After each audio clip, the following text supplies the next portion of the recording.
The third effect of the Commune was that the working class became politically isolated and the socialist movement virtually outlawed.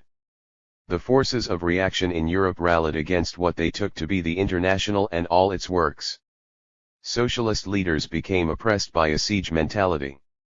August Bebel, about to serve a 2-year sentence with Liebknecht for refusing to vote war credits in 1870, told the Reichstag in May 1871 that the struggle in Paris is only a minor outpost skirmish, that the great issue in Europe is still before us, and that before a few years pass the battle cry of the Paris proletariat, war on the palaces, peace for the cottages, death to misery and laziness, will be the battle cry of the whole European proletariat. Point 19 But because the first aim of the socialist movement in Germany must be to shake off the coils of the authoritarian state, to win the right to free speech, a free press, and free association in order to be able to campaign for social justice, uniquely working class concerns had to be set aside while essential democratic liberties were won.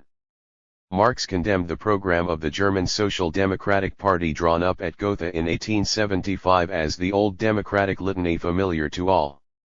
The irony was that the socialists had no support from bourgeois Democrats, democratic though their program was. Stabilization, liberal. After 1871 the trend in European politics was everywhere conservative. In the three Eastern empires of Germany, Austria-Hungary, and Russia, power was retained by the traditional ruling groups and government was authoritarian rather than parliamentary. But in Western Europe revolution was controlled without the rehabilitation of old dynasties, nobilities, and churches. In this sense the Restoration in Spain was something of an exception, but there, as in Italy, France, and Britain, stabilization was achieved not by reaction but by a liberal, parliamentary oligarchy. The events of 1870-1 greatly undermined the reputation of the French Republicans. Their pursuit of victory against the Prussians, the dictatorial attitude of the government of national defense, and their association with the revolutionary violence of the Commune did not endear them to the millions who wanted peace, liberty, and order. France remained a republic de facto, but a republic without republicans. The Catholic Church recovered some of its authority. It was argued that France, having sinned by removing its troops from Rome and abandoning the city to the Piedmontese, had been punished by defeat, and could be redeemed only by repentance. The Basilica of Sacré-Cœur was erected by subscription on the communard stronghold of Montmartre, education was handed over again to the Catholic Church, and new campaigns were mounted to bring the working classes into the fold of religion. Adolphe Thiers, who had directed the suppression of the Commune, was elected President of the Republic by the Conservative National Assembly. It nevertheless soon became clear to the right that Thiers was not strong enough to prevent the recovery of the Republican Party, and a coalition of royalists and Bonapartists overthrew him in 1873 and replaced him by a military man, Marshal MacMahon. The right imagined that they could use MacMahon as a bridge to the restoration of the monarchy which alone, it was argued, could safeguard religion, the family, and private property against revolution. In the summer of 1873 France came within an ace of restoration. But no compromise could be worked out between the childless legitimist pretender, Henry V., and the Orleanist pretender, or between the autocratic ideas of Henry V. and those of royalist parliamentarians. In 1874 the picture was dramatically changed by a resurgence of support for Bonapartist candidates in a series of by-elections. The Bonapartists exploited the confusion in the National Assembly and presented the empire as affording all the advantages of the monarchy together with the possibility of recall by plebiscite. The Orleanist branch of the monarchists and moderate republicans could at least agree on one thing, that they did not want the empire back. Early in 1875 they joined forces to vote two laws which amounted to the Constitution of the Third Republic. The Orleanists could not obtain the abrogation of universal suffrage but accepted an indirectly elected Senate as the next best thing. And the President of the Republic, elected not by the people but by the two houses for a period of 7 years, could never be a demagogue like Louis Napoleon Bonaparte. A Republican constitution had been voted, but the Republicans were still in a parliamentary minority. Their image as warmongers, dictators, and revolutionaries had to be changed. Under the brilliant leadership of Gambetta, they dissociated themselves from the Commune by rejecting the pressure of the radicals in the party to grant amnesty to the communards. Rural support was built up by warning the peasantry that a restoration of the monarchy would bring tithes and forced labor services in its wake. Gambetta did not associate the Republicans with a particular class or even accept the term class. Instead, he appealed to the new social strata of shopkeepers, small employers, teachers, and clerks who were striving to improve their lot and acquire property by hard work, thrift, sobriety, and education. Freemasons, Protestants, Jews, industrialists, professional men, academics, and artists were summoned to a republic that promised a broad civil society that remained threatened by monarchism, clericalism, and feudalism. As a result, the Republicans won a massive majority in the parliamentary elections of 1876. But Marshal MacMahon was still president and the principle of ministerial responsibility was not established. They were not invited to form a government. Then, on May 16, 1877, MacMahon overreached himself by dissolving Parliament and using all the administrative apparatus of the Second Empire to try to break the Republican majority. He failed. But his dictatorial approach allowed the Republicans to publicize themselves as the only exponents of wise, firm, peaceful, and progressive policies. 20 The emphasis on peace was significant, for one of the aims of the conservative and clerical adherents of MacMahon was to launch a crusade to restore the temporal power of the Pope, the Papal States that had been annexed by the Italian state in 1870.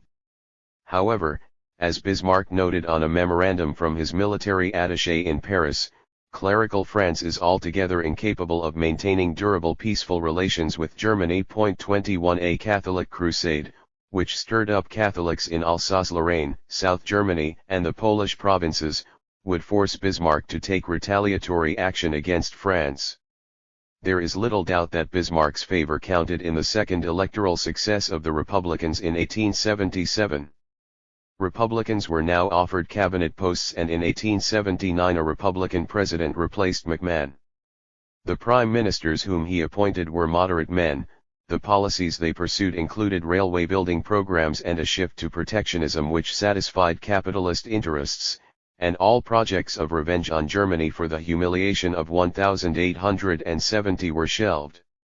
In Italy, the revolutionary activities of Republicans and anarchists provoked a move to the right, but there was never the possibility, as there was in France, of a right based upon a fallen dynasty, old nobility, or the Catholic Church.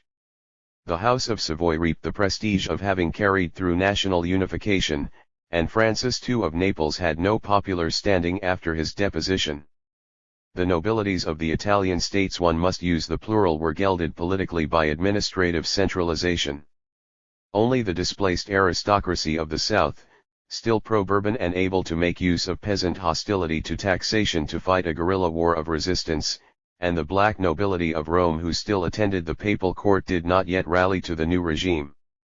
Neither did the Church provide a focus for political opposition.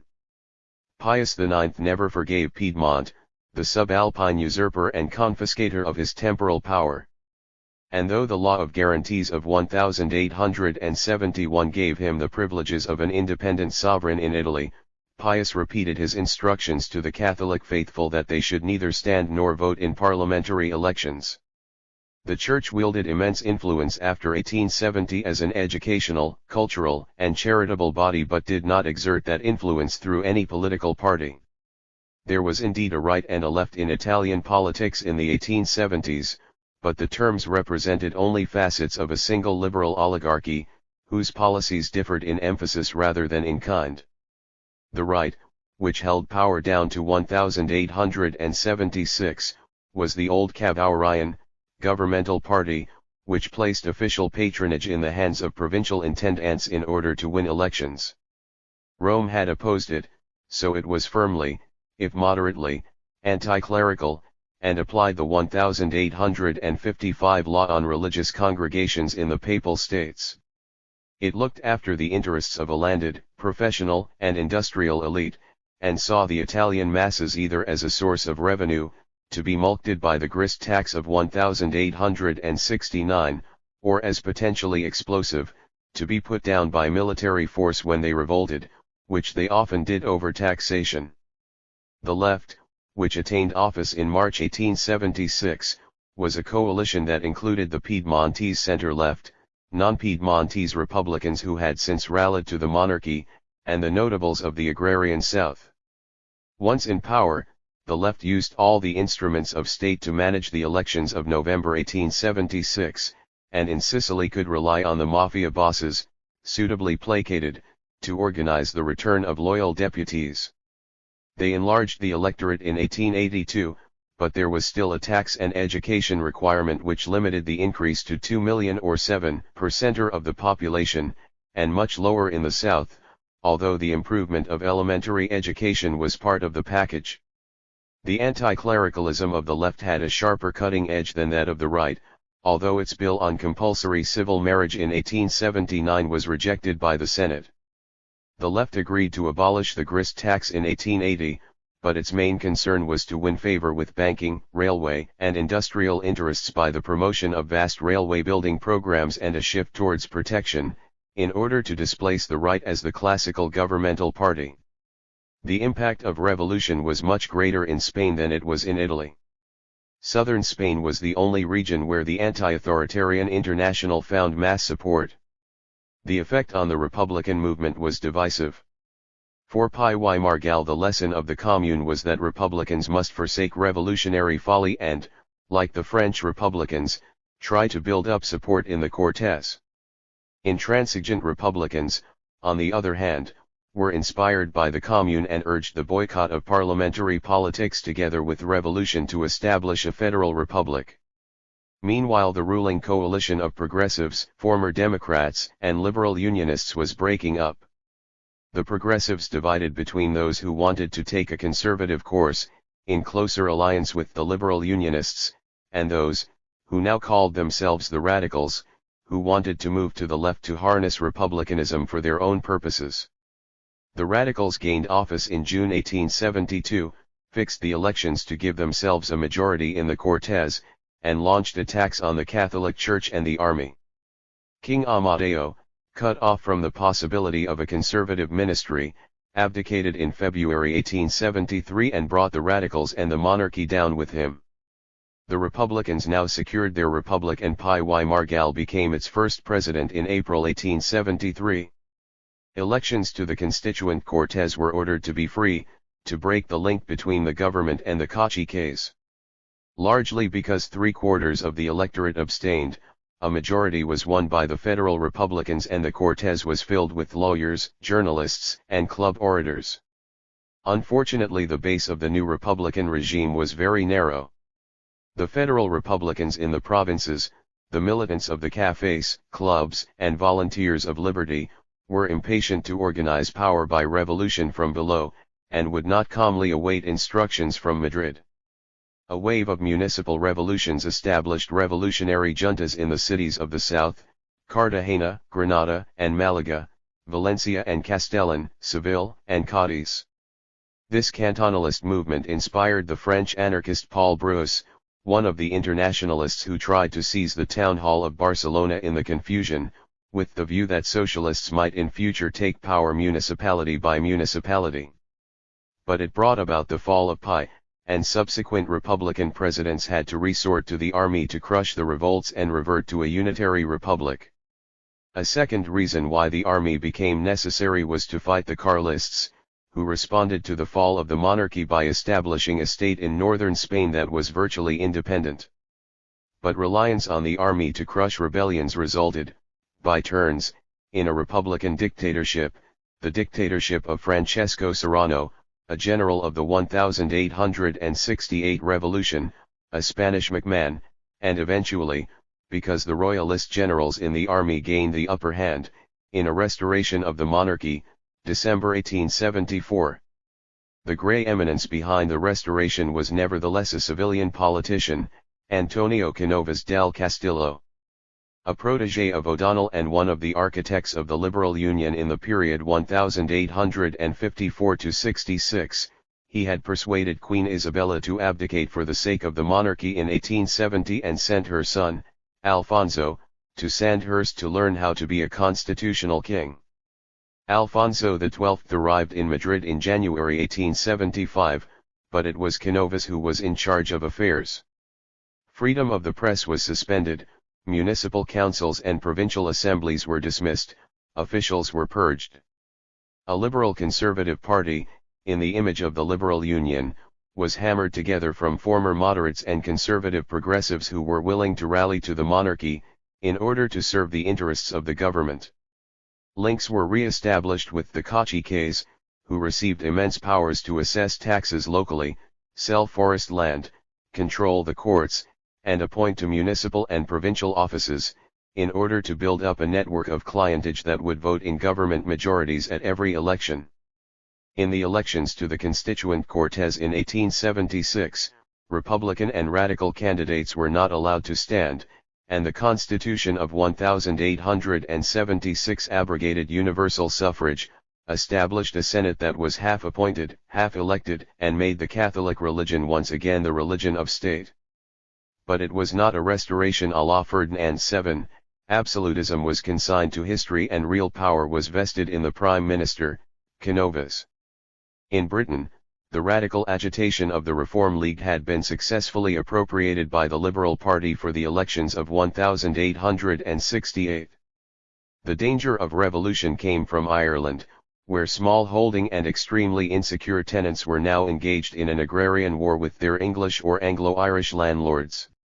Their discontent was exploited by Fenian terrorists, who were funded and armed in part by Irish Americans. The Gladstone government of 1868–74 was a familiar alliance of Whigs, Peelites, Dissenters, and Radicals. It was entirely united behind the plan to disestablish that privileged irrelevancy, the Anglican Church in Ireland, but was much more divided on Irish land reform. 22 The Irish Land Bill was a compromise which did not concede the principle of tenant right demanded by Irish land reformers and was thus directly responsible for the movement which began to demand the abolition of the Union and Home Rule. Moreover, the government's refusal to pare down the Anglican Church in England, and indeed its proposal to subsidise church schools from the rates under the Education Act of 1870, provoked a storm of anti-clerical indignation from dissenters and radicals, the formation of a National Education League to fight the bill, and almost the breaking away of a separate radical party. The abolition of aristocratic privilege and influence in the civil service and army, where the purchase of officer commissions was ended, had broader support among the Liberals, but Gladstone was obliged to have resort to the royal prerogative to overcome opposition to army reform in the House of Lords. On the other hand, very little was conceded to the organized working class which had supported the Liberals in 1868, for while peaceful collective bargaining was permitted in 1871, picketing was still illegal and strikes could be punished for breach of contract. The view of many of the propertied classes was nevertheless that the Liberal Party was a hostage to its radical wing and insufficient guarantee against the tide of revolution. This was a sentiment that might be put to good use by the Conservative Party, which remained a party of the county elites leavened by Tory radicals like Disraeli, who had unsuccessfully gambled on popular suffrage in 1867. There was an urgent need to find support in the towns, among the commercial, industrial, and professional middle classes, and yet this would mean a revision of the philosophy that Toryism represented an alliance of aristocrats and plebeians against capitalist exploitation.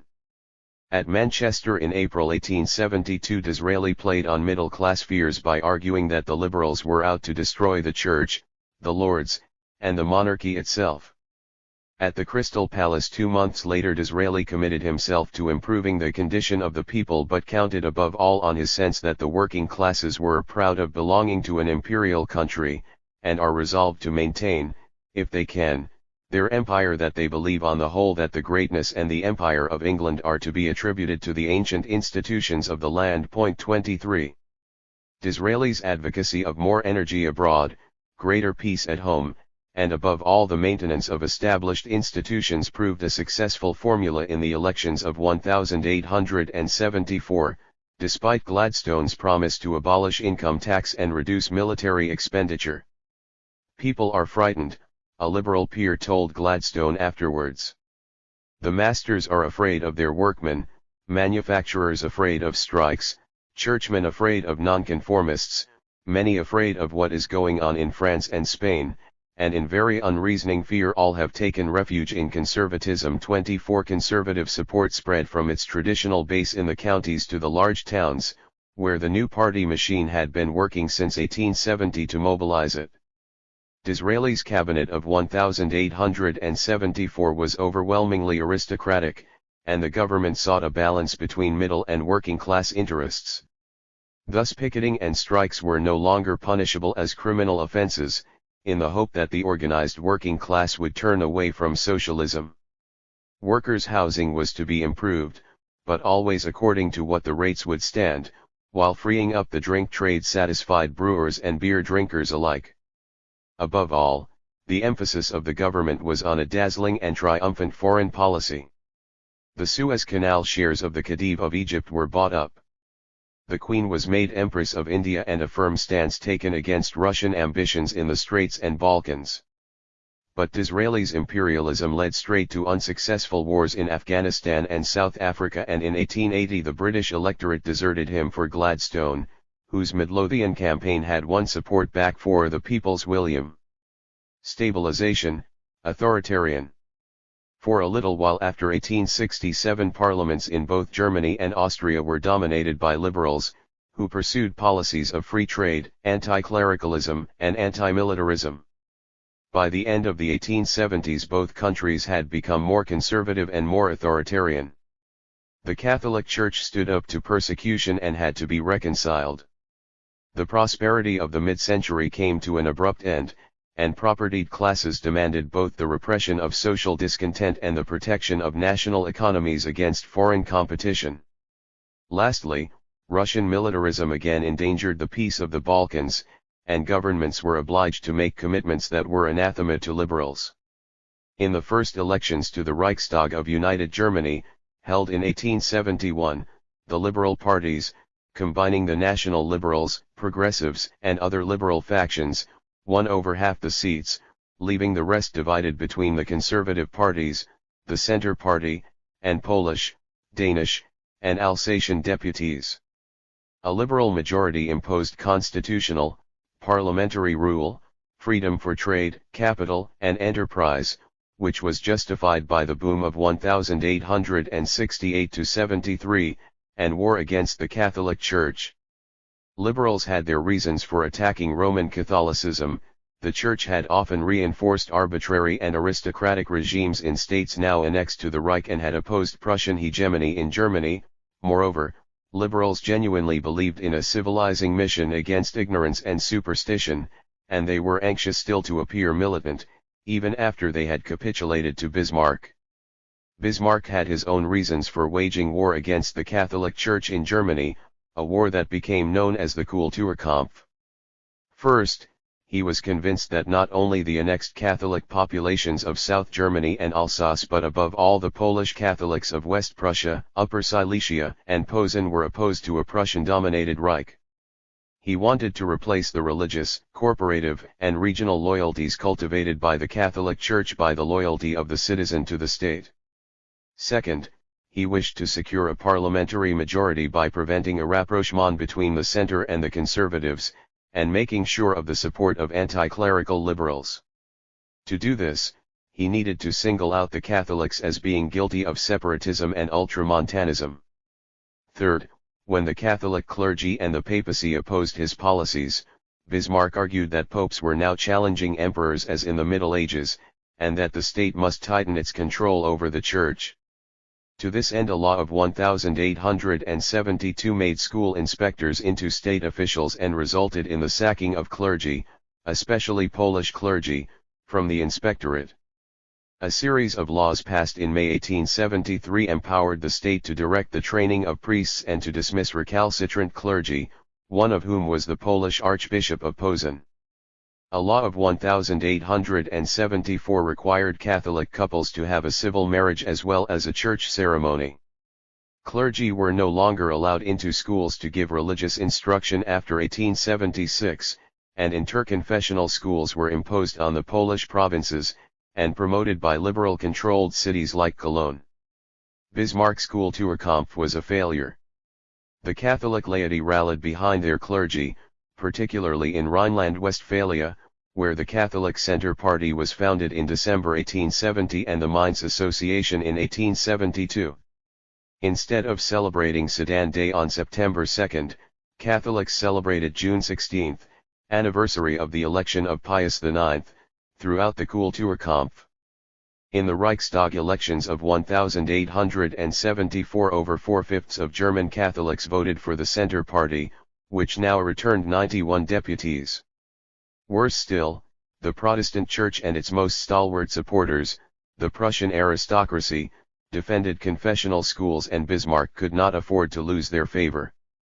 Anti-clerical legislation was voted with the help of liberal deputies, but Bismarck's dependence on the left for a majority began to grow tiresome. Bismarck and his ministers were in any case anxious to strengthen the executive at the expense of the Reichstag.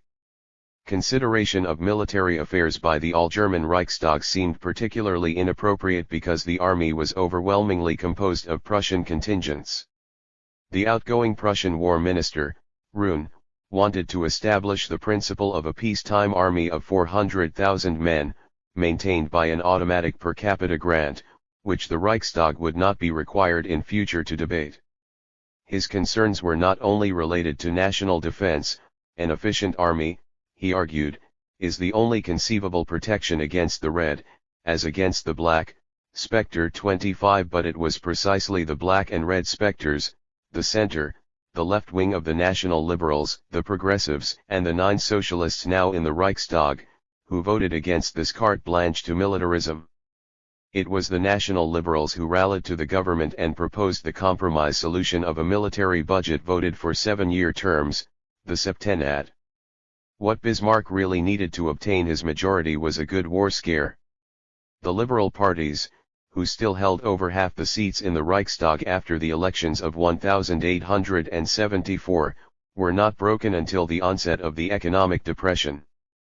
As prices fell and credit grew scarcer after 1873, a movement in favor of protective tariffs gathered momentum, first among iron, steel, and cotton manufacturers, then among East Albion landowners. 26 Many middle-stand groups were also interested in more protected markets. At the same time, depression brought industrial discontent, which was symbolized by the formation of the Social Democratic Party in 1875. The owners of mining and metallurgical plants feared the intrusion of socialist militants from the artisan trades in which they had bred. Political economists who had urged the workers to solve their problems by self-help, thrift, and education had no answer in the face of strikes and unemployment except to call for harsh measures. Class domination, or more accurately the class order, wrote the historian Treitschke, is as necessary a part of society as the contrast between rulers and ruled is a natural part of the state. 27. Disillusionment with the liberal parties made itself felt in the Reichstag elections of 1877. As they lost ground, a rift opened up between the left wing of the National Liberals, which looked towards the Progressives, and their right wing, which was determined to remain a governmental party. But Bismarck's aim was now to break free of the Liberals and to draw closer to the conservative parties, which had gained ground. Since their power base was outside the Reichstag, in the court, army, bureaucracy, and Protestant church, he would be able to refound the Reich as a more authoritarian regime. He seized on the chance of an attempt by an anarchist on the life of William I on May 11, 1878 to introduce an exceptional law which virtually outlawed the socialists, who were nevertheless held responsible. It was designed to rally the forces of order, but the opposition of the Centre Party, the left of the National Liberals, the Progressives, and Socialists to a discriminatory and arbitrary measure proved too strong. Another anarchist assassination attempt prompted Bismarck to dissolve the Reichstag and hold fresh elections expressly to break the back of the liberal parties. He told the new Reichstag that the socialists were an enemy army living in our midst. 28 And in October 1878 the National Liberals fell into line and an exceptional law was passed. The Chancellor now turned to the tariff issue. The right wing of the National Liberals, the Free Conservatives, representing heavy industry, and the Old Conservatives, representing East Albion landowners, would all support protection. So would the Centre Party, with its 93 deputies. It had opposed the anti-socialist law but had much agrarian and peasant support which was suffering as farm prices declined. The tariff voted in July 1879 thus cemented together an alliance of conservatives, right-wing national liberals, and the Centre Party which effectively freed Bismarck from dependence on liberalism. The urban working classes were left to cope with the high price of foodstuffs. The jurists, lawyers, and academics who had annoyed Bismarck for so long now lost their influence. Manufacturers at last received economic protection but were subordinated politically to the Junker class, who were propped up by corn laws and still held the most important posts in the army and bureaucracy. But the real beneficiary was the military bureaucratic regime itself, which now enjoyed increased revenues from customs duties and could afford to take a more disdainful view of Parliament. Despite its reliance on traditional elites and its ruthless suppression of dissident movements, the Parliament of Imperial Germany was still elected by universal suffrage. The Prussian Parliament, though, was elected by a Threat or suffrage weighted in favor of property owners. A similar system operated in Austria-Hungary. The Hungarian Parliament was elected on a high property franchise. The Austrian Reichsrat was elected indirectly by voters grouped into 4 curias, respectively of great landlords, chambers of commerce, and urban and rural taxpayers.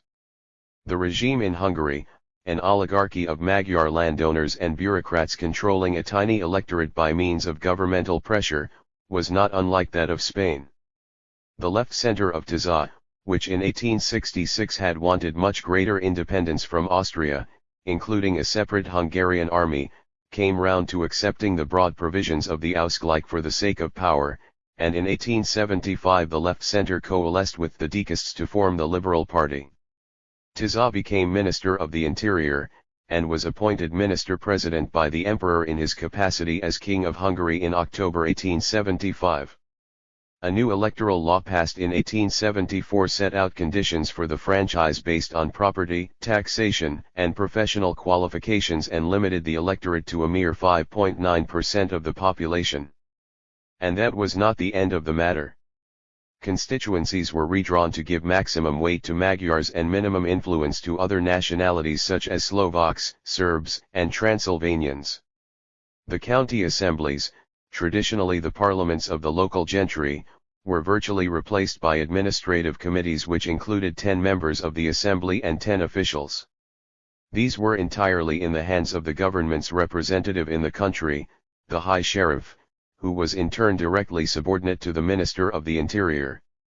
The High Sheriff oversaw the management of elections, and all varieties of bullying were employed to stifle opposition, especially Slav opposition. Slav candidates were prevented from standing or speaking, Slav voters were kept away from the polls, and those who could not make their declaration at the open ballot in perfect Magyar were disqualified. A Scottish historian noted in 1908 that the system actually eclipses that of England in its most corrupt epoch before the Reform Bill. 29. A similar hostility to Slav influence was manifested by the German liberals who held power in Austria after 1867, but they were less successful in retaining their hegemony than their Magyar colleagues. Like the national liberals in Germany, they pursued policies of free trade and anti-clericalism. The traditional protectionist framework of the Habsburg monarchy was dismantled and free trade treaties were signed, foreign capital was attracted, and railways and heavy industries promoted in the boom of 1868–73. Under the Concordat of 1855, marriages had been under the jurisdiction of canon law and elementary schools under the supervision of the Catholic Church, but in 1868 marriage disputes were withdrawn from church courts and state inspection was initiated for elementary schools. The promulgation of papal infallibility by the Vatican Council in 1870 was then used as a pretext by the liberals to abrogate the Concordat itself. The electoral system ensured that the German-speaking population was overrepresented at the expense of the Slavs, and this advantage was reinforced by administrative centralization and the management of elections, which kept the liberals in power in 1873, despite the slump. The policies of the German liberals nevertheless failed to withstand the stresses of the Balkan Wars of 1875-8. Foreign policy was in the hands of Andrassy, who opposed both Russian aggression and Slav insurrection. He came round to the view that Serb nationalism could best be checked by the Austrian occupation of Bosnia-Herzegovina, which was authorized by the Congress of Berlin in 1878. The German liberals disliked the inclusion of more Slavs within the monarchy and opposed the military commitments consequent upon the occupation and an alliance with Germany against Russia in 1879. This opposition was unpalatable to Andrassy and Francis Joseph. Count Eduard von Toff, descended from an Irish Catholic family that had migrated after the defeat of James II in 1690, was asked to form a ministry and to secure a majority in the Reichsrat for Andrassy's military plans. Toff turned his attention to the German clericals, the Poles, the Slovenes, and the Czechs, who had boycotted the Reichsrat since 1873.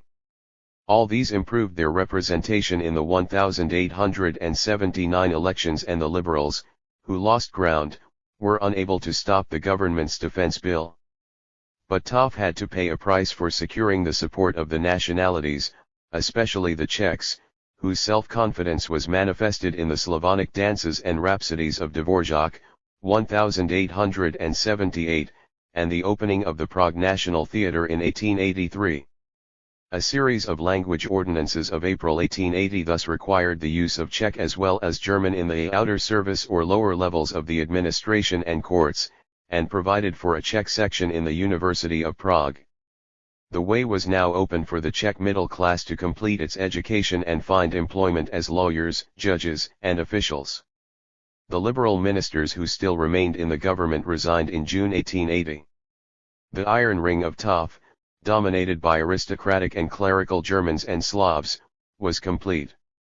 The Catholic Church regained its influence, and a protective tariff which pleased both industrialists and agrarians was passed in January 1879. But this was a balance that did not endear itself to Germans who regretted being shut out of the Reich in 1866 and resented the concessions that the Habsburg monarchy was now making to the Slavs. In 1882 a movement was launched which favored cutting off Hungary completely, Germanizing the Slavs who remained in the Austrian part of the monarchy, and drawing closer to Imperial Germany by reinforcing the military alliance of 1879, and by the resurrection of a customs union for Middle Europa. It was the beginning of a pan-German movement in Austria. The resurgence of Russia. Russia, the gendarme of Europe, had been defeated in 1856.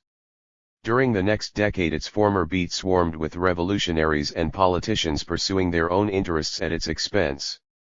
Revolutionary nationalism flared up amongst Romanians, Italians, Danes, Poles, Germans, and Magyars. European statesmen seized the opportunity to exploit these nationalist movements, while bringing them under a tight rein, in order to further the purposes of state power. For Russia, Polish nationalism was nothing but a threat to military security and the internal stability of the regime, and had to be crushed at all costs. But further afield, in the Balkans particularly, Russia could afford to discard the role of policeman, learn from the example of Piedmont, Prussia, and especially France, and use revolutionary nationalism in order to throw off the chains imposed on it by the Treaty of Paris. There were in the 1870s two schools of thought as to how Russia should go about recovering her great power status. The conventional view, represented by ministers at St. Petersburg like Prince Gorshakov, was the orthodoxy of the chancelleries of Europe. European affairs should be managed by statesmen in conference rooms or, in the last resort, settled rapidly by armies which executed their instructions on the battlefield.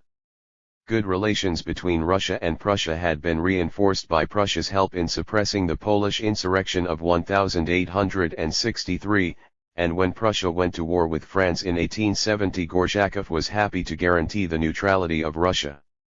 The price was support from Bismarck for Russia's unilateral repudiation in October 1870 of the clauses of the Treaty of Paris which banned all naval forces from the Black Sea.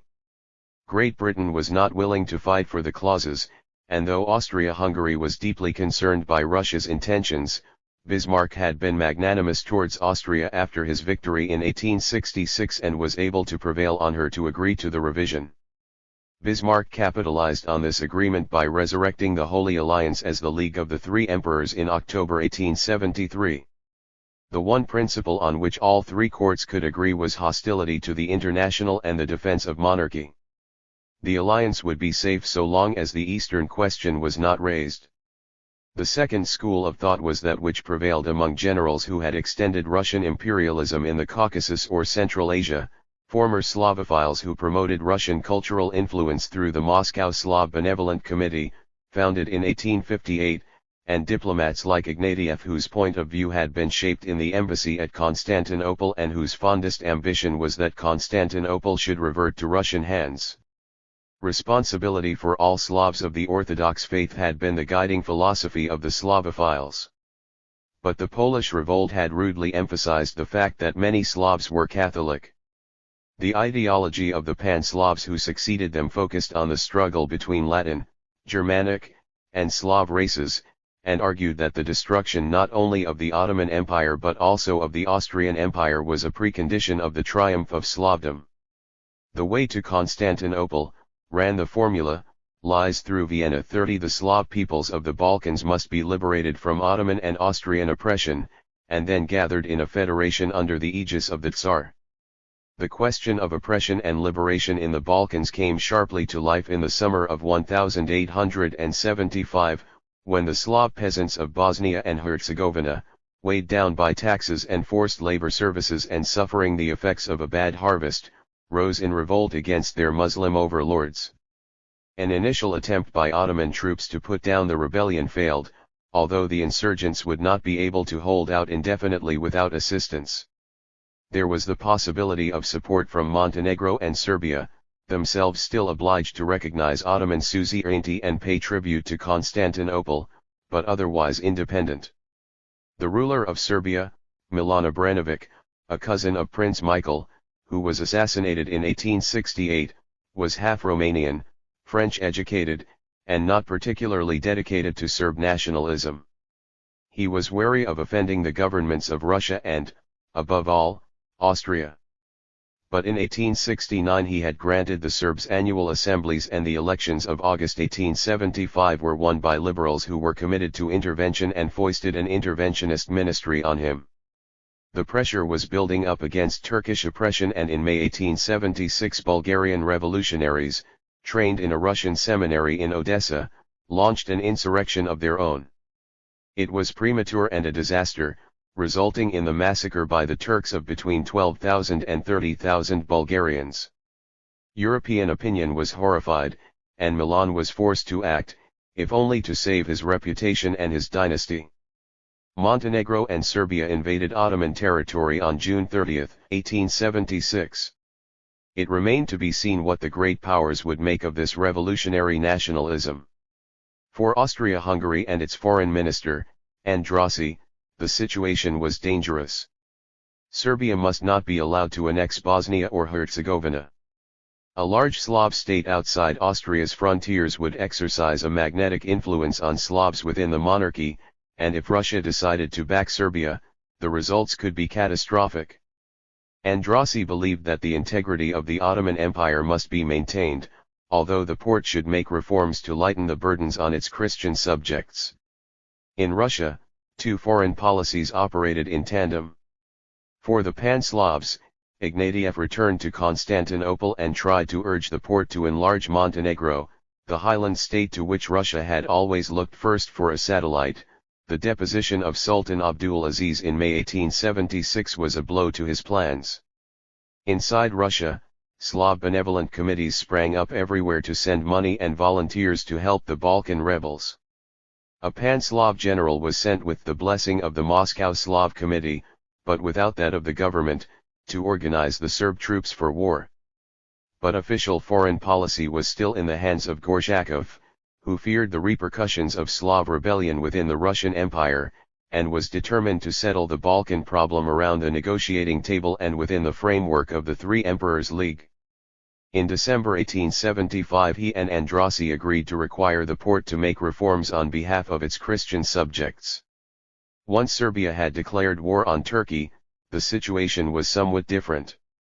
Meeting at Reichstadt in July 1876, they agreed that if Turkey won the war, she should be restrained from taking vengeful action, and that if she lost, Turkey would be expelled from Europe and her European dominions partitioned. Austria specified that no great Slav state should emerge in the Balkans, although there was some ambiguity in the agreement as to whether Bosnia and Herzegovina should go to Serbia and Montenegro respectively, or be annexed by Austria. Map 6 The Balkans in 1878. The war against Turkey did not go well for the Serbs. The ill-trained Serb forces lost 5,000 men killed in action. A good many of the Russian volunteers did not arrive at the front but dozed in the cafes of Bucharest and Belgrade on the way. The contribution of the Russian Pan-Slav general was negative. Instead of saving Serbia, Ivan Aksakov of the Moscow Slav Committee later wrote to him, "We almost ruined her. The charm of the Russian name has been destroyed both in Serbia and throughout the Slav world, yet outside Russia there is no future for Slavdom." 31 The same point might have been made about Napoleon III and Italy. No revolutionary nationalism could succeed without the patronage of a great power, but were not great powers given to pursuing only their own interests? Russia's only official action, as the Turks came within range of Belgrade, was to issue an ultimatum, October 30, 1876, requiring them to make an armistice with the Serbs on pain of Russian intervention. The Porte agreed, but Russia was being drawn into the conflict. The armistice began to run out. The influence of Ignatieff increased in Russian policy and Russia stepped up its demands.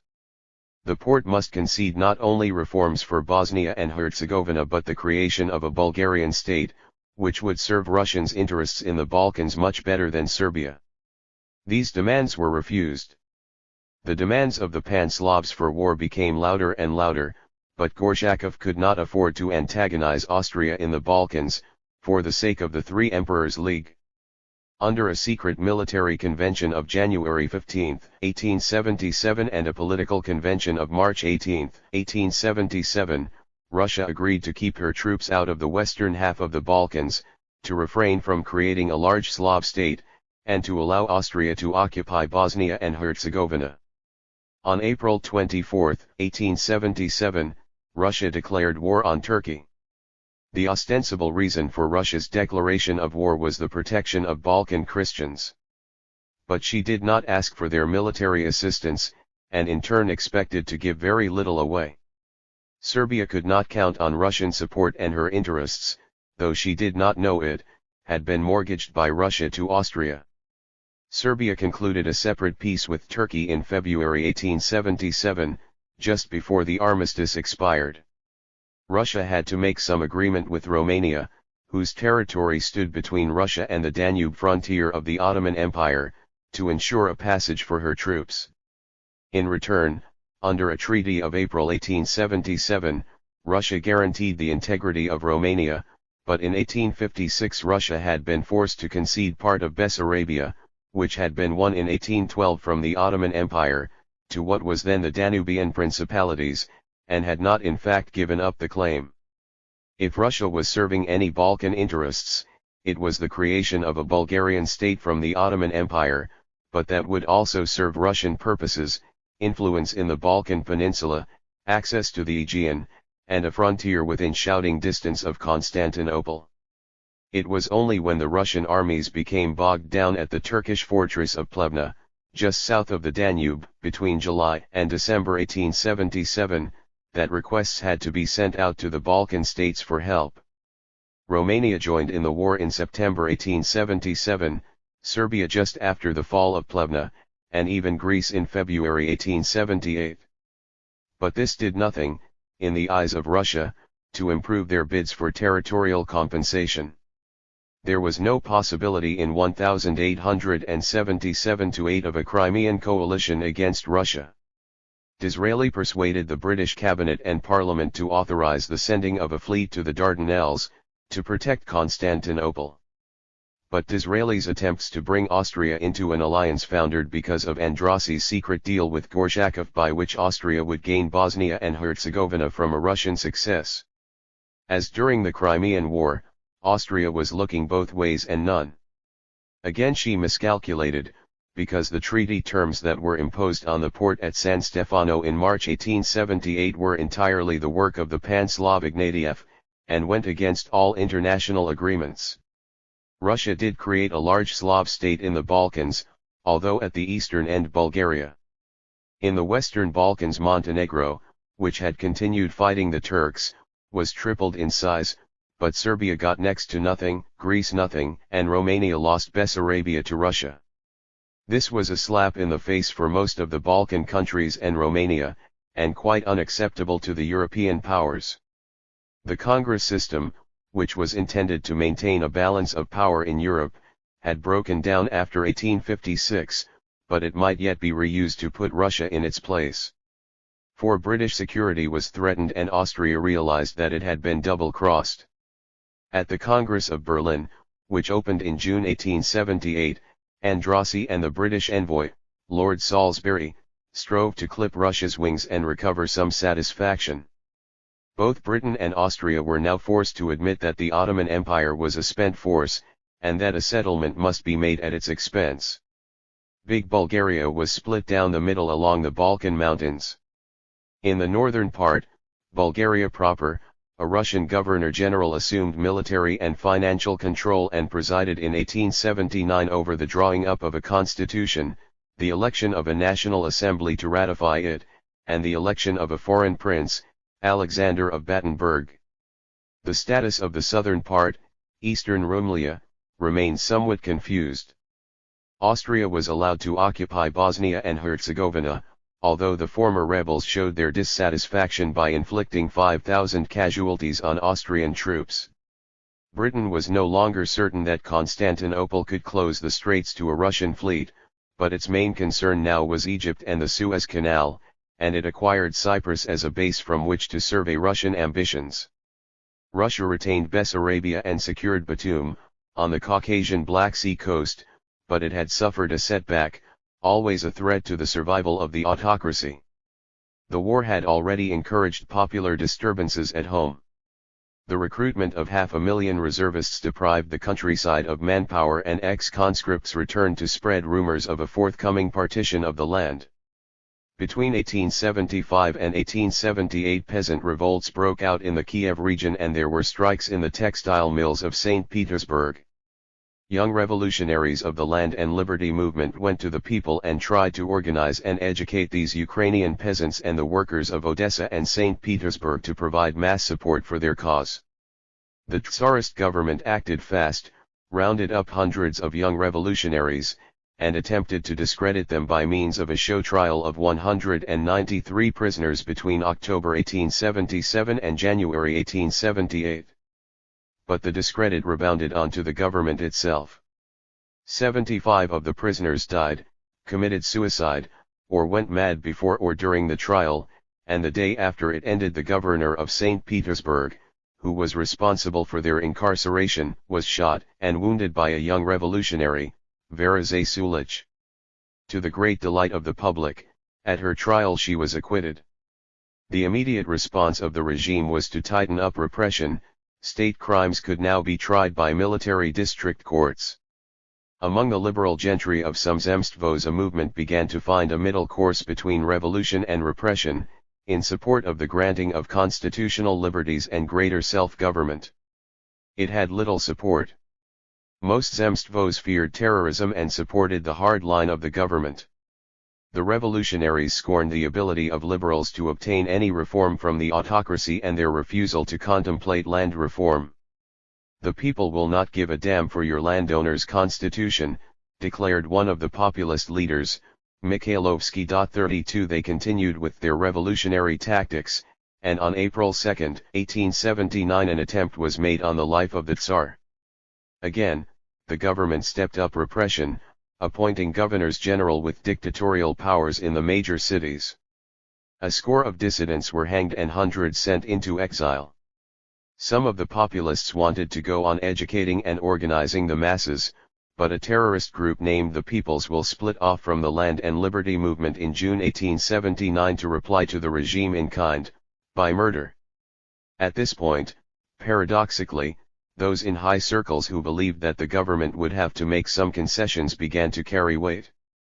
They gathered around General Loris Melikov, a soldier of Armenian origin who had excelled himself in the Caucasus in 1877-8, and been appointed Governor-General of the Ukraine in 1879 and Minister of the Interior and effectively Prime Minister in 1880.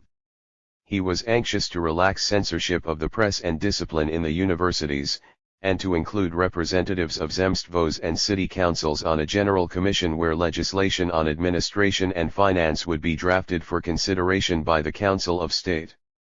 He proposed a listening autocracy, to promote the confidence of educated and propertied society, but in no sense a parliamentary monarchy. I know that people are dreaming about parliament, about a central Zemstvo Duma, he reflected, but I am not one of them. This matter is one for our sons and grandsons, and we can only prepare the soil for them. 33 His proposals were presented to Alexander II and the Council of State in January 1881. William I of Germany urged his nephew not to relax the power of the government one iota. The terrorists were not impressed either, and a bomb thrown on March 1, 1881 blew off the legs of the emperor and killed him. His son, Alexander III, was dull, fearful, and putty in the hands of the reactionaries. Loris Melikov had no alternative but to resign, and the faint hopes of constitutional and representative government in Russia evaporated. 9. Mid-century culture. Schools. The prosperity of the middle years of the 19th century fed a demand for both secondary and primary schooling. Governments intervened to legislate on the provision of schools, provide funds, and appoint inspectors in the more backward countries of Southern and Eastern Europe, which now followed where France and Germany had led the way. The emphasis on classical studies in secondary education and on religion in primary education was gradually undermined. But even in 1880 schooling was severely constrained by traditional values, class interests, and a lack of money. The expansion of secondary education reflected the ambition of the middle classes to find employment in the public service and professions, or, in France and Germany at least, to gain admission to the elite scientific and technical schools. Where the provision of secondary schools by the state or municipalities was inadequate, private schools of varied quality sprang up to meet demand. In Catholic countries, private schooling was dominated by the Church, which provided seminaries for training priests and institutions run by the religious congregations which tended to serve the interests of the wealthier classes.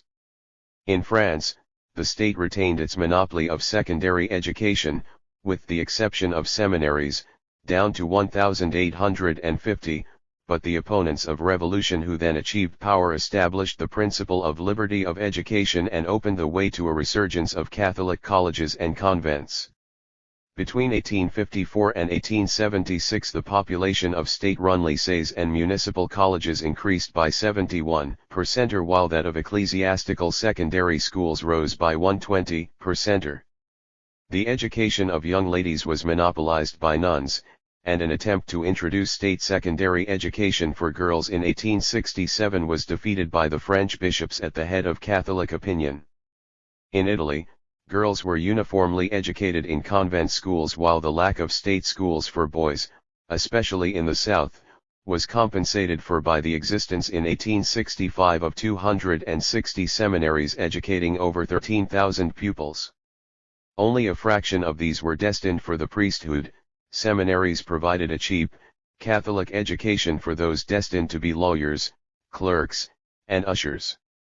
It was not until 1872 that they were subjected to state inspection.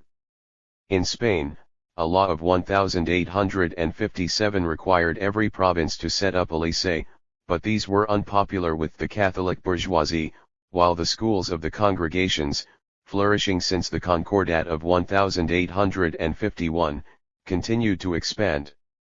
In 1876, over half the secondary school population in France was in fact educated in lycées and municipal colleges, but the clearest example of effective state provision was in Germany, where secondary education was entirely dominated by state gymnasien and Realschulen financed by the municipalities.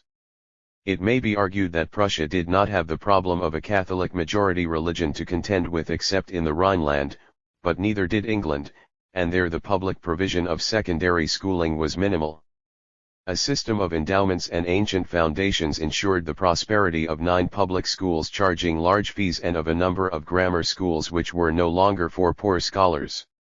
The only clientele it provided for, as Matthew Arnold observed, was the English upper class and a small fragment broken off from the top of our middle classes. 1 The rest of the middle class went to proprietary schools which were financed by subscription, or to indifferent private schools. Arnold, who was greatly impressed by the Prussian system of education, tried to have it introduced into England through the recommendations of the Schools Inquiry Commission of 1868. But its plans flew in the face of a privileged system of education that suited the aristocratic establishment and were rejected in favor of a limited reorganization of endowments in 1869 to make the best grammar schools more like public schools. In Scotland the situation was even worse. The foundations of Eton and Winchester alone produced more revenue than the endowments of all the Scottish burgh schools and universities put together. An Education Act of 1872 grouped the burgh schools and academies as higher-class public schools which were inspected by officials responsible to a Scottish education department. But Parliament refused to approve the public funding of secondary education and endowments, and their management were not improved until legislation of 1878 and 1886. The standard of classical education in the Scottish burgh schools was high, while in the academies there was a modern tradition, strong in mathematics, modern languages, and drawing, that went back to the 18th century and provided an excellent training for commerce. But the balance in the secondary schools of Europe was overwhelmingly in favor of classical culture. It was not until 1848 that the hegemony of classics came in for any criticism. The view was then expressed that a training in letters sharpened ambitions that could not be fulfilled and bred generations of dangerous malcontents. Only in Russia was it argued that a pure diet of Latin and Greek insulated students from revolutionary ideas. In addition, to catch up with the industrial lead held by Britain, an education that was altogether more practical and scientific was required. Attempts were made to develop the modern side of secondary education, especially foreign languages and natural sciences. In Prussia the Realschulen were reorganized in 1859 as a 6-year modern course without Latin, extended in 1878 to 9 years in New Oberrealschulen. The Realgymnasien of 1882 taught Latin and foreign languages but not Greek, which was confined to the Gymnasien. In Italy, where the classical tradition was weaker, the Education Law of 1859 divided secondary education into 2 parallel streams, on the classical side, gymnasie up to about the age of 14, followed by lycei, on the modern side, technical schools and technical institutes. In France, a reform of 1865 provided a 4-year non-classical course, based on modern languages and science, to run alongside the 8-year classical course, though these special courses continued to be housed within the lycées and municipal colleges. In England, the Commission of 1868 proposed a hierarchy of grammar schools on the Prussian model, the top one teaching Greek to 18, the second Latin to 16, and the third, for the lower middle class, a modern course to 14, but these proposals, like the others, were rejected. Scientific education in English schools was encouraged by a system of payment by results financed by the Department of Science and Arts, set up on the initiative of the Prince Consort in 1856. These different plans for a modern syllabus which would reduce the pressure on the liberal professions and direct talent towards more productive occupations had only limited success. Industrial development was uneven in Europe, and broad outlets in commerce and industry were required before Realschulen and special education would succeed. The training provided on these courses, and in spite of the boast of the Italian technical institutes, was not professional at all but at best non-classical. Moreover, industrial entrepreneurs were still essentially self-recruiting. These schemes were not breeding grounds for captains of industry. The other side of the argument is still more important. The material success of the mid-19th century should not disguise the fact that the predominant social values were non-materialistic. A classical, humanistic education was still accepted as the defining culture of the elite. The liberal arts were held in higher esteem than the useful arts, and owners of new wealth were anxious to polish it by giving their sons a classical education. Moreover, only a classical education led to the baccalaureate and abitur, which opened the doors to the university and thus to the liberal professions. The tendency of all modern schools and courses was to drift towards a more legitimate classical emphasis. From secondary education the state turned its attention increasingly to primary education, the schools of the people. There were three ways of directing the masses to school: compelling individuals, as in Prussia, compelling communes, as in France, or supplementing the gaps left in private provision, as in England. In Spain in 1857, and in Italy in 1859, education laws imposed on communes the obligation to provide elementary schools, and on parents the obligation to send their children there for at least 2 or 3 years. However, compulsion was not enough. Only richer peasants could afford to send their children to school, unless it was free. But schooling would be free only if the commune paid. The Italian law of 1859 required communes to provide free education in proportion to their means and according to the needs of the inhabitants. 2 Unfortunately, the means of the communes were in inverse proportion to the needs of the inhabitants, which kept school attendance very low. In 1864, meanwhile, Russia followed the English model. Peasant communities were permitted to set up schools and the zemstvos were to inspect them and permitted but not required to allocate funds to education. However, such was the resistance to local taxes that, despite the poverty of Russia, most schools were sponsored by the peasant communities themselves. In England, where elementary education was in the hands of church organizations helped along by a government grant, a system of public schools paid for out of local rates immediately appeared a threat to religion. And yet the provision of church schools was completely inadequate in the growing industrial towns, where organized religion was weak. The English Education Act of 1870 was therefore a compromise, leaving private church schools alone in areas where they were strong, building non-sectarian schools, financed by the rates and run by local boards of ratepayers, which could compel attendance up to the age of 10, everywhere else.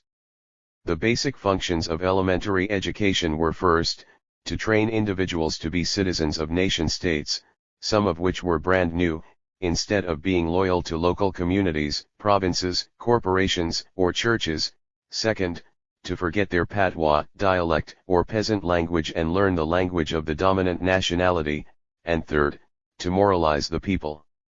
The prevailing view in Europe was that there was no morality without the sanction of religion. This was especially so in the 1850s, when conservatives feared that over-education in literate skills would encourage pride, ambition, and ultimately anarchy. But a decade later, as it became clear that the Universal Catholic Church stood in the way of national unification and secular citizenship, so a movement began to exclude religious education from publicly funded schools, many of which in Europe, as well as private schools, were run by teaching congregations of nuns and lay brothers.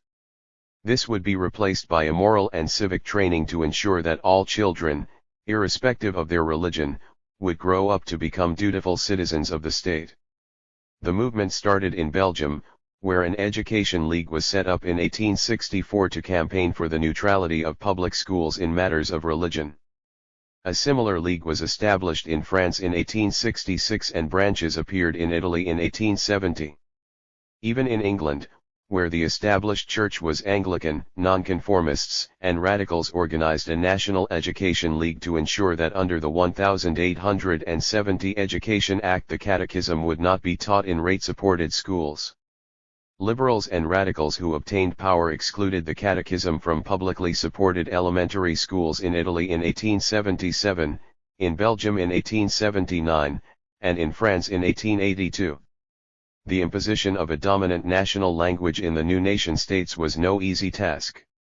Outside Rome and Tuscany only 160,000 people spoke Italian in unified Italy in 1862-3, that is 630,000 altogether or 2.5% of the population. Even in the elementary schools of Piedmont the teaching language was dialect.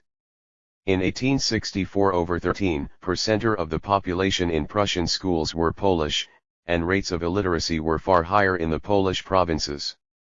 Germanization was not an insuperable task in Prussia, but in Hungary the government ordered Magyar to be taught in all elementary schools in 1879, in order to Magyarize Slovaks, Romanians, and Serbs. Yet 47% of the Hungarian population knew no Magyar in 1880, and the figure still stood at 44% 10 years later. One continuing problem was still how to get the mass of children into elementary schools. As a general rule, the prosperity of the middle years of the century encouraged school attendance. Between 1847 and 1877, the primary school population of France rose by 33.6%.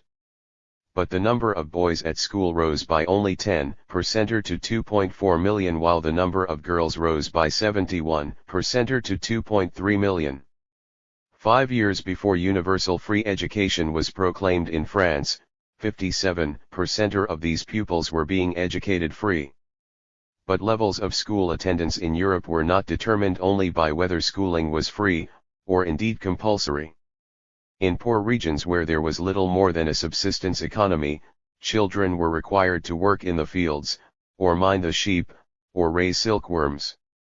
In sharply stratified societies the gulf between the impoverished mass and the wealthy elite made social mobility impossible, and so education was of no value.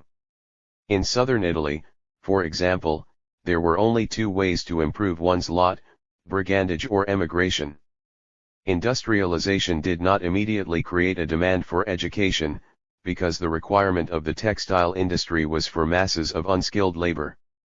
But in the period of high industrialization, railways, engineering, and shipyards required skilled labor, and employment prospects increased in white-collar occupations for clerks, accountants, teachers, and postal workers. It was these developments that set a premium on literate skills and increased the demand for schooling. Governments propagated elementary education in order to inculcate loyalty to the state and even to improve national security. We in Germany, said the Milita Wochenblatt in 1875, consider education to be one of the principal ways of promoting the strength of the nation and above all military strength. 3 The quip ran after 1870 that France had been defeated by the Prussian schoolteacher, and it is true that in 1872-3, illiteracy in the German army ran at only 5%, while in the French army it was 23%. But there was always a difference between the official view and public consumption. The point of view of the clientele was that education was worthwhile only if it improved their material situation.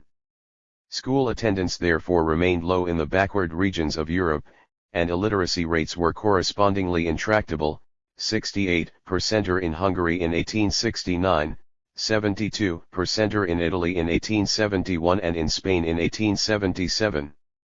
Philistinism. Though there were many individual exceptions, the broad middle class which carried so much weight in mid-19th century Europe was educated but not cultivated. It was greedy for knowledge rather than meaning and consumed culture as it consumed material goods rather than using it as a means to self-perfection. Opulence of form excused poverty of thought, conformity and respectability were more important than individuality. The commonplace or rule of thumb stifled originality. Aristotle's dictum, "Things useful and necessary for the sake of things noble," would not have been appreciated. What mattered was what was useful: coal, railways, free trade, political reform, education, religion. Their usefulness showed them to be good in themselves.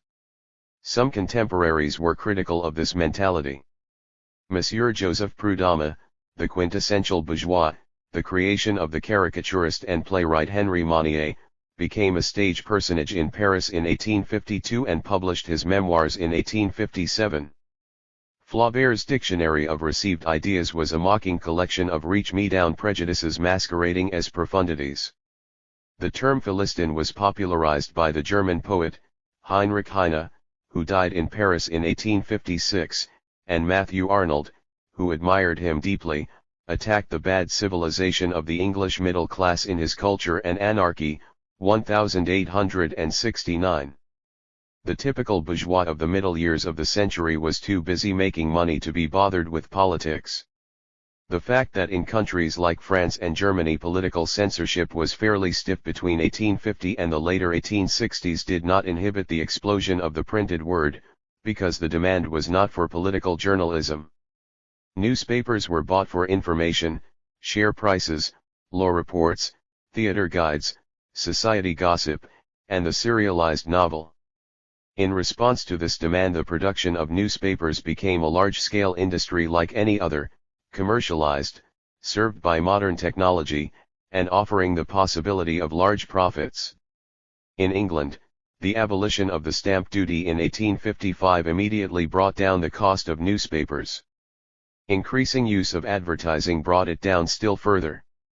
And the existence of a large and standard market was an incentive to develop and install new machines in the 1860s and 1870s, mechanical typesetting, the rotary press that could print up to 40,000 copies an hour, a device to feed in a continuous web of paper instead of sheets, the folding machine. Telegraph agencies provided instant news and the railways ensured a prompt and far-flung circulation. Before 1850 most newspapers had been of limited circulation and subscription in advance, for up to a year, was required of readers. It is no surprise that reading rooms were so popular. But cheap newspapers brought a change of practice, copies could now be bought from day to day. In England in 1856 the price of the Daily Telegraph came down to 1 penny. By 1880 its circulation was 250,000 and its owners were making a profit of £120,000 a year. The output of weekly newspapers and magazines was more varied. A popular English Sunday, like Lloyd's Weekly, which had an important following among artisans and tradespeople, was selling 350,000 copies in 1863. In London and Paris there were journals for merchants and financiers. Le Figaro was launched in 1854 as a weekly review of society gossip and scandal, to recount Paris to Paris. It was not until 1866 that it became a daily, and it introduced a political content only on the relaxation of press restrictions in 1868. One of the most important markets to open up was that of women. La Mode Illustrée, which introduced the latest fashions and informed anxious women of what was done and what not done in polite society, sold 58,000 copies in 1866. Wide circulation attracted the advertisers, and in the bourgeois family it was the women who saw to the business of consumption. It was largely for them that a new form of commerce, the department store, was conceived.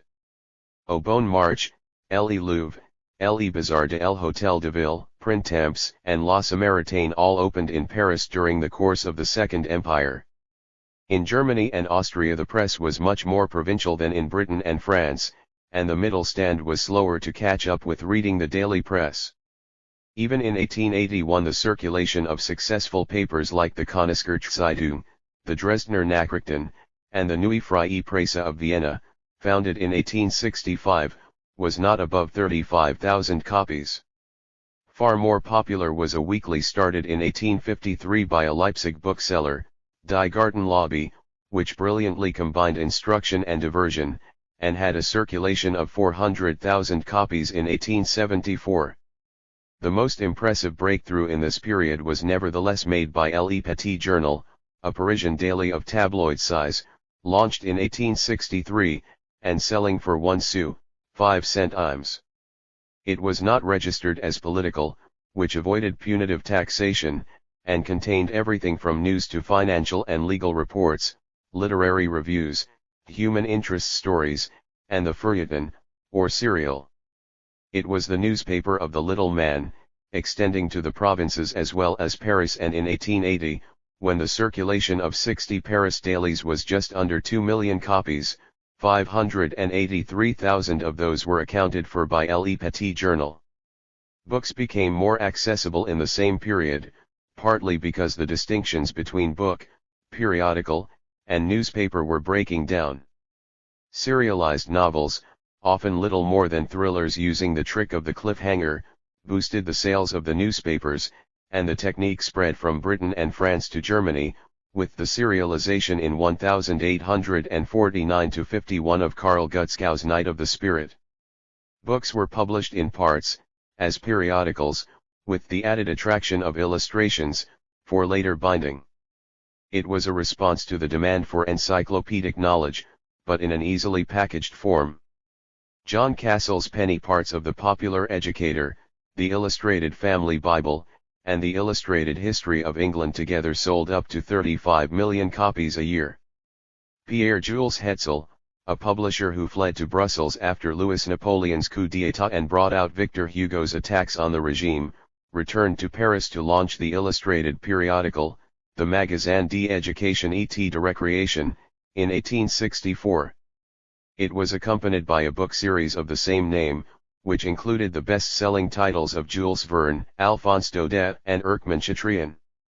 In England, George Routledge's Shilling Railway Library was aimed at the new public of railway travellers. It specialized in reprints and in American writers such as Fenimore Cooper, Irving, and Longfellow, whose works were not protected under British copyright law. The 1850s saw the appearance of the station bookstall, virtual monopolies of which were held by W. H. Smith in Britain and Hachette in France. Books were also made available through public libraries. The Act of 1850, which authorized rate-supported public libraries in England, was disappointing. In France and Germany, associations dedicated to popular education received public support for their endeavors. A comparison of the clientele of select libraries of the Franklin Society in France and of the Berlin Volksbibliotheken in the early 1870s reveals a petit bourgeois or middle-stand readership of tradesmen, artisans, clerks, petty officials, and teachers, as well as women and school children. The combination of bourgeois taste and technological innovation had its effect also on the world of music. The Victorian drawing room with its piano, played by the daughter of the house, is the very image of middle-class comfort and respectability. But the industrial achievement behind this image cannot be ignored. In 1851 the piano industry was dominated by English manufacturers, centered on London, who produced about 15,000 instruments a year, many for export. But piano making was either bespoke and artisanal, to provide the individual client with a luxury article, or the trash fabrications of garret makers, marketed by unscrupulous dealers. The revolution in piano making, the iron-framed, overstrung piano, was the work of Heinrich Steinway, who moved from Brunswick to New York in 1850, and whose models made an immense impact on the London exhibition of 1862 and the Paris exhibition of 1867. The standardized, cheap but high-quality piano had arrived. But while British and French markets continued in their artisanal ways, the initiative was seized by German manufacturers. By 1884 there were 424 piano factories in Germany, notably in Berlin, Hamburg, Stuttgart, Dresden, and Leipzig, which turned out 73,000 pianos a year, half of which were exported.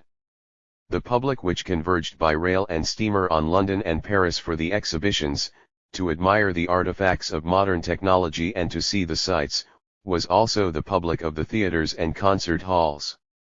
It was provincial as well as metropolitan, cosmopolitan as well as native. But even the regulars had changed. Louis Varon noted in 1860 that the public, profoundly altered by new habits and attitudes, was too busy, too preoccupied by material interests, too exhausted by the duties and emotions of the day to be excited by the creations of the mind when they leave their dinner tables. 4 After his long day at the counting house or government office, the bourgeois felt entitled to legitimate amusement. The middle class was not the public of the subscription concerts of the Philharmonic Society or Paris Conservatoire. but neither was it the public of the music halls which sprang from the singing saloons and café concerts around 1860. Their tastes were met by the impresarios of popular classical orchestras, who provided seats at reasonable prices and undertook gradually to educate as well as to divert their audience. Charles Halley, a Westphalian who moved to Paris and came to England in 1848, founded an orchestra for the Manchester exhibition of 1857 and kept it intact for a series of concerts launched at his own risk the following year. The first Leeds Festival took place in 1858 and the Albert Hall in London, with a seating capacity of 2,000, opened in 1873. In Paris, Jules Etienne Pasdeloup, himself a product of the Conservatoire, went outside fashionable Paris to hire a circus in the Boulevard du Temple in order to start his popular Sunday concerts in 1861. The basic repertoire was Haydn, Mozart, Beethoven, Weber, and Mendelssohn, but Pasdeloup also introduced the music of French composers and Wagner. Berlioz dismissed the audiences of 5,000 people as virtually uneducated, like that of the Boulevard Theatre's 5, but that is not surprising, for Pasdeloup had established himself in the same street. The middle-class public had no interest in the grand opera of Meyerbeer, which still dominated Paris in the 1850s. Giuseppe Verdi, who had just produced Rigoletto, La Traviata, and Il Trovatore for Italian audiences, lived in Paris from 1853 to 1857 and felt himself obliged to write a grandiose, Meyerbeerian opera, Les Vêpres Siciliennes. Even the opera comique was becoming serious. But at the theatre lyric the impresario Leon Carvalho rejected the heavy, spectacular, and entirely artificial genre of Meyerbeer for opera that was more delicately crafted, lyrical, and populated by human beings. His great success was with Gounod's Faust in 1859, which was followed by Bizet's Pêcheurs de Perles in 1863. At the other end of the spectrum from Meyerbeer, and aimed directly at the audience of the exhibitions, was the opera bouffe of the German Jewish composer, Jacques Offenbach. He was authorized to open his own theatre, Les Bouffes Parisiens, in the Champs-Élysées, where the exhibition of 1855 was to be held, and in time for its opening. Most of the capital was advanced by Hippolyte de Villemessant, proprietor of Le Figaro. The success of Orphée Auxiliary Enfers, 1858, a naughty parody of schoolboy mythology, was followed by La Vie Parisienne of 1866, which congratulated Parisian society on its chic, wit, and elegance, and La Grande Duchesse de Gerolstein, produced for the exhibition of 1867, with Offenbach's diva, Hortense Schneider, in the title role. Another star of the 1867 exhibition was Johann Strauss the Younger, the Viennese waltz master promoted in Paris by Villemessant. Offenbach encouraged Strauss to take up operetta, and though he lacked a good librettist, Strauss put on operettas at the Theatre in der Wien after 1871, while Wagner played nearby at the New Court Opera House of Vienna.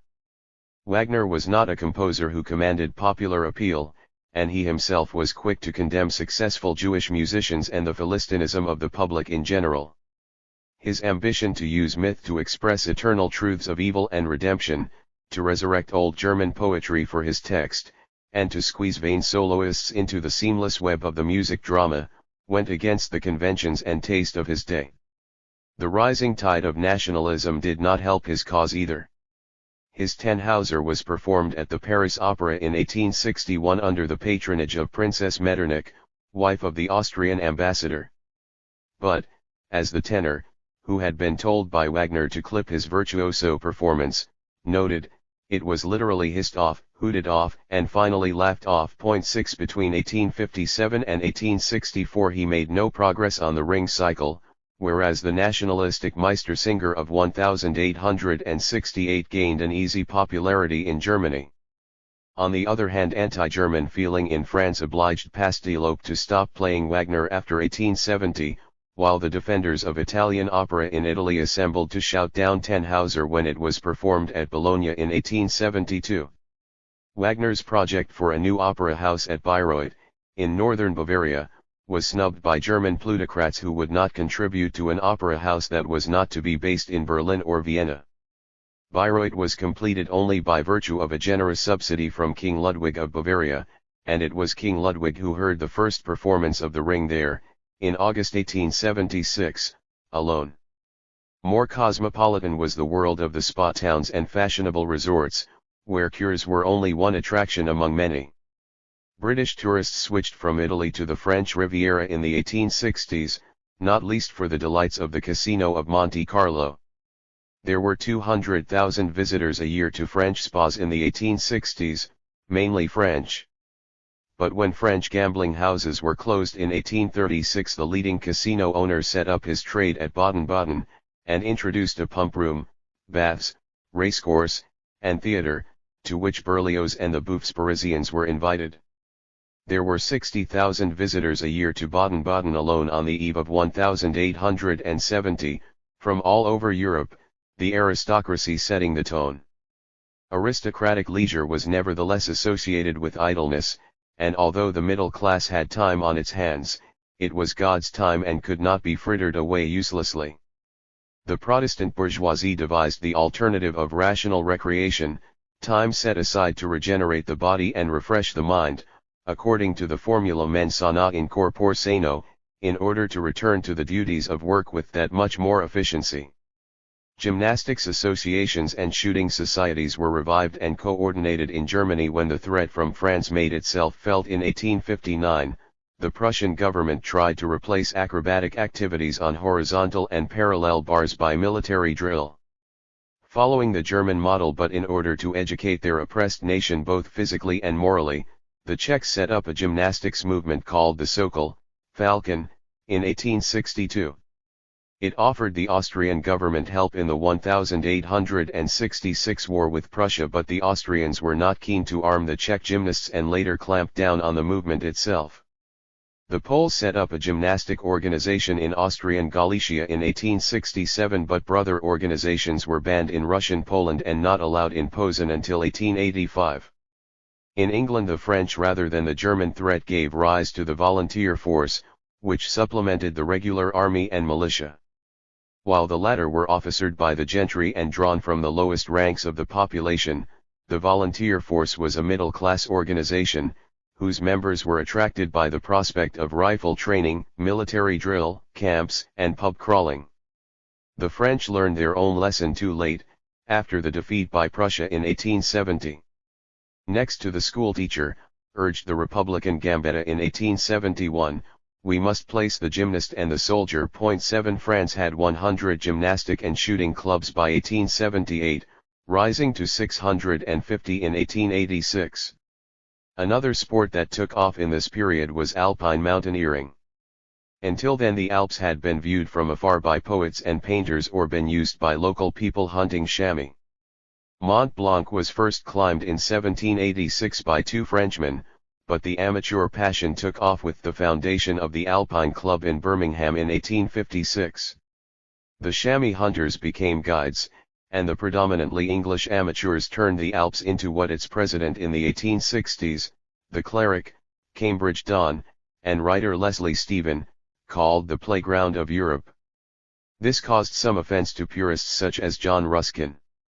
The French revolutionaries made stables of the cathedrals of France, he complained, you have made racecourses of the cathedrals of the earth. 8 The sport was not without its dangers, and 7 of those who climbed the Matterhorn with Edward Whymper in July 1865 fell to their deaths, but alpinism took off as a pursuit beloved of the gentleman and intellectual in search of a challenge far from the madding crowd.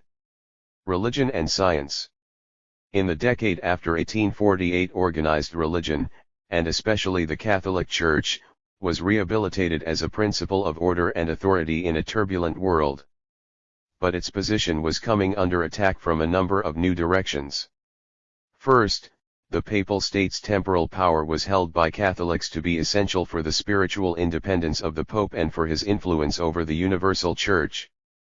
But because he was a secular Italian prince, he stood in the way of the national unification of Italy. Second, the scientific discoveries and the scientific mentality of the mid-19th century challenged not only the churches but also religion itself by questioning the revealed truths on which faith was grounded. Third, although the churches retained and even extended their hold on the middle classes, they lost their influence over the working classes, for reasons both political and demographic, if indeed that influence had ever been as strong as was alleged.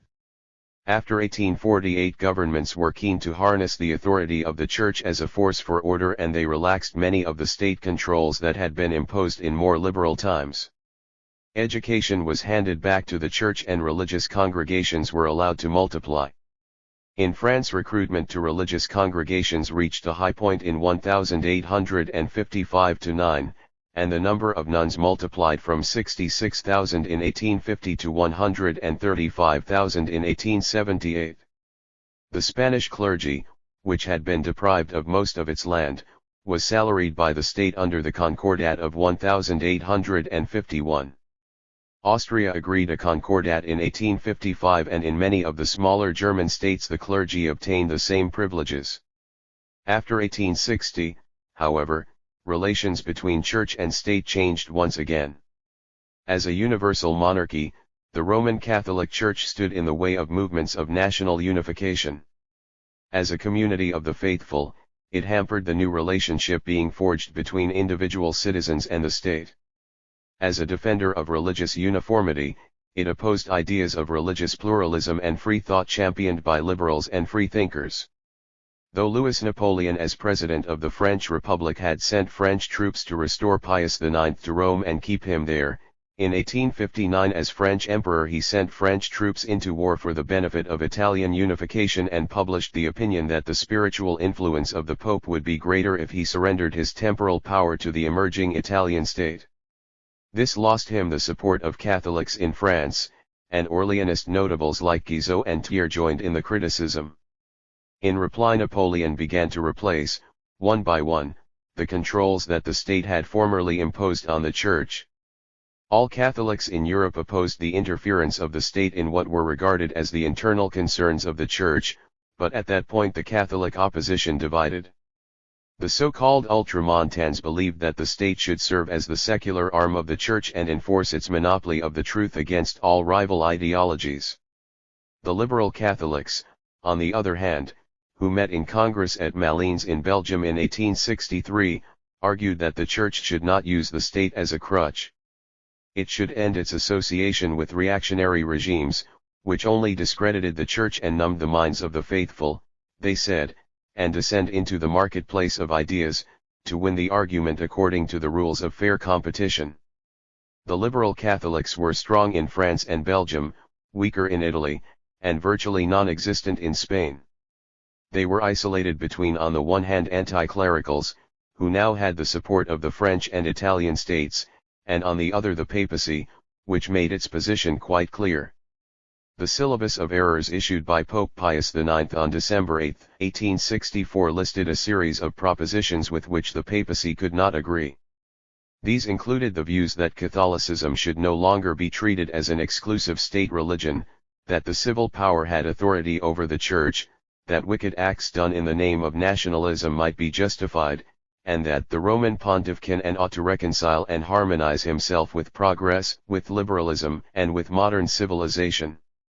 This was a direct challenge to the national state, and Napoleon III replied by banning the publication of the syllabus in France. It was also a body blow to enlightened Catholics who believed that modern civilization and the Catholic Church were not mutually exclusive. But the Ultramontanes were cock-a-hoop, and interpreted the Pope's pronouncements in the most intransigent light.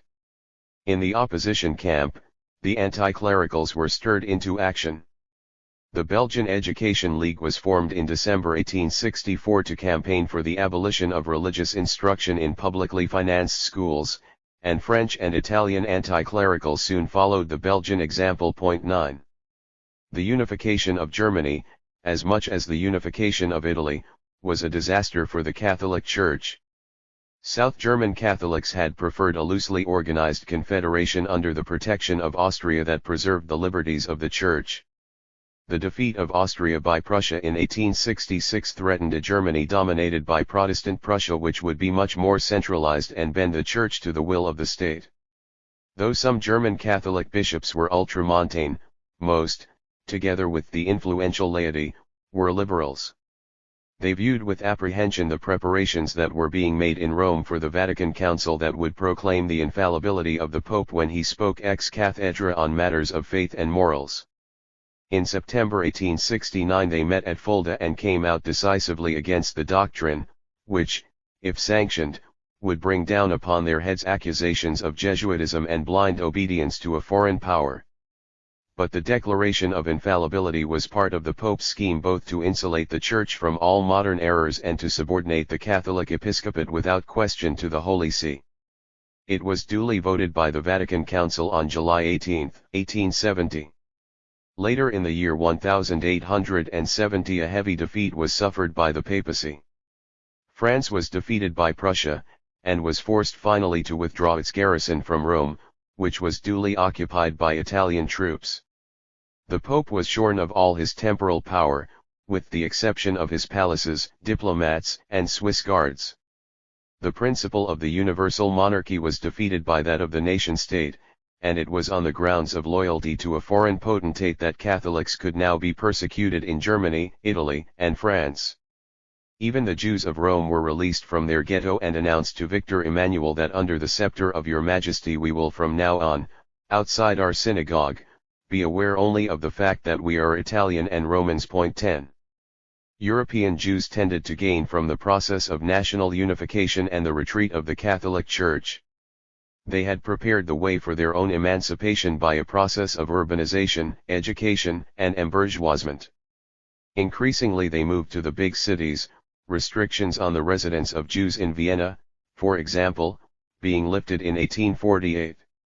They colonized secondary schools and universities and learned the language of the dominant nationality, be it French, German, Magyar, or Russian. They moved from petty trading and artisanal occupations to wholesale commerce, banking, and the professions. Emancipation, or the acquisition of civil and political rights, followed. In Russia, Alexander II granted rights after 1859 to a minority of useful Jews, including merchants, artisans, and the university-educated. Swiss Jews, who were confined to the canton of Argau, were emancipated under pressure from France in 1864. Jews in Italy were emancipated as each state became annexed to Piedmont.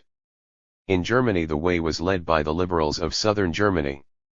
Baden emancipated its Jews in 1862, Frankfurt and Württemberg in 1864. The North German Confederation followed in 1869 and imposed emancipation on Catholic Bavaria in 1870. Jews were emancipated in Austria and Hungary after the Ausgleich in 1867. In Great Britain, legal emancipation was completed in 1871. Emancipated Jews completed their assimilation into the dominant nationality and took up liberal politics, in order to defend their civil and political rights.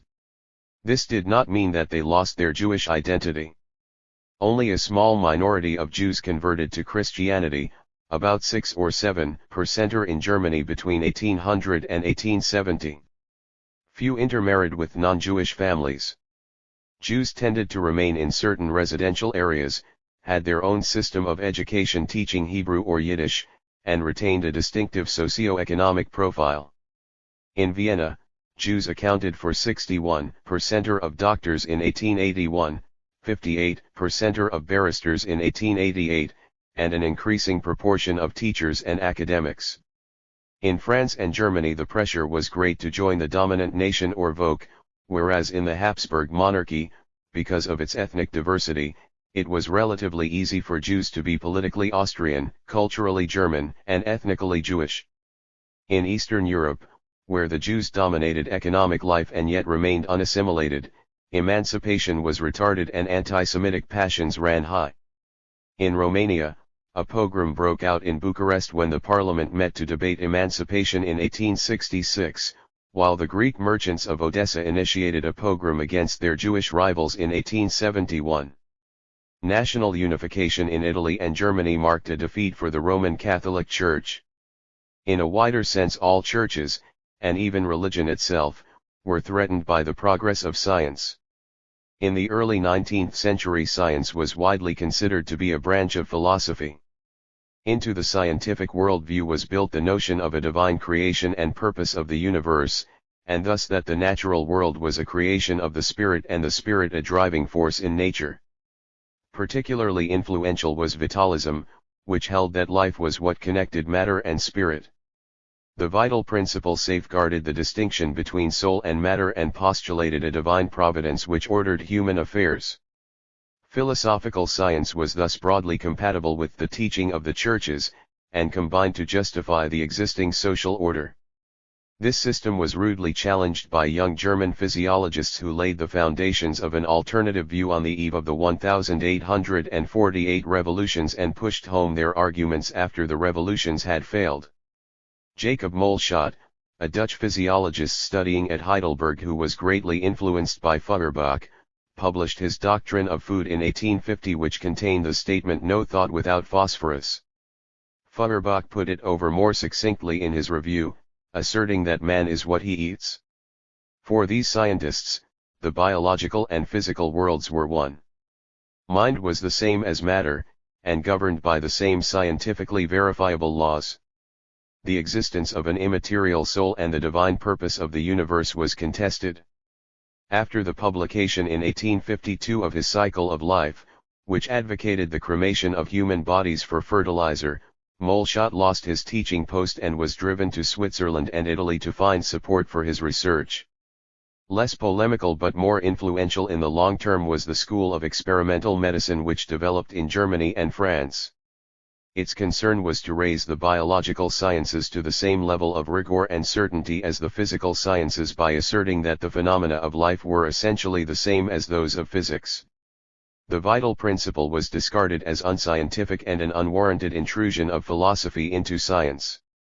Abstract speculation was abandoned and a laboratory revolution took place, according to which all knowledge not discovered and verified by experiment was worthless. Clearly, experimentation in medicine posed difficulties, but the new generation of hard-headed physiologists was keen to establish their credentials. The leader of the German school, Émile du Bois-Reymond, who became a full professor of physiology at the Prussian Academy of Sciences in 1858, measured the electric current in frogs' legs. In France, the outstanding figure was Claude Bernard, appointed professor of physiological medicine at the Collège de France in 1854. His Introduction to the Study of Experimental Medicine, published in 1865, was an apology for vivisection. "Dead anatomy teaches nothing," he wrote. "Organisms must be observed at work, and if experiments on humans were impossible, even inconceivable, experiments on living animals must serve instead. To learn how men and animals live," he continued, "we cannot avoid seeing great numbers of them die." 11. The scientific view that man was part of the natural world and could be explained in terms of it was also advanced by Charles Darwin. After serving as a naturalist on a surveying expedition in the Pacific in 1831-6, and discovering Malthus in 1838, he published the fruits of his studies, The Origin of Species, in 1859. Darwin described how all organic beings struggled within their environment for food and habitat.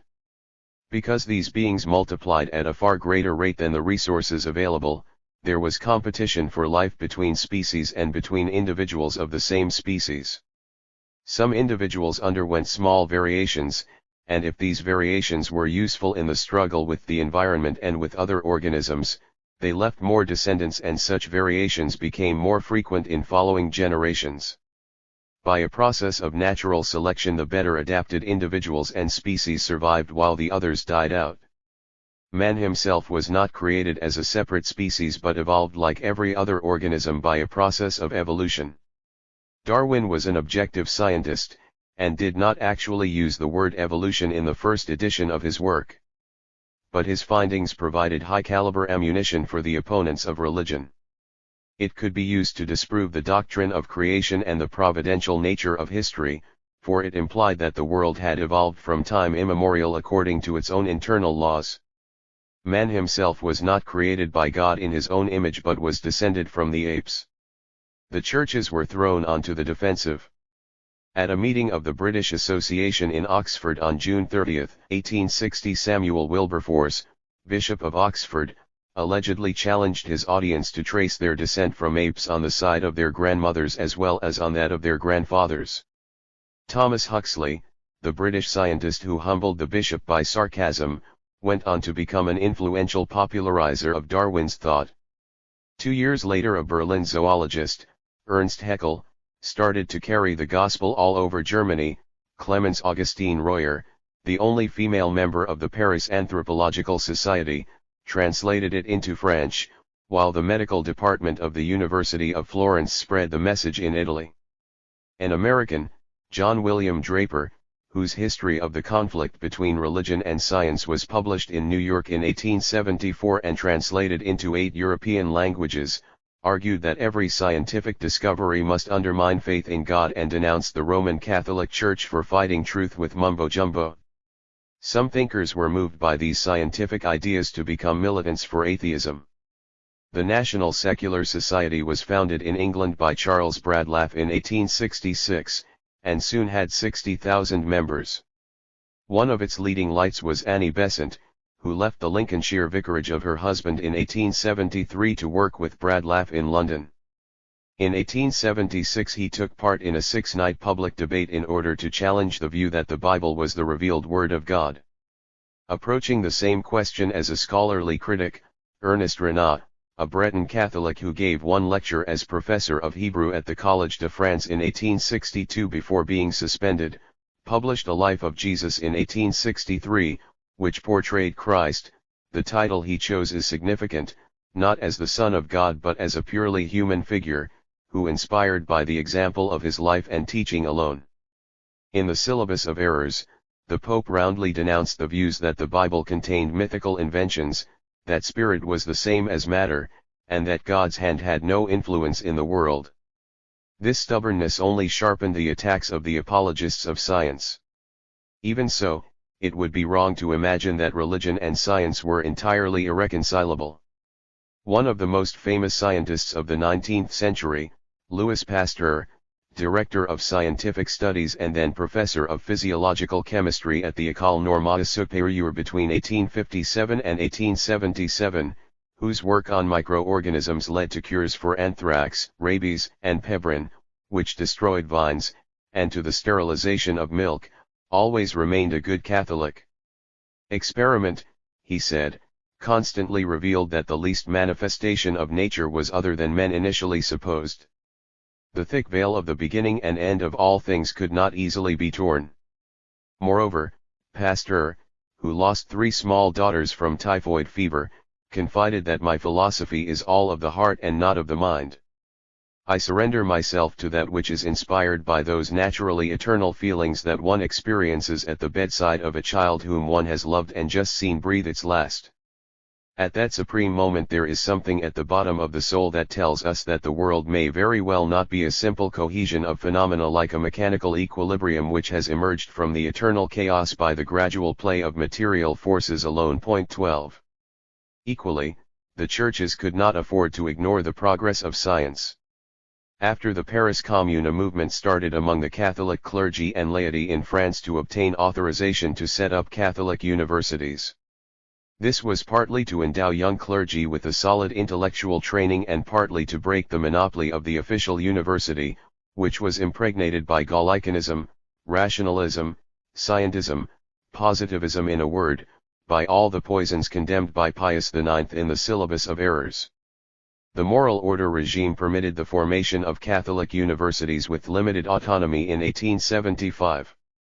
That of Lille, founded by the Catholic clergy and local industrialists, opened in 1877. Despite the rhetoric about a Catholic and Roman counter-university, it was impossible for such a university to function without assimilating some of the fruits of modern research, in however harmless a form. The Paris Commune reprieved the Catholic Church.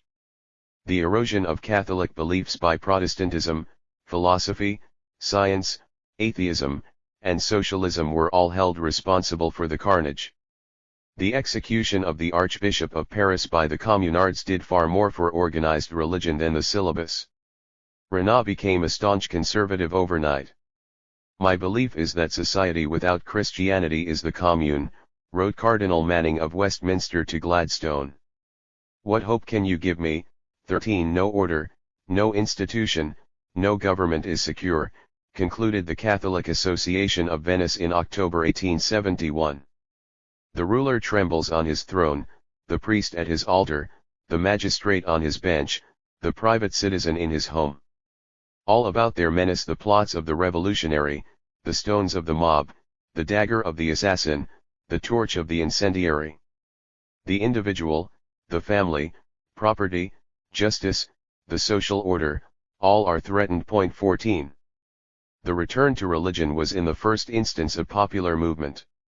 The 1860s and 1870s were a time of upset by war, national unification, revolution, and epidemics affecting both humans, and in the case of phylloxera, crops. Given that the Catholic hierarchy was itself a victim of the Troubles, popular communities were obliged to fall back on their own devices to explain catastrophe and do something about it.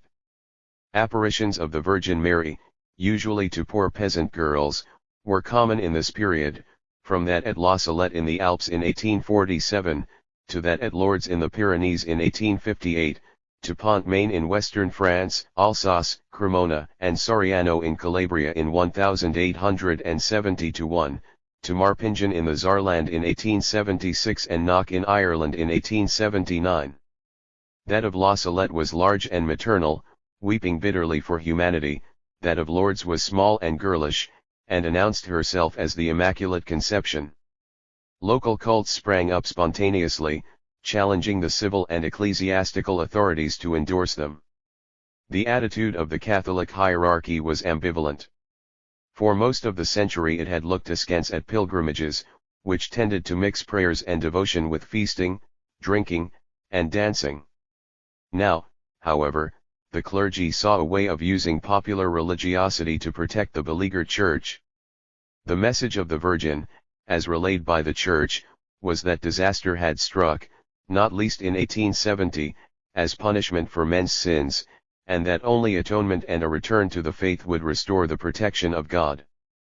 A male clergy found a way of harnessing the devotion of women, whether in congregations or not, to promote the cult of the Virgin, both as a way of feminizing Catholicism and of legitimizing the virtues of womanhood and motherhood. Pilgrimages were purged of their profane accretions but commercialized through the railway network and organized on a national and even international, rather than just a local, basis.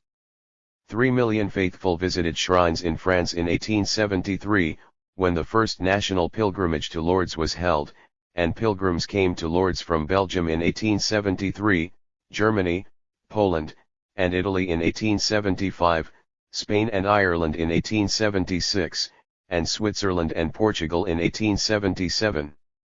The Catholic laity were keen to seize on the upsurge of religiosity to convert the working classes, whose atheism was believed to have been responsible for the Paris Commune.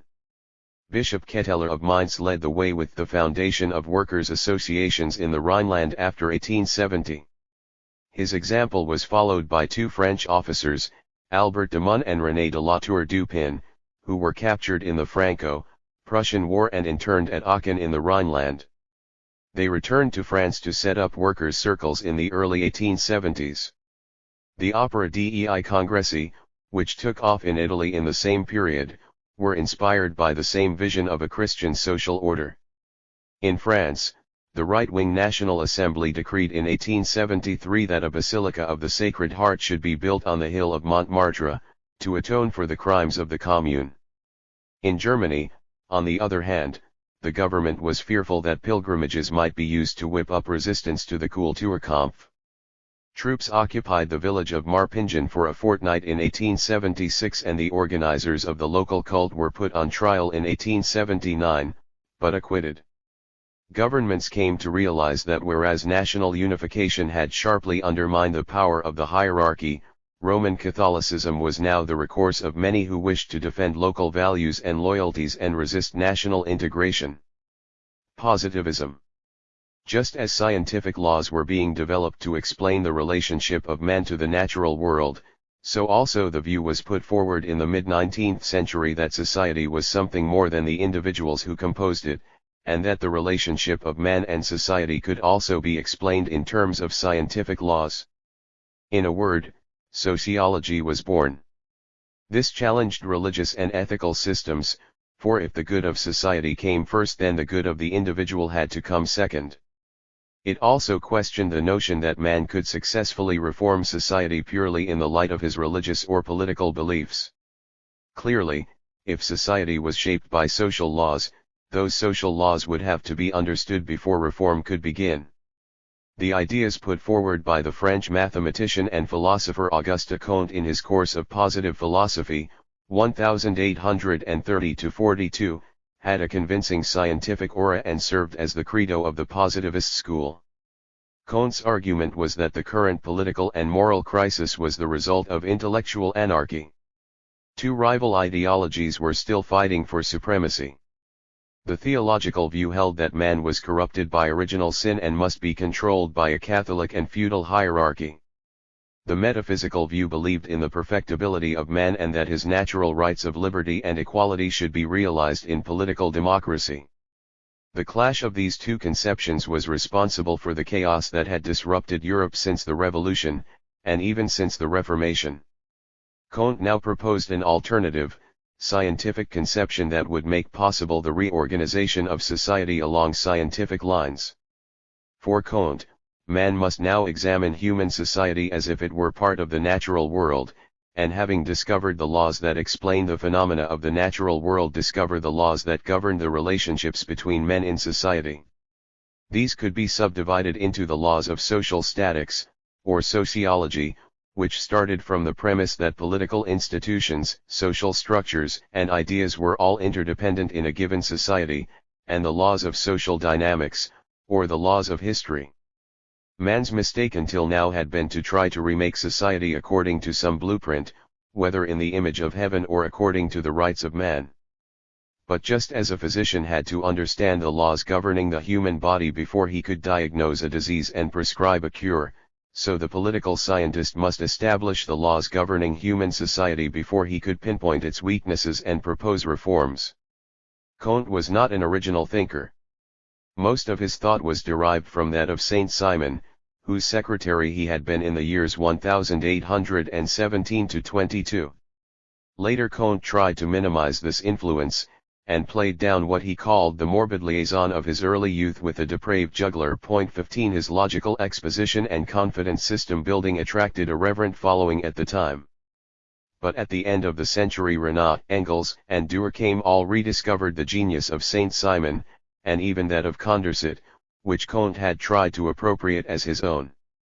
One reason for Comte's success was that after the death of Saint Simon in 1825 his disciples followed him as exponents of a new religion of love and then became technocrats and planners, leaving Comte as the only scientist in the world of poets, industrialists, and scientists that Saint Simon envisaged.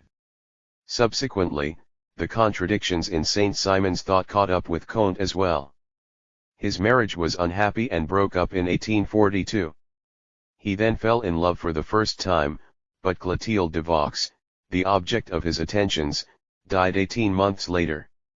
Whereas Comte had until now preached the superiority of the mind over the heart, his system of positive politics, published in 1851-4, a monument to Clotilde de Vaux, proposed that society's conflicts could be resolved by love, by a religion of humanity.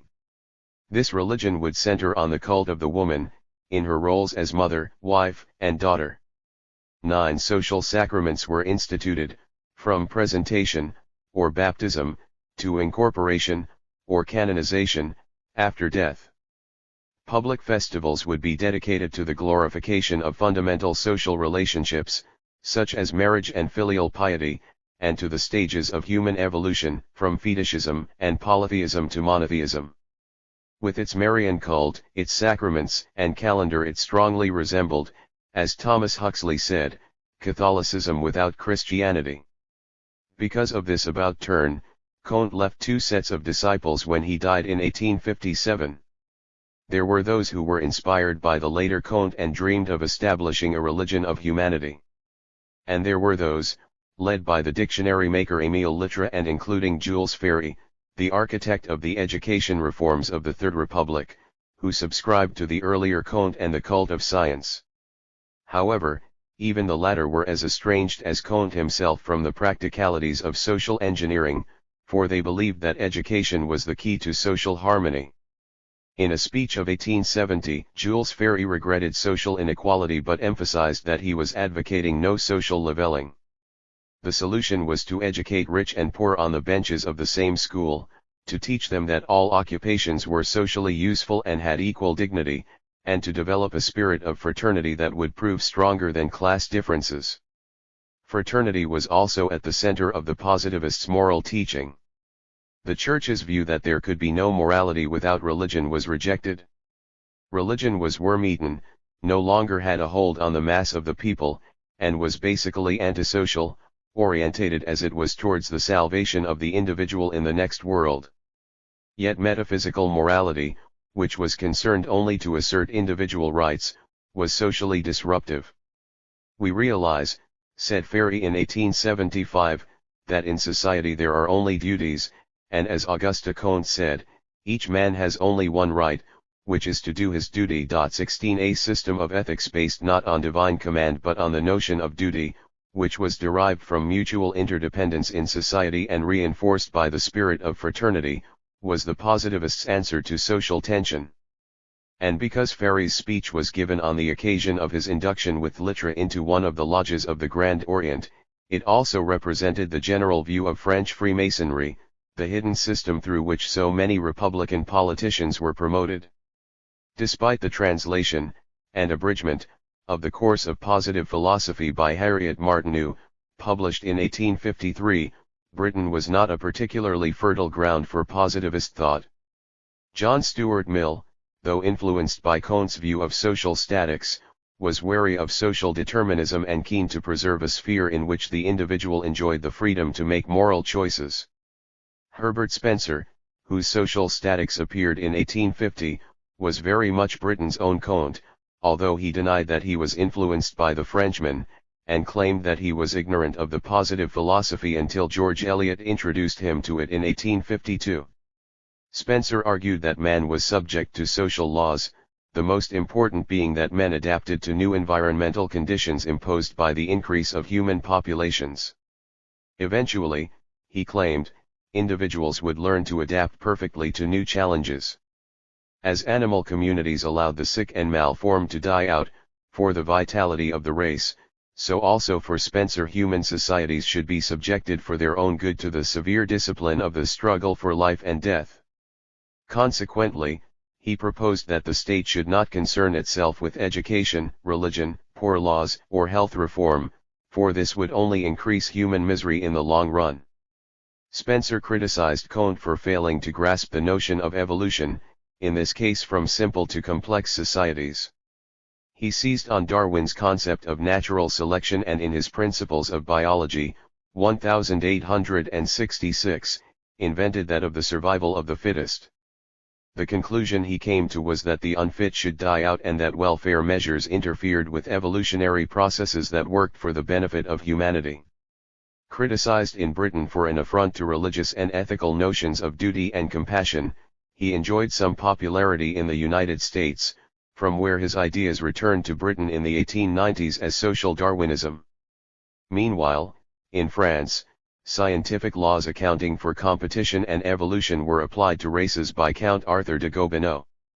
Briefly secretary to Alexis de Tocqueville when the latter was French foreign minister in 1849, he then served in the French diplomatic service in Switzerland and Germany, and in 1855 published an essay on the inequality of human races, which he dedicated to the reactionary George V of Hanover.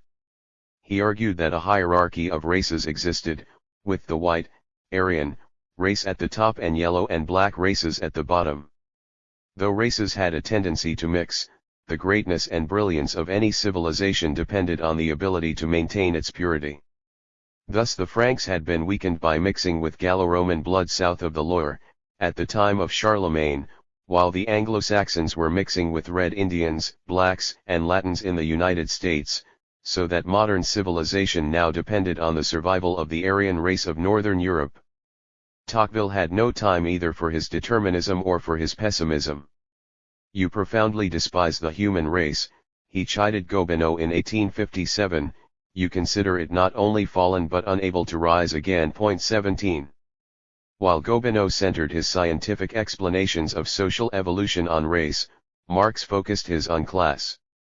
From London he issued his Critique of Political Economy in 1859 and the first volume of Capital in 1867.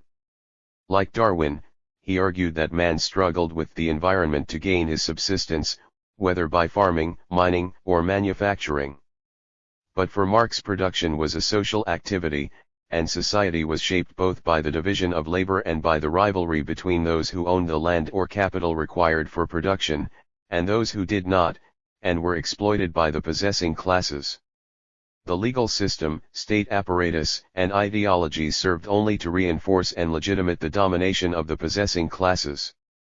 However, the system was not static. For as capitalists invested in new technology to increase the productivity of the workforce and hence their ability to exploit it, so they both precipitated crises of overproduction and created an army of unemployed workers who would eventually turn against the system. What appealed to workers' leaders about Marx's message was the scientific demonstration that capitalism was doomed and that socialist society would inevitably take its place. It was the influence of German thought rather than French thought that was felt among Spanish intellectuals from the later 1850s. But it was metaphysical German thought, that of the idealists, and notably a minor German idealist named Karl Kraus, which was introduced to Spain by Julian Sanz del Rio, the professor of philosophy at the New University of Madrid. This philosophy held that the world was an emanation of God at a particular moment, and that all knowledge was ultimately knowledge of God. The task of the individual was to achieve an inner harmony between his nature and his spirit, and then to resolve the antagonisms of marriage, class, sect, and nation within ever higher associations, until a final harmony was reached in God. The Krausists, an elect upon whose self-education depended the destiny of humanity, floated about the universities in black garments and with serious mien, and acquired a certain amount of public importance after the Revolution of 1868. This was, in Kant's terms, progress from theological to metaphysical thought, and unfortunately it offered no practical programs of social reform. Realism. The challenge of a rapidly changing world was taken up by a movement of writers and artists who called themselves realists. They were inspired not by history, legend, or the Bible, but by the contemporary world which forced itself upon their senses. Revolution and democracy had given expression to numbers, and workers and peasants now aroused the same interest as lords and ladies. Even the small-town bourgeoisie, with its pretensions, peccadillos, and ennui, was deemed worthy of artistic treatment. But above all it was the business of modern life that caught the eye, the race tracks and regattas, the bars and boulevards, the department stores and apartment blocks, the railway stations and quaysides. In some cases the change of approach came about very suddenly. The French novelist, Gustave Flaubert, wrote in November 1850 from Constantinople to his mistress, outlining 3 projects that he was considering: 1.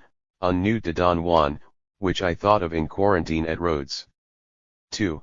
Anubis, the story of a woman who wants to be seduced by God. This is the most exalted of the 3, but has atrocious difficulties. 3.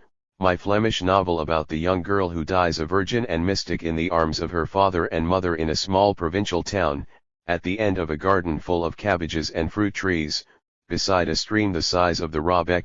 18. But scarcely 6 months later, back in Rouen, Flaubert had dropped all 3 subjects and was planning a study of modern provincial life that was to become Madame Bovary, the story not of a romantic heroine, but a doctor's wife. Of course urban and industrial life repelled as many writers and artists as it fascinated. The romantic view of a higher world beyond the constraints of grim reality still had its exponents. In England the Pre-Raphaelite Brotherhood, which was formed in 1848, took refuge for inspiration first in the life of Christ, then in the story of Dante and Beatrice, and Arthurian legend. It was a search for an ideal both chivalric and romantic.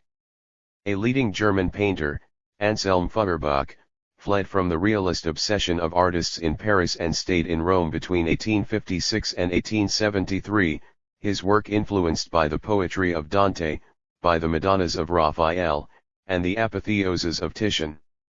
The rejection of modern life was explicit among German novelists. Even so-called realists like Gottfried Keller were still primarily interested in ethical questions, not in social and political problems, and confined their works to family circles, rustic settings, and the historical past. One reason for the choice of historical and mythological subjects was their symbolic importance. Through them it was possible to portray the spiritual qualities of man's nature, cleansed of the tarnish of everyday life, and to fix the eternal values of love and beauty in a world that was far removed from the present. These were not the concerns of the realists. They had experienced the revolution of 1848 as young men and their hopes had been dashed. Eternal values of liberty and equality had been trampled underfoot and religion was now part of the apparatus of repression. They had no illusions at all about the higher qualities of mankind, and they were committed to show triumphant bourgeois society exactly as it was, warts and all. Realism was the opposite of romanticism or idealism in that it had no faith in anything beyond the real world. Some artists of the period, such as the Frenchman, Millet, tended to idealize the people, portraying the peasantry and stylizing their work as a series of ritual acts, performed since time immemorial, to the greater glory of God. But the perspective of the leading realist painter, Gustave Courbet, was quite different. His stonebreakers represented the most brutalizing and monotonous form of human toil, work as drudgery. His vast canvas, The Burial at Ornans, was a secular treatment of a religious ceremony, suggestive of no hope, the faces of the mourners mean and grim. Is it the painter's fault, asked the writer, Champ Fleury, if material interests, small-town life, sordid egoism, provincial narrowness have clawed their faces, dimmed their eyes, wrinkled their foreheads, made their mouths stupid? 19 In the Salon of 1853 Courbet exhibited his bathers, two podgy nudes on a slippery riverbank who seemed to the Empress to be carrying more weight than the plough horses in the adjoining picture. Certainly they conveyed nothing of the ideal of beauty. Although the imperial authorities needed Courbet for the Universal Exposition of 1855, they wanted to vet sketches of a work to be commissioned. This Courbet refused, and set up a separate one-man exhibition under the banner of realism. Among those influenced by Courbet were the Russian painters of the Perdvizky school who reacted against the academy at St. Petersburg and began to paint the people, going to the people with traveling shows. Vasily Perov, the illegitimate son of a Baltic German noble, progressed from the slightly sentimental genre studies of drunken priests and lecherous landlords which he painted before going to Paris in 1863, to much bleaker subjects, such as the drowned woman of 1867. Ilya Repin, the son of a state serf in the Ukraine, who began his career painting icons, worked for 3 years on his vast Volga barge haulers, 1873, which caused a stir at the Paris Universal Exposition of 1878. Repin's brush has no pretensions to delicacy, wrote one critic. He painted his barge haulers without flattering them, perhaps even exaggerating their lack of beauty. Proudhon, who was so affected by Courbet's Stonebreaker, would have found here a great occasion for inspiration. 20. The realists were entirely cut off from the infinite and eternal. Absolute principles of good and evil, of right and wrong, seemed a long way off, people muddled along as best they could. Love was prosaic and usually disappointing, not a participation in the divine. In Flaubert's Madame Bovary, which starts with the boredom imposed by marriage to a country doctor, Emma consumes a succession of lovers in her desire to realize the ideal of romantic love that she has read about in novels, but she remains hungry for affection. She is driven to suicide by the pressure of debt and dies kissing the crucifix, but unrepentant. Sentimental Education, 1869, is almost a mirror image of Bovary. Flaubert's anti-hero, Frédéric Moreau, meets his ideal of a woman within the first pages of the novel. But he is weak-willed and indecisive. He is reluctant to confront obstacles in his path or to make sacrifices for a higher goal. Thus he refrains from approaching her and fritters away his life in a string of other affairs. In Gottfried Keller's Village Romeo and Juliet, 1855, two families quarrel over a small piece of land and make marriage between the young lovers impossible. But for them there is no question that death will permit in eternity the union that cannot be made in this world. Rather, they snatch their pleasure in this, the only world that exists, and then drown themselves. In a much more incisive way, Dostoevsky confronted the issue of injustice in a world where God has ceased to exist. An individual like the poor student Raskolnikov in Crime and Punishment, 1866, is driven to take the redress of evil into his own hands, to recreate a system of values, even if this involves brutal murder.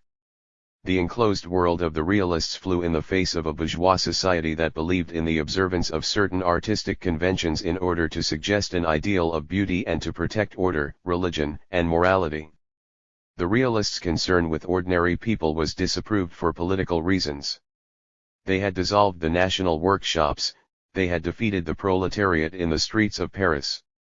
They had purged universal suffrage, wrote the critic, Castagneri, in 1851, and here was that vile multitude, chased out of politics, reappearing in painting. 21 Under the Second Empire in France, the law of 1819 against the publication of works which constituted an outrage to public and religious morality was enforced in courts which sat without juries. Baudelaire's Les Fleurs du Mal and Flaubert's Madame Bovary were the subject of obscenity trials in the same year, 1857. The main contention of Flaubert's prosecutor was that Emma's approach to God was as lascivious as her approach to earthly lovers, and that she showed no repentance for her adultery. Art without rules is no longer art, he concluded, it is like a woman who takes off all her clothes. 22. Artistic convention was the apparatus of bourgeois hypocrisy. A distinction was drawn between the nude, an alabaster column that was destined never to see a strip of clothing, and was usually portrayed in some exotic or mythological setting, and the naked woman, who had clearly just undressed and erupted into everyday life. Among the most established of 19th-century French painters were Jean-Léon Gérôme, who visited Cairo and Constantinople on several occasions and placed his nudes in the acceptable settings of seraglios, slave markets, and Turkish baths, and William Adolphe Bouguereau, whose diaphanous nymphs bathe in the evening light in forest pools. The public, according to Théophile Thor, writing about the Salon of 1861, accepts monsters with goat's feet who carry off completely naked fat women, but it does not want to see the garters of the girls of the Seine. 23 Courbet broke the rules by painting real women in real bathing places, while Manet scandalized the public by taking the conventions and making a mockery of them. In his Déjeuner sur l'herbe, 1863, well-dressed young men have joined a naked woman in her forest idyll, while his Olympia, 1865, is not a classical odalisque, but, in the classical pose, a young prostitute who confronts the viewer with a direct gaze. Rejected by the Universal Exposition of 1867, he set up a separate exhibition in a private pavilion, next to Courbet's. Bourgeois morality did not give ground that easily, and the pressure to conform weighs heavily in much realist literature. The will of the anti-hero is so weak, and the norms of society so strong, that in the Swiss author Gottfried Keller's novel Green Henry, written in 1854 and revised in 1879, the young artist of no particular talent would be happy to succeed without any effort on his part. When this proves impossible, he is just as happy to become a responsible member of the community, a minor official and honest burgher of his hometown of Zurich. The intractability of bourgeois values, reinforced by the authority of the Catholic Church, is the theme of much of the writing of the Spanish novelist Pérez Galdós. In Dona Perfecta, the Catholic mother lives up to her name until her nephew, a liberal and free thinker, determines to marry her daughter. At this point Catholic fanaticism and the prejudices of the provincial community are unleashed, and Dona Perfecta combines with her confessor to kill the young man and drive the daughter to madness. The realists not only abolished the ideal world that was supposed to exist beyond the real world and give it meaning, they also tried to adapt the methods of science to their observations of society. The perspective of the scientist was supposed to be cool, detached, and impartial. Flaubert, who strove after the same impartiality, was said to have dissected the emotions of Emma Bovary like a surgeon with his scalpel. The Goncourt brothers, Edmond and Jules, insisted that massive documentation was required before a novel could be written about particular aspects of social life. On painting, the main influence was that of photography, which progressed from the daguerreotype of 1839, a metallic plate that could not be reproduced, to the wet collodion process of the early 1850s, from which multiple negatives and a high degree of accuracy could be obtained. The appeal for realist painters was that the camera was a machine that would reproduce, quite objectively, what was placed in front of the lens. There could be no question of any idealization. That, for the critics, was the main drawback. In Courbet's Burial at Ornans, which one might mistake for a faulty daguerreotype, said one, there is a natural coarseness which one always gets in taking nature as it is, and on reproducing it just as it is. 24 But even artists who were not realists in the sense of painting subjects from contemporary life, such as Gérôme, aspired to the accuracy of the photograph, and Baudelaire noted in 1859 that the ill-applied progress of photography has contributed much, as do indeed all material advances, to the impoverishment of the French artistic genius already so rare. 25. Curious though it may seem, the photograph exercised a powerful influence over the Impressionist painters, who tried to fix on canvas, in the open air, the fleeting impressions of modern life. The bird's-eye photographs taken from high buildings or by the famous photographer Nadar from his balloon made popular the view onto the street from above, with its sense of detachment. As camera speeds became quicker, so the image was transformed. The early snapshots of Paris were exposed for so long that it appeared that the city had no traffic. Then moving objects were registered as blurred and wispy shapes, which were imitated by Monet in his Boulevard de Capucines in 1873.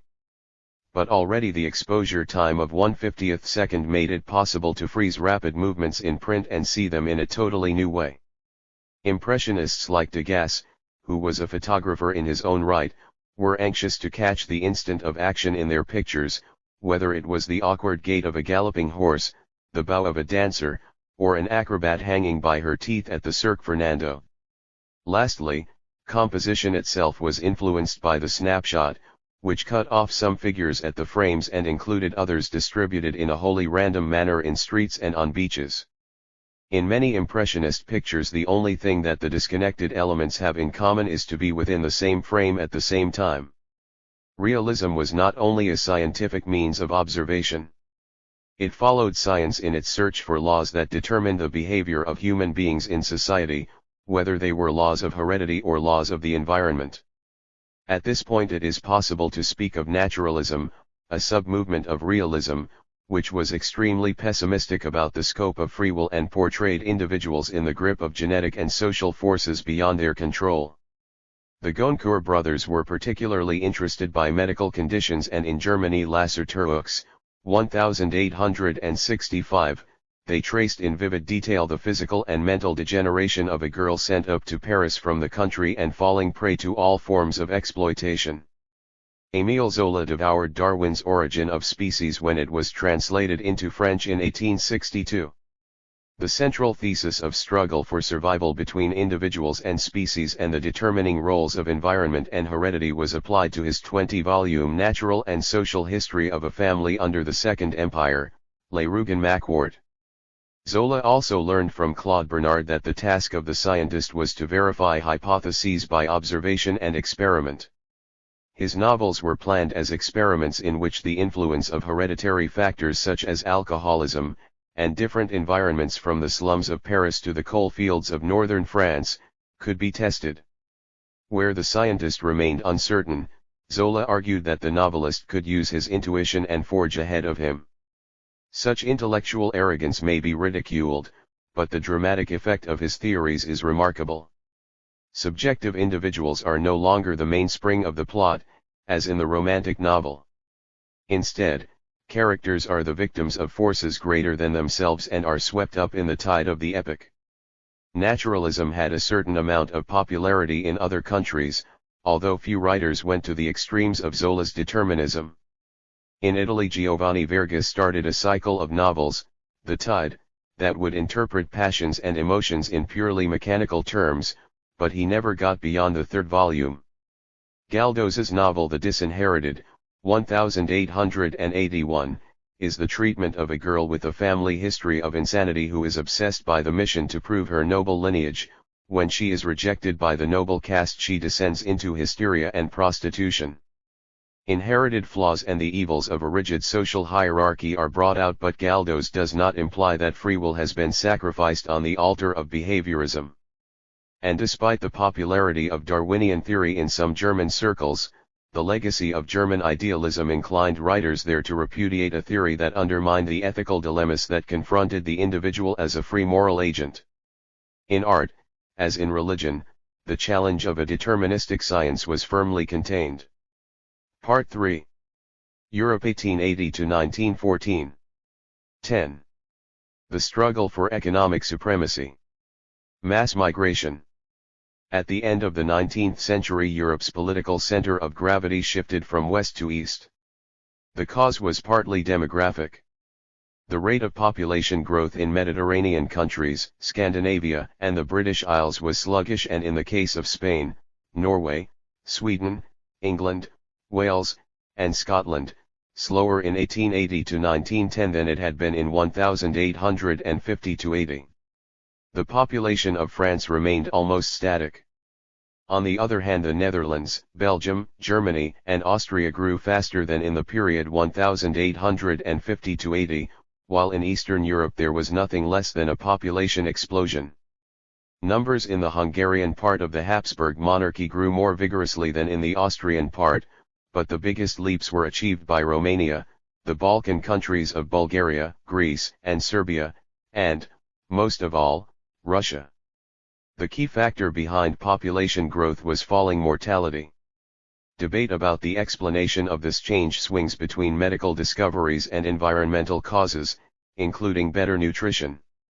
Medical improvements were in the case of smallpox, following the introduction of compulsory vaccination by Norway and Sweden in 1810, the South German states between 1806 and 1817, and Great Britain in 1854. But smallpox deaths accounted for only a tiny proportion of the totals in these countries. Urbanization and overcrowded living and working conditions increased the risk of infection from airborne diseases such as tuberculosis in the middle years of the century. The isolation of the tuberculosis bacillus in 1882 by Robert Koch, who later became professor of hygiene and director of the Institute for Infectious Diseases in Berlin, was a scientific breakthrough. A rising standard of living and national campaigns to warn tubercular patients of the dangers of infecting others also helped to reduce mortality from tuberculosis at the end of the 19th century, but while improvement was marked in England, Wales, and Germany, countries such as France and Italy lagged behind. Other infectious diseases were carried by water. Contaminated water supplies and the ineffective disposal of sewage were responsible for deaths from diarrhea, dysentery, typhoid fever, and cholera, but urban improvements at the end of the century went a long way to reducing fatalities. The last major cholera epidemics in Europe took place in England in 1866, Austria-Hungary in 1872-3, France in 1884, and Germany in 1892, when there were 8,605 deaths in Hamburg alone. Typhoid fever was also waterborne, and whereas the number of deaths per million population was reduced in 1887 to 91 to 196 in England and 250 in the Netherlands, there were still 880 in Italy. One of the most significant demographic changes was the decline of infant mortality at the turn of the century. This may largely be attributed to more rigorous standards of food hygiene. In particular, the widespread pasteurization of milk reduced infant deaths from gastroenteritis. Infant mortality was still considerable in Germany in 1906-10, at 174 per thousand live births, whereas the rate was under 130 in France, the British Isles, the Netherlands, Scandinavia, and Switzerland. However, the overall death rate in Germany fell dramatically at the end of the century, and in 1906-10 was lower than that of France. The geography of mortality remained more or less constant. The highest death rates were recorded in the Mediterranean and Eastern Europe, where diseases carried by insects were particularly rife. Deaths from malaria, carried by mosquitoes, in 1887-91 were only 6 per million population in England and Wales and 40 per million in the Netherlands, but 581 per million in Italy, of which 83% were in the South Oregon the islands. Typhus fever, carried by lice, erupted anew in the atrocious conditions of the First World War. A typhus epidemic in Serbia killed 150,000 people in 1915, including 126 of the 400 Serbian doctors. Even so, the overall decline of mortality was fairly dramatic in Serbia, dropping from 35.6 per thousand in 1876 to 80 to 24.5 per thousand in 1906-10. Table 11. Birth and death rates in Europe, 1876 to 1910. A 1910 only. Source, B. R. Mitchell, European Historical Statistics, 1750 to 1970, London, 1975. In Eastern and Southern Europe, birth rates remained high, and in Romania and Serbia even increased in the last decades of the century. This went against the general trend in most of Europe, where the birth rate began to fall. In France it dropped below 20 per thousand, and Scandinavia, the Low Countries, Switzerland, and the British Isles followed suit. In Germany, which started from a very high birth rate in 1876-80, the downturn came later and had made less impression by 1906-10. The birth rate fell sooner in towns than in the countryside and sooner among the upper and middle classes than among the lower classes. In 1907 there were 188 legitimate births for every 1,000 military, bureaucratic, and professional families in Germany, but 308 for every 1,000 agricultural families, and 315 for every 1,000 families of miners. As a result, families grew smaller. At the turn of the century, the average Prussian family had 5 children, whereas in England the average was 4 and in France it was less than 3. Because the death rate was falling at the same time, the proportion of the elderly in the overall population increased. This was particularly noticeable in France, where between 1872 and 1910 the proportion of the population over 60 rose from 11.6 to 12.8%, while the proportion of the population under 15 fell from 27.1% to 22.5%. In Germany, which retained a high birth rate, however, only 8.5% of the population was over 60 in 1910, while 34.1% was under 15. This had very clear military consequences. Though marriage continued to be later in Western than in Eastern Europe, the postponement of marriage was no longer the major force behind the falling birth rate. Birth control was being practiced within marriage. In part this was a response to declining infant mortality, for there was less need to ensure against the death of children by having a large family. In turn, smaller families, in which the children were better spaced, ran less risk of infant mortality. But the underlying reason for the declining birth rate was economic. This was not simply a reaction to the depression of 1873-95, because the birth rate continued to fall as prosperity returned after 1895. Birth control was rather a response to increasing prosperity. It allowed families to maintain or even improve their standard of living. The Scandinavians, Swiss, and French were particularly quick to see this. In addition, birth control facilitated social mobility. For whereas in the early Industrial Revolution the demand for labor made children an investment, now factory acts and the importance of education made them an expense. It was better to travel light. So Malthusianism percolated down the social scale, and after 1900 influenced even the working classes of England, France, and Germany. This irritated socialist militants, who argued that only an ever larger proletarian army could solve problems of poverty and oppression. Table 12. The population of European countries, 1881 to 1911, M. 1880. B. 1910. C. 1879. D. 1909. E. 1875. F. 1870. G. 1877. H. 1878. I. 1907. Source: B. R. Mitchell, European Historical Statistics, 1750 to 1970, London, 1975. Economic diversification was a precondition of social mobility.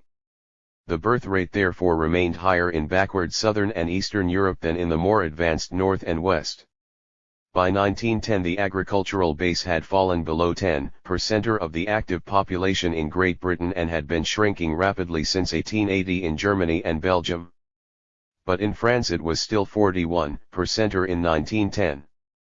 In Austria-Hungary, Italy, and Ireland it was static, while in a Balkan country like Bulgaria over 4/5 of the active population were still employed on the land.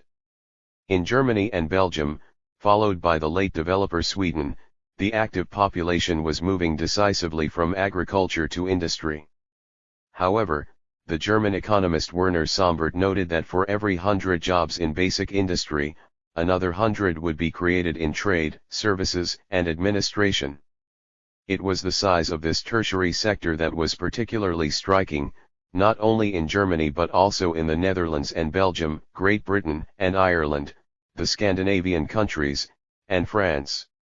To move up the social scale required moving to a town, and to a large town at that. In France urbanization slowed down in the period 1880 to 1910, although the urban population was still growing at 725,000 every 5 years as against 780,000 in 1840 to 80. The proportion of the population living in cities of over 100,000 inhabitants grew between 1871 and 1911 from 32.6% to 43.8% in England, and in Germany from 4.8% to 21.3%, although in the Rhine province over half the population lived in such cities. The driving force behind urbanization was still industry and the railways, especially in countries like Sweden where large inland industrial towns sprang up only at the end of the century.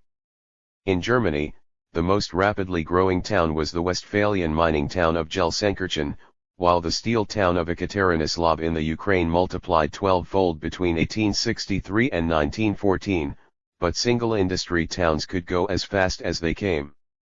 Sustained expansion was experienced in towns to which new industries were being added or which provided services for a surrounding region.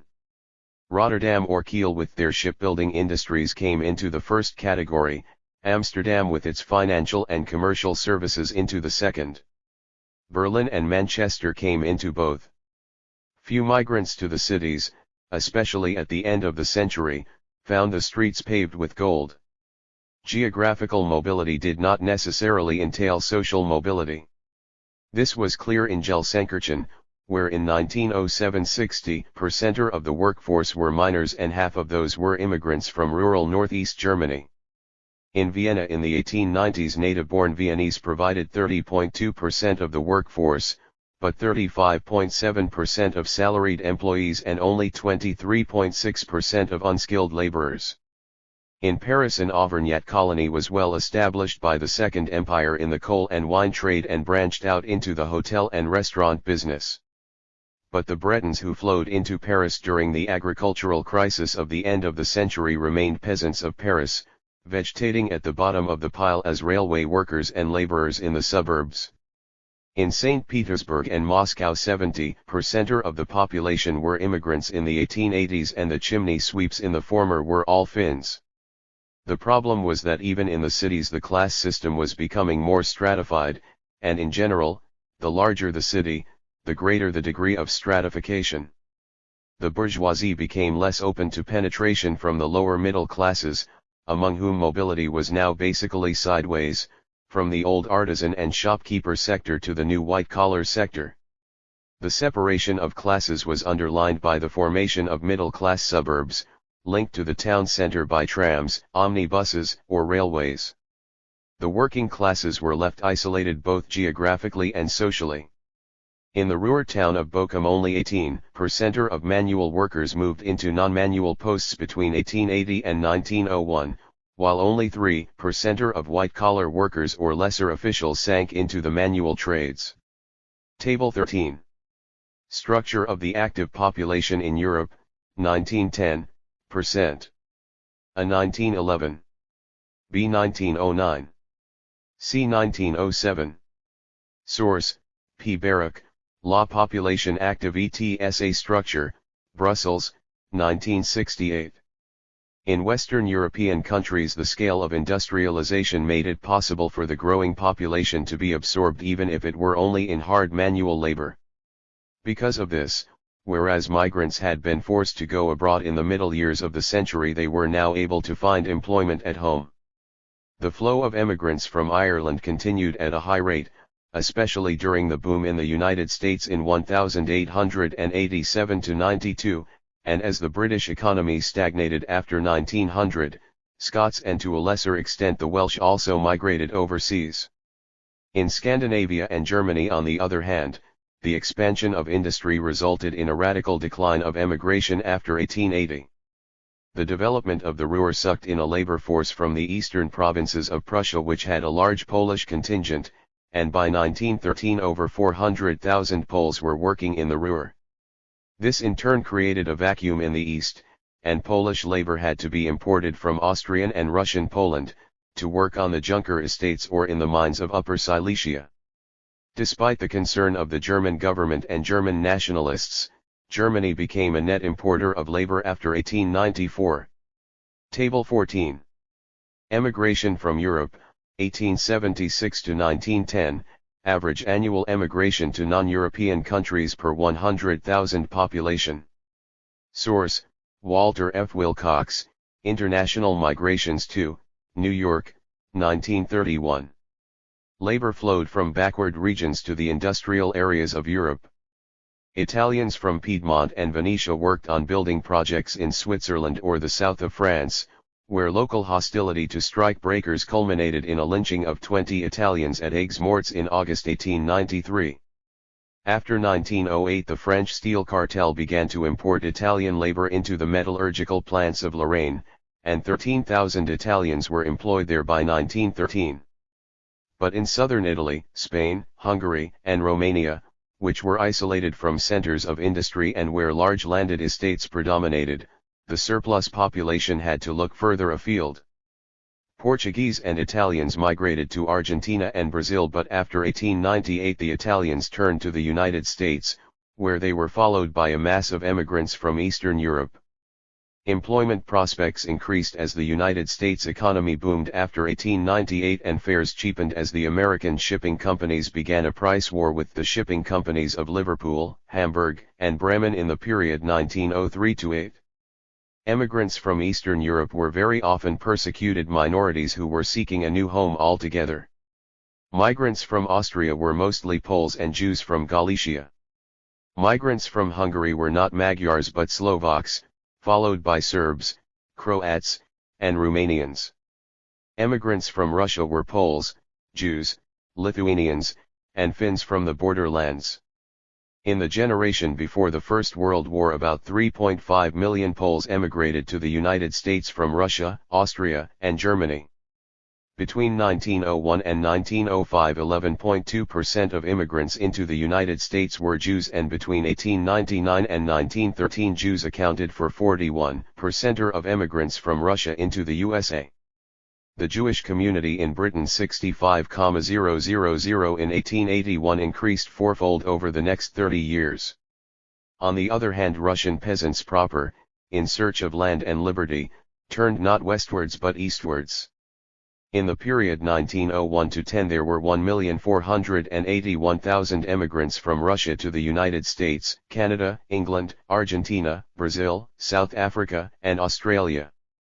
But there were 2,257,000 migrants into Asiatic Russia, beyond the Urals, of whom 1,345,000 went to Siberia. And that does not count the 98,000 prisoners or exiles who traveled to Siberia against their own will. The Great Depression? The period 1873 to 95 has been called the Great Depression.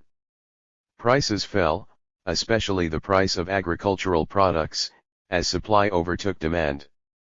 New sheep farms were developed in Australia and Argentina, and wheatlands were opened up in North America which surpassed those of the Black Earth and Volga regions of Russia. Farm machinery was introduced. Above all, as railways were built far inland and shipping was improved by steel hulls, more efficient engines, and the opening of the Suez Canal in 1869, so transport costs were reduced. The freight factor in the total delivered cost of Black Sea wheat to Liverpool fell from 17.9% in 1864 to 8.8% in 1886. It was not until American wheat production leveled off in the 1890s, boll weevil struck the cotton plantations after 1892, and drought wasted Australia in 1895 to 1903 that agricultural prices began to rise again. The Depression was characterized not only by falling prices but also by slumps in the business cycle. However, the slumps did not take place simultaneously in all countries.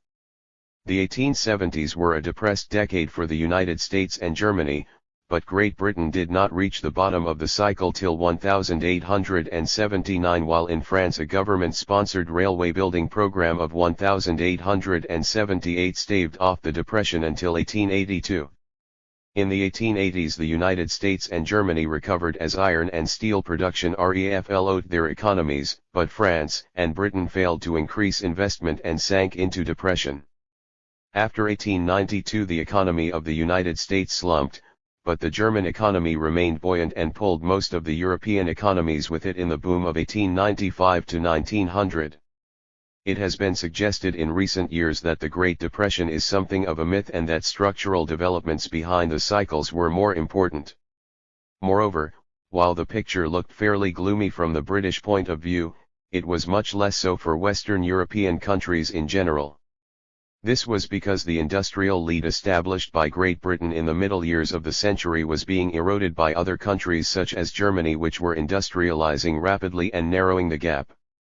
They substituted their own manufactured goods for manufactured goods that they had hitherto imported from Britain, went on to challenge British exports in European and world markets, and eventually began to push into the British market itself. Between 1880 and 1913 the British share of world exports of manufactured goods fell from 41.4% to 30.2%, while that of Germany rose from 19.3% to 26.6%. Within manufacturing industry, too, some sectors were expanding. Trade in textiles might be contracting, and that in chemicals and metals, particularly steel, might be stable, but exports of machinery and transportation equipment were growing fast. The expansion or stagnation of a country's economy depended very much on the sectors in which it participated. The economies of Spain, Italy, France, and even Great Britain, which were heavily committed to the textile trade, stagnated. However, industrialization on a wide scale created an enormous demand for coal, and Britain was able to meet that need, especially in anthracite, to an extent that other coal-producing countries like Belgium or France were not. In 1866 to 70 coal accounted for under 3% of the value of British exports, but by 1896 to 1900 it had risen to over 9%. As an exporter of textiles, coal, and iron plate, Britain seemed at the turn of the century to be stuck in the rut of the first industrial revolution. The experience of Germany was quite different, perhaps because she was a latecomer. Germany managed the switch from iron to steel in the 1870s and 1880s and undertook pioneering work in engineering, chemicals, and electrical equipment. By 1913 she was the world's largest exporter of machinery and exported 40% of world chemicals and 38% of world steel. The industrial heartland of Europe had moved from the northwest to the center. At the end of the century there was a polarization between the industrial core and backward southern and eastern Europe, which was relegated to the function of providing food and raw materials for the industrial areas. Some countries were able to use the export of primary produce to pay for machinery and move towards an industrial base. In 1880 Sweden was an exporter of timber and iron ore. But she developed wood processing and smelting with the benefit of hydroelectric power and became a major exporter of paper, cellulose, and steel. Hungary remained heavily agricultural but built up a flour milling industry at Budapest that was second only to that of Minneapolis. On the other hand, the Balkan countries were trapped in backwardness. Romania was plundered for her oil, Greece exported raisins, tobacco, wine, and olive oil, and Serbia pigs, and prunes, jam, and plum-based spirits. As cheap foodstuffs flooded European markets, pressing down farm prices, and as industrializing countries struggled to find outlets for their manufactured goods, so there was a shift away from free trade towards protective tariffs in order to reserve home markets for home production and maintain levels of price, profit, and employment. Only 3 countries adhered consistently to free trade principles, namely Denmark, the Netherlands, and Great Britain. Because London wished to remain the leading financial and commercial center of the world, it was in its interest to lend abroad and import heavily in order to spread sterling as far as possible. A protectionist lobby did spring up in the 1870s, but it was provincial, organized by the Birmingham Iron and Bradford Woolen Industries, and carried no weight with the cotton barons or the city, while the agricultural counties were divided on the matter. It had no influence either with the Liberal Party, which won the elections of 1880, or with the Conservative Party, which took power in 1886 and was reinforced by liberals who represented commercial and financial wealth, and disagreed with Gladstone's Irish policy. Britain was prepared almost to liquidate its agricultural base, to import food cheaply, to accept competition from American or German manufacturers, and to offset the trade deficit by drawing interest on foreign capital investments. Everywhere else in Europe, on the other hand, the protectionist shutters went up. The Italian Parliament agreed in 1887 to tariffs on textiles, iron and steel, wheat, and sugar, even though this resulted in a tariff war with France and was disastrous for the Italian engineering industry, which required the import of cheap iron and steel. Castilian wheat growers and Catalan manufacturers obtained a Spanish protective tariff in 1891. An alliance was formed in France in 1888 between agricultural and industrial interests to campaign for protective tariffs.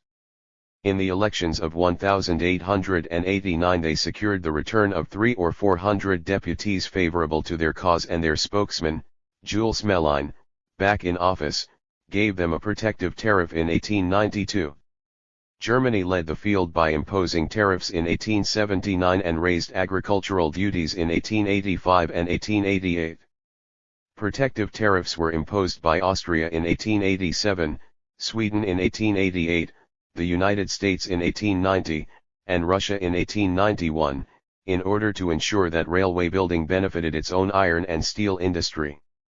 Under protection, Russia built up a whole new industrial center in the Donbass region of Ukraine, based on the iron ore of Krivoy Rog and the coals of Donetsk. The danger of protection, however, was that native industries would become asphyxiated for want of outlets for the products. Austria, whose industrial base was in Bohemia, solved the problem by unloading manufactures onto the Hungarian part of the monarchy and bullying surrounding states like Serbia and Romania into accepting its exports. The position of Germany was more difficult. Bismarck's successor as Chancellor, Caprivi, feared that Germany's protectionist policy would check her industrial expansion, perpetuate the dominance of the Junkers, and constrain her foreign policy. He therefore inaugurated a policy of seeking trade treaties with Germany's Central European allies, from Italy and Austria-Hungary to Romania and Russia. But the combined power of heavy industry and agriculture, which organized in 1893 under the banner of the Agrarian League, mobilized against this repeal of Germany's corn laws. The Reichstag endorsed the treaty with Russia in 1894, but Caprivi reckoned without the influence of the Junkers in the court, army, administration, and provincial estates and was obliged to resign his post. Despite the organization of the chemical, electrical, engineering, and armaments industries in defense of the treaties because they could not survive without export markets, the protectionists secured a return to protection under the tariffs of 1902.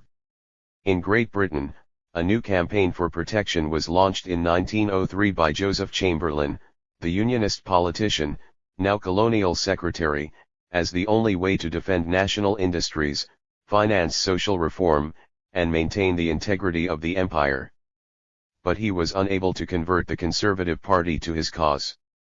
Financial and commercial interests still required free trade, and the principle of cheap bread for the working man could not be violated without losing support to liberals or labor. The process of industrialization in Europe created a tremendous demand for food and raw materials from less developed countries. The first consignments of frozen meat arrived in Europe from Argentina in 1877 and from Australia in 1880. By 1914 half the beef and mutton consumed in Great Britain was imported. Argentina and Australia also provided wool, Brazil supplied coffee, and Chile sent nitrates for the chemical industry. Tea growing spread from China to India and Ceylon. Ceylon and Malaya cultivated rubber for the tire market, which boomed after 1905, while Malaya also mined tin for oil drums and canning. Java exported sugar to the Netherlands. Cocoa was cultivated on the Gold Coast, iron ore was mined in Algeria, and copper came from the Congo. Oil was drilled in Austrian Galicia, in Romania after 1895, in the Baku region of Russia, and after the turn of the century in Persia. Commerce was followed by capital. To articulate trade with distant parts of the world, railways, mines, oil wells, docks, tramways, telegraphs, gas, and electrical installations had to be built, shipping lines created, and banks established. It is also clear that the rate of return on overseas financial assets was higher than in most European countries in the period 1870 to 1913. The interest rate on Latin America railway shares floated in London reached 8.4%, and the rate on Latin American banking shares rose to 11.3%. Interest in foreign capital markets varied from country to country. Great Britain was able to make up the deficit on its commodity trade, which rose from an average of £62.2 million per year in 1871-5 to £174.5 million in 1901-5, by the return on capital investments overseas. In 1914 Britain invested 2.8% of its national wealth abroad, and those earnings accounted for 10% of its national income. France invested 15% of its national wealth abroad for 6% of its national income in 1914, Germany 7% of its wealth for 3% of its national income. It has been argued that there was a close connection between overseas capital investment and imperialism in that Western European countries had to assert political and administrative control over far-flung territories in order to protect their investors. The evidence is unconvincing. French and German governments were responsive to the demands of investors, and were prepared, for example, to guarantee a certain rate of interest on foreign railway shares, for without those guarantees timid investors would not risk their capital. But the British government had faith that the world of banking, investment, and speculation would follow its own nose in financial affairs, and stepped in only if, as in Egypt or Persia, its strategic interests were at risk. Moreover, the correlation between areas of financial investment and formal colonies was not very close. It was much more attractive that existing governments should provide the necessary security than that European governments should have to take over administration, with all the costs and concerns that entailed. By 1914 Britain sent 37% of its capital exports to the Dominions and 9% to India, but 18% of its capital exports went to Latin America and 21% to the USA. The case of France was rather different. In 1914 only 9% of its capital exports went to French colonies, whereas 16% went to the Americas, 8% each to Scandinavia and Central Europe, 11% to the Near East, and 28% to the Balkans, Romania, and above all Russia. The most attractive loans on the French money market after 1888 were those directed to the Russian government, railways, or other utilities, and in the boom periods 1895 to 1901 and 1906 to 14 to fund the mines, steel works, textile mills, and banks of Russia's late industrial revolution. In the 1880s Germany, which had hitherto imported capital to fund her industrialization, began to export capital, but her meager colonies in southwest Africa and among the Pacific Islands scarcely benefited. The Deutsche Bank, acting as a siphon for German export capital, was far more interested in the oil fields of Galicia and Romania, in the Berlin to Baghdad railway that the Sultan authorized in 1901, and in bailing out the North Pacific Railway in conjunction with the American millionaire J.P. Morgan when it fell on hard times in 1893. The cycle was complete when foreign investments and the import of primary produce created markets abroad that would take the surplus manufactured goods of the industrialized countries of Europe. The advocates of commercial imperialism were those representatives of light, export-oriented industries such as textiles, chemicals, and electrical goods whose interests had been damaged by protective tariffs. In France they found a lobby in the Colonial Union, which was set up in 1893 in answer to the Méline tariff and had strong support in Lyons, Marseilles, and Bordeaux. In Germany the Trade Treaty Association was formed in 1900 in an attempt to win heavy industry away from the agrarians who were demanding a return to protection. In addition German banks, which were closely involved in industry, succeeded in tying concessions to many of their loans for electrical engineering companies to build tramways and power stations. Up until 1896-7 the value of European exports to the rest of the world grew at a rate of under 2% a year. Then the growth rate shot up to over 5% especially in the years 1903-7 and 1909-13. Between 1900 and 1910, Great Britain's share in the European export market fell from 26.0% to 23.7% and that of France fell from 16.3% to 13.4%. That of Sweden rose from 1.4% to 1.8%, of Russia from 6.7% to 8.9%, and of Germany from 18.2% to 19.6%.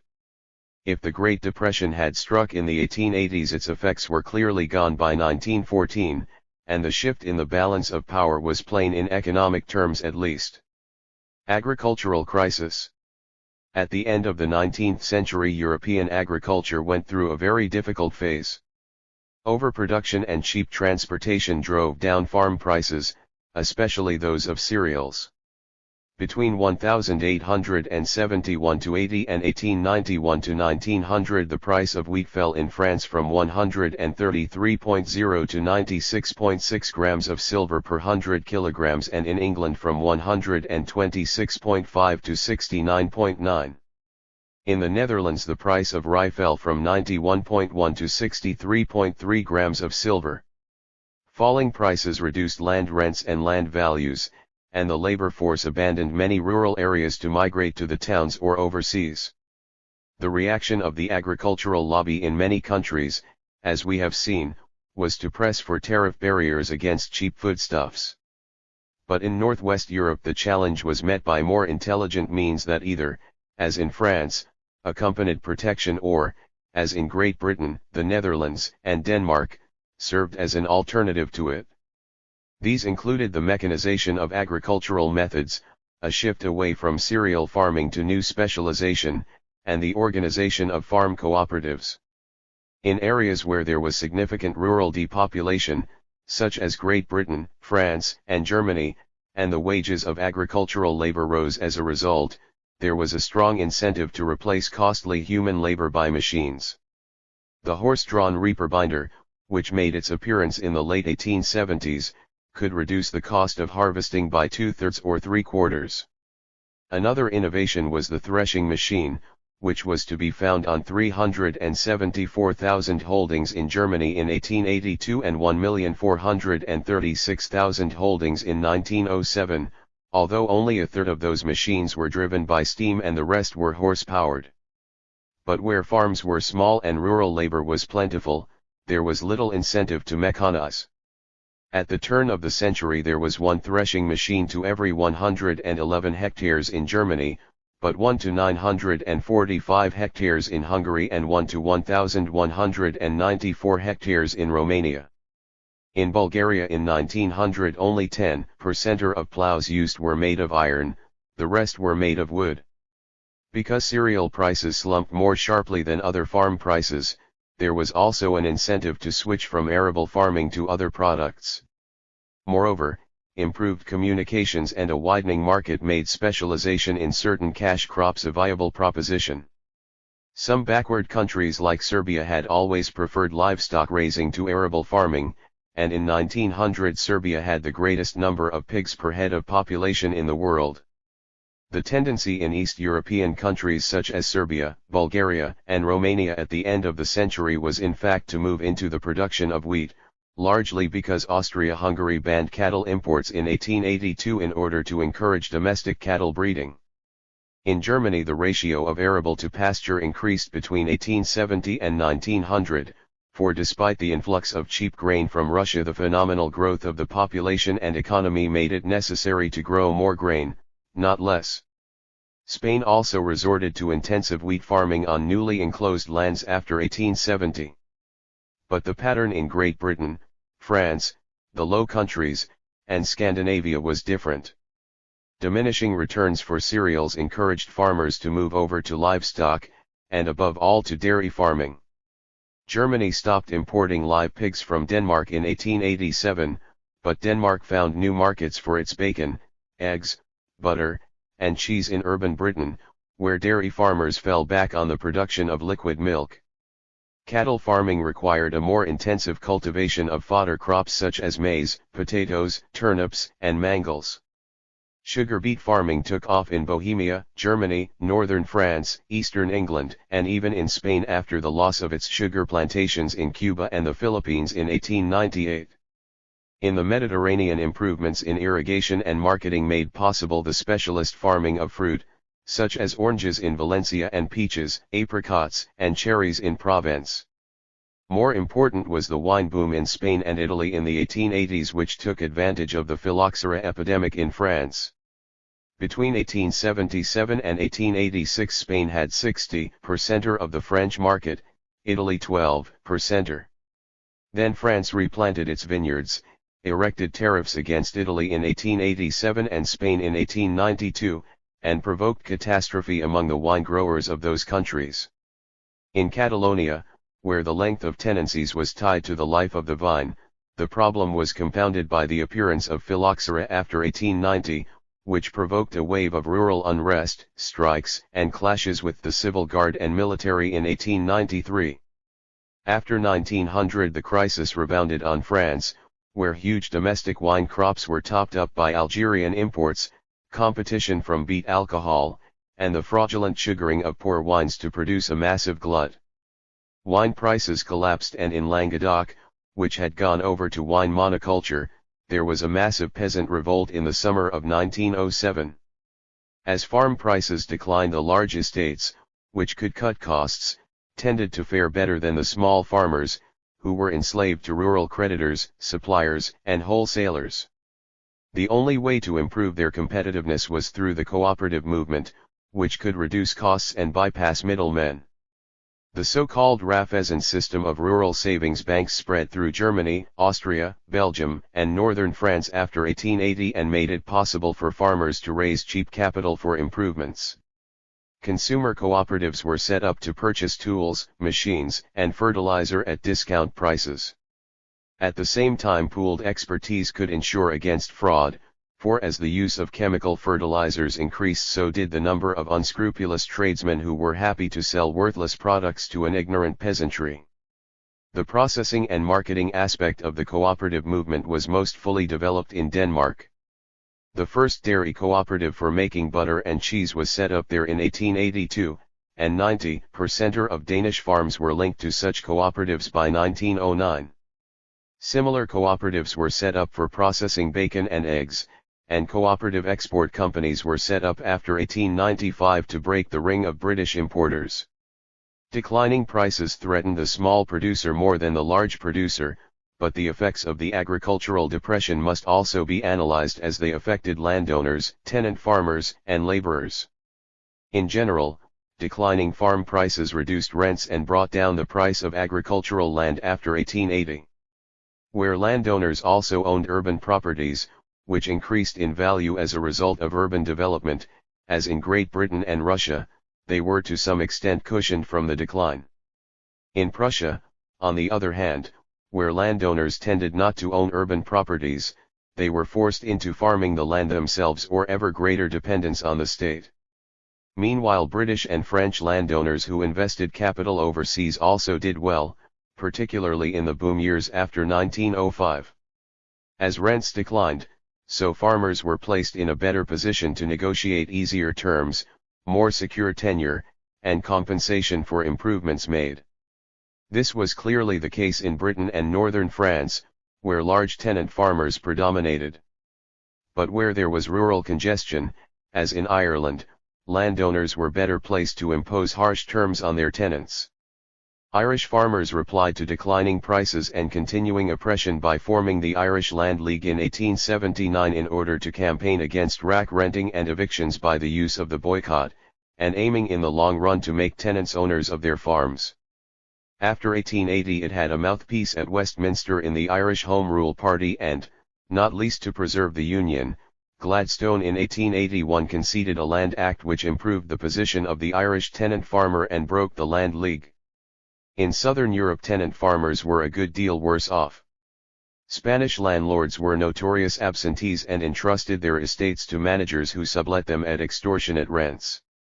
Except perhaps in Galicia, leases were short and insecure, and no compensation was made for improvements. The subtenants of Estremadura were shunted from plot to grow crops while the owner concentrated on cattle breeding. Throughout southern Spain, in fact, where latifundia predominated, there was little land available for leasing, even though vast tracts lay uncultivated, and the majority of peasants were dwarf proprietors or landless laborers, who worked in gangs under armed foremen on horseback. Industrialization was inadequate to draw off the surplus population, and the regions from which peasants emigrated overseas were not the south but Galicia and the Levant. The laborers stayed to fight for higher wages and launched strikes in Andalusia between 1902 and 1906. But they were ill-organized, and defeated by the import of blackleg labor from Portugal and drought, which struck in 1905. In the Po Valley of Italy, the proportion of day laborers was increased by schemes to drain the marshlands of the estuary after 1872. But after the initial reclamation work there was little employment, and frustrated laborers went on strike in 1897, 1902, 1907, and 1913. They were better organized than their Spanish counterparts and more successful. In Eastern Europe, where large estates were directly cultivated, the situation of the rural population was particularly difficult. Some qualifications should nevertheless be made. In Bulgaria, whose Turkish landlords had been expelled after the War of 1877-8, Turkish estates were taken over by the village communities and parceled out, so that small peasant proprietorship became the rule. Large areas of southern and western Germany were dominated by small farms, and even in Prussia the large Junker estate was something of a myth. While there were some wealthy nobles in Silesia, nobles in the core Prussian provinces of Brandenburg and Pomerania were often poor, and estates turned over rapidly because few were entailed. In Hungary the disease of the latifundia was much more explicit. At the turn of the century 0.2% of the holdings were over 1,000 hectares in size, but this accounted for 32.3% of the land area. A third of Hungary was entailed estate. The 324 largest landed proprietors occupied 19.3% of the land, averaging 16,600 hectares, while Prince Esterhazy owned 230,800 hectares.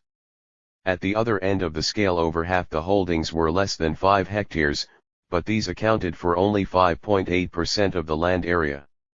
Nearly 40% of the agricultural population were laborers, who were unemployed for 2/3 of the year and whose misery drove them to launch strikes in 1891 and 1897. The strikes were broken up by the import of Slovak and Transylvanian labor, and a new slave law was imposed on Hungarian agricultural laborers in 1898. In Romania and Russia, the serfs, though emancipated in the 1860s, had been left with derisory plots and, in Russia, with ongoing redemption payments in respect of dues and services abolished.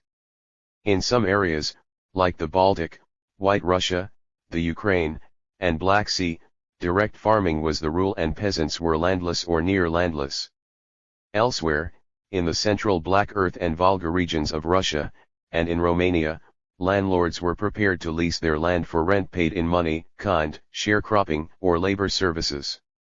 The subletting of estates by managers, usually of Jewish extraction in Romania, and the attempt by landlords to recoup on losses made as cereal prices fell, both had the effect of screwing rents up. In Romania, popular banks spread after 1900 to assist village cooperatives to lease land collectively, bypassing the manager, but these were resisted by managers and large landowners alike. In Russia, a peasant land bank founded in 1883 assisted communes or cooperatives of richer peasants to purchase land from impoverished nobles, and between 1877 and 1905 peasants increased their holdings of non-allotment land from 7.2 million to 26.2 million hectares, to add to 137.2 million hectares of allotments. But this only had the effect of forcing land prices up, from 55 rubles per hectare in 1896 to 125 rubles in 1904. The grievances of the peasants gave rise to a wave of insurrections in the Ukraine, Volga, and central Black Earth regions of Russia in 1902-3 and 1905-7, and a massive revolt of the Romanian peasantry in 1907. Squeezed between peasant revolt and reliance on the nobility to consolidate its position, the Russian autocracy fought its way towards a solution of the land question. Redemption payments were halved in 1906 and finally abolished in 1907. An attempt was made to dissolve the commune, which had guaranteed the payment of redemption dues and yet acted as an organ of peasant insurrection, and to build a peasantry of individual proprietors, on the French model, which would stabilize rural society. Under an imperial edict of November 1906, the brainchild of Prime Minister Stolypin, about 4.3 million of the 12 million households in European Russia separated out from the commune system and its periodic redistribution of strips as hereditary tenures, although down to 1914 only about 1.3 million households managed to consolidate a farm from the scattered strips that they owned. There was no question of a massive expropriation of noble estates, even with compensation, but the Peasant Land Bank was extremely active in the period 1906-16, and about 11 million hectares of land passed to the peasantry from the nobility, about a fifth of the nobles' land holdings. Small and landless peasants made half the purchases and acquired a quarter of the land transferred. It was an improvement, but the specter of rural revolution in Russia had in no sense been exorcised. New technology. If the industrial revolution of the early years of the 19th century was that of cotton, followed by that of coal and iron in the middle years of the century, then the new industries in the period after 1880 were steel, engineering, and chemicals, and the new sources of power were petroleum and electricity. Shipbuilding, from the 1880s, armaments, railways, and machine building stepped up the demand for steel. Vickers, the British steel-making firm, moved into the armaments business in 1888 and into shipbuilding in 1897. The manufacture of steel was transformed by the Thomas Gilchrist process of 1879, which, by adding limestone to the blast furnace to draw off the phosphorus impurities in a slag, made possible the use of the phosphoric iron ores of Lorraine and the Ruhr as well as the low phosphoric ores of Spain and Sweden. Steel production in Great Britain, France, Germany, and Belgium rose from 125,000 tons in 1861 to 32 million tons in 1913. However, Great Britain was slow to adopt the Thomas Gilchrist process and to establish large, mechanized steel plants. She was overtaken in steel production by the United States in 1889 and by Germany in 1893. The British engineering industry made its mark with steam engines and locomotives and still built 39% of world shipping in 1914. Engineering was revolutionized by the production of small arms, bicycles, typewriters, sewing machines, and automobiles, and by the manufacture of machine tools such as lathes, and milling and grinding machines, which turned metal into machinery. But these developments, together with the perfection of steel alloys with manganese, chromium, or tungsten, which allowed the perfection of hard, steel cutting tools, took place in America and on the continent rather than in Great Britain. Great Britain provided nearly 70% of French machine tool imports in 1865 but only 7% in 1909, having been overtaken by Germany in 1873, Belgium in 1883, and the United States in 1897. Great Britain lagged behind also in the chemical industry. The growth of the textile, soap, and paper industries increased demand for alkalis, but Great Britain stuck to the Leblanc method of making soda that was superseded in the 1870s by the Solvay process, which used the ammonia produced in gasworks, and was adopted by Germany and France. Germany had a virtual monopoly of the production of artificial dyestuffs, in which the record of the Badisk aniline and soda fabric at Ludwigshafen was outstanding. Only Swiss producers at Basel could compete. German capital owned almost all the French dyestuffs industry in 1914, when Great Britain imported 80% of its dyestuffs, mainly from Germany. The Aktiengesellschaft für Aniline Fabrication, AGFA, which had produced photographic film since 1897, turned out 1 million meters of cinematographic film from a factory in Saxony in 1908. The French did better in the manufacture of synthetic fibers, such as the silk of Chardonnay or rayon that was made at Lyons after 1891. The production of fertilizer, notably of phosphates, the output of which doubled between 1900 and 1910, was more evenly distributed across northern France, Belgium, and Germany. The age of coal and steam did not come to an end but other sources of energy were developed. An internal combustion engine fired by a combination of gas and air was developed by the German engineer N.A. Otto in 1876. Rudolf Diesel, a German living in Paris, perfected an oil-fired engine in 1897. In 1900 world production of oil was about 150 million barrels, half of it in Russia, but the following year the rich oil field of Spindletop, Texas was opened up, and oil drilling spread to Mexico, South America, Sumatra, and Borneo. Oil became cheap enough to substitute for coal. The Hamburg-America line went over to oil in 1902, followed by the other big shipping lines, and the British Navy started to use oil in 1903. For other forms of transport the breakthrough came with the light, high-speed petroleum engine developed in 1886 by Gottlieb Daimler, an apprentice gunsmith who then went to work for a gas engine manufacturer. The rapid progress of the motor car was now possible. The license to manufacture Daimler engines in France was acquired by Émile Levasseur, who won the Paris race in 1895, a distance of 732 miles, at an average speed of 15 miles per hour. Races and feats dramatized the advent of the car. Races were run between Paris and Amsterdam in 1898, Paris and Vienna in 1902, Paris and Madrid in 1903, Paris and Peking in 1907-8.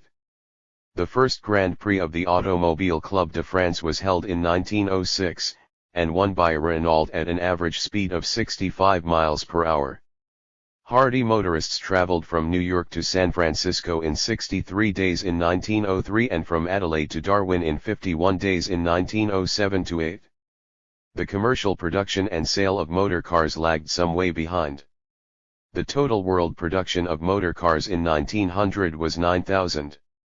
Nearly half of these came from the USA, which overtook France in 1906 as the leading car producer and moved on from artisanal to mass production. Henry Ford's cheap Model T in 1908 changed the face of motoring. By 1916 Ford's factories were turning out 735,000 motor cars a year. A further revolution took place in air transport. Count Ferdinand von Zeppelin launched a rigid airship in 1900, although a fully successful model was not developed until 1908 and did not come into commercial use until 1911. Wilbur Wright made the first petrol engine-powered, fixed-wing flight at Kitty Hawk in North Carolina on December 17, 1903 and demonstrated his plane to the French in 1908. The Daily Mail offered a £500 prize for the first plane crossing of the Channel, which was won by Louis Blériot in July 1909. Flying remained the preserve of eccentric sportsmen until the First World War stimulated the development of the aircraft industry, and there were no regular passenger air services in Europe until 1919. Along with petroleum, the most important new source of energy was electricity. Electricity could be generated from the gases released from blast furnaces and coking ovens, as it was in the Rhine Valley by the Rhenus-Westfaliske Elektrisität G, founded in 1900. Steam jets were put to use in the steam turbine to generate electricity by the British engineer Charles Parsons, who set up a works at Newcastle in 1889 and supplied two massive turbo-generators to Elberfeld in Germany in 1900. France and Italy, which lacked coal resources, generated hydroelectric power from the fast-flowing waters of the Alps. Demand for electricity came from many sources. The incandescent filament lamp was produced almost simultaneously in 1879 by the American Thomas Alva Edison and the Englishman Joseph Swan. In Great Britain an ocean-going vessel, the Savoy Theatre, and the House of Commons were all lit by electric lamps in 1881. Electrometallurgy developed after the introduction of the electric furnace for producing steel alloys by the Siemens family in 1878. The production of aluminium from bauxite in 1886 marked the beginning of the electrochemical industry. In factories conveyor belts, cranes, and other machines and machine tools could now be powered by electricity. The demonstration of an electric railway at Berlin by Siemens in 1879 opened the way to a transport revolution based on electric traction. Electricity was also used by the block system of signaling, to keep trains apart. By the late 1880s electric tramways, which ran on rails and picked up power from overhead cables, were becoming established in the major capitals of Europe. Trolley buses, which ran on pneumatic wheels and required no rails, were particularly popular in Germany and Austria after 1901. Electric transport tunneled underground as well as overground. The first tube was built in London in 1887–90. Horse-drawn buses disappeared from the streets of London in 1911. Finally, a revolution in communications was made possible by electricity. Submarine cables had been the great triumph of the middle years of the century. In 1876 Alexander Graham Bell patented the telephone in the United States, and the new system caught on rapidly. In 1902 there were 2,315,000 telephone subscribers in the USA. Europe followed suit, although with less enthusiasm. There were 210,000 subscribers in Great Britain in 1900, but only 30,000 in France. European achievements were greater in other areas. The Scottish physicist James Clerk Maxwell discovered in the 1860s that light was electromagnetic and traveled in waves that spread out at right angles to the direction of propagation. His theory, which was empirically demonstrated by the German scientist Heinrich Hertz in 1888, made possible the transmission of radio waves by means of a spark discharged in an electrical system, undertaken by the Italian Guglielmo Marconi in 1896. Marconi sent radio waves across the Channel in 1899 and across the Atlantic in 1901. The first applications of wireless telegraphy were naval. The British Navy took it up in 1900, the German government founded Telefunken in 1903 to catch up, and the Battle of Tsushima in 1905 was fought between the Japanese fleet with Marconi and the Russian fleet with, less good, Telefunken sets. Civilian radio broadcasting had to wait until after 1920. Industry, ownership. New technological developments created a hunger for capital that could be satisfied only by raising funds on the stock markets or entering into a closer alliance with investment banks. But many firms, especially in Great Britain and France, were reluctant to raise outside capital for fear of losing complete management control, and they continued stubbornly to finance themselves from the profits they generated. Almost 80% of British firms were still private in 1914. Some, like Harland and Wolff, adopted limited liability but never issued shares to the public. In northern France, the steel firm of Denay-Nanzan financed 80% of new investment in 1910-13 from profits. Even in Germany there were industrialists like Werner Siemens who failed to move beyond the manufacture of electrical equipment because he refused to cede any control to outside capitalists. He was therefore overtaken by Emil Rathenau, who obtained a patent from Edison to build power stations in Germany and borrowed heavily from the Deutsche Bank to found the Allgemeine Elektrizitätsgesellschaft, AEG, in 1887. It was not until Werner retired in 1890 and was succeeded by his son Wilhelm that the family firm increased its capital by becoming a joint stock company and merging with rivals, and moved into power current projects. The reluctance of firms to raise outside capital was paralleled by the reluctance of banks and stock markets to invest in industry. Long-term investment in industries that were involved in cutthroat competition, particularly when markets were depressed, was much less attractive than short-term credit in industry or buying government bonds. Yet long-term investment in industry was crucial for the development of new technology and increased competitiveness. Banks that did finance industry evolved strategies to eliminate the anarchy of competition, which served only to push down prices and therefore profits. Monopoly was their ideal, cartels and trusts were approximations to it. Cartels or agreements between firms were organized, some to keep up the market price, others to fix production quotas, while syndicates centralized the marketing of several firms. The most radical agreement was a merger of firms in the same industry in a trust, which could then reduce competition by closing down the least efficient businesses. A fundamental distinction can be made here between British and German financial markets and industry. German banks were ready to finance industry in the long term and, to safeguard their assets, set up cartels for potash, 1881, coke, and pig iron. The Rhenish-Westphalian Coal Syndicate, founded in 1893, controlled 98% of Germany's coal production by 1904. In that year a cartel, the Steel Works Association, was organized. Plate glass, cement, paper, and many chemicals were also brought into cartels.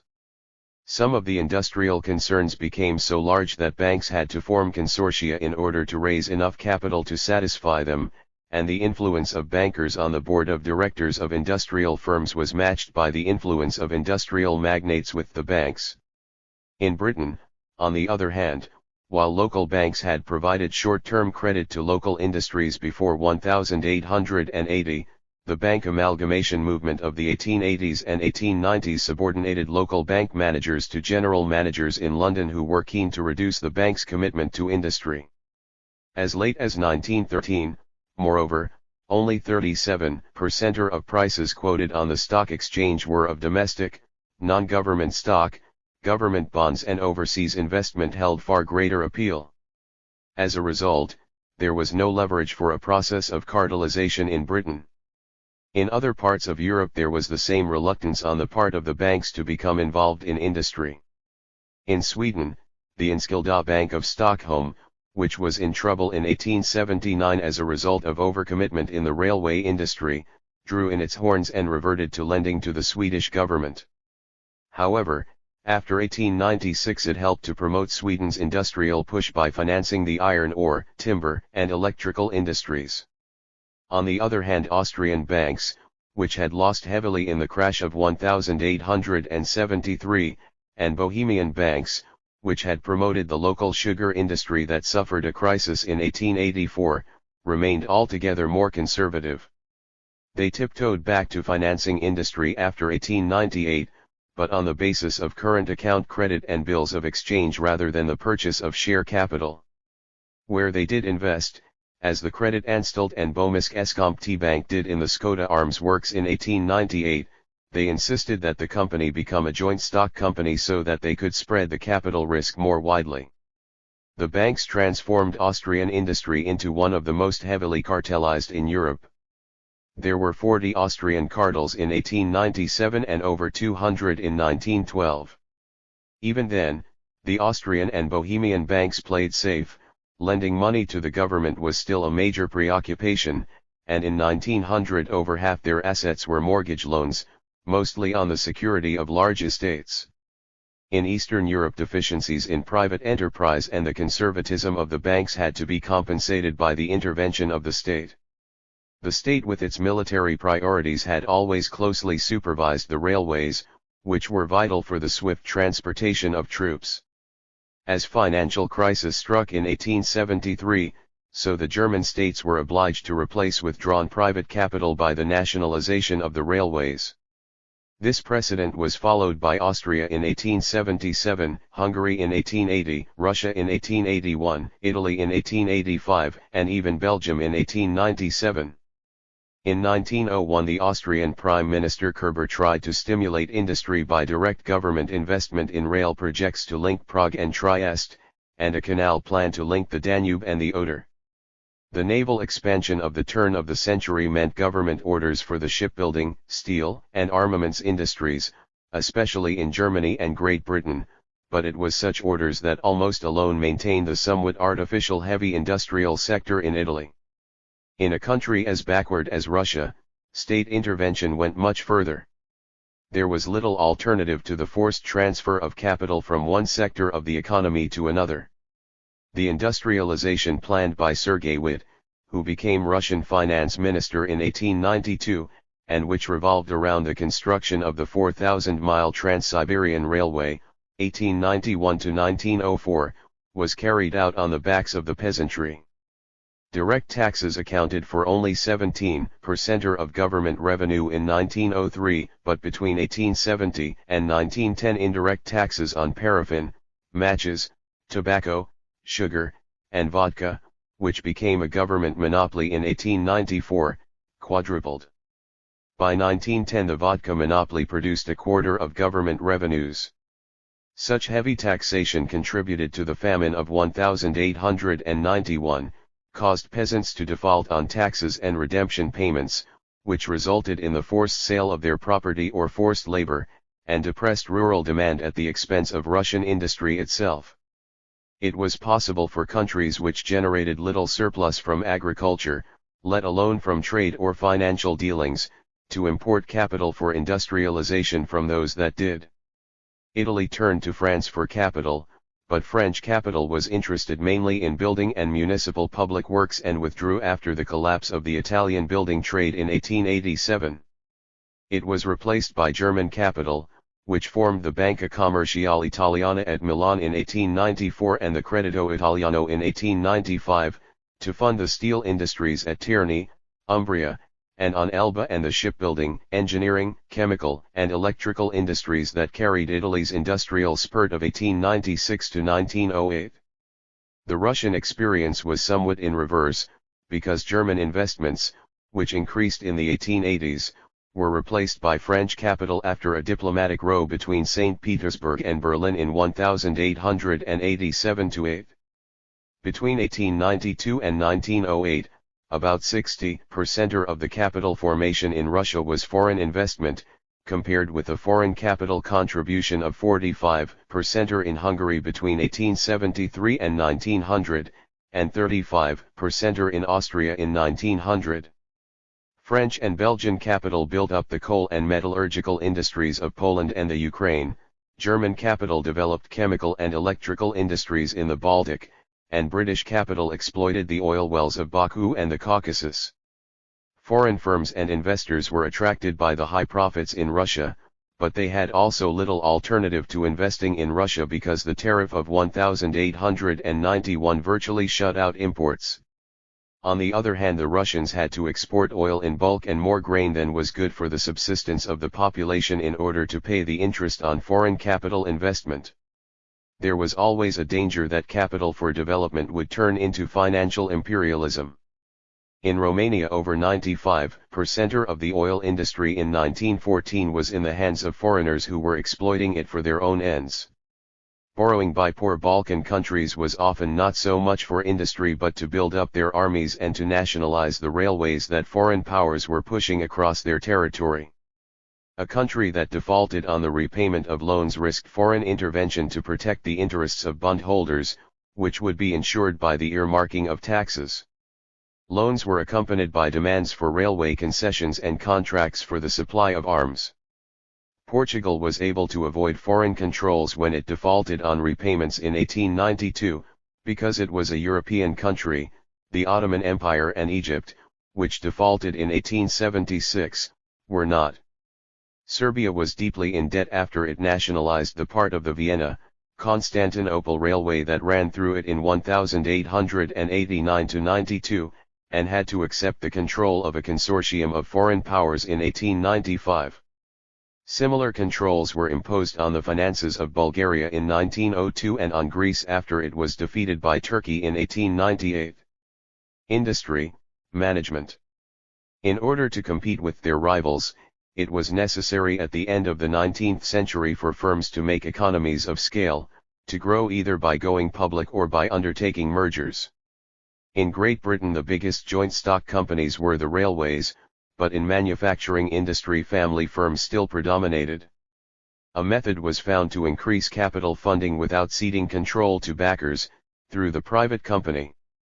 "I have always had as much power as director of this company as I had as a partner," reported Thomas Vickers in 1886, "and the resources of the company are greater than the resources of the old partnership." Mergers took place in Britain, but less in the new industries that mattered than in consumer industries such as brewing, food processing, and textiles, which were faced by falling prices.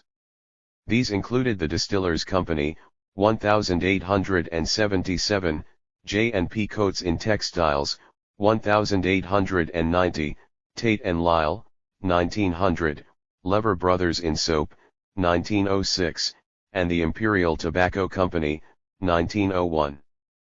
But even with mergers, the influence of the founding families on the new boards of directors was preserved to the extent that the Imperial Tobacco Company was described as akin to the original 13 states of America, and the promotion of expert salaried managers to such boards, though increasing, was not always what it might be. In France, the small family firm was still the commonest, even in new sectors, as exemplified at Lyons by the car manufacturer Marius Berliet and the photographic and cinematographic brothers Auguste and Antoine Lumière. On the other hand, the metallurgical and engineering firms of Lorraine and the electrical companies of Paris, Lyons, and Grenoble required outside capital. In the former, the owners, who included large landowners, maintained their grip on management, but in the electrical industry there was a much clearer demand for the expertise of scientific managers on boards of direction. Germany was at the other end of the spectrum. The capital demands of the new industries virtually closed them to small firms. Of the 100 largest German firms in 1907, only 4 were in food or brewing, 23 were in mining, 31 in metallurgy, 13 in engineering, 17 in chemicals, and 4 in electricals. Size was achieved not only by horizontal mergers but also by the vertical integration of an industry with the exploitation of raw materials in order to ensure their supply at fixed cost and the manufacture of byproducts such as tar, naphtha, benzene, and ammonia from coal mining, in order to avoid waste. Even in these large firms the influence of the founding families continued. But a law of 1884 separated supervisory boards from executive boards in joint stock companies, so that while in 1905 German banks had 29% of the seats on the supervisory boards that were elected by the shareholders to protect their interests, they did not sit on the executive boards, which made room for the influence of scientifically trained managers. This was clearly important because the new technology of the turn of the century required close cooperation between science and industry to promote the success of industry in world markets. In this field Germany made use of her advantage. German technical high schools, which were given the right to award doctorates in 1899 and thus achieved equal status with the universities, turned out 3,000 or 4,000 graduates a year in 1900, as against 1,000 a year from the grandes écoles in France. In addition, large firms like the Badische Anilin und Soda Fabrik at Ludwigshafen trained chemists and scientific managers for their own purposes. Over 77% of salaried managers in Germany in 1907 had received some form of higher education. The scientific training of managers was almost as effective in France. Traditionally the greatest of the grandes écoles, the École Polytechnique, had trained candidates for the army, the administration, and state-run monopolies such as the mining industry. Practical work in the metallurgical, glass, and chemical industries was undertaken by graduates of the École Centrale. But in the 1890s, as the military career lost its attraction and industrial concerns increased in size and status, so a greater proportion of polytechnicians went into private industry, rising to over a third in 1900, and were responsible for major electrification projects. Among the more empirical technical schools, a private École Supérieure d'Électricité was founded in Paris in 1894 and a school of electrochemistry and electrometallurgy was established at Grenoble. By 1911-13 some 74% of managers in large electrical firms in France had the diploma of ingénieur. In Russia, the Ministry of Finance set up a network of polytechnic institutes between 1898 and 1902, but in Great Britain there was no equivalent. A scientific training that was capable of practical application was developed not in Oxford and Cambridge but in London and the civic universities which sprang up at the end of the century, often funded by local industrialists, in Manchester, Birmingham, Bristol, Leeds, Sheffield, Newcastle, and Glasgow. But the numbers involved were very small. Only 1,500 chemists, graduate or non-graduate, were employed by British firms in 1902, as against 4,000 in Germany. The conditions attached to government grants after 1889, the demand for school teachers after the Education Act of 1902, and the ethos of a scientific culture to match humanistic culture resulted in science becoming more abstract and less practical in British universities. As a result, manufacturers became even less interested in science graduates than they were before, and preferred to promote clever mechanics rather than engineers, and laboratory analysts rather than research chemists. Philistinism knocked yet another nail into the coffin of British industry. What was good for the 18th century was not good enough for the 20th. Industry, labor. By the turn of the century it was possible to speak of a working class in Europe. The labor force was becoming less rural and more urban in origin, and migrant workers were leavened by generations of born proletarians. There was still a strong contrast between Western and Eastern Europe. In Moscow 90% of factory workers in the period 1880 to 1900 were migrant peasants, female workers tended to return to their village to raise families, and village solidarities dictated what trade peasants would take up and where they would live. In southern Russia, where the new mining and metallurgical industries were springing up, the population was scarce and labor notoriously expensive before the influx of a permanent workforce into mushroom towns like Ekaterinslav. In the Ruhr area of Germany, the influx of Polish labor from the eastern provinces of Prussia and Silesia brought down the proportion of second-generation miners there from 75% in 1850 to 37% in 1893. On the other hand, in a Ruhr town like Bochum there was a clear distinction between the floating, migrant workforce in the mines, foundries, and chemical plants and the stable, more often native-born, skilled labor force in woodworking or machine building.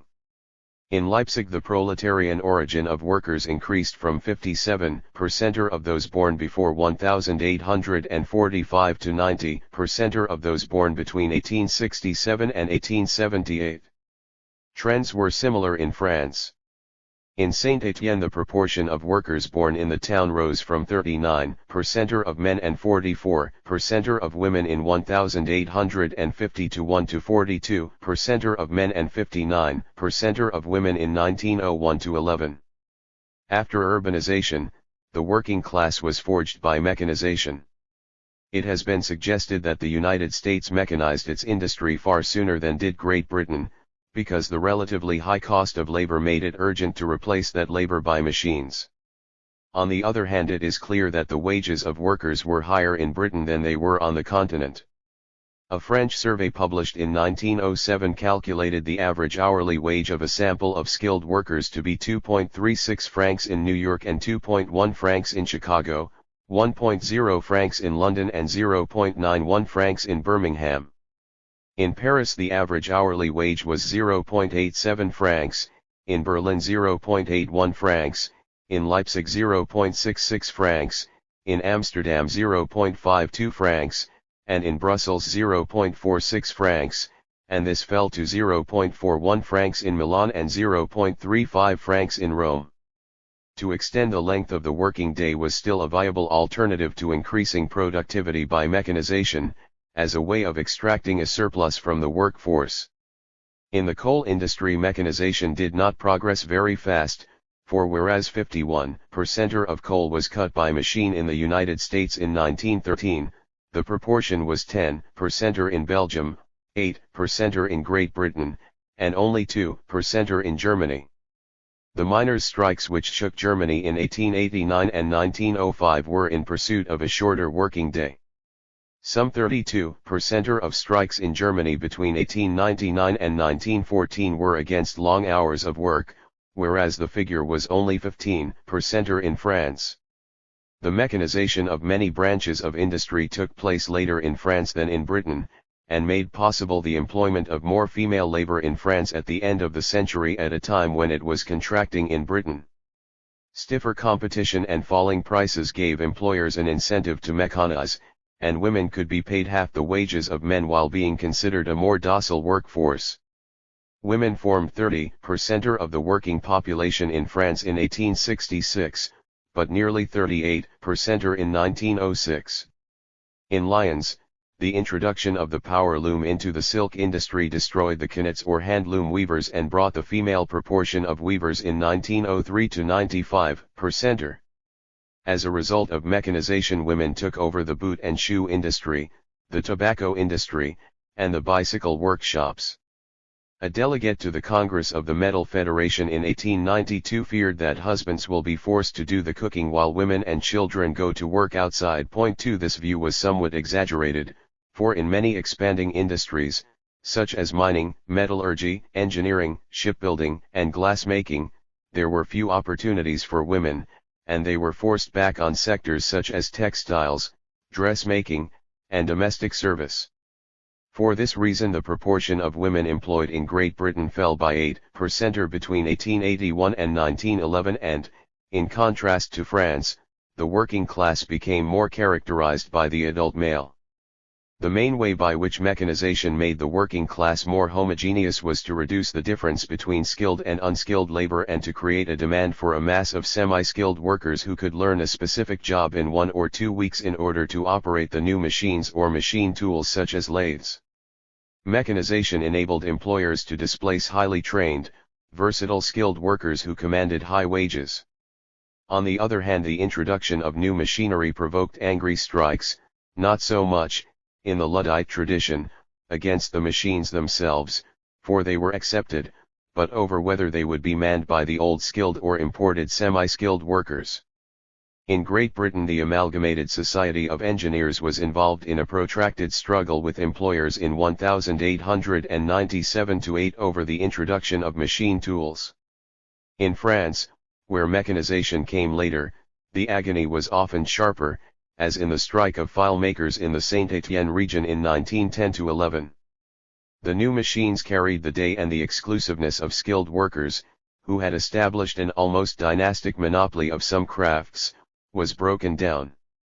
In Germany, evidence from Leipzig shows that at the end of the century the sons of workers in one trade were far more likely to find employment in another trade than earlier on.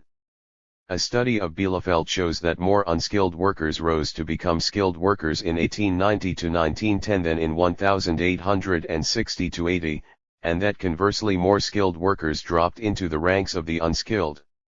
The working class in Europe tended to become homogeneously semi-skilled.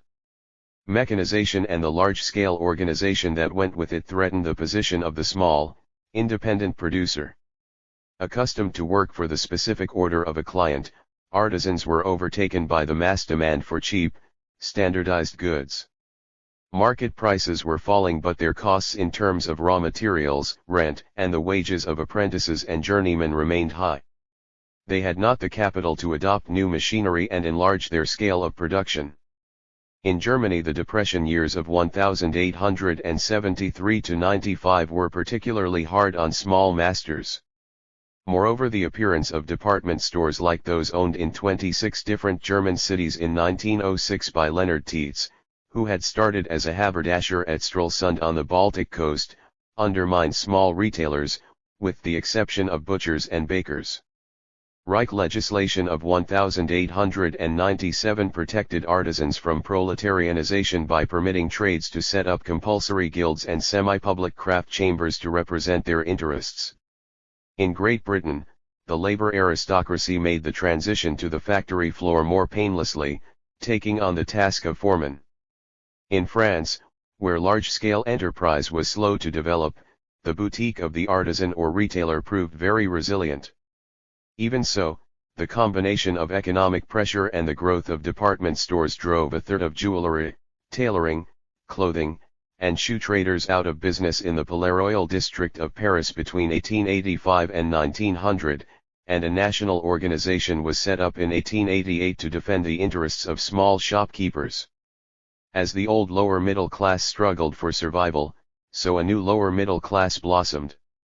This was the class that was thrown up by the revolution in transport, trade, and communications, and included railway employees, clerks in banking, insurance, and shipping firms, shop assistants, elementary school teachers, and post office, telegraph, and telephone workers. With the development of girls' education and the acquisition of typing and shorthand skills, women increasingly made their mark on this sector. The degree to which these white-collar workers were separated from manual workers varied from country to country. In Great Britain, they were on a par with many skilled workers, and the main division was between these two categories and the unskilled. In Germany and Austria the collar line was much firmer, for the Angestellten or white-collar workers earned more than manual workers and enjoyed greater job security. In addition, they were a separately defined legal category from the point of view of social insurance, took part in the prestige accorded to intellectual professions, and were assimilated both to civil servants as privatbeamten and to the status group of the middle stand. In France, on the other hand, the bourgeois aspirations of the white-collar workers were in conflict with the proletarian nature of their earnings, which became particularly acute as prices began to rise again at the turn of the century. Some employees in the state sector, notably post office workers and primary school teachers, came to realize that they had more in common with the working class than with the middle class, launched strikes, and demanded the right to join trade unions. Organization in pursuit of better wages and conditions was the concrete means by which the European working class defined itself. The artisan elite had long been organized. So also increasingly were the big battalions of coal, cotton, shipbuilding, engineering, and the railways towards which the balance of power in the labor movement was shifting. More difficult was the organization of the unskilled workers. Indeed, it was largely against this industrial reserve army used by employers to keep down wages and break strikes that trade unions were formed. They were a floating population that moved from gasworks in the winter to brickyards and dockyards in the summer, and it was easy to break their strikes by calling on other casual workers. The net had to be cast as wide as possible, to regiment as many general laborers as possible, if the employers were to be defeated. In Great Britain, the economic recovery of 1888 to 90 and the consequent demand for labor encouraged unskilled workers to raise their demands. In 1889 the gasworkers, followed by the London dockers, went on strike, and a wave of new unions pushed up the number of organized workers from 750,000, or 12% of the manual labor force, in 1888 to 1,576,000 in 1892. Then there was a downturn in the economy, the employers organized themselves, and the bubble of the new unionism was burst. Between 1901 and 1905 trade union membership fell. In Germany, the breakthrough to mass unionism came with the Hamburg dock strike of 1896-7, but whereas the Amalgamated Society of Engineers was confined to skilled workers alone, the Deutsche Metallarbeiterverband, founded in 1891, enrolled all levels of skill and included gold and silversmiths, fitters, turners, machinists, pattern makers, steel workers, and laborers in the foundries. The number of unionized workers, which was held down by government repression between 1878 and 1890, rose from 250,000 in 1891 to 1,690,000, including 119,000 women, in 1906. As unions strengthened, so strikes declined. In 1905 two-thirds of all successful trade union actions in Germany were settled by negotiation with employers. France was further behind, and the virulence of her strikes was in inverse proportion to the development of trade unions. Textile workers, miners, metal workers, and railwaymen did not become strongly organized till the period 1894 to 1906, when the number of unionized workers rose from 419,000 to 836,000. Even in 1913, there were only 1,064,000 unionized workers in France, as against 3,023,000 in Great Britain, and 3,317,000 in Germany. In Russia, finally, trade unions were not legalized until 1906, but by 1907 there were 2,853,000 unionized workers, 9% of the labor force, both factory and artisanal workers, and up to 55% among printers. Russian trade unions also took it upon themselves to reduce swearing and drunkenness among workers and to develop a mature class consciousness.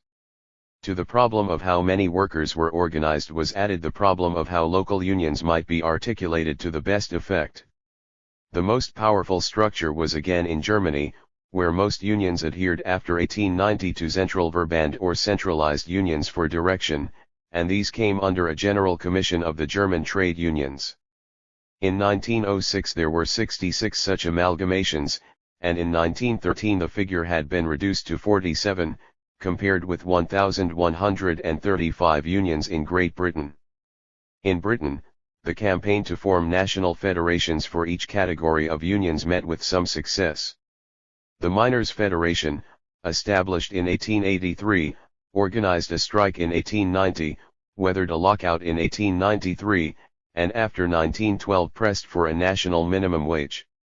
In France, by contrast, the miners' leaders never managed to put together an effective national federation, and the national strike that was called in 1902 was boycotted by the miners of the north of France, who thought it inopportune. Regionalism was the great barrier to organization in France and Italy, but an organ was devised in the 1880s to confront the difficulty, the Chamber of Labor. Local unions, instead of federating nationally with unions in the same category, federated at the municipal level with unions in the same town, as labor exchanges, which also encouraged workers to join unions, organized workers' education, supported strikes, and even contested elections. In 1894 the French Chambers of Labor set up a national organization, but this remained quite separate from the national organization of category federations until 1902. Plutocracy. At the other end of the social scale, investments in railway shares, public utilities, urban development, and foreign and colonial bonds paid handsome dividends as the agricultural depression bit, so that the biggest fortunes were being made not by owners of land but by moneyed men, financiers, promoters, and speculators. In a word, aristocracy was displaced by plutocracy. In Great Britain, landowners accounted for 73% of millionaires in 1858 to 79, while commercial and financial magnates provided only 14%. But by 1900 to 14, the proportion of landowners among the country's millionaires had been whittled down to 27%, while that of commercial and financial fortunes had risen to 38%. In Prussia in 1912, 64 individuals had fortunes of over £1 million, 20 million marks.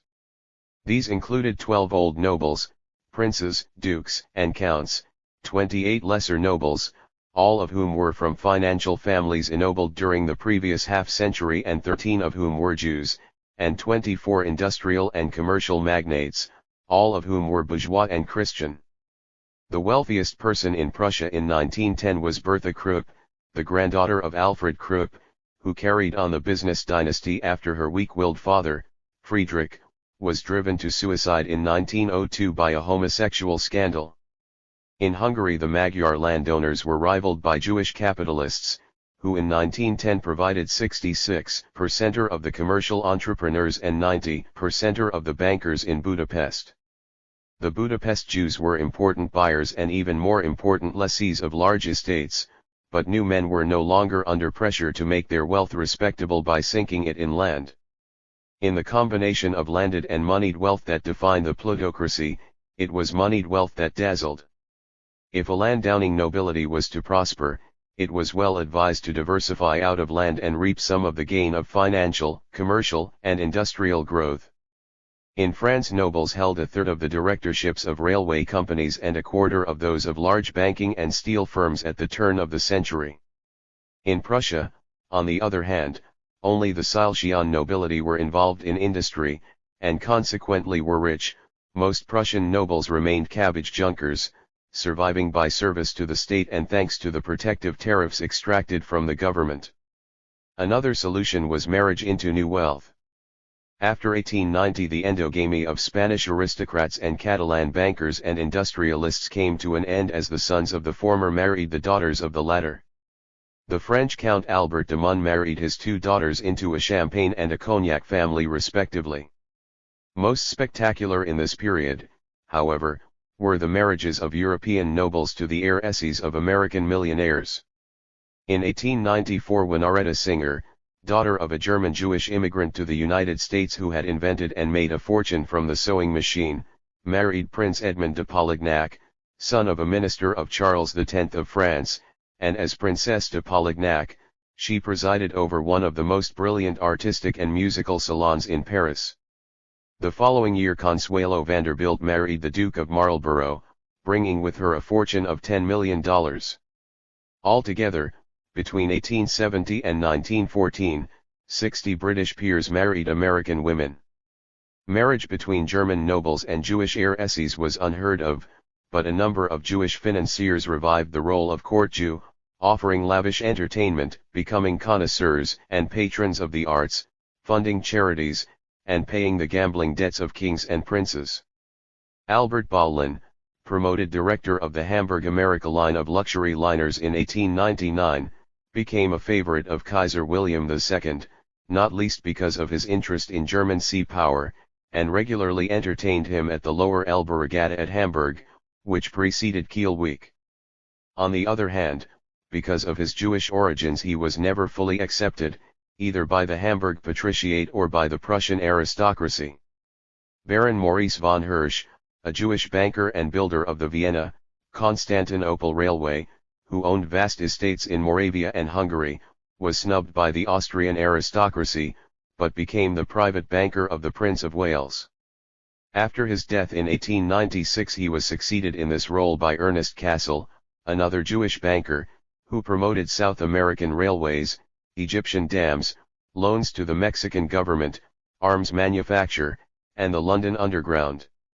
Cassel was knighted by Queen Victoria and became a leading light in the cosmopolitan entourage of the Prince of Wales. In 1922, his granddaughter Edwina was to marry Lord Louis Mountbatten. In some countries, the financial, commercial, and industrial bourgeoisie integrated successfully with the bureaucratic and professional bourgeoisie. Elsewhere, there were still divisions. In Great Britain, relations were close between the aristocracy and the City of London, in which many younger sons of the aristocracy and gentry worked, but more distant with northern industrialists. In France, the business, landed, professional, and official classes were amalgamated into a homogeneous group of notables. The banking, commercial, and landed rich who paid for the education of their sons at the law faculties shared the top posts in the Cour des Comptes and financial inspectorate with the administrative dynasties. In turn, French officials and soldiers often married into landed or business families, both to eke out their salary with a dowry and to build bridges between the political class of the Republic and the often royalist economic elite. In Germany and Russia, on the other hand, though the commercial and industrial bourgeoisie were as often as not university educated, ran municipal government, and were often rewarded with the prestigious title of commercial councillor, they continued to be cold-shouldered by the bureaucratic and professional Bildungsbürgertum. The balance of power between bourgeoisie and nobility also varied between Western and Southern Europe, where the bourgeoisie made successful breakthroughs into positions of power, and Central and Eastern Europe, where the nobility was able to defend its bastions. In France, Italy, and Spain by the turn of the century, the middle classes had effectively displaced the nobility as politicians, in the bureaucracy, and in the officer corps. Some aristocratic preserves remained, such as the diplomatic corps, since international relations were undertaken by small and often interrelated groups of aristocrats.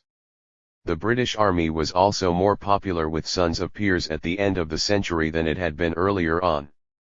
It is also clear that the triumph of the middle classes was not a triumph for businessmen. The typical politician in France and Italy was now a lawyer, since economic elites tended to confine themselves to local government. The bureaucracy, moreover, was recruited through highly selective schools and institutions of higher education, which imposed their own esprit de corps.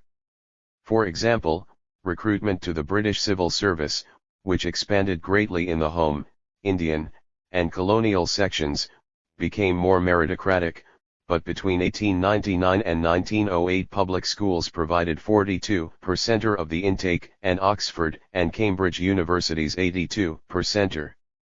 In Prussia, the judiciary was colonized by the middle class, but provincial administration and ministerial offices were still dominated by the nobility.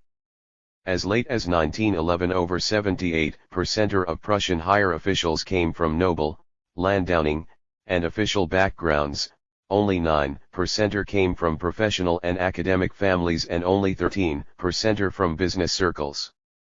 Though nobles had virtually monopolized the officer corps in 1860, and accounted for only a third of officers in 1913, the slack was taken up not by sons of the business classes but by the sons of soldiers and bureaucrats, so that military bureaucratic dynasties now provided the backbone of the corps.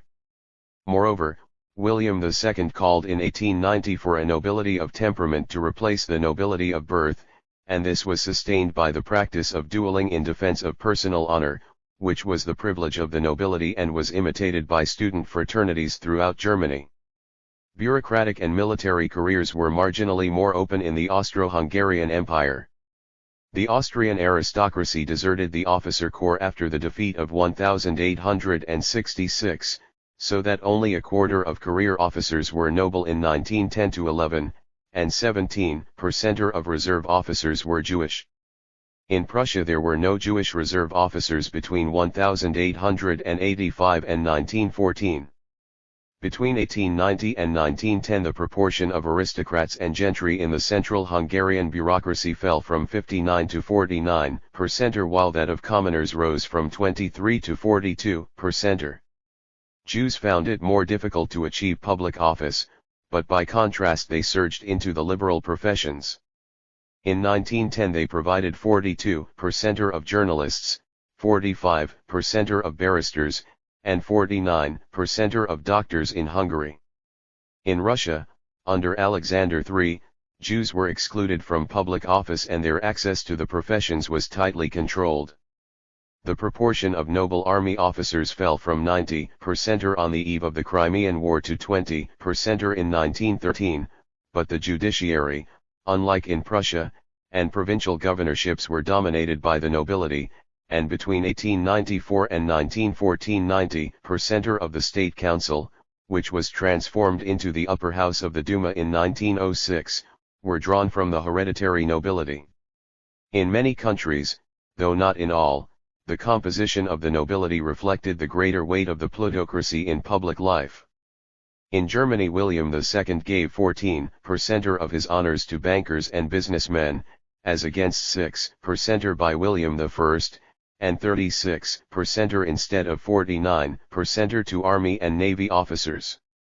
The proportion of nobles created from landowners and civil servants or judges was 25% and 13% in each case.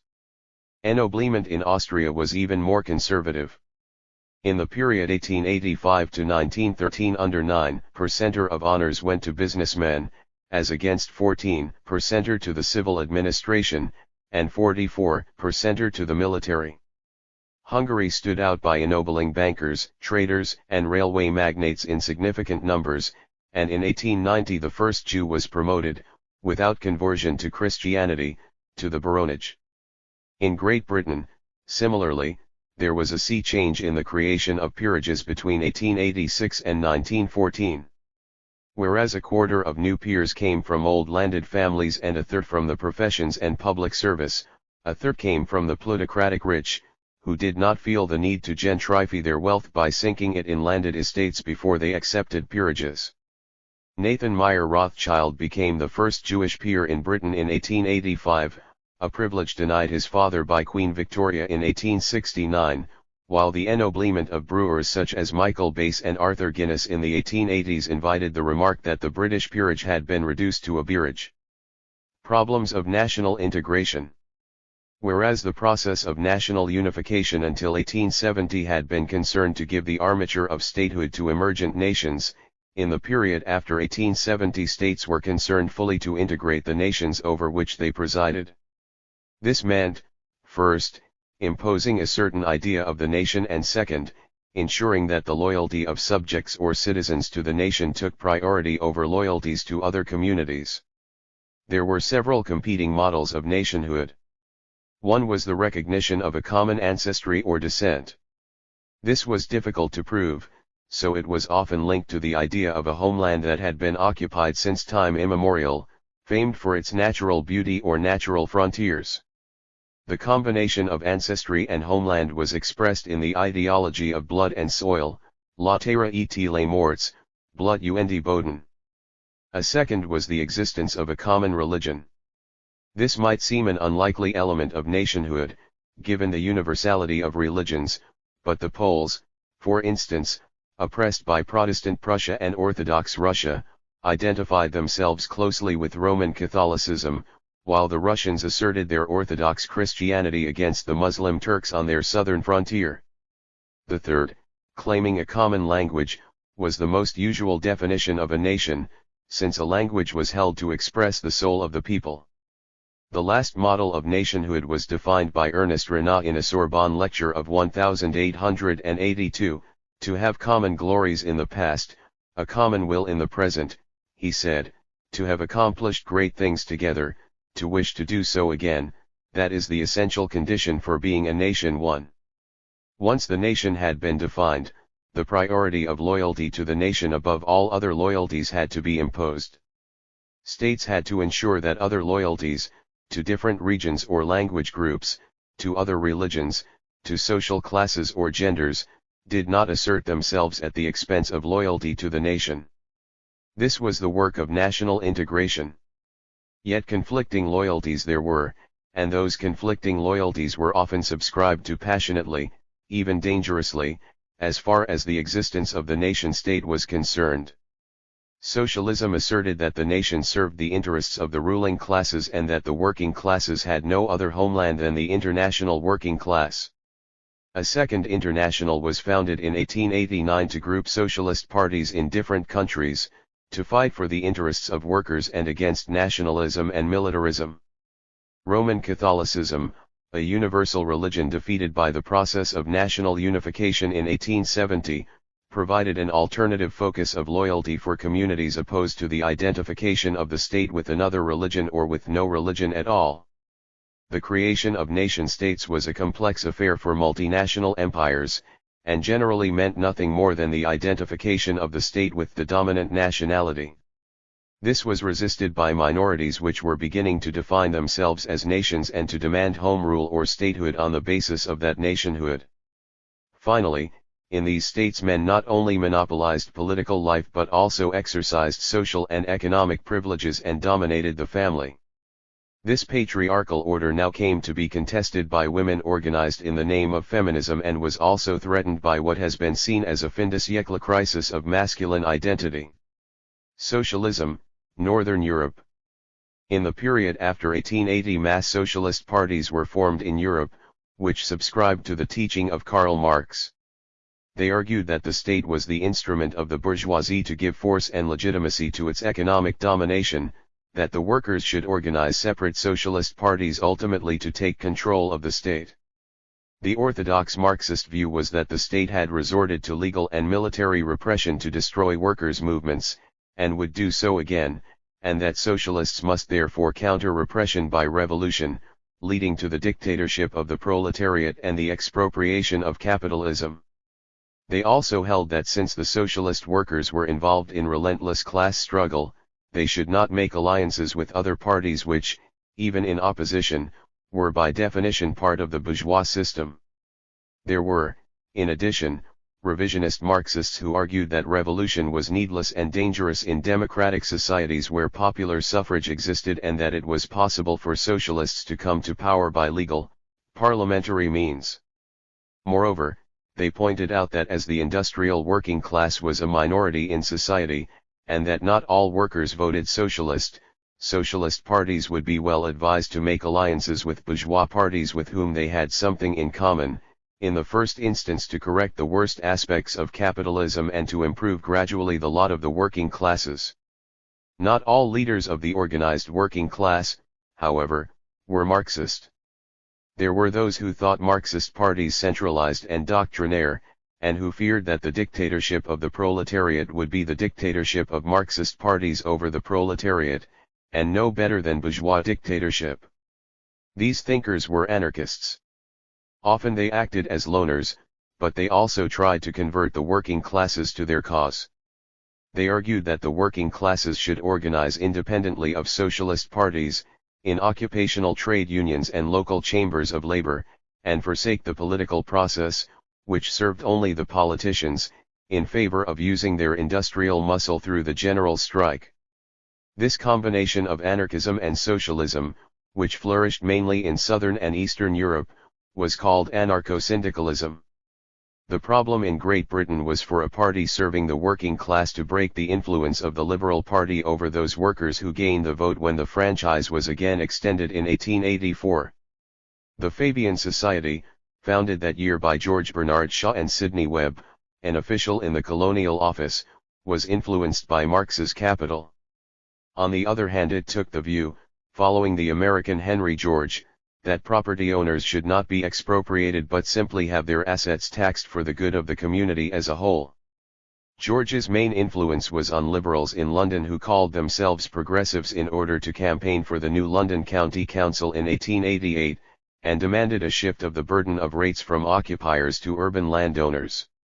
The Fabians had little choice but to fall in with the progressives. Fabians took their name from the Roman general Fabius Cunctator, who acted only after long taking of counsel and was a master of delaying tactics. Theirs was a natural response to British conditions. Revolution was needless in a country which had first parliamentary and now municipal representative government. The only prominent socialist to advocate class war and revolution in England was Henry Hyndman, a rather unlikely Ulster Protestant, former Etonian, and Sussex cricketer whose father had made a fortune in the West Indies. Hyndman met Marx in 1880, founded the Democratic Federation in 1881, it became the Social Democratic Federation or SDF in 1883, and took advantage of rising unemployment to hold a rally at Trafalgar Square on February 8, 1886, which became extremely violent. But the following year, like the Fabians, he urged the creation of a socialist municipal council in London, which would take over the gas, water, and transport services for the public good. Both movements lacked the support of organized labor: the Fabians because they were intellectuals, the Hindmanites because they scorned the trade unions for representing only a fraction of the total working population. And so the twain scarcely met. A leader who did emerge from the labor movement was Keir Hardie, who organized the Ayrshire miners and with liberal support became the cloth-capped MP for West Ham in 1892. In Bradford, where a bitter industrial dispute had raged in the winter of 1890-1, he became first secretary of the Independent Labour Party, ILP, in 1893. The ILP wanted nothing to do with continental revolutionists, only to unite the working class and elect working men to Parliament. To this end it decided to campaign against both the Conservatives and the Liberals in the general election of 1895. This met with no success and Hardie himself lost his seat. Moreover, the Trades Union Congress was dominated by coal, which tended to be liberal, and by cotton, which in Lancashire supported Conservatives because of their stand against the Catholic Irish. The class struggle, however, was sharpening, and trade union rights were threatened by a lockout of engineers in 1897-8 and a clampdown on South Wales railwaymen who went on strike during the Boer War. The TUC now accepted the need for the separate representation of labour and formed a Labour Representation Committee in 1900 which included 7 trade unionists and 5 socialists, 2 each from the ILP and SDF and 1 Fabian. Ramsay MacDonald, the illegitimate son of a Scottish maidservant, whose wealthy wife financed his political career, became secretary of the LRC, whose first success was the election to Parliament of Keir Hardie that year by the South Wales miners of Merthyr Tydfil. In Belgium, both Liberal and Catholic parties were united in defence of the Constitution of 1831, which disfranchised the masses by a narrow, propertied franchise. Liberal influence over the working class was much less than in England. The Belgian Workers' Party was set up in 1885 not by intellectuals but by skilled, unionized labor led by a typographer and a marble worker. But anarchism remained very strong, especially in the French-speaking districts, and was responsible for a wave of strikes at Liège and among coal miners of Charleroi in March 1886. Despite its commitment to legal means, the Belgian Workers' Party was forced to accept the tactic of the general strike, both to head off anarchist influence and to exercise pressure on the Constituent Assembly that was elected in 1892 but refused to concede universal suffrage. The big guns of a general strike launched in April 1893 induced the Assembly to change its mind. The use of the general strike to obtain universal suffrage was debated elsewhere. The Swedish Social Democratic Party, which emerged from the labor movement in 1889 under the leadership of August Palm, a young tailor expelled from Germany, proposed it in 1893. However, it was brought into line by its liberal allies, who preferred to make their point by the election of alternative people's parliaments under universal suffrage, although without success until 1909. In the same summer of 1893, extremists in the Austrian Social Democratic Party urged the use of the general strike to obtain suffrage reform after a demonstration of 50,000 people outside the Parliament building in Vienna. But Victor Adler, the Jewish doctor who led the party, managed to dissuade them. The model for all European social democratic parties was the German Social Democratic Party, SPD, founded in 1875. Outlawed under the anti-socialist law of 1878, it was forced into a position of revolutionary opposition to the authoritarian German state and to the feudal and bourgeois parties that underpinned it. On the other hand, elections to the Reichstag were by universal suffrage, and after the lapse of the anti-socialist law in 1890, the SPD emerged as a mass party. Moreover, whereas in states such as Prussia and Saxony the suffrage was massively weighted in favor of property owners, and the SPD on principle boycotted elections to the Prussian state parliament, in the South German states the suffrage was broader and possibilities of reform clearer. George von Vollmer, a soldier from an old Catholic noble family who became leader of the SPD in Bavaria, caused a sensation in 1894 when his party voted for the Bavarian state budget on the grounds that it included social reforms. In 1899 his party also made an electoral pact with the Centre Party in order to obtain a more generous electoral law. Even more important was the debate over the so-called catastrophe theory. The Erfurt program of the SPD had been drafted in 1891 by Karl Koskai and Eduard Bernstein.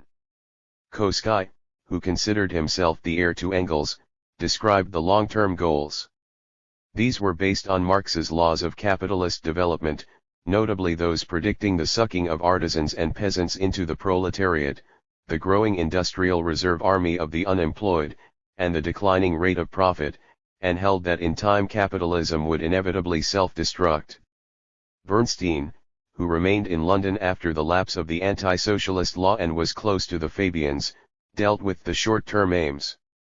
However, in a series of articles published in the party newspaper, Die Neue Zeit, between 1896 and 1898, he started to question the catastrophe theory. He pointed out that the emergence of a new lower middle class of managers, technicians, and white-collar workers belied class polarization, that the organization of the working class in trade unions was helping to push up real wages, and that capitalists were learning to cope with falling rates of profit by throwing up tariffs and cartels and exporting surplus goods and capital abroad.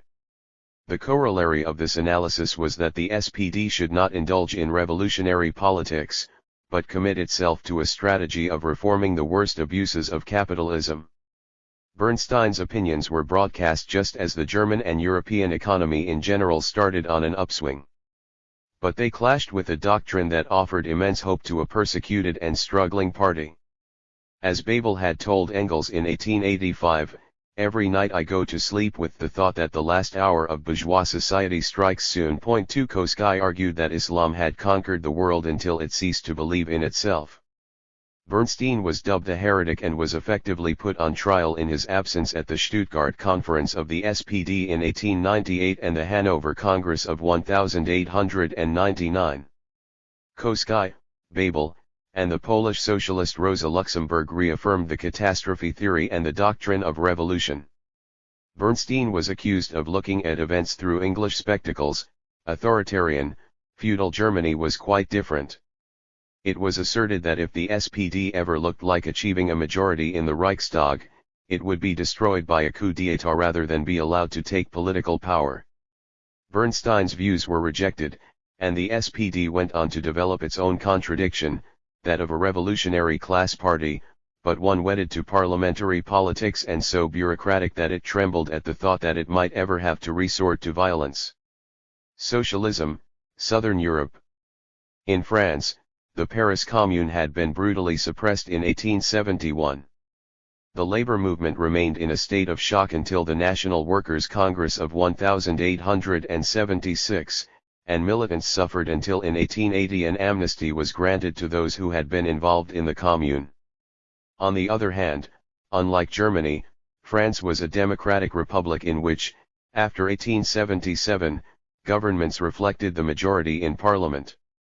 The strategy of the French Workers' Party, POF, founded at the Workers' Congress of 1879 by Jules Gildea, a former anarchist who had learned his Marxism from German émigrés in Paris, bore the mark of this tension. Gildea adopted a revolutionary tactic because, as he told Marx, he needed to cut the cable that kept our workers in radical or bourgeois Jacobin waters 3 and to emphasize the separation of classes. The principle of class struggle had to be embedded in the mind of the workers, and from this followed the principle of revolution. Every year after 1880 Gildea led his party to the Père Lachaise cemetery in Paris, where the heroes of the Commune had made a last stand. Workers had to grasp the fact that the French bourgeoisie was always prepared to resort to repression, so they must reply with revolution. By 1880, however, the Democratic Republic was in the hands of genuine Republicans, and elections beckoned. There could be no excuse for the POF not putting up candidates. Gildea visited Marx in London to take advice on drawing up an election manifesto. Not surprisingly, it combined long-term goals, based on the catastrophe theory, and short-term electoral promises. As a Marxist, Gildea was dedicated to the conquest of state power, but he had to contend with the anarchist followers of Proudhon, who wanted to replace the state by a federation of free communes and preferred to abolish wage labor through workers' associations rather than the nationalization of large combines. They rejected the catastrophe theory, and they disliked being dictated to by an authoritarian socialist party. In 1881 many anarchists who had joined the Workers' Party when it was set up in Marseilles left. The following year the former anarchist Paul Brousse led away another breakaway group, christened the Possibilists, who wanted to take control of France commune by commune, establish a municipal socialism of gas, water, and transport services, and convert the working classes to socialism by the immediate, practical results they obtained. In 1887 9 Possibilists were elected to the Municipal Council of Paris. Soon, however, the Possibilists began to behave like bourgeois politicians, making pacts with bourgeois parties, and many of the rank and file of the movement, inspired by a former communard, Jean Allemagne, themselves broke away in 1890 to form a movement dedicated to the emancipation of the working class by direct action, and specifically by the general strike. A struggle ensued between Gildea, Brousse, and Allemagne for control of the labor movement, which was growing in strength after the legalization of trade unions in 1884. Gildea set up a national federation of trade unions in 1886 in order to bend the labor movement to the purposes of the POF.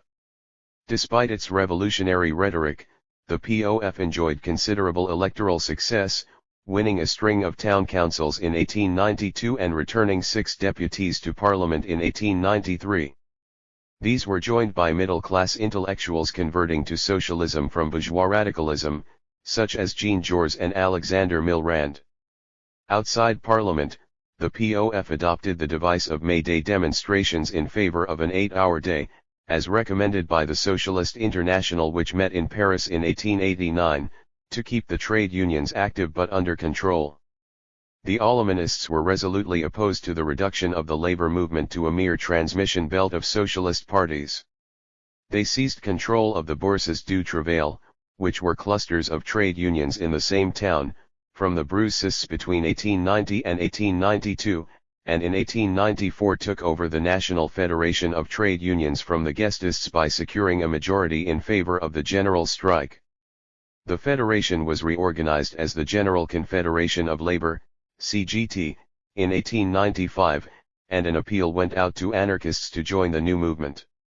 Anarchists had been involved in a series of individual terrorist attacks, culminating in the assassination of the President of the Republic, Sidi Carnot, in June 1894. But they were weakened by repressive government legislation and a show trial in August 1894, and had been driven out of the Marxist-dominated Congress of the International at Zurich the previous year. French anarchists therefore joined the labor movement and, building on the tactic of the general strike, developed that explosive mixture of anarchism and trade unionism, anarcho-syndicalism. In the Mediterranean countries the grip of Marxist orthodoxy was tenuous. Democratic radicals, who opposed the governing left, had a good deal of influence among the working class of Milan. When the franchise was extended in 1882, a workers' party was set up by Milanese printers to win back the workers. They looked for support to peasants in the Po Valley and organized strikes there between 1882 and 1886, when the party was banned as criminal and its leaders arrested. Violent opposition to the dominant oligarchy was the popular tradition in Italy, and was urged once again by anarchist leaders who returned from South America in 1889. The Marxist movement was very small in Italy, based on Milan and headed after 1891 by a lawyer, Filippo Turati, who had met European Marxists in Brussels, and by his mistress, the Russian revolutionary émigré Anna Kolyshiev. They founded an Italian Socialist Party, SI, in Genoa in 1892, defeated a takeover bid from the anarchists, and forced Italian socialism down the path of parliamentary legalism. What happened in Milan and Genoa was one thing, what happened in the south was quite another. In 1893 the Sicilian peasants, faced by rising wheat prices and falling sales of wine, fruit, and sulfur since the tariff war began with France in 1887, erupted in revolt. Socialist intellectuals from Palermo and Catania tried to organize the peasants into workers' fasci, unions, and bring in the sulfur miners and railwaymen. Antonio Labriola, the Neapolitan philosopher and the only Marxist thinker of stature in Italy, called the Rising the first appearance of the proletarian or semi-proletarian mass on the Italian political scene. 4 But Anna Koleschioff was more realistic when she told Engels that the Socialist Party is scarcely born in Italy and it is not possible to talk of a socialist revolution in a country which is two-thirds medieval, where the peasants are in conditions analogous to France before 1789. 5 Prime Minister Crispi responded to the revolt in 1894 by declaring a state of siege in Sicily and court-martialing its leaders. He also seized the opportunity to dissolve the Socialist Party, though it had no connection with the Sicilian fasci. Socialists now decided to join the Democratic Radical and Republican parties in a union of progressive forces to defend liberty. This paid off with the election of 12 socialist deputies in 1895, and 16 in 1897. Even more divorced from the masses was the Spanish Socialist Workers' Party, PSOE, founded in 1879. It was a servile copy of the French Gildea party, led by a puritanical Madrid printer, Pablo Iglesias. It was committed to class struggle in a country that had scarcely had a bourgeois revolution, and to political action in spite of the manipulation of elections by local landowners or caciques. The Socialists only polled 20,000 votes in 1898, and had no deputy elected until 1910. The spontaneous revolutionism of the masses was, by contrast, fully exploited by the anarchists, who in 1881 set up the Federation of Workers of the Spanish region. Within a year it had nearly 20,000 members in 179 sections in western Andalusia alone. There was in fact a good deal of tension within the anarchist movement. In southern Spain the members were peasant communities, often hungry and unemployed, and prone to violence, whether the assassination of civil guards or informers by the Black Hand Gang, or a mass march on the town of Jerez by 6,000 Andalusian peasants early in 1892. In Barcelona, on the other hand, the anarchists were skilled workers who were organized into trade unions and used the strike weapon to considerable effect. But the Socialist Party, as a Madrid party, made no headway in Barcelona, the largest industrial city in Spain. It acquired some support among the metallurgical workers of Bilbao and the miners of Asturias in the north, but the General Union of Workers, UGT, set up in 1888 to bring the organized working class over to Marxism, had to move its headquarters from Barcelona back to Madrid in 1899. The workers of Barcelona rarely bothered to vote. When they did, in the municipal election of 1901, they did so for a demagogue of the Republican Party, Alejandro Lerroux. Between their anarcho-syndicalist unions and their Republican ballots there was little room for Marxism. Socialism, Russia. The task of the populists of the Land and Liberty Group had been agitation among the peasant masses in order to bring about agrarian revolution and the destruction of the state. For them, the struggle for political power was irrelevant, if not evil. But the Tsarist police clamped down and populist leaders like Plekhanov fled westwards to Geneva in 1880, where they came in contact with European conditions and the scientific socialism of Marx. Plekhanov realized the importance of political liberty to organize a party and build up support by propaganda.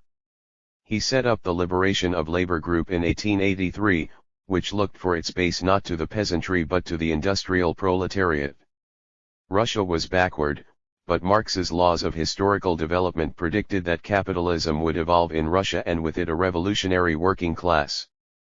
We indeed know our way, he affirmed, and are seated in that historical train which at full speed takes us to our goal. 6. There were other populists who clung to the notion of a separate path for Russia.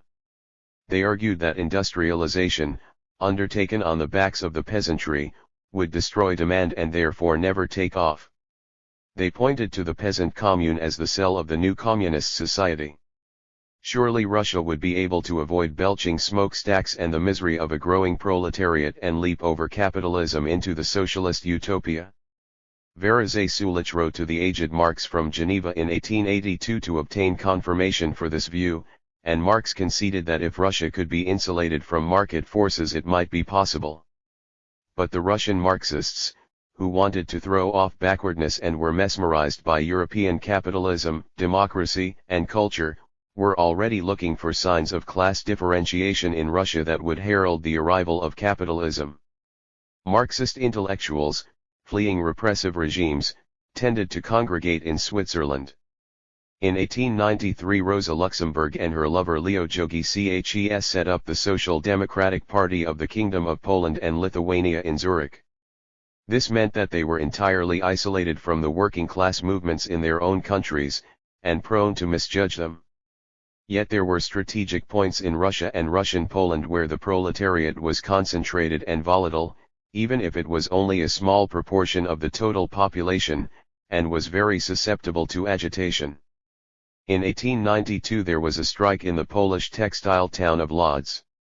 In 1894 there was a wave of strikes among textile and clothing workers in the Jewish Pale, from Vilna, Bialystok, and Brest-Litovsk to Minsk and Vitebsk.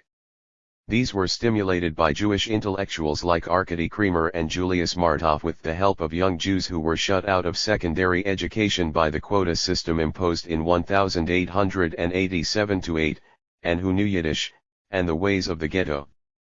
In 1895 Russian Social Democrats including Vladimir Ulyanov, Lenin, began to agitate among workers in St. Petersburg, where they set up a union of struggle for the emancipation of the working class. They were arrested in December 1895 and January 1896 and exiled to Siberia, but even without them, in May 1896, a massive strike of 30,000 textile workers broke out in the city. These events were very important for the development of Marxist strategy. In On Agitation, written in 1894, Kremer argued that agitators must concentrate on concrete economic needs such as wages and hours. The workers would strike, come into conflict with the authorities, and realize that it was impossible to improve their lot under existing political conditions. At that point they would become converted to political action and social democracy. This was also the view of the clandestine workers' thought paper put out by the St. Petersburg Union of Struggle, without Lenin, from the end of 1897. In 1899 Workers' Thought published an article by Bernstein which argued that every kopeck increase in wages, every hour less in the working day, brings us nearer to the socialist future. 7. These ideas were extremely worrying for the Marxist exiles in Switzerland. Plekhanov was at that time taking Bernstein to task in the columns of Die Neue Zeit for undermining faith in the inevitable rise and collapse of capitalism, which offered the only hope for backward Russia. This heresy was now merging with the view that the Russian working class knew its own way, and had no need for guidance from intellectuals abroad. The nettle was grasped by Lenin, who was allowed to leave Siberia in 1900 and settled in Stuttgart, where he brought out the first number of Iskra, the Spark. Workers left to themselves, he said, were capable only of a trade union consciousness. The labor movement, separated from social democracy, inevitably becomes bourgeois. 8 The intellectuals were back in business, for without a revolutionary theory there could be no revolutionary movement. That theory must be kept inviolate, like the Holy Grail, by an elite of professional revolutionaries who formed the party, and would be injected as necessary into the labor movement, which remained separate from the party and over which the party exercised hegemony. Much of the old conspiratorial tradition echoed in Lenin, and to some extent he was continuing the work of his brother, executed in 1887 as one of 5 members of the People's Will group plotting to assassinate Alexander III. But after his own imprisonment Lenin realized the need to establish political democracy in Russia if socialist agitation were to be successful. The manifesto of the Russian Social Democratic Labor Party, RSDLP, which was penned by his contemporary Peter Struve after the party was formed at Minsk in March 1898, noted that Russia had escaped the life-giving hurricane of the 1848 revolution that had conferred freedom of speech, writing, organization, and assembly on Europe. The Russian working class had to gain these liberties as a precondition of the struggle for its final liberation, against private property, for socialism. 9. The struggle for political democracy ushered in the possibility of collaborating with other classes in Russia. Unfortunately, Struve's manifesto asserted that the farther east one goes in Europe, the weaker, meaner and more cowardly in the political sense becomes the bourgeoisie, and the greater the cultural and political tasks which fall to the lot of the proletariat. The historical task of the proletariat was not only to carry out the socialist revolution but also, before that, to push the fearful bourgeoisie towards undertaking its own, democratic revolution. Struve, who saw working-class agitation decline in Russia after 1900 and, as an accomplished economist, was impressed by Bernstein's views on the improving condition of the working class and the attenuation of class struggle, began to move closer to opposition groups in the Zemstvos and their administrative organs. In 1901 he launched a paper called Liberation, around which all supporters of a constituent assembly in Russia might gather. Lenin was not impressed by Struve's analysis. For him, the coarse, haggling nature of the common liberal lay hidden beneath the dapper, cultured exterior of this latest critic. 10. Roman Catholicism. Although 1870 was a setback for the worldwide Roman Catholic Church, the political power of the Catholic Church was still a force to be reckoned with in Europe. It had lost from the unification of nations and was a bad loser and did not make light of its opposition to many of the new regimes. Liberal states which challenged traditional elites and traditional beliefs were cold-shouldered by the Catholic Church, and the French Republic was anathema. In turn, liberal and radical parties redoubled their efforts to destroy the political influence of the Catholic Church. Radicals were more uncompromising than their liberal allies, who might be content with some form of accommodation with the Church and Catholic parties. This was particularly the case when the threat of socialism became manifest.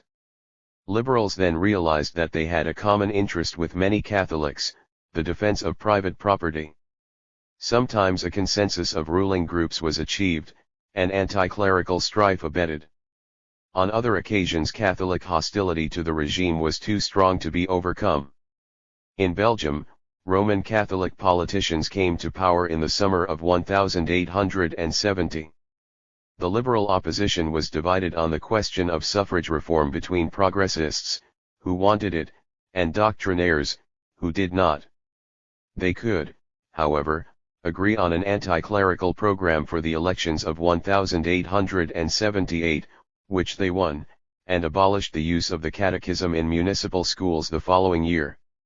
Unfortunately, the vexed question of electoral reform returned to split the liberals, and Catholics returned to power in the elections of 1884.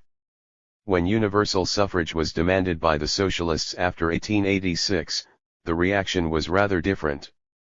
Liberals and Catholics united in defense of the Constitution. Monarchy was not an issue in Belgium, whereas in France a republic had been established and the Republicans felt anxious about its survival. The experience of 1848 showed that to establish universal suffrage without educating the new electors in civic virtue only played into the hands of reaction, whether royalist or Bonapartist. For the Republicans who took power in 1877–9, the political influence of the Catholic Church was pernicious. It seemed still to be encrusted with the privilege, feudalism, and intolerance of the ancien regime, and it had been the spiritual arm both of the authoritarian empire and of the monarchy that had almost been restored in 1873. To reduce that influence, the Republicans expelled the Jesuits in 1880 and eliminated the teaching of the catechism from municipal schools in 1882. Among the Republicans there was disagreement between moderates and radicals. The opportunists or moderates declared before the general elections of 1885 that they had conquered the support of rural France, but were concerned that harsh anti-clerical measures would alienate Republicans who were also practicing Catholics and drive them into the arms of the right.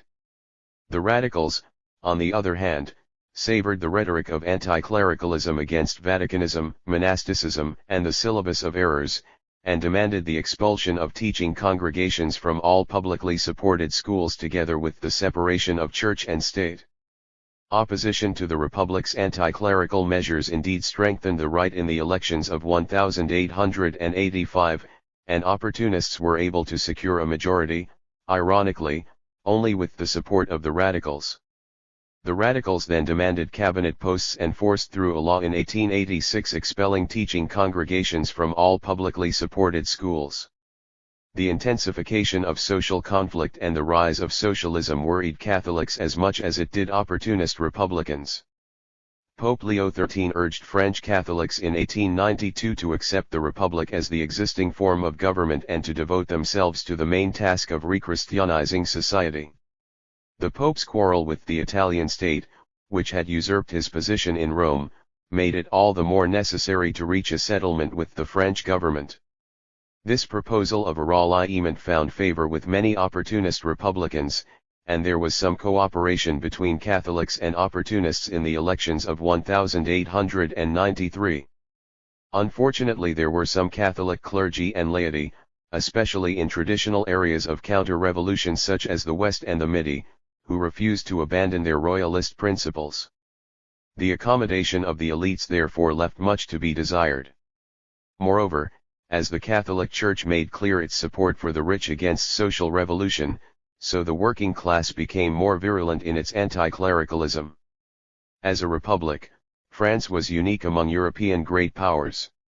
In Spain, the monarchy was restored in 1875 and the Catholic Church sought its revenge. Cánovas del Castillo, the architect of the Restoration and leader of the liberal, conservative party, refused to give it everything it wanted. The constitution ended total Catholic uniformity, tolerating the practice of other religions in private at least. The bishops condemned this national apostasy and Carlism took up the defense of the true faith, even though Leo XIII pressed Spanish Catholics in 1882 to accept the constitutional monarchy. On the other hand, the Church assumed control of all levels of state education, and the lectures of professors at the Central University of Madrid were censored, to stop French ideas seeping into Spain. Such policies alienated the liberals under Sagasta, who was able to use the defense of free thought and state control of education as a bridge to the Republican movement and a stick with which to beat the government. As a result, Sagasta was invited to form a liberal ministry, which lasted from 1885 to 1890. Many of the privileges of private Catholic schools were now removed. But, as in France, the upsurge of revolutionary movements after 1890 made the liberals less fanatical about their anti-clericalism. It was a question of the ruling oligarchy pulling together. Thus Sagasta's liberal ministry of 1892-5 did not question the compulsory teaching of religion in primary schools and even agreed to the founding of chairs of religion and ethics in state secondary schools. In Italy, anti-clericalism was built into a regime which had united the country in 1870 at the expense of the Papal States. The papacy made it clear that Catholics should neither vote nor stand in parliamentary elections. The left removed the catechism from the compulsory syllabus of municipal primary schools in 1877, but it had to take into account the profound Catholicism of the population and repeatedly made clear that the catechism had not actually been abolished in schools. Even so, the temporal power of the papacy was always a stumbling block in the path of rapprochement. When a government of national unity was formed under Francesco Crispi in 1887, negotiations began with the Vatican. But Crispi was forced to listen to the radicals in his coalition, who were resolutely anti-Austrian and anti-clerical, and the talks were called off. The growth of social unrest nevertheless altered the balance of forces in Italy, as in France and Spain. Catholics were not prohibited from voting in provincial and municipal elections, which were deemed administrative rather than political. In 1895 a pact was therefore concluded in Milan between clerico-moderates and liberals to defeat the Democrats and Socialists in the municipal elections. It was an attempt to reconstitute the political unity of the bourgeoisie against the forces of revolution, but the papacy's hostility to the Italian state made an Italian ralliement unthinkable. German unification had similarly been carried out at the expense of Roman Catholics, who had been denounced by Bismarck as separatist and ultramontane. His alliance with the liberals in the 1870s was based on the anti-clerical policies of the Kulturkampf. But by 1878-9 the threat from socialism had driven him to obtain the anti-socialist law from the Reichstag, and his protectionist policies had broken the marriage with liberalism. Bismarck became anxious to bring the Catholic Centre Party into his governing coalition.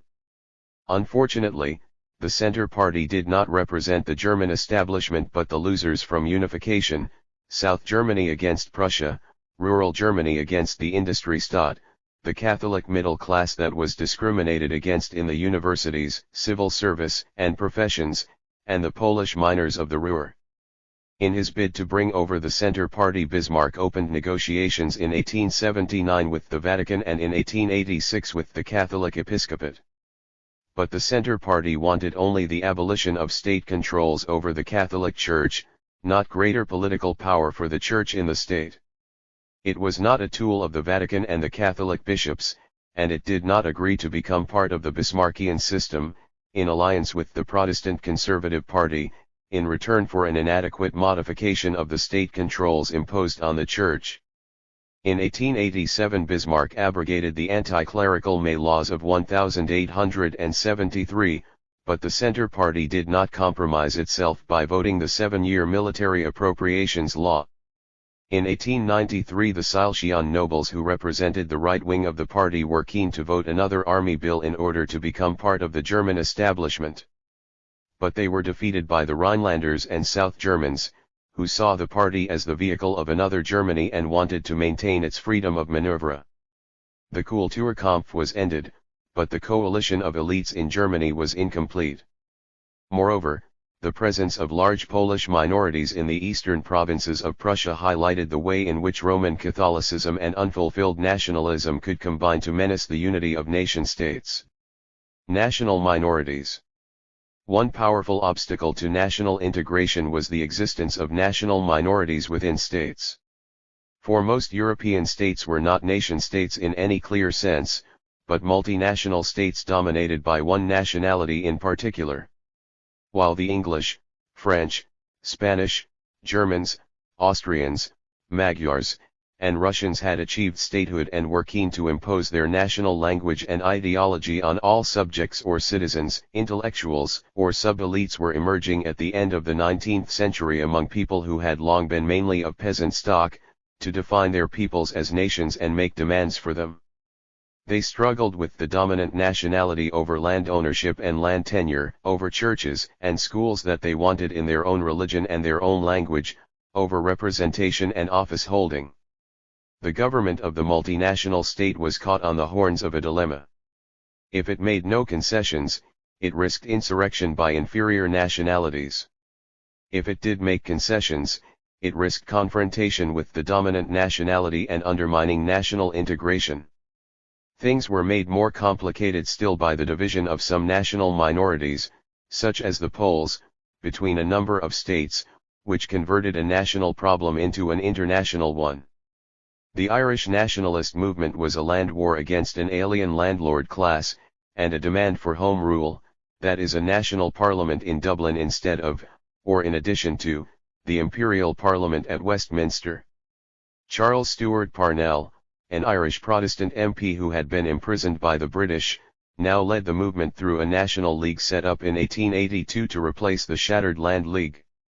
The Pope had condemned the Fenians in 1870, but after 1883 the Catholic clergy and hierarchy in Ireland were won over to the movement. However, the concession of Home Rule and land reform proposed by Gladstone in 1886 outraged both the English aristocracy, many of whom were Irish landlords, and the loyalist Protestant majority in Ulster. The Conservative Party was prepared to support them, in the name of the integrity of the empire, and triumphed in the elections of 1886. The conversion of Gladstone to Home Rule, meanwhile, prompted Scottish Liberals to form a Scottish Home Rule Association in pursuit of Home Rule all round. Welsh nationalism was about neither land nor Home Rule but was founded on the nonconformist campaign to disestablish the Anglican Church, which was maintained by the payment of tithes. The Welsh voted Liberal and depended on a Liberal government to deliver the goods. However, the unreasonableness of their demands served to undermine the Liberal ministry of 1892-5. In Spain, nationalist movements in Catalonia and the Basque provinces were based on the economic weight of the periphery, textiles in the first, steel and shipbuilding in the second. In the 1870s, their opposition to Castilian centralization was expressed as Carlism in the Basque country and as federalism in Catalonia. But these movements were defeated by the Restoration, and in Catalonia the opposition looked for a broader base among landowners, industrialists, and peasants. Revolution was forsaken. The separate identity of Catalonia was defined in terms of its language, culture, and history, and a program of 1892 demanded home rule, a Catalan parliament, Catalan as the official language, and the reservation of all official posts to Catalans. To press for this, a Catalan Liga Regionalista was set up in 1901. Meanwhile, the Basques founded a Basque nationalist party in 1895 to defend the fueros, language, and Catholic religion of the Basque race against the anti-clerical politicians in Madrid. Breton nationalism was also a device to defend the religion of a very Catholic province against anti-clerical ministers in Paris. The Breton Regionalist Union, founded in 1898, also wanted to restore the Breton language, which had traditionally cocooned the Breton faith but was now spoken only in the west of the peninsula. But Brittany was a poor province, dominated by priests and nobles, and any Breton who wanted to get on learned French and left. The pattern in Belgian Flanders was similar. The use of both French and Flemish in the courts, administration, and secondary education was conceded by the government between 1873 and 1883, but after the extension of the franchise in 1893, a popular Flemish nationalist movement took off. A key demand was for a Flemish university in Ghent, but the Flemish middle class learned French to further its ambitions, and gave no support to a proposal that could only trap it in a position of inferiority. The question of Alsace-Lorraine was rather different. It had been annexed to Germany by force and placed under German military bureaucratic rule. It was allowed 15 seats in the Reichstag in 1874, all of which were won by opponents of the annexation. The education system was Germanized. Most of the population spoke German or a German dialect, but the Catholic clergy protested against the imposition of German in the schools in the 1870s as they had against the imposition of French by Napoleon III in the 1860s. It was a question of local autonomy. As a result, Bismarck extended the Kulturkampf to Alsace-Lorraine. In 1887, when war with France seemed likely, political life was all but blacked out in the province. The tension between Germany and Russia in 1887 made more precarious the position of minorities further east. The German nobility in the Baltic provinces of Courland, Livonia, and Estonia had traditionally been loyal servants of the Tsar. But now the government in St. Petersburg undertook the Russification of education, administration, and justice in the provinces, and built Orthodox cathedrals to convert the population from Lutheranism. German nobles returned to Germany and fomented anti-Russian feeling in university and military circles. The undermining of the German nobility in turn stimulated the national consciousness of the largely peasant Latvians, in Livonia and Courland, and Estonians, who accepted orthodoxy but not Russification. The Russian government debated in 1898-9 whether Zemstvos might be conceded in the western provinces of Poland, Lithuania, the Ukraine, and Belorussia. Interior Minister Gormican favored the idea, but Sergeyevich scotched it, arguing that such a concession would encourage Ukrainian separatism, enfranchise the Jews, and simply empower the Polish gentry who dominated most of this area. Positive attempts at Russification in the Polish areas, however, were largely counterproductive.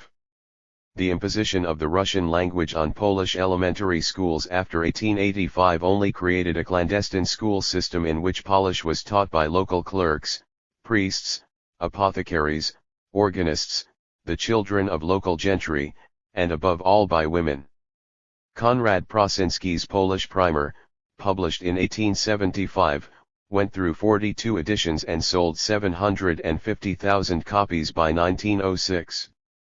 By 1901 a third of Polish students were taught in the clandestine school system and most peasants owed their literacy to it. Factory strikes in January 1905 stimulated a school strike and boycott of the official Russian schools that lasted until 1911. Map 7 The borderlands of Russia. The German state had its own Polish minority to deal with in the eastern provinces of Prussia. The Kulturkampf had been largely directed against Polish Catholics, and after it finished Bismarck continued with blatant anti-Polish measures. Immigrant Poles of Russian or Austrian origin were forcibly expelled after 1883, German teachers were introduced into Polish schools, and in 1886 a Prussian colonization commission was set up at Posen to buy out Polish landowners and parcel out their estates among German colonists. Chancellor Caprivi was obliged to make concessions to the Polish minority in order to get his army bill through the Reichstag, but this only provoked a backlash among German nationalists, who founded a German Society for the Eastern Marches in 1894. It had the support of Prussian ministers like Miguel, who declared in 1897 that we must strengthen national sentiment by treating the Poles harshly. 11. Attempts at Germanization and Russification only fired up Polish nationalism, or indeed nationalisms. On the one hand, the insurrectionary tradition of the Polish nobility in search of the historic pre-partition frontiers was revived by Józef Pilsudski, a young noble of Lithuanian descent who was exiled to Siberia for 5 years in 1887 and founded the Polish Socialist Party, PPS, in Paris in 1892. On the other, the National Democratic Party of Roman Dmowski, a graduate of Moscow University, was founded in Austrian Galicia, where the Polish alone had any autonomy, in 1897. Whereas Pilsudski saw Russia as the main obstacle to the resurrection of the Polish-Lithuanian Commonwealth, Dmowski wanted to build a Poland including the Polish provinces of Germany and saw Germany as the main enemy.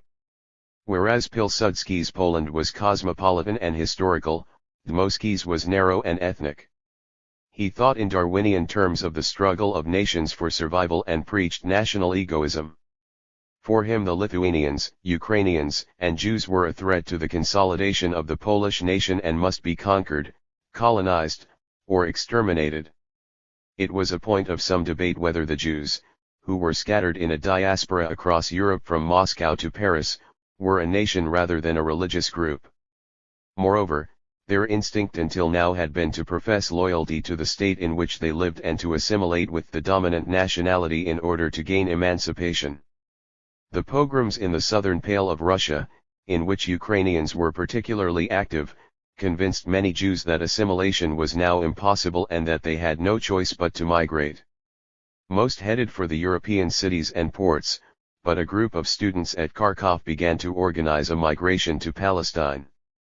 Leon Pinsker, a Jewish doctor educated in Germany, who spoke Russian, and had a practice in Odessa, argued that anti-Semitism was inescapable and that the Jews must become a people again, with one territory instead of the diaspora, and that it should be in Palestine. Hibbat Zion was founded at his house in 1883 to promote settlement in Palestine, and obtained financial support from Baron Edmund James de Rothschild. The early Zionists had little support among the Jews of Western Europe, who survived by assimilation, were embarrassed by the arrival of the Orthodox, Yiddish-speaking Jews of Eastern Europe, and believed that a Jewish state in Palestine would undermine their claim to civil rights in France, Germany, or Austria. The Universal Israelite Alliance, which was based in Paris, encouraged the Eastern Jews to go to the United States of America and not to Palestine. Another option was represented by Joseph Bloch, a Galician-born rabbi who edited the Österreichische Wochenschrift in Vienna from 1884, was elected to the Austrian parliament, and in 1886 set up the Austrian Israelite Union. He argued that the Jews should stay and fight anti-Semitism, developing their ethnic Jewish consciousness, speaking German, Polish, or Czech, but professing loyalty to the Austrian state above all, as the only Austrians in Austria, as the guarantor of their rights. But Theodor Herzl, born in Budapest, educated in Vienna, and Paris correspondent of the Neue Freie Presse, was convinced by the Dreyfus affair that anti-Semitism would be provoked not only by Jews standing out as a foreign body but also by their assimilating, competing, and becoming successful. In 1896 he published his Jewish State in favor of a Jewish Palestine. Having failed to win over the Kaiser, Lord Salisbury, or the Sultan to his scheme, he organized a Zionist Congress in Basel to gain Jewish support for the Palestine plan. But the Jews who attended were educated, liberal, and middle class, even if mostly from Eastern Europe. The Yiddish-speaking, Orthodox Jewish workers of Vilna and the Northern Pale who went on strike, usually against Jewish employers, for better pay and conditions, wanted something more than a vision of the Promised Land. Encouraged by local Jewish intellectuals like Arkady Kremer, they founded the Social Democratic Jewish Bund in 1897. It was Jewish, because they were isolated in the ghettos and suffered as Jews as well as workers. But it was socialist too, affiliated to the RSDLP, and had little in common with middle-class Zionism. The deterioration of relations between Austria and Russia in the Balkans heightened Austrian fears of Slav nationalism.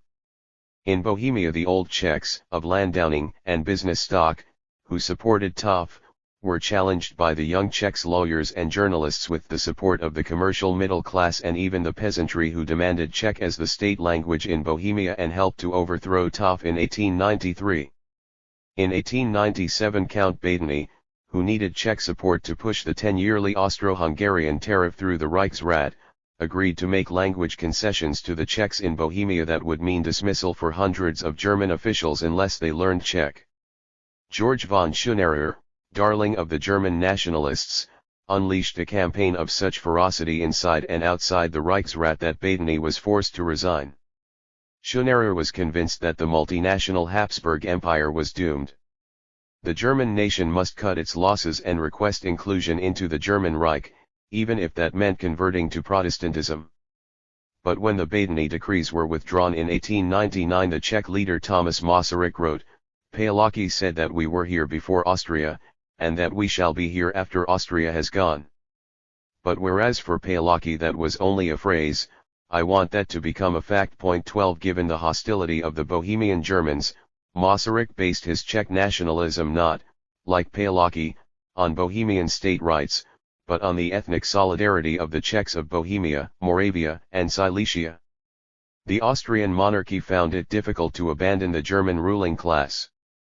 Vienna supported the claims of Germans against Italians in Trentino and Trieste, and even the claims of loyal Catholic Slovenes in Trieste and Istria against Italians, although that provoked a resurgence of Italian nationalism which threatened the Triple Alliance. The Magyars were more fully committed still to the suppression of any rival national claims in the Hungarian Union. Count Könhidérváry, who was appointed Ban of Croatia in 1883, maintained his ascendancy by expelling dissident Croat deputies from the Sabor and abolishing juries in press trials.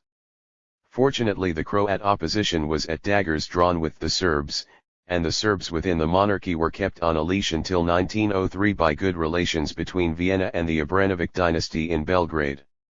A Romanian National Party petitioned the emperor in 1892 to restore autonomy to Transylvania, and it enjoyed much support in the Kingdom of Romania. For that reason the entire committee of the party was tried before Magyar judges for incitement against the Magyar nationality, and imprisoned. It remained to see how long peace would endure on the Danube and in the Balkans. Feminism and the crisis of masculinity. The modern feminist movement can be dated to the end of the 19th century. It is not that, until then, women remained invisible in the home. Women were a mainstay of agriculture, the labor force of the consumer goods industries such as textiles, clothing, luxury goods, and foodstuffs, often in sweatshops or at home, so that they could continue work after marriage and childbearing, and they provided the armies of domestic labor. Prostitutes were often recruited from seamstresses and servants who had been impregnated by their employers and then dismissed. But women were rarely educated above the elementary level and were excluded from Latin-based secondary schooling and access to universities, and were therefore unable to qualify for the professions or bureaucracy. Women who had taken a prominent part in running family businesses at the beginning of the century were excluded after 1850, as the bourgeoisie affirmed its ideal of separate spheres, for men the marketplace and public life, for women the home, raising and educating the children, and supervising the servants. At best, women found a semi-public role, exercising a spiritual motherhood in society at large, seeking to alleviate the social evils inflicted by their capitalist menfolk. In Catholic countries, unmarried women went into religious congregations, devoted to education and nursing. There were 135,000 nuns in France in 1878. In Protestant England, there were 25,000 governesses at any one time. Married women of the middle classes, often under the patronage of upper-class ladies, busied themselves with charitable works, visiting hospitals, prisons, poorhouses, and asylums, founding creches and nurseries, visiting working-class mothers in their own homes. Public life was barred to them. Despite, or because of, Janine Derouin's Politique de Femme and Louise Otto's Frauenzeitung in 1848-9, women were banned from attending political meetings or joining political organizations after 1850 in France, Germany, and Austria. In addition, under the civil law, they were deprived of essential rights in order to enthrone the patriarchal family. The married woman was an eternal minor. Napoleon's Civil Code of 1804 summed up the position of married women thus: a husband owes protection to his wife, a wife owes obedience to her husband. She lost control of her inherited wealth and earnings, and she had few legal rights over her children. Divorce was prohibited in most countries, adultery by women was heavily punished but scarcely sanctioned when committed by men, and abortion was criminalized in Britain in 1803, in France and Belgium in 1810, and in many other countries subsequently. The organization of women to demand fuller rights developed slowly. The demand for suffrage was not made with any force until the turn of the century. Most middle-class women took the view that political rights had to be earned, not demanded as of right, by demonstrating their capacity as educated, employed, and propertied women, and that therefore the demand for civil rights to open up these areas should come first. Even these rights women tended to demand not for themselves, but so that they could fulfill their duties to society more effectively and make the world in which they lived more civilized. The first public movement led by women was the campaign against the regulation of prostitution.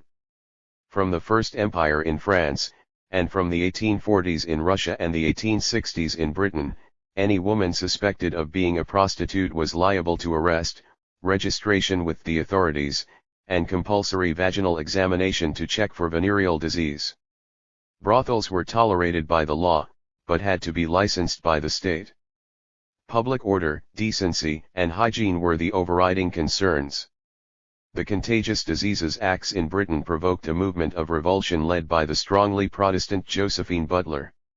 In 1875 she founded the British, Continental, and General Federation for the Abolition of the State Regulation of Vice.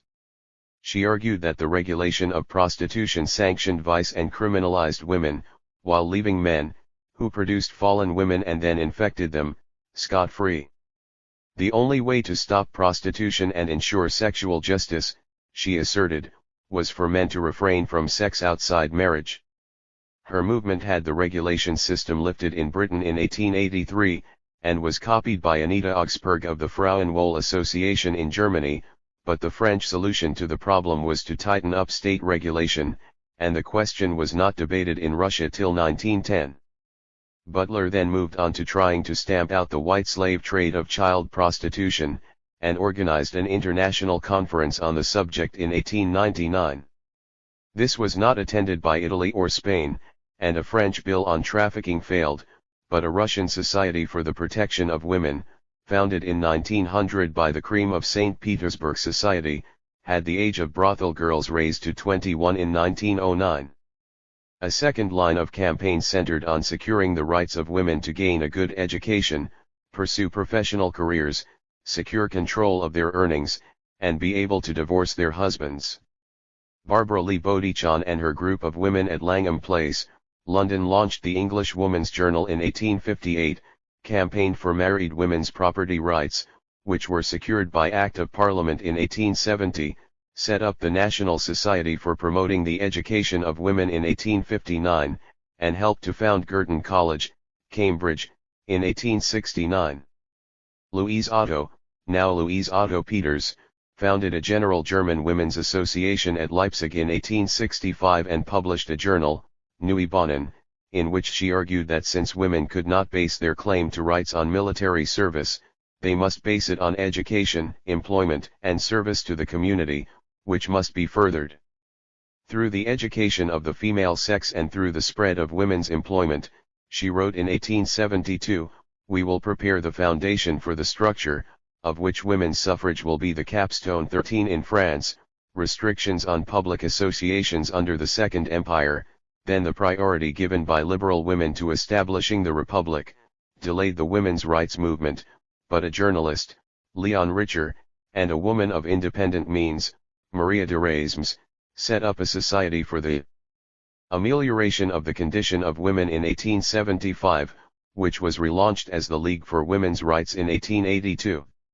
They campaigned for better women's education, the right of women freely to dispose of their income, and the right to divorce. A divorce law was passed in 1884, but a law on women's property had to wait until 1907. Meanwhile, the marginalization of the question of suffrage was illustrated by their row with the young Hubertine Auclert. Auclert was keen to have the vote discussed at an International Women's Rights Congress in 1878, which was sponsored by Richer and de Raismes, but Richer replied with the familiar anti-clerical argument that women were under the thumb of nuns and priests and would only vote to overthrow the Republic. Auclert launched her own newspaper, La Citoyenne, dedicated to the cause of women's suffrage, before marrying and emigrating to Algeria. In 1888 an International Council of Women, ICW, was founded in Washington to coordinate moderate women's organizations worldwide.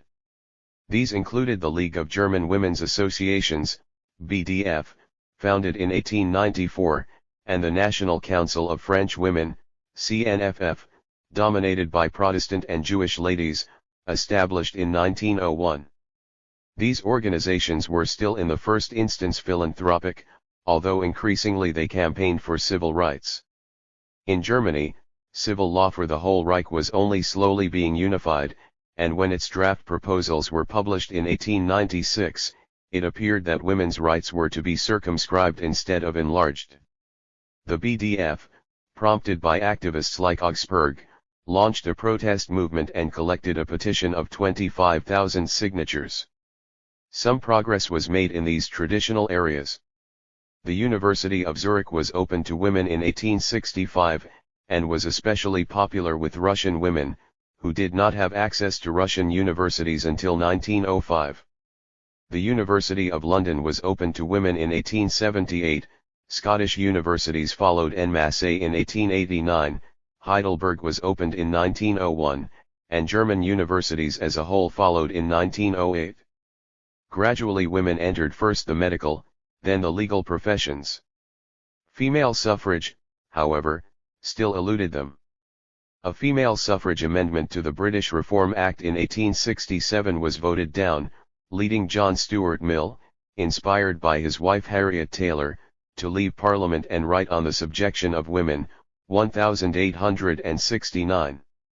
In some northern countries, women were allowed the vote in local elections. Scotland in 1881, Iceland in 1882, Denmark in 1883, Norway in 1901. In Britain, women were eligible for the school boards of 1870 and 2 women were elected to the London County Council in 1889. However, the Franchise Act of 1884 gave votes to farm labourers, not to women. Local suffrage and local eligibility were seen as an extension of women's role in the local community, but breaking into national suffrage was a different matter. In 1902 an International Women's Suffrage Alliance broke away from the ICW to coordinate the struggle for women's suffrage. Movements affiliated to it included Millicent Garrett Fawcett's National Union of Women's Suffrage Societies, NUS, set up in 1897, Anita Augsburg's German Union for Women's Suffrage, 1902, and the French Union for Women's Suffrage, 1909, of Jean Schmoll, who had just seen through the law on married women's property. The strategy of these movements was to use legal methods, and to put pressure on established parties and governments. But male-dominated parties and parliaments were reluctant to concede votes for women, the exceptions being Finland in 1906, during its insurrection against Russia, and Norway in 1907, after it won its independence from Sweden. The question then arose as to whether women should resort to direct action. A demonstration organized by the NUS in Hyde Park on June 21, 1908 gathered a crowd of 500,000, but to no effect. A bill to give women the vote in local elections was introduced into the French Parliament in 1906, but was promptly defeated.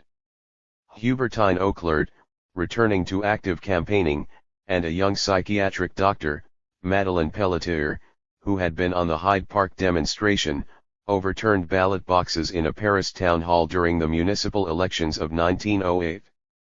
In 1908 women were finally allowed to participate in political life in Germany. The German Suffrage Union demonstrated in Berlin in 1910 for a propertied women's franchise, and the SPD, prompted by the Saxon socialist Clara Zetkin, organized a Proletarian Women's Day in 1911 in support of both women's suffrage and universal manhood suffrage in those states, like Prussia and Saxony, that did not have it. Meanwhile, the persistent wrecking of suffrage bills by the Liberal government drove Emmeline Pankhurst's Women's Social and Political Union, WSPU, which believed in deeds, not words, in 1912 to attacks on golf courses, letter boxes, and 10 Downing Street. 4 problems faced the movements for women's rights. First, they remained essentially bourgeois movements which failed to build a mass base. The former actress and socialite, Marguerite Durand, who launched La Fronde in 1897 to promote women into the professions and unionize women workers, clashed with the print union, which refused to print her paper at night. The BDF excluded associations of women workers on the grounds that they were political, and the women attending French feminist congresses in 1900 and 1908 refused to give their maids the day off. The Zurich-educated Russian socialist Alexandra Kollontai walked out of the first All-Russian Women's Congress in 1908 and wrote that between the emancipated women of the intelligentsia and the toiling women with calloused hands, there was such an unbridgeable gulf, that there could be no question of any point of agreement between them. Point 14. Second, in order to secure those rights, women's movements had to attach themselves to existing political parties, either liberal, or socialist, or conservative, and convert them to their cause. Liberal parties were the most obvious, because they were traditionally committed to the idea of a public sphere underpinned by civil rights, and believed in granting political rights to those who met certain property and educational qualifications. But they were very reluctant to deliver votes for women, mainly for the pragmatic reason that they might benefit the opposition. British suffragists and suffragettes discovered that, renewed though it was, the Liberal Party that returned to office in 1906 in no sense had votes for women on the agenda. Anna Milyukova of the All-Russian Union for Women's Equality, founded in 1905, clashed over the vote with her husband, Paul Milyukov, at the opening meeting of the Cadet Party in October 1905, the latter fearing what Russian peasant women would do with their ballots.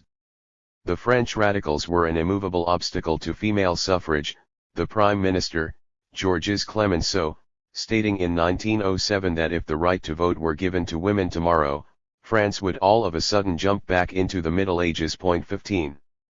Some feminists looked to socialist parties, which tended to oppose discriminatory legislation because they suffered from it themselves.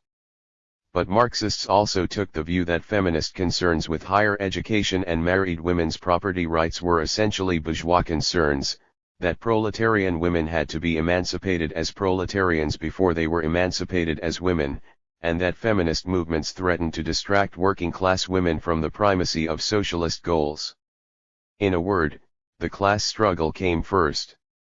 The crop-haired Madeleine Pelletier had to work hard to extract commitment to women's rights from the French Socialist Party, SFIO, in 1906, and then, attempting to build a bourgeois feminist, socialist front at the Stuttgart Congress of the Socialist International in 1907, was lambasted by Clara Zetkin, defending hardline socialist values in a flowery hat. Lastly, while feminism and conservatism were in some sense mutually exclusive, conservatives also realized that to give women the vote might boost their own fortunes. The first Reichstag deputy to support female suffrage, in 1902, was Wilhelm von Carterf of the Free Conservatives. However, the order that women propped up by voting conservative would not necessarily be that most ready to deliver the rights they craved. This leads on to a third point, that the feminist model was not always the most attractive to women. The model of wife and mother was far more powerful, and endorsed in different ways by churches, bourgeois morality, and socialist and trade union thinking alike. Many socialists and trade unionists believed that women were better off in the home than undercutting men's wages at work. In Germany, women accounted for under 9% of the socialist trade union membership in 1913, and when, in the same year, the Lyons printer Emma Kurita asked to join the Print Workers' Union, she was refused, and her husband expelled from the union. French suffragists tended to think the antics of British suffragettes ridiculous, and were certainly not prepared to risk prison sentences. Campaigns in favor of sexual liberation through contraception and the right to abortion, led in France by the anarchist Paul Robin after 1896 and by Madeleine Pelletier after 1910, were also roundly condemned, both by conservatives like Jacques Bertillon of the National Alliance to increase the French population, who argued that it was the duty of women to breed to provide recruits for national armies, and by socialists who argued that it was the duty of women to breed to provide recruits for the armies of the proletarian revolution. Marie Stritt was forced to resign the presidency of the BDF in 1908 when she demanded the deletion of the article of the Civil Code that prohibited abortion. Women were as likely to be found in religious and patriotic movements as they were in feminist organizations. In 1912 the BDF was joined by the German Evangelical Women's League, which was opposed to female suffrage and was affiliated to the League of Patriotic Women's Societies, founded in 1871. This included such movements as the Naval Association of German Women, an auxiliary of the Navy League, set up in 1905, and the Women's Association of the German Colonial Society, founded in 1908, which boasted 18,000 members by 1914. Fourth, the progress of feminist movements contributed to a widespread crisis of masculine identity at the end of the 19th century which provoked a clampdown on all deviant gender roles. The bourgeois order had been based on a clear distinction of male and female roles and identities, which were now thrown into confusion. Men started to denounce the mannishness of women and became obsessed by images of the castrating femme fatale, the theme of so much symbolist art. 16 At the same time a homosexual scene began to emerge in some large cities. In London Oscar Wilde and his friends attended the premiere of Lady Windermere's Fan Wearing Green Carnations. In Paris the tone was set in the Chat Noir Café on Montmartre by the writer Jean Lorraine, while the dandy Robert de Montesquieu became the model for Proust's homosexual Baron de Charlis. As the challenge to masculine identity increased, so attempts were made to strengthen it. Homosexual acts even committed in private were prohibited in Germany under Article 175 of the 1871 Law Code, in Britain under the Criminal Law Amendment Act of 1885, and in the Netherlands in 1911. Homosexuals were defined as a deviant subgroup and became liable to prosecution. Oscar Wilde, brought to trial in 1895 for gross indecency under the 1885 Act, failed to convince the jury by comparing his friendship with the young Lord Alfred Douglas to that between David and Jonathan. When Philip von Eulenburg, one of the closest of Wilhelm II's advisors, was tried for homosexuality in 1908 and 1909, questions were asked about whether the German Empire was going the same decadent way as the Roman. Beyond the law, strategies were sought to reassert traditional gender stereotypes in reassuring ways.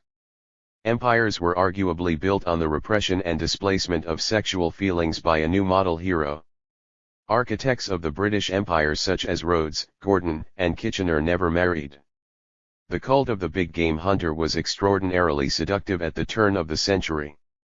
There was a revival of dueling, not only in Germany but also in France, where duels ran at 200 a year between 1875 and 1900, and fencing academies were adorned by such mottos as honor to arms, respect for ladies. Even Proust fought a duel with Jean Lorraine in 1897 to rebut the latter's claim that he was homosexual. Militarism was developed as an antidote to feminism just as much as it was designed to fight socialism. In 1912 General August Kiem founded not only the German Army League but also the German League to combat women's emancipation, dedicated to returning women to the home. 12. The race for empire. The challenge to European states in this period came not only from internal tensions but from growing competition internationally. Although no major war was fought in Europe between 1870 and 1914, European states asserted economic and political dominance in other parts of the globe. In some parts of Asia, Africa, and Latin America it was fairly easy for those states to assert their hegemony, but European expansion also provoked a response from non-European countries that now emerged as great powers, such as the United States and Japan. National rivalry was thus stimulated by competition in the wider world, both between European powers and between European and non-European powers. There was a heightening of nationalism that might serve to develop national integration, but there was also a risk that the expectations of a nationalist public might pressurize governments into taking risky actions. Colonialism. For Great Britain in 1880, empire meant first and foremost Greater Britain, the colonies that had been settled mainly by British emigrants in Canada, South Africa, Australia, and New Zealand. Under the protectionist system, these colonies had provided reserved markets for British exports, and in return exports for those colonies to Great Britain were admitted at lower customs rates than those paid by other countries. However, the establishment of free trade by Great Britain opened her markets to the goods of all nations, and in the third quarter of the 19th century commercial independence had to be conceded to these colonies, to raise tariffs for revenue and protection as they saw fit. At the same time, the threat to Canada during the American Civil War and the cost of suppressing rebellions of Maori or South African tribesmen brought home to the government in London the need to devolve the task of colonial defence onto colonial forces. The only exception to this rule were the British troops left at the Cape, to defend the naval station. It followed from this that the colonies should be granted internal self-government under a governor appointed by the Crown. New Zealand, New South Wales, South Australia, Tasmania, and Queensland became self-governing in the 1850s, while the Dominion of Canada was formed in 1867 as a federal union of Nova Scotia, New Brunswick, Ontario, and Quebec. In Canada, settlers of British and French origin could be reconciled. In South Africa, relations between the British colonists at the Cape and the Dutch colonists, Boers, who had trekked into the interior were much more strained. Great Britain had annexed Natal in 1844 but granted internal self-government to diamond-rich Cape Colony in 1872 in the hope that it would become the centre of a South African federation, which would include the Boer republics of Transvaal and the Orange Free State. The Boers required British military assistance to defeat the Zulus between 1877 and 1880, but after this the British tried to annex the Transvaal. The Transvaal Boers under their president, Paul Kruger, were prepared to defend their independence by force of arms, and achieved this by defeating the British at Majuba Hill in 1881. In West Africa, British power was established at Sierra Leone, the Gold Coast, and Lagos, annexed 1861, in order to suppress the slave trade and promote legitimate commerce, notably that of palm oil. In East Africa, the British propped up the Sultan of Zanzibar and developed trade with India in the 1870s. No other colony could compare with India. After a mutiny by Indian troops in 1857, the administration of India passed from the East India Company to a Secretary of State in London, to whom the Governor-General and Viceroy were subordinate. An Indian civil service was developed, staffed by the professional families of southern England recruited from public school and university, controlling a subcontinent of 250 million Indians. Native princes retained their autonomy under treaties with the British, but the opening of the Suez Canal in 1869 and the completion of a submarine cable to India in 1870 brought the Viceroy and his council under even tighter control by the Secretary of State, and Queen Victoria became Empress of India in 1876. Unlike the white colonies, the government in India was not allowed the liberty to establish customs for protection or to raise revenue, and was rapped on the knuckles for trying to do this in 1862 and 1882. Great Britain supplied 85% of India's imports in the 1890s, two-thirds of them cotton goods, and India was second only to Canada in the amount of British investment it received. Defence was therefore not a matter that could be devolved. Unreliable Indian units were disbanded after 1857 and replaced by British troops. In 1878 the Indian Army was 200,000 strong, including 65,000 British and 135,000 Indian troops. Its importance became greater as Russian power expanded into Central Asia and as Great Britain took on commitments in the Near East and Far East. Lord Salisbury, later Disraeli's Secretary of State for India, described India in 1867 as an English barrack in the Oriental Seas from which we may draw any number of troops without paying for them. 1. In 1880 France too had colonial possessions. Algeria, which it occupied in 1830, was the cornerstone of her Mediterranean and African ambitions. It was a military base comparable with India rather than a white settlement colony. Indeed, France did not have much of a surplus population and the French were not keen to emigrate. Trade was an important feature of French colonialism. Groundnut oil and palm oil were exported from Senegal, and Saigon was occupied after a war with China in 1858-60 as an entrepot for the import of raw silk destined for lions. The Suez Canal was built between 1859 and 1869 largely by French enterprise, and French capital, and increased French economic interests in the Far East. Saigon was also a naval base and France was in pursuit of power in Southeast Asia as well as profit. Cochin China, the southern part of Indochina, was brought under direct French rule in 1867, and protectorates were established over the local rulers of Cambodia in 1863 and Annam, the central part of Indochina based on Hue, in 1874. Less successful was the attempt to develop similar economic interests in Mexico, whose silver mines were to underpin French currency. Austrian Archduke Maximilian, younger brother of Francis Joseph, who was sponsored by Napoleon III as Emperor of Mexico, was defeated by American-backed Mexican forces in 1867, captured, and shot. Defeat by Prussia in 1870 made the acquisition of empire even more important for France. Not only Alsace and Lorraine but also the title of emperor passed from the ruler of France to the ruler of Germany.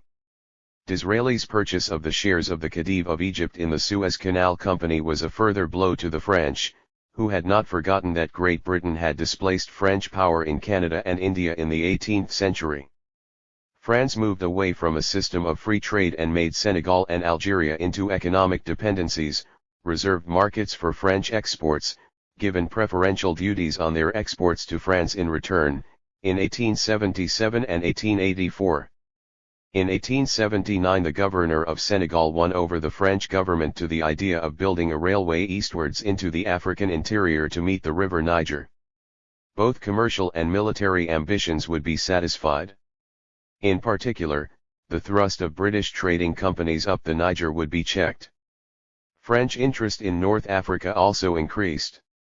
From Algeria influence could be extended eastwards into Tunisia.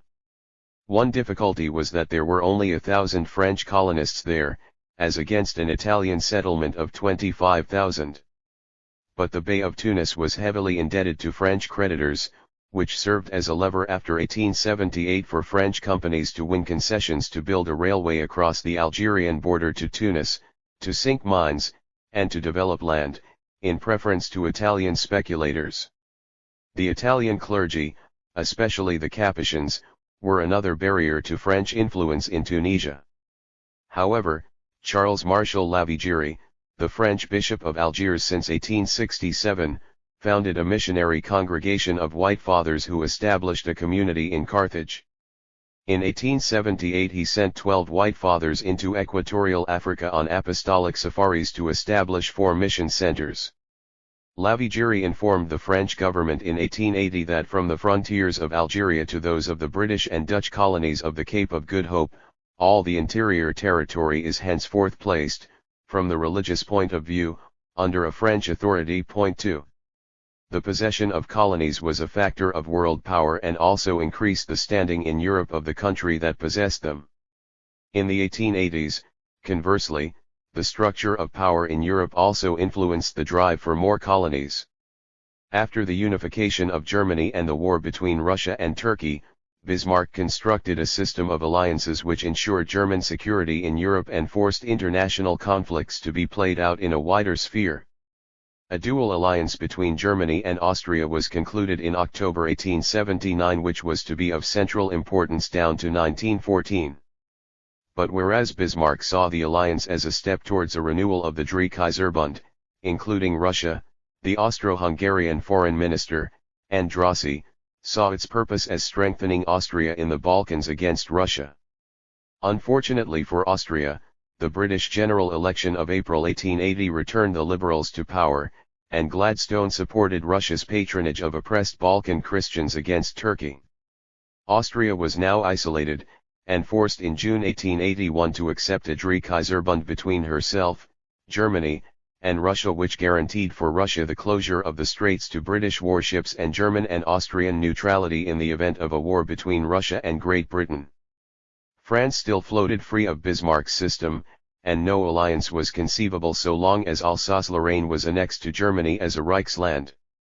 Accommodation was possible only outside Europe, and Bismarck indicated at the Berlin Congress that he would not oppose France acquiring Tunisia, the claims of Italy notwithstanding. In May 1881 French troops established a protectorate in Tunisia and Lavigeri became a cardinal, apostolic administrator of Carthage and Tunis, with authority over the Italian clergy, and primate of Africa. Gambetta announced that France is becoming a great power again. 3 Radicals who opposed colonialism made possible by the good offices of Bismarck and for the benefit of plutocrats alone formed a Ligue de Patriotes in 1882 to demand revenge against Germany. Italy, which regarded Tunisia as part of the old Roman Empire, was extremely disconcerted by French aggression. King Umberto, himself the son and grandson of Austrian princesses, accepted a triple alliance with Germany and Austria, May 1882, as an insurance policy against France. This marked a defeat for the Italian irredentists, who were mostly anti-clerical and republican, and demanded the recovery of Trieste and Trentino from Austria. They were gagged in the interests of diplomatic and political stability. Guglielmo Aberdan, an Austrian subject of Italian descent, who tried to assassinate Francis Joseph, was executed in December 1882 and became a martyr to their cause. The next wave of expansion followed from an upset between France and Great Britain in Egypt. Both powers had financial and strategic interests there because of the Suez Canal. But in 1876 the government of the Khedive went bankrupt, and Britain and France agreed to bail him out only on condition that their representatives were given financial and political controls to protect the interests of bondholders. The Khedive conceded, but then became difficult and was forced by the French and British to abdicate in favor of a more pliable successor. An Egyptian nationalist movement gathered momentum among junior army officers and students and forced the new Khedive to appoint a nationalist ministry and to call a parliament. This immediately demanded control of the budget from the British and French. Britain and France decided on joint action against the nationalists, but in the French Parliament the joint radical and conservative opposition refused the government credits for the expedition, and in September 1882 the British entered Cairo alone. This was the start of a chain reaction. France was humiliated and deeply jealous of British colonial supremacy. But the soldier and explorer de Brazza had just returned from Africa with a treaty signed on the banks of the Congo with one King Makoko, who ceded his territory to France. The French press demanded that the government ratify the treaties, and they were massively endorsed by Parliament in November 1882. Another French officer was sent out to the Lower Niger to conclude similar treaties. These developments gave cause for concern to other colonial speculators, notably King Leopold II of the Belgians, who was himself collecting treaties from African chiefs in the Congo, with the help of the explorer Stanley, and hoped to found a vast Central African state. British trading interests in West Africa insisted on the maintenance of free trade in the Congo and Niger, and the British government stepped in and concluded a treaty with Portugal, February 1884, using the Portuguese as a cat's paw to safeguard its own interests in the Congo. At this point Bismarck made a move. As the economic depression bit, so Bremen and Hamburg firms looked to export their goods further afield, to West Africa, East Africa, and the Pacific. A Bremen merchant, Ludritz, built a trading station on the southwest African coast at Angra Pequena in 1883, threatening Britain's Cape route to India, while in 1884 Karl Peters arrived in East Africa, challenging British trading and strategic interests in Zanzibar. In response, Bismarck declared Southwest Africa a German protectorate, then sent a naval vessel to Togoland and the Cameroons, hemming in British interests on the Niger, and proclaimed them German protectorates also. Bismarck's thinking was threefold. First, he decided that it was time for Germany to enter the colonial race and establish a German Middle Africa. Second, he was keen to boost the National Liberal Party and bind it more closely to the government coalition. Johannes von Miguel, the leader of the National Liberals, was also vice president of the Colonial League, founded in 1882 to press the government to take colonial action. "All this colonial business is a sham," he confessed in September 1884, "but we need it for the elections." Third, he was keen to exploit the rupture between Great Britain and France in Egypt to win France over to his side and to bully Great Britain into making concessions to Germany. He therefore refused to recognize the Anglo-Portuguese Treaty and summoned an international conference to Berlin to settle the African question once and for all. The main purpose of the Berlin Conference of 1884-5 was to impose free trade in the Congo and Niger rivers. But it also gave countries a free hand to establish a sphere of influence in areas they effectively occupied, and resort to force if necessary to extract trading concessions from African rulers.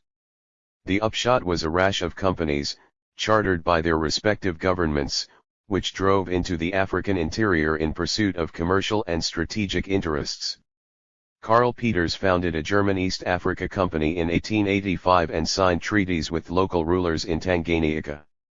William Mackinnon replied with the British Imperial East Africa Company, 1888, to claim Zanzibar, Kenya, and Uganda. Cecil Rhodes established the British South Africa Company in 1889 to stake out British claims in Bechuanaland, which boxed the Germans into southwest Africa, and also in Rhodesia and Nyasaland.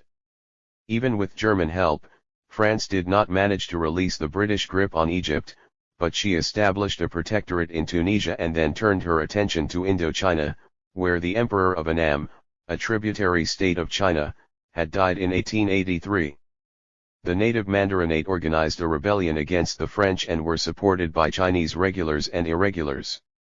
France went to war with China, which in 1885 ceded Tonkin, or North Vietnam, to France as a protectorate. In Parliament the French Premier, Jules Ferry, justified expansion in terms of a substitute for revenge against Germany and a means of reversing the economic depression by exporting goods up the Red River to 400 million consumers in China. But neither the right nor the radicals would have anything to do with his colonialism, which they denounced as wasteful, corrupt, and dangerous. Ferry's government fell over the Tonkin question in March 1885, and in the October elections both the radicals and the right made important gains. The colonial adventures of the 1880s were not generally popular with public opinion, especially on the political left. They were variously considered wasteful of resources, provocative of dangerous colonial wars, for local tribes, kingdoms, and empires often fought back, an encouragement to militarism, beneficial only to capitalists, and a diversion from pressing national interests, either in Europe or in other global spheres. The French Ligue des Patriotes argued that France should be ever watchful on the Rhine. The Imperial Federation League was concerned not with India or Black Africa but with bringing the white settled colonies of Canada, Australia, New Zealand, and South Africa into an imperial federation under an imperial parliament. Not until the 1890s would public opinion see the struggle for colonies as a projection of, and a decisive factor in, the struggle for supremacy in Europe. Chauvinism. The Dreikaiserbund of 1881 gave Russia a strong base from which she could complete her expansion into Central Asia. Great Britain had fought the Afghan War of 1874-7 to reinforce the defences of India by annexing the Khyber Pass and establishing control over local Afghan chiefs, but in March 1885 Russian and Afghan troops clashed at Panjshir, much to the discomfort of the Gladstone government. In addition, the Dreikaiserbund advanced Russian ambitions in the Balkans. Austria allowed Russia to look forward to the unification of Bulgaria and Eastern Rumelia, in return for the right to annex Bosnia and Herzegovina, which she had occupied. But Austria too had ambitions in the Balkans. Serbia, which had been abandoned by Russia in 1878, was tied to Austria in 1881 by a commercial treaty and a secret political convention by which Prince Milan could make himself king when he liked, which he did in 1882, and have a free hand in Macedonia, provided that he ensured that Serbian nationalism was gagged and that no Russian forces were admitted into Serbia. The railway being built from Vienna to Constantinople was the vehicle of Austrian interests in the Balkans, and both Serbia and Bulgaria were obliged to accept that it crossed their territory. Russia looked on Bulgaria as its backyard in the Balkans, and after troops were withdrawn in 1879 the military was keen to build a railway across Bulgaria to Constantinople. 2 Russian generals were appointed to the government of Prince Alexander of Battenberg, as ministers of war and the interior. A power struggle developed, and in 1883 Prince Alexander appealed to his parliament for support and dismissed the Russian-dominated ministry. 2 years later a group of Bulgarian revolutionaries in Philippopolis, the capital of Eastern Rumelia, overthrew the Turkish governor and appealed to Prince Alexander to intervene. In order to retain popular support, the prince marched to Philippopolis and took control of the movement. The Russians, who had favored the unification of the 2 halves of Bulgaria in order to create a satellite state, now had second thoughts. Their traditional policy of liberating Balkan Christians from Turkish rule in order to build a highway to Constantinople was futile if peoples like the Bulgarians demonstrated only ingratitude and unreliability. The situation was made worse by the impetuosity of Serbia. King Milan, greedy for compensation, declared war on Bulgaria in November 1885, but Alexander moved his forces across from the Turkish front, captured Nis, and threatened Belgrade. Only a threat from Austria to intervene in support of Milan stopped the Bulgarian army in its tracks. The Russians were incensed. The influence that they had once wielded in Balkan affairs had now passed decisively to Austria. Neither was there any love lost between Alexander III and William II of Germany after the latter's disastrous visit to Russia in 1884. Though the Dreikaiserbund was renewed that year for another 3-year period, Alexander began to think that it did more to hinder Russian ambitions than to further them. The Pan-Slav press was quite convinced of this. "We would like Russia to be in free, though friendly relations with Germany," wrote Mikhail Katkov in his Moscow News on July 30, 1886, "but we would like to see similar relations with other powers, and the same with France." 5. The first problem was dealt with first. On August 21, 1886 a group of Russian officers kidnapped Prince Alexander of Battenberg, and under pressure from the Tsar he abdicated. Austria and the British government of Lord Salisbury, who had just returned to office, protested but took no firm action. Tension between Russia and Germany increased, and that tension was now exploited by radicals and chauvinists in France who had revolted against colonial adventures undertaken with the approval of Bismarck and were thirsting for revenge on the Rhine. They now had a leader in General Georges Boulanger, who in January 1886 became Minister of War in a cabinet that was heavily spiced with radicals. Boulanger had his eyes on the recovery of Strasbourg. He introduced a bill to reduce military service from 5 years to 3 but to close the loopholes by which seminarists, students, and the rich could obtain exemption.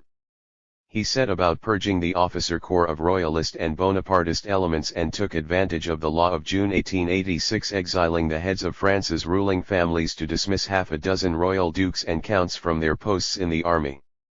Such gestures did little to endear the French Republic to the Tsar's court, but the possibility of an alliance between France and Russia against Germany was explored unofficially by radical activists like Paul Déroulde, president of the Ligue des Patriotes, who visited Katkov in Moscow in July 1886, and by Boulanger through the French military attaché in St. Petersburg. Bismarck faced the danger of war on two fronts, and in 1886 Germany had a standing force of 435,000 against a French force of 524,000.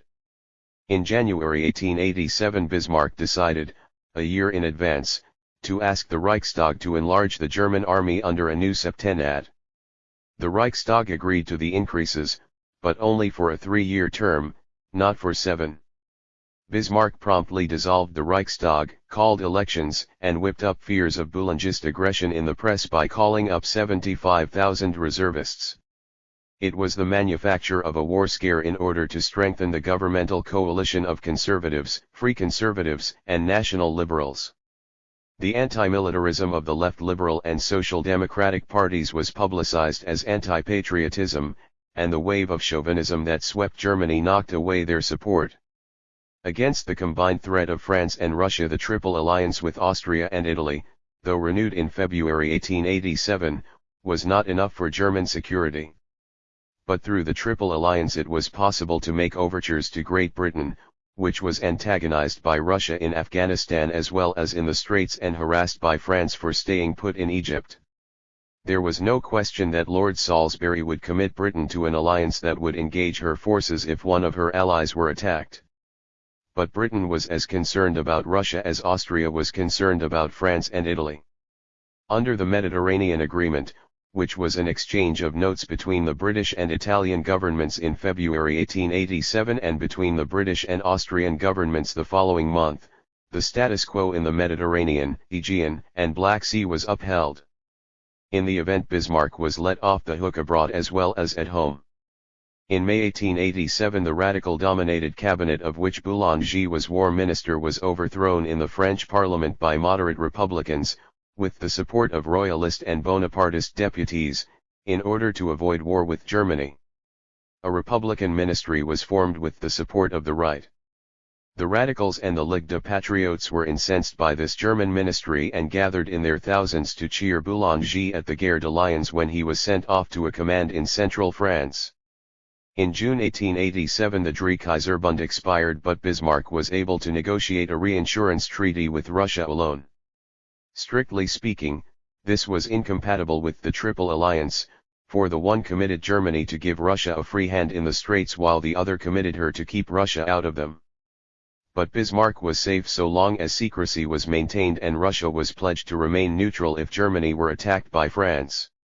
Unfortunately for Bismarck, relations with Russia deteriorated further. The Bulgarian parliament elected a candidate unacceptable to Russia as their new prince, Ferdinand of Saxe-Coburg-Gotha, a grandson of Louis Philippe, who also enjoyed the full support of Francis Joseph and the Austrian government. In November 1887 Bismarck instructed the Reichsbank not to sell Russian bonds on the Berlin money market, and French financiers were quick to step into the breach. This was an important move towards a Franco-Russian alliance. Francesco Crispi, the Premier of Italy, who was engaged in a tariff war with France, visited Bismarck in October 1887 and signed a secret military convention with Germany in January 1888. He was happy to drop Italy's territorial claims against Austria in order to secure German support against France. He was also keen to enlist British naval support against the French Navy in the Mediterranean, but Lord Salisbury did not care for Crispi and had no desire to be dragged into a war against France. Meanwhile Moltke, the chief of the German General Staff, was eager for a preventive war against Russia, but at least Bismarck managed to head off that proposal. Imperialism. In 1886 Eugene Melchior de Vogue introduced the French public to the works of Turgenev, Tolstoy, and Dostoevsky in his The Russian novel. Immediately it became a bestseller. But the new interest of the French in Russia was not only literary. After the Berlin money market was closed to Russian bonds in 1887, the trade switched to Paris, and Russian bonds were a great success with French investors. In 1889 the sale to Russia of Lebel rifles, which used smokeless powder, was approved by the French government. At the same time relations between Germany and Russia deteriorated. After the dismissal of Bismarck in March 1890, Caprivi became Chancellor and the management of foreign affairs passed in effect to Friedrich von Holstein, director of the Foreign Office's political department. He was as hostile to Russia as Bismarck was respectful, and in June 1890 allowed the reinsurance treaty to lapse on the grounds that it gave support to Russia's ambitions in the Straits and was incompatible with the Triple Alliance. Russia was no longer bound in toils to Germany and was free to conclude an alliance with France. In July 1891 a French squadron was received at Kronstadt and Alexander III stood bareheaded to the Marseillaise. A secret military convention in August 1892 committed Russia to help France in a Franco-German war and France to help Russia in a Russo-German war, and a Russian squadron paid a return visit to Toulon in 1893. The convention was endorsed by the French and Russian governments in 1894, and a bridge dedicated to the memory of Alexander III was officially named during a visit of Nicholas II to Paris in 1896. Until now, German strategy in the event of a war on two fronts had been to defeat Russia first. But the Chief of General Staff between 1894 and 1905, Count Schlieffen, argued that France would have to be put out of action by a lightning campaign of 40 days while Austria held the Eastern Front, and that only then would German troops be fully engaged against Russia. As a counterweight to the Franco-Russian alliance, a rapprochement with Great Britain would have been a natural option for Germany. But although William II was a grandson of Queen Victoria, there was a growing feeling in Germany that the maintenance of German power in Europe now required her establishment as a world power. Without naval power, Germany risked both losing her colonial possessions and being strangled by an economic blockade. The British Naval Defence Act of 1889, which inaugurated a naval building program, supported by the foundation of a Navy League in 1895, raised the stakes at sea. An attempt by Cecil Rhodes in 1896 to overthrow the Boer Republic of the Transvaal, which was growing rich on gold and drifting closer to Germany, not only provoked William II to send a telegram of support to Paul Kruger, but decided the German government to assert the equality of Germany with other global powers, namely Great Britain, the United States, and Japan. In June 1897 the naval minister, Admiral Tirpitz, advised the Kaiser that for Germany the most dangerous naval enemy at the present time is England. It is also the enemy against which we most urgently require a certain measure of naval force as a political power factor. 6. He submitted a 408 Reichsmark program of naval expansion until 1905, not only to protect Germany's overseas trade and colonies but also in order to challenge Great Britain in the North Sea while her fleet was overstretched in the Mediterranean and Far East and force her to concede world naval superiority to Germany. In the Near East, British relations with Austria and the Ottoman Empire also grew cooler. Between 1895 and 1897 the Turks massacred Armenians, suppressed a Bulgarian-inspired rising in Macedonia, and defeated Greece, which had gone to the aid of Cretans who rose in revolt against Turkish rule.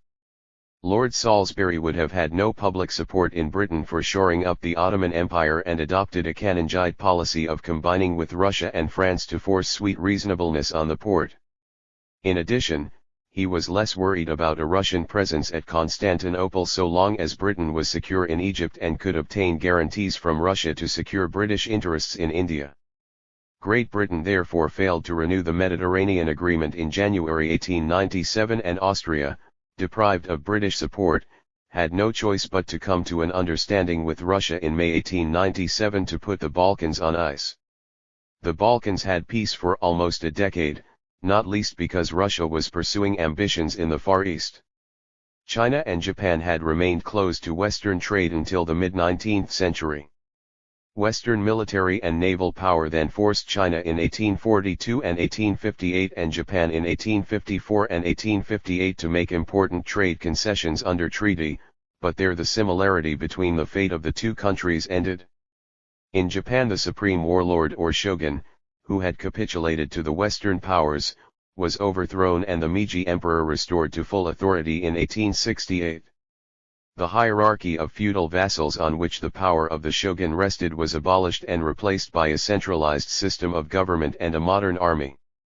Taxation of the peasantry and the export of raw silk provided capital to build railways and establish an industrial basis of military power. Within a generation Japan was transformed from a medieval to a modern state. China, on the other hand, failed to reform itself and became a prey to Western imperialism. Russia acquired a base at Vladivostok in 1860. The tributary state of Tonkin was lost to the French in 1885 and that of Burma to the British to 1886. Military power remained in the hands of regional governors who were little more than independent warlords. Western powers provided funds for military and naval reforms, but the Dowager Empress spent half the naval budget on the royal palace. The Manchu dynasty itself was supported by foreign loans. In 1894 Japan went to war with China for the possession of Korea and inflicted a humiliating defeat on her. Under the Treaty of Shimonoseki in 1895 China was obliged to pay a massive indemnity to Japan, which greatly assisted her military and industrial program. China was forced to appeal to the Western powers for more loans, and those loans were granted only on condition that the Chinese government would grant concessions to build railways and sink mines. Russia was interested in building a shortcut in the Trans-Siberian Railway across Manchuria to her naval base of Vladivostok and founded a Russo-Chinese bank, financed largely by French capital, to build it. But Vladivostok was icebound for much of the year and Port Arthur, further south on the Yellow Sea coast of China, was an attractive proposition. In November 1897 Germany suddenly seized Kyoko on the Yellow Sea as a coaling station to make possible the pursuit of Weltpolitik in the Far East. Russia acted fast and early in 1898 bullied the Chinese government into leasing Port Arthur to her as a naval base. Great Britain, not to be excluded, obtained Weihaiwei, on the opposite shore, and the French secured Guangzhou. In fact, the Western powers decided that the imperial dynasty was so weak that it could no longer be relied upon to protect their interests and began to stake out their own spheres of influence in China. The focus of British concerns was nevertheless not in China but in East Africa, which guaranteed the security of India. The British position in Egypt was shaky now that fanatical Mahdaists had reconquered the Sudan and other powers pursued ambitions around the headwaters of the Nile. In 1885 the Italians were encouraged to take over the British garrison of Massawa on the Red Sea, and in 1889 Italy established a protectorate in Ethiopia under a treaty with King Menelik. Through Italy the British government exercised an indirect control over the Blue Nile. German trading companies were active in East Africa, but the German government's interests were elsewhere. Great Britain was able to exploit the breakdown of Russo-German relations in 1890 by offering Germany the North Sea island of Heligoland, which could serve as a naval base, together with Tanganyika in return for Germany renouncing her claims to Zanzibar, Uganda, and Kenya. As a result, Germany was barred from the Upper Nile Valley and a projected British route from the Cape to Cairo safeguarded.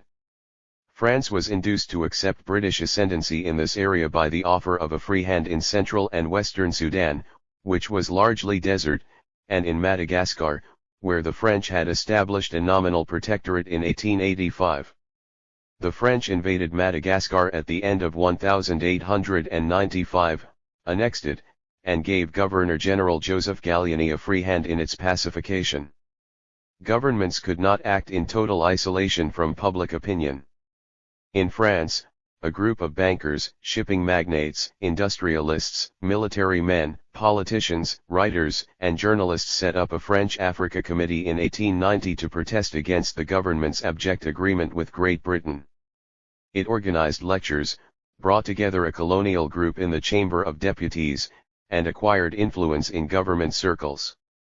Its aim was the pursuit of imperial power in Africa rather than the promotion of specific financial or commercial interests, and in particular to extend French influence westwards from the Congo to the Upper Nile, to prevent completion of the Cape to Cairo route, and to force the British to reconsider their position in Egypt. The alliance with Russia made the French government more confident to challenge Great Britain, and in June 1896 a French military expedition under Captain Jean-Baptiste Marchand left Marseilles for the French Congo and the Nile. Map 8 Imperial expansion in the Far East. The Gladstone government of 1892-4, unlike that of Lord Salisbury, adopted a Little Englander attitude, but its actions were constrained by public opinion. Alfred Milner's England in Egypt, published in 1892, which argued that Great Britain should not only retain Egypt but reconquer the Sudan, was extremely influential. Lord Rosebery, who replaced Gladstone as Liberal Prime Minister in March 1894, tightened Britain's grip on the Nile by establishing a protectorate in Uganda. For the Foreign Office, Sir Edward Grey declared in March 1895 that any French advance into an area claimed by Great Britain would be considered by Her Majesty's government an unfriendly act. The triumph of the Conservatives and Liberal Unionists led by Lord Salisbury in the general election of June 1895 represented a groundswell of feeling in favour of imperial greatness. Queen Victoria's Diamond Jubilee was celebrated on June 22, 1897, and Beatrice Webb noted in her diary "Imperialism in the air, all classes drunk with sightseeing and hysterical loyalty." 7 The defeat of an Italian army of 18,000 by 100,000 Ethiopian forces under King Menelik at Adwa in 1896 had made it imperative for the British government to act on the Nile. Marchand planned to make agreements with the Mahdaists and Menelik to force the British out of Egypt. On the other hand, the Russians were preoccupied in the Far East and unable to give the French help. An army of 20,000 men was therefore assembled in Egypt, and Lord Kitchener was instructed to take Khartoum. The Mahdaists were defeated at Omdurman on September 2, 1898, and on September 19 Kitchener confronted Marchand at Fashoda, on the headwaters of the Nile. Marchand was forced to withdraw. When the news of this humiliation reached Paris, nationalists were enraged and mounted a demonstration to topple the ministry responsible on October 25. Fearing a military coup in France, Lord Salisbury ordered the British Mediterranean fleet to Gibraltar, which was enough to convince the French government that Marchand should be recalled. Map 9 Imperial expansion in Africa. Imperialist fervour reached a peak in 1898. The atmosphere was entirely different from that which had prevailed in the 1880s. Then, public opinion resisted the entanglement of governments in colonial ventures. Now, it applauded the scramble for Africa and the scramble for China. One reason for the change was that rivalry beyond Europe was essentially the projection of European rivalries. Wars against the Zulus in South Africa or against the Chinese in Indochina seemed to be merely a waste of money and troops, with no clear European payoff. But a decade or two later, imperialism was first and foremost a struggle for power, without serious risk of European conflagration, between Russia and Germany, Germany and Great Britain and France. As such, it held immense fascination for the popular mind. Imperialism fueled conflicts which were being fought within countries, especially when those countries suffered a humiliating setback. Fashoda threatened to undermine the standing of the French army, but nationalists seized the opportunity to deflect the blame elsewhere. In 1898 a campaign was underway to reopen the case of a Jewish army captain, Alfred Dreyfus, who had been convicted by a military court of selling military secrets to the Germans and sent to Devil's Island in 1894. On November 20, 1898, Le Figaro published a letter from Marchand which recounted how Kitchener had brought him newspapers at Fashoda telling of the campaign by Dreyfus supporters to prove that the army had deliberately framed him. 10 of his officers, learning of the infamy of their fellow countrymen, broke down in tears, and immediately gave ground to Kitchener. French nationalists blamed Fashoda not on the army but on the enemy within, which discredited the army and divided and weakened France for the benefit of foreign powers. These traitors, they claimed, were not true Frenchmen but members of an international conspiracy of Jews, Protestants, and Freemasons which aimed to subvert and destroy the Republic. Frustrated imperialist feeling turned inwards in 1898-9 as an orgy of anti-Semitic, anti-Protestant, and anti-British feeling. There was a sense in which imperialism was a new religion. Moreover, the religious content of imperialism was very marked. In the 1880s it had been opposed in many quarters as conquest, plunder, profit, exploitation, and brutalization. Now imperialism was defended as sanctioned by high moral principle, as a vehicle of peace, Christianity, and civilization. The French spoke in terms of a civilizing mission and exempted missionary orders from legislation which banned other congregations in France. Abroad, missionaries labored on behalf of French civilization in general. Anti-clericalism was not for export. The Paris Universal Exhibition of 1900 had exotic pavilions dedicated to every part of the empire. For German imperialists, culture as well as capital was carried along German shipping routes and railway lines. The publication of Rudyard Kipling's poem, The White Man's Burden, early in 1899 salved the conscience of many a reluctant British imperialist. Kipling's message was that imperialism was a moral responsibility according to which advanced peoples should take it upon themselves to raise sullen, benighted peoples to a higher level of civilization. Such justifications of imperialism were sometimes hypocritical and always one-eyed. In the French colonies, only a tiny minority of the indigenous populations were ever assimilated. To win French citizenship, a Senegalese or Vietnamese had to obey French, not local, law, and be adopted by a French family, marry a French national, obtain a French secondary education, or do French military service.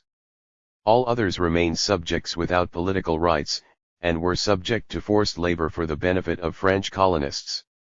The propagation of the Christian gospel involved missionaries in the protection of their converts from rough local justice and consuls in the protection of missionaries. Riots against missionaries as agents of foreign and devilish powers became a commonplace in China after 1891, and in 1897 the German authorities used the pretext of the death of 2 missionaries at the hands of the Chinese to occupy Kyoko, and to obtain the support of the Catholic Center Party to do so. Attacks on European populations in the name of imperialism also posed moral dilemmas. The pretext offered by the British in 1899 for going to war with the Boer Republic of the Transvaal was to protect the poor English or Uitlander population of the Transvaal, which was denied the vote by the Boers. Nevertheless, war against settlers of Dutch origin was opposed in many British circles. W. T. Stead, an influential journalist who praised Kipling's view of empire, denounced the Boer War as oppression at the service of the private fortune of Cecil Rhodes. For the mass urban populations of Western Europe, imperialism had very little to do with a civilizing mission. Give 'em hell, was the basic sentiment behind popular jingoism in 1898. The superiority relished was less moral than technological, summed up in the words of Hilaire Belloc, "Whatever happens, we have got the Maxim gun and they have not." The art of Kipling was to combine high moral purpose with the cult of brute force and to write in the slang of the ordinary British soldier. Contemporaries dubbed him the Burns of the music hall and the banjo bard of empire. He caught a current mood, although he was not able to satisfy it. "Wilder and wilder grows the popular taste for blood," ran the account of one critic. "More chops," goes up the cry more fiercely every hour, "more chops, bloody ones with gristle." No one writer can keep pace with the gruesome demand for blood-stained fiction, and so a vast school of battle and murder novelists arises. Point 8. Paradoxically, jingoism seized Europe precisely at the moment when the influence of Europe on the rest of the world was decisively challenged. The United States of America went to war with Spain on behalf of a revolt against Spanish rule in Cuba and destroyed the Spanish fleet off Manila in May and in Santiago Bay in July 1898. Cuba was ostensibly given independence, although the USA reserved the right of intervention after it ended military occupation of the island in 1902. It also took from Spain the Caribbean island of Puerto Rico and the Philippines, in the East Indies. The year 1898 was widely seen to mark the beginning of the United States' rise to globalism and a triumph over Catholics and Latins by the Protestant religion and Anglo-Saxon race.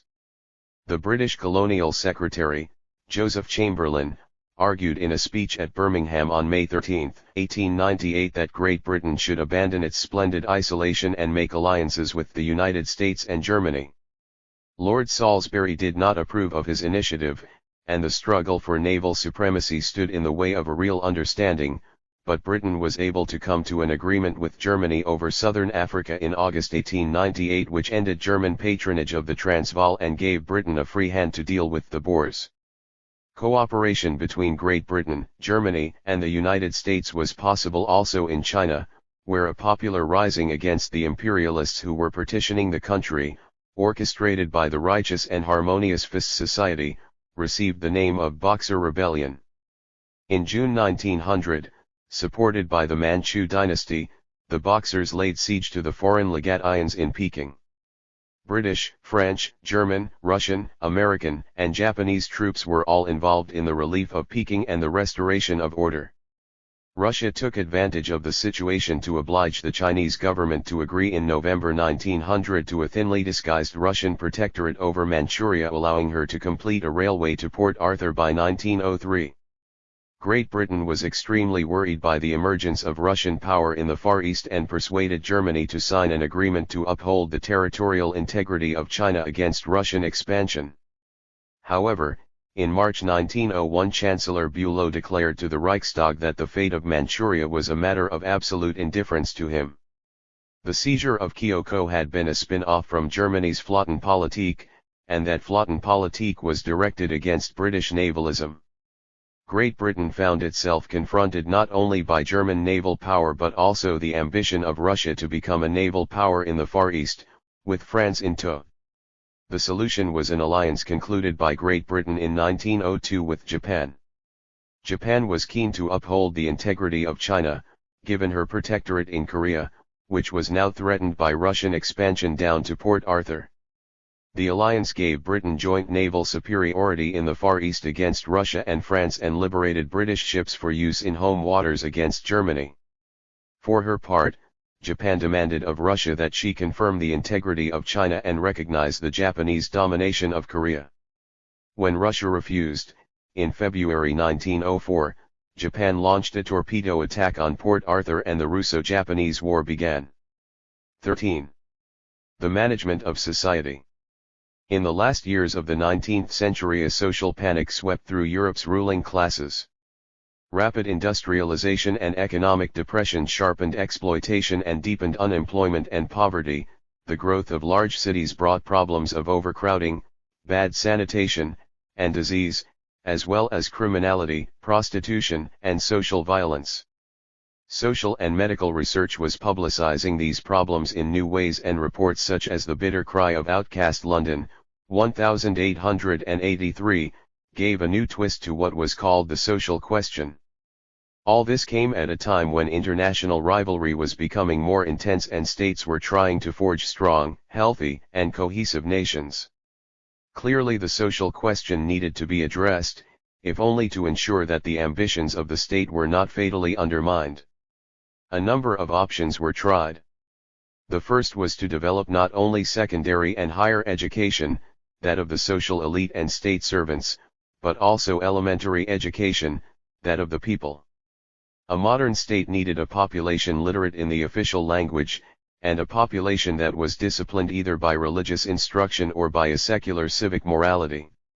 A second option was to improve the lot of ordinary people by social reform, legislating against undue exploitation in the workplace, permitting workers to organize themselves in order to bargain more effectively for better wages and conditions, or to participate in schemes overseen by the state to ensure against sickness, disability, and old age, which all brought unemployment and poverty in their wake.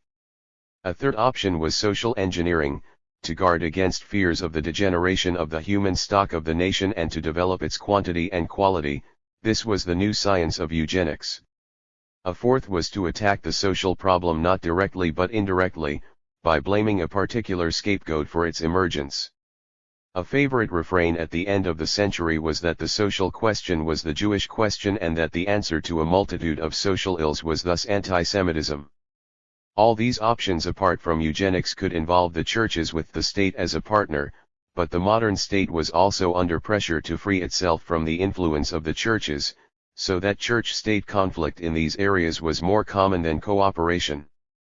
The last option was simply to strengthen the power of the state, to make the executive more independent from parliament and to reduce the toleration of those who were considered the enemies of the state. In some countries the authoritarian model triumphed, in others the liberal model managed to defend itself, becoming wiser in the process. Mass education. Between 1880 and the First World War, the governments of northeastern Europe completed the provision of state-funded primary schools, salaried teachers, and compulsory and free mass education. In 1901 Germany spent 12% of its budget on public education, England 10%, France 8%, but Spain only 1.5%. School provision was very inferior in southern and eastern Europe. In the first decade of the 20th century the school population, as a proportion of the total population, was 17% in Germany and Great Britain, 14% in France and Sweden, but only 4% in Russia. The purpose of primary schooling was less to spread literacy and enhance life chances than to inculcate morality and social order and to further national integration. The traditional view was that there was no morality without religion and some governments were content to leave the education of the people to the church. Other states had come into conflict with the church during the process of state building or national unification and sought to take control of popular education. This involved substituting a secular form of morality for religious education and replacing teaching congregations by lay teachers taught in official teacher training colleges. In France the new republican regime considered that the Catholic Church was conspiring to restore the fallen monarchy and embarked upon a systematic policy of secularization and state control. Primary education was made free in 1881. In 1882 it was made compulsory for individuals, not just binding on communes, and the teaching of the catechism was banned from state primary schools. This did not mean the end of moral education. Republicans replaced religious obedience by a scientific ethic of social solidarity. Because of the fact of the division of labor and the interdependence of all individuals in the social organism, it was argued that the child must subordinate his interests to those of society. From 1886 teaching congregations both male and female were expelled from the public sector. A private sector sprang up, which received no funds from the state, but which taught the catechism in school, employed teaching congregations, and was directed by the episcopate. Emile Combes, the small-town radical who headed the left bloc between 1902 and 1905, was determined to complete the work of the Enlightenment and had the teaching congregations expelled from private schools as well. He could prevail only so far against Catholic France, which set up private Catholic schools with lay teachers or secularized nuns. In Catholic Italy, the educational influence of the Church was even more difficult to combat. The anti-clerical left did not abolish the catechism in state schools in 1877 but made it no longer compulsory. Gildea, looking to the right for support in 1908, introduced a bill requiring communes that were opposed to religious instruction to provide it if some heads of families so wished. Socialists led a 10-day attack on the bill in Parliament and the press, but were defeated and abandoned Gildea. What was difficult in Italy was impossible in Spain. In 1902 the Liberal Minister of Education, Count Romanons, established a national system of public primary education with salaried teachers and supervision by municipal and provincial boards. But the Catholics and conservatives fought tooth and nail to preserve the Church's control of private education. As members of teaching congregations trickled over the border from France, Romanons tried to clamp down on congregations that were not authorized under the Concordat, but in 1904 there were 10,600 men and 40,000 women in religious congregations, as against 1,750 and 13,350 respectively in 1861. The preaching of an alternative secular morality was left to the anarchist schools founded by Francesco Ferrer. The first was set up in Barcelona in 1901 and there were 47 in the province by 1906. In other states there was less conflict and more partnership between church and state over education. This was generally because they were predominantly Protestant or Orthodox rather than Catholic, or because they were more authoritarian than liberal. The Prussian state relieved the manorial lords of the eastern provinces of all responsibility for education in 1886 and in 1906 organized elementary schooling on a national basis, funded by a general tax instead of the traditional school tax on heads of families. But after the excesses of the Kulturkampf, the national liberals concluded that religion was an indispensable barrier to socialism, and therefore, rather than support the progressives' demand for secular education, joined the conservatives in defense of confessional schools.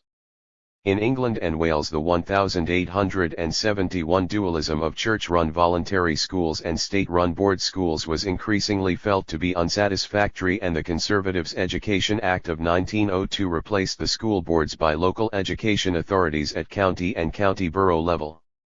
The Church of England continued to supervise religious instruction in the schools and its own voluntary schools were to be supported from the rates. This public funding of the Church of England antagonized the nonconformists, especially in Wales, which rose in revolt behind Lloyd George and helped to carry the Liberals to victory in 1906. This however was a battle between denominations, not between secularism and religion. In Russia the Zemstvos had developed a network of secular schools, but after the revolutionary violence that killed his father, Alexander III restored the influence of the Orthodox clergy in education. The Holy Synod, itself a department of state, took over the direction of parish schools, run by priests, from the Ministry of Education, and multiplied them from 4,000 in 1884 to 32,000 in 1894. Whether this would prove a long-term antidote to revolution remained to be seen. What governments and churches wanted children to learn in school and what their parents wanted them to learn was often very different. In a word, those in authority wanted to reinforce the existing social order while those who acquired an education did so to penetrate it. The diversification of the economic and social structure was a powerful incentive to obtain qualifications. The revolution in trade, transport, and communications, especially in Northern and Western Europe, at the end of the 19th century opened new horizons and offered new possibilities of employment beyond the village or small town for those with an elementary education. There were jobs to be had in the railway, train, and metro services, in the post office, in the offices of banking, shipping, and insurance firms, in teaching, nursing, and the police force. Opportunities for girls as well as boys were opening up. No longer did girls from poor families have to resign themselves to textile mills, dressmaking, and domestic service. School attendance and literacy rose, although in proportion to the opportunities and incentives to study. Despite the progress being made in Russia, only 48% of all children aged 8 to 11 attended school in 1911.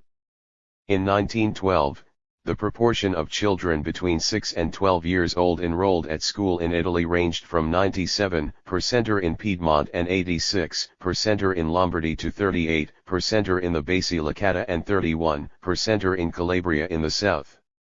In 1900 the illiteracy rate was 47% in Italy, although this concealed great differences between 11% in Piedmont and 13% in Lombardy on the one hand and, on the other, 65% in the Basilicata and 70% in Calabria. In the Austrian Empire the Italian population had an illiteracy rate of 16% as against 3% for the Czechs, 6% for the Germans, 40% for the Poles, and 77% for the Ukrainians. Oregon Ruth N.S.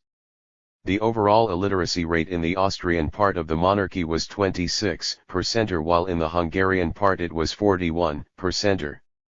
The illiteracy rate was 79% in the Kingdom of Serbia, 78% in Romania, and 72% in Bulgaria. 3 years earlier it had been 69% in the Polish provinces of Russia, 79% in Russia-American Samoa a whole. At the other end of Europe, illiteracy rates were eroded to 14% in Great Britain and France by 1906-7. Pressure for education built up not only at the elementary level, but higher up. Economic hardship as well as new opportunities played its part. As the Depression of 1873-95 bit deep, so the families of peasant farmers, artisans, shopkeepers, clerks, lower officials, and elementary school teachers coveted a secondary and higher education for their children that would afford them a career with security and status. This demand for an education traditionally reserved for notables caused concern among established interests. The propertied, official, and professional elite became anxious about the challenge to its monopoly. It denounced the mania for public office, the overcrowding of the professions, the shortage of posts and university places that left stranded a half-educated intellectual proletariat, the danger of being educated out of one's class of origin, and the damage done to the economy by the flight from productive occupations. One weapon it had was that classical education still held the key to the universities, state bureaucracy, liberal professions, and churches, and a classical education required a good deal of capital, both financial and cultural. Half the problem could be dealt with simply. Though the secondary education of girls expanded greatly after 1880, governments were slow to permit girls to receive a classical education and allow them to take leaving examinations that gave access to the universities. Too much education was said in many circles to make girls less virtuous, even to unsex them. In 1878 so-called Bestuhev secondary courses were set up for young women in St. Petersburg, but in 1886 the police were complaining that they did nothing but train revolutionaries.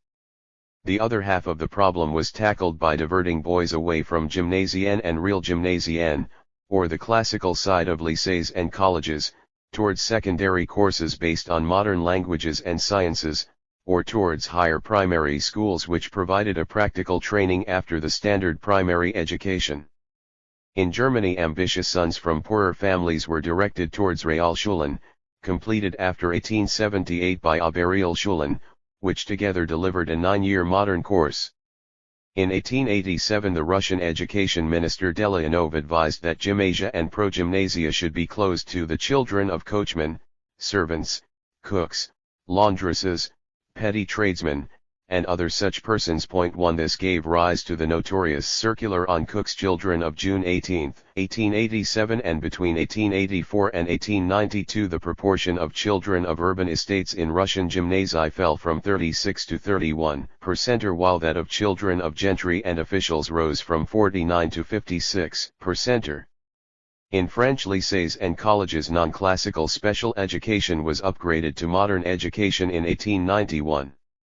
It offered a modern baccalaureate instead of a special diploma, but that gave access only to grandes écoles and not to faculties of law and medicine. Much more popular were the higher primary schools developed after 1881, which offered a short, practical, and above all free education to the lower middle class that was interested in careers in business, white-collar occupations, teaching, and the lower ranks of the administration. Similarly successful were the higher grade schools in the industrial north of England. They were run by the school boards and very much part of the primary school system, but offered an excellent training in mathematics, science, technical drawing, and commercial techniques for the labor aristocracy. In England and France higher primary education replied to a powerful demand for rapid training and modest but remunerative occupations.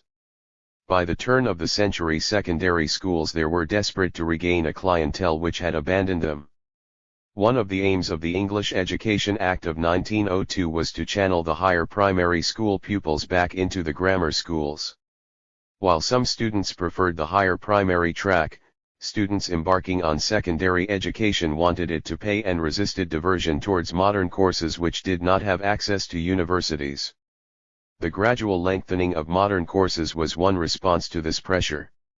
Another was to make technical high schools more attractive, although in Russia the polytechnical institutes, set up after 1898, and offering economics as well as engineering, were far more popular than the technical high schools.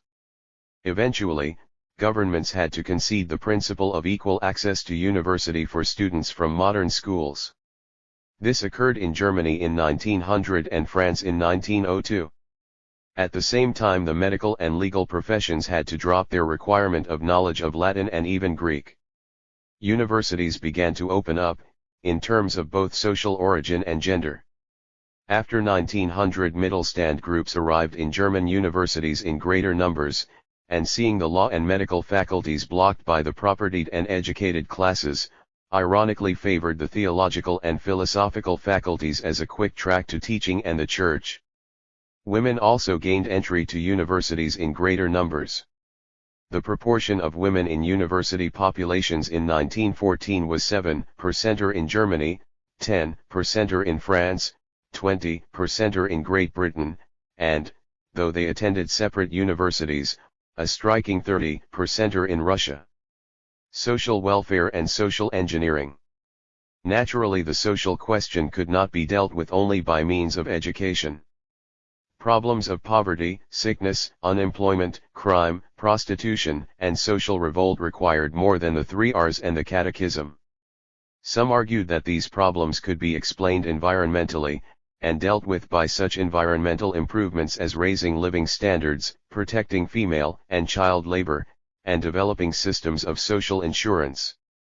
Others argued that the problems had biological origins, that they were the outcome of the struggle of the fittest, which registered physical and mental ascendancy in some classes of the population, but degeneration in others. For these social welfare was of no use and indeed might make matters worse by favoring the unfit over the fit at great expense to the latter. The way forward was the improvement of the racial stock by eugenics, a term coined by Darwin's second cousin Francis Galton in 1883 and meaning good in birth or noble in heredity. Until the 1880s there had been 4 ways in which welfare measures had been used to tackle social problems. The first was self-help, either by individuals or by groups pooling their resources and sharing risks in friendly societies and workers' associations. In France these received some patronage from Napoleon III under a law of 1852 but were confined to the skilled trades.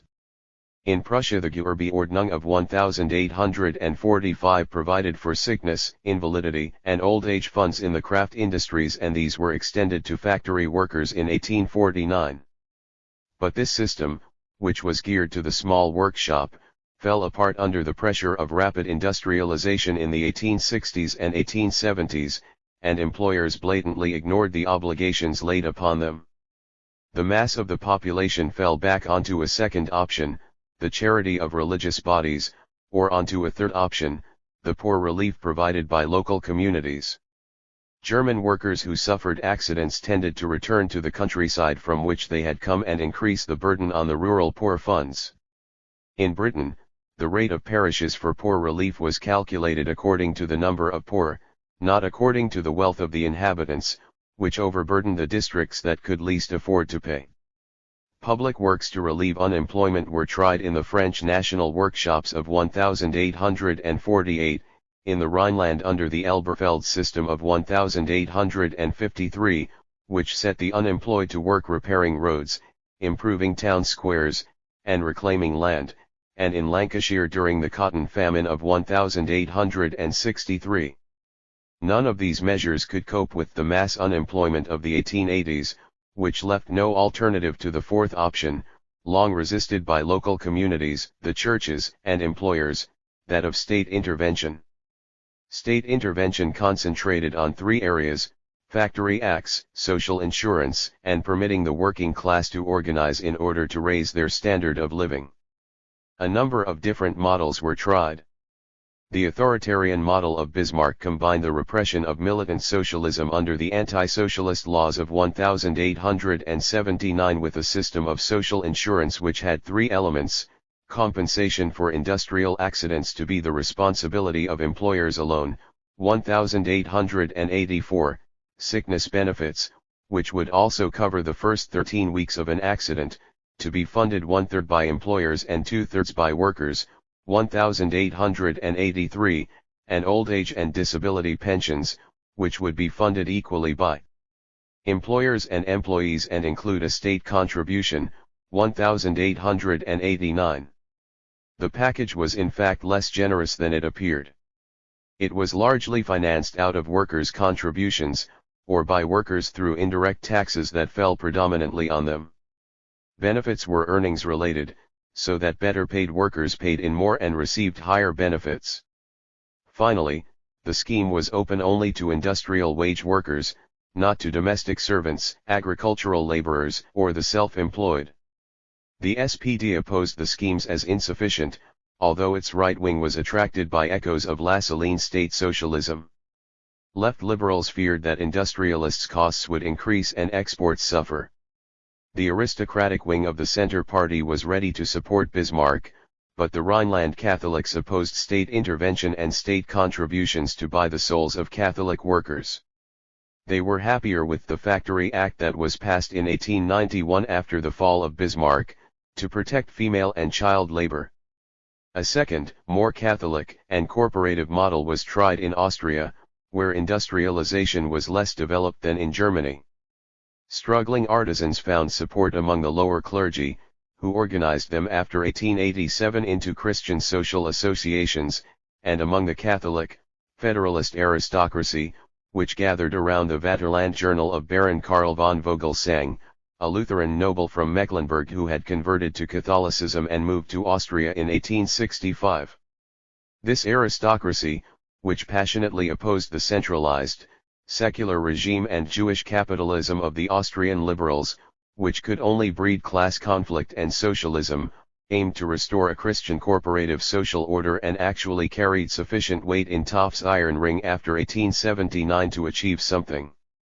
The government extended the franchise to artisans in 1882 and needed to retain their support. As a result, the Reichsrat passed a Gewerbeordnung in 1884. This protected craftsmen by requiring them to join associations in their trade, which were open only to those who passed a proficiency test. In addition, a Factory Act was passed severely restricting the employment of child and female labor, much to the consternation of liberal industrialists. Lastly, accident insurance, 1,887, and sickness benefits, 1,888, were established on the German model. No provision was as yet made for old age or disability, but the Social Democratic leader, Victor Adler, had to admit that he was impressed by the government's program. In liberal states the influence of the industrialists was much greater and the dominant ideology sanctified individual liberty, freedom of contract, and private property.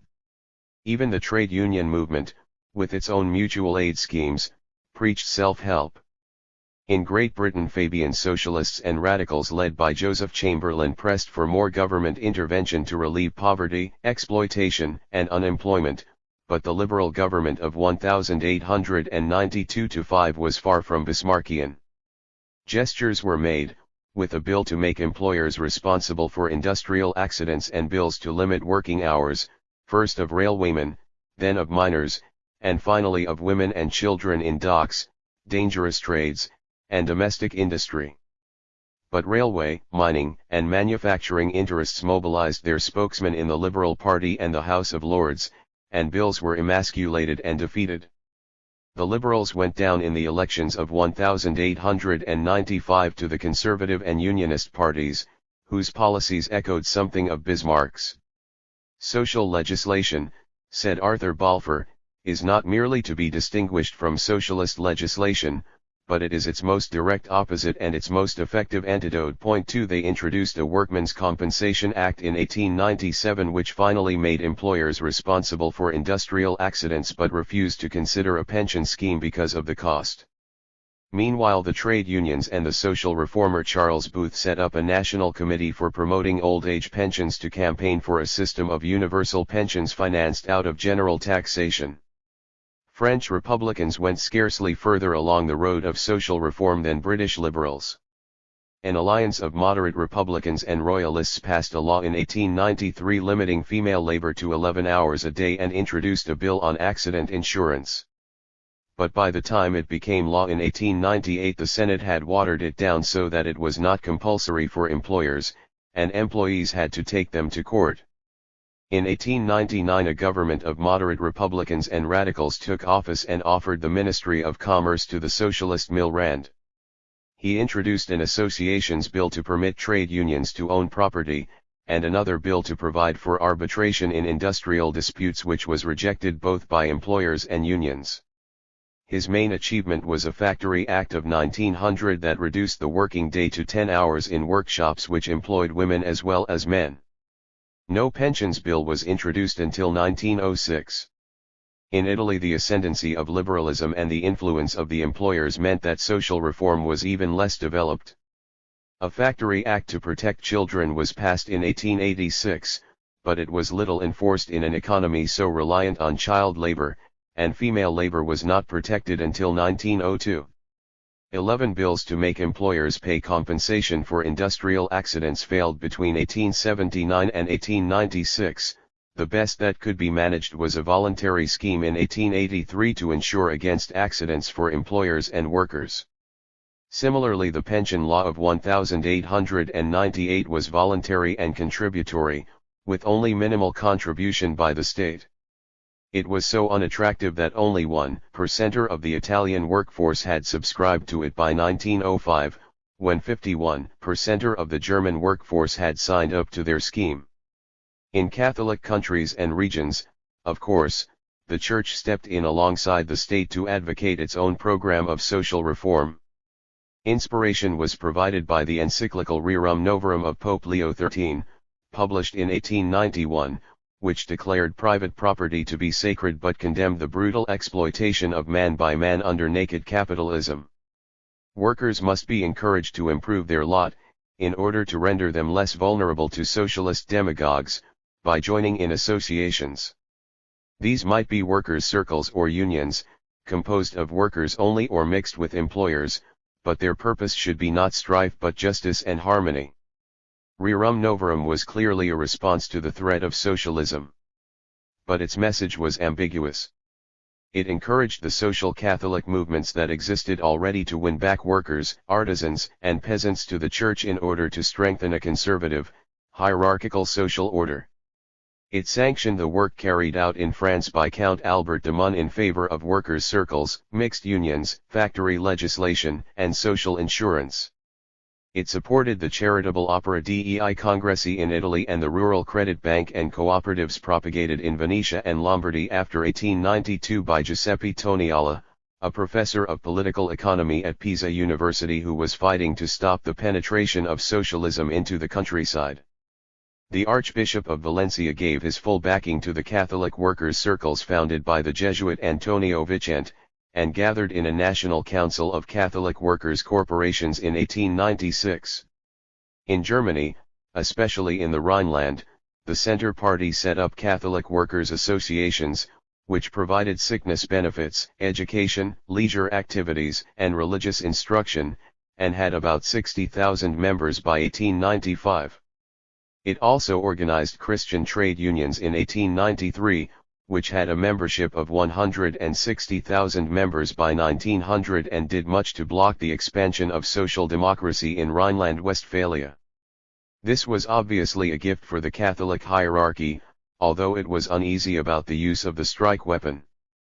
Faced by the London dock strike in 1889, Cardinal Manning, who played a key role in negotiating a settlement, welcomed the encyclical. Other Catholics, who were just as opposed to the liberal, capitalist system but more open to the modern world, claimed the sanction of Rerum Novarum for the work that they were undertaking. These Christian Democrats were mainly young priests who rejected the political pretensions of the Catholic Church and accepted lay education. They also rejected the alliance of the Catholic Church with the rich and sought to spread the gospel among the poor. For this reason they accepted the principle of class conflict, the strike, and the right of workers to form separate unions, independent of their employers. In France their leader was the Abbé Jules Lemire, who was elected to parliament from a Flemish constituency in 1893 and organized two congresses of Christian Democrat priests, at Reims in 1896 and at Bourges in 1900. In Italy their leader was Romolo Murri, who had attended the lectures of Labriola while a seminarist in Rome, and began to found workers' groups in the Marches, Emilia-Romagna, Piedmont, and Liguria after 1900. Both movements came into conflict with social Catholics, the ecclesiastical hierarchy, and Vatican officials, and before he died in 1903 Leo XIII made it clear that they must fall into line. Social reform, whether by state or church, was not the only response to the social question. Others looked less at the struggling working class and more at the social dregs of criminals and prostitutes. They were concerned by the ravages of alcoholism, tuberculosis, syphilis, insanity, and cretinism, plain evidence of the degeneration of the race. They were worried about the dangerous classes gathering in the large cities, a prey to savage instincts and or persuasion by demagogues, on the verge of social revolution. Cesare Lombroso, who had been a military doctor in the Italian army during the Wars of Unification and then professor of legal medicine at the University of Turin, had doubts as to whether a modern Italy could be forged from the dead weight of bandits, anarchists, and criminals. In Criminal Man, 1876, he rejected environmental factors and claimed to have discovered a race of born criminals, who were marked out by certain cranial and facial irregularities and who were cases of atavism, or throwbacks to a primitive stage of evolution.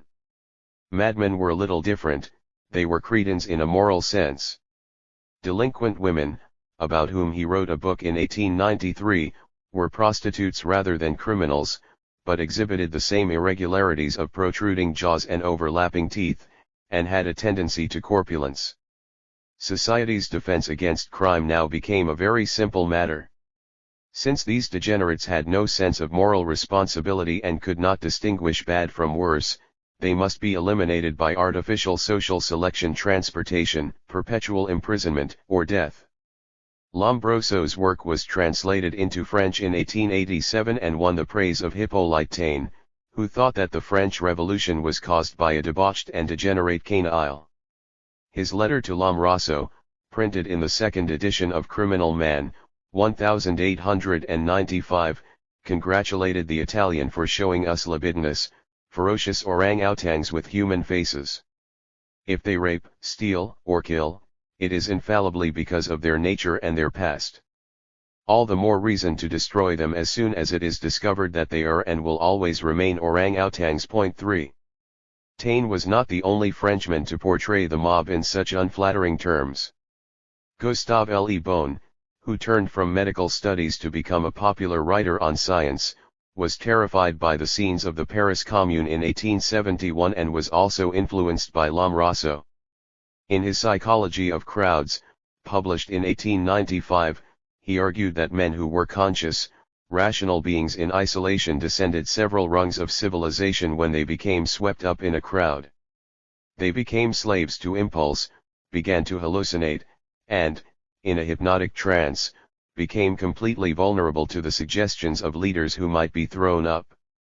For Le Bon, revolution was a return to barbarism that could be equated with hysteria, the most terrible of revolutionaries, from the Trichotiuses of 1793 to the Petroliuses of 1871, were invariably women.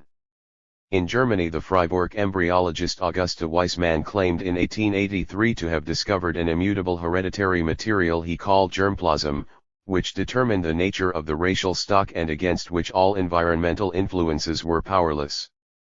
He rode with Darwinians such as Haeckel and Spencer, who argued that characteristics acquired in the process of adaptation to the environment could be inherited.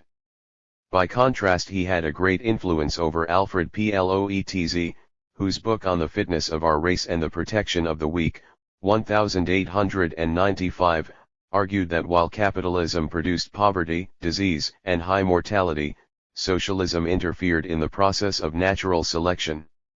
Only a policy of rational selection which encouraged the mating of the racially superior could sustain the development of the German people. Ploetz set up a racial hygiene society in Berlin in 1905, which established branches in other German cities and Stockholm, and an international society for racial hygiene, whose members were mostly Germans and Swedes concerned with threats to the Nordic race, in 1909. Ploetz's work provided scientific arguments for non-scientists who were trumpeting the values of the Aryan race, such as the Bayreuth Circle of Wagner's supporters, the Gobineau Society, and Houston Stewart Chamberlain, who traced the struggle between Aryans and Jews in his Foundations of the 19th Century and was introduced to the Kaiser in 1901. In Great Britain, fears of racial degeneration, which focused originally on the criminal underclass, took on military overtones in 1902 when the Inspector General of Recruiting reported that 3 out of every 5 men who came forward in Manchester to fight in the Boer War were rejected as unfit. This evidence of racial degeneration gave a new impetus to the eugenics debate. A eugenics education society was set up in 1909, under the presidency of Darwin's son, Major Leonard Darwin, and an international eugenics conference was held in London in 1912, bringing together experts from all over Europe. The eugenics movement was at a stage of pseudo-scientific debate and vogue rather than of policy. Enthusiasts divided between those who favored positive eugenics or measures taken to improve good racial stock, and negative eugenics or measures taken to dispose of degenerate racial stock. In France, where Jacques Bertillon founded the National Alliance for the Increase of the French Population, 1896, the emphasis was on increasing the population, which was felt to be falling behind that of its competitors, Britain and Germany, with serious military consequences.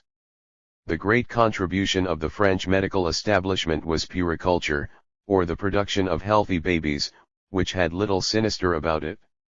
In Germany, Ploetz's ideas of racial hygiene were about scientific breeding rather than destroying the unfit, but there were cases of the eugenic castration of violent psychiatric patients in Switzerland around 1900 and of the sterilization of mentally retarded patients in Finland in 1911.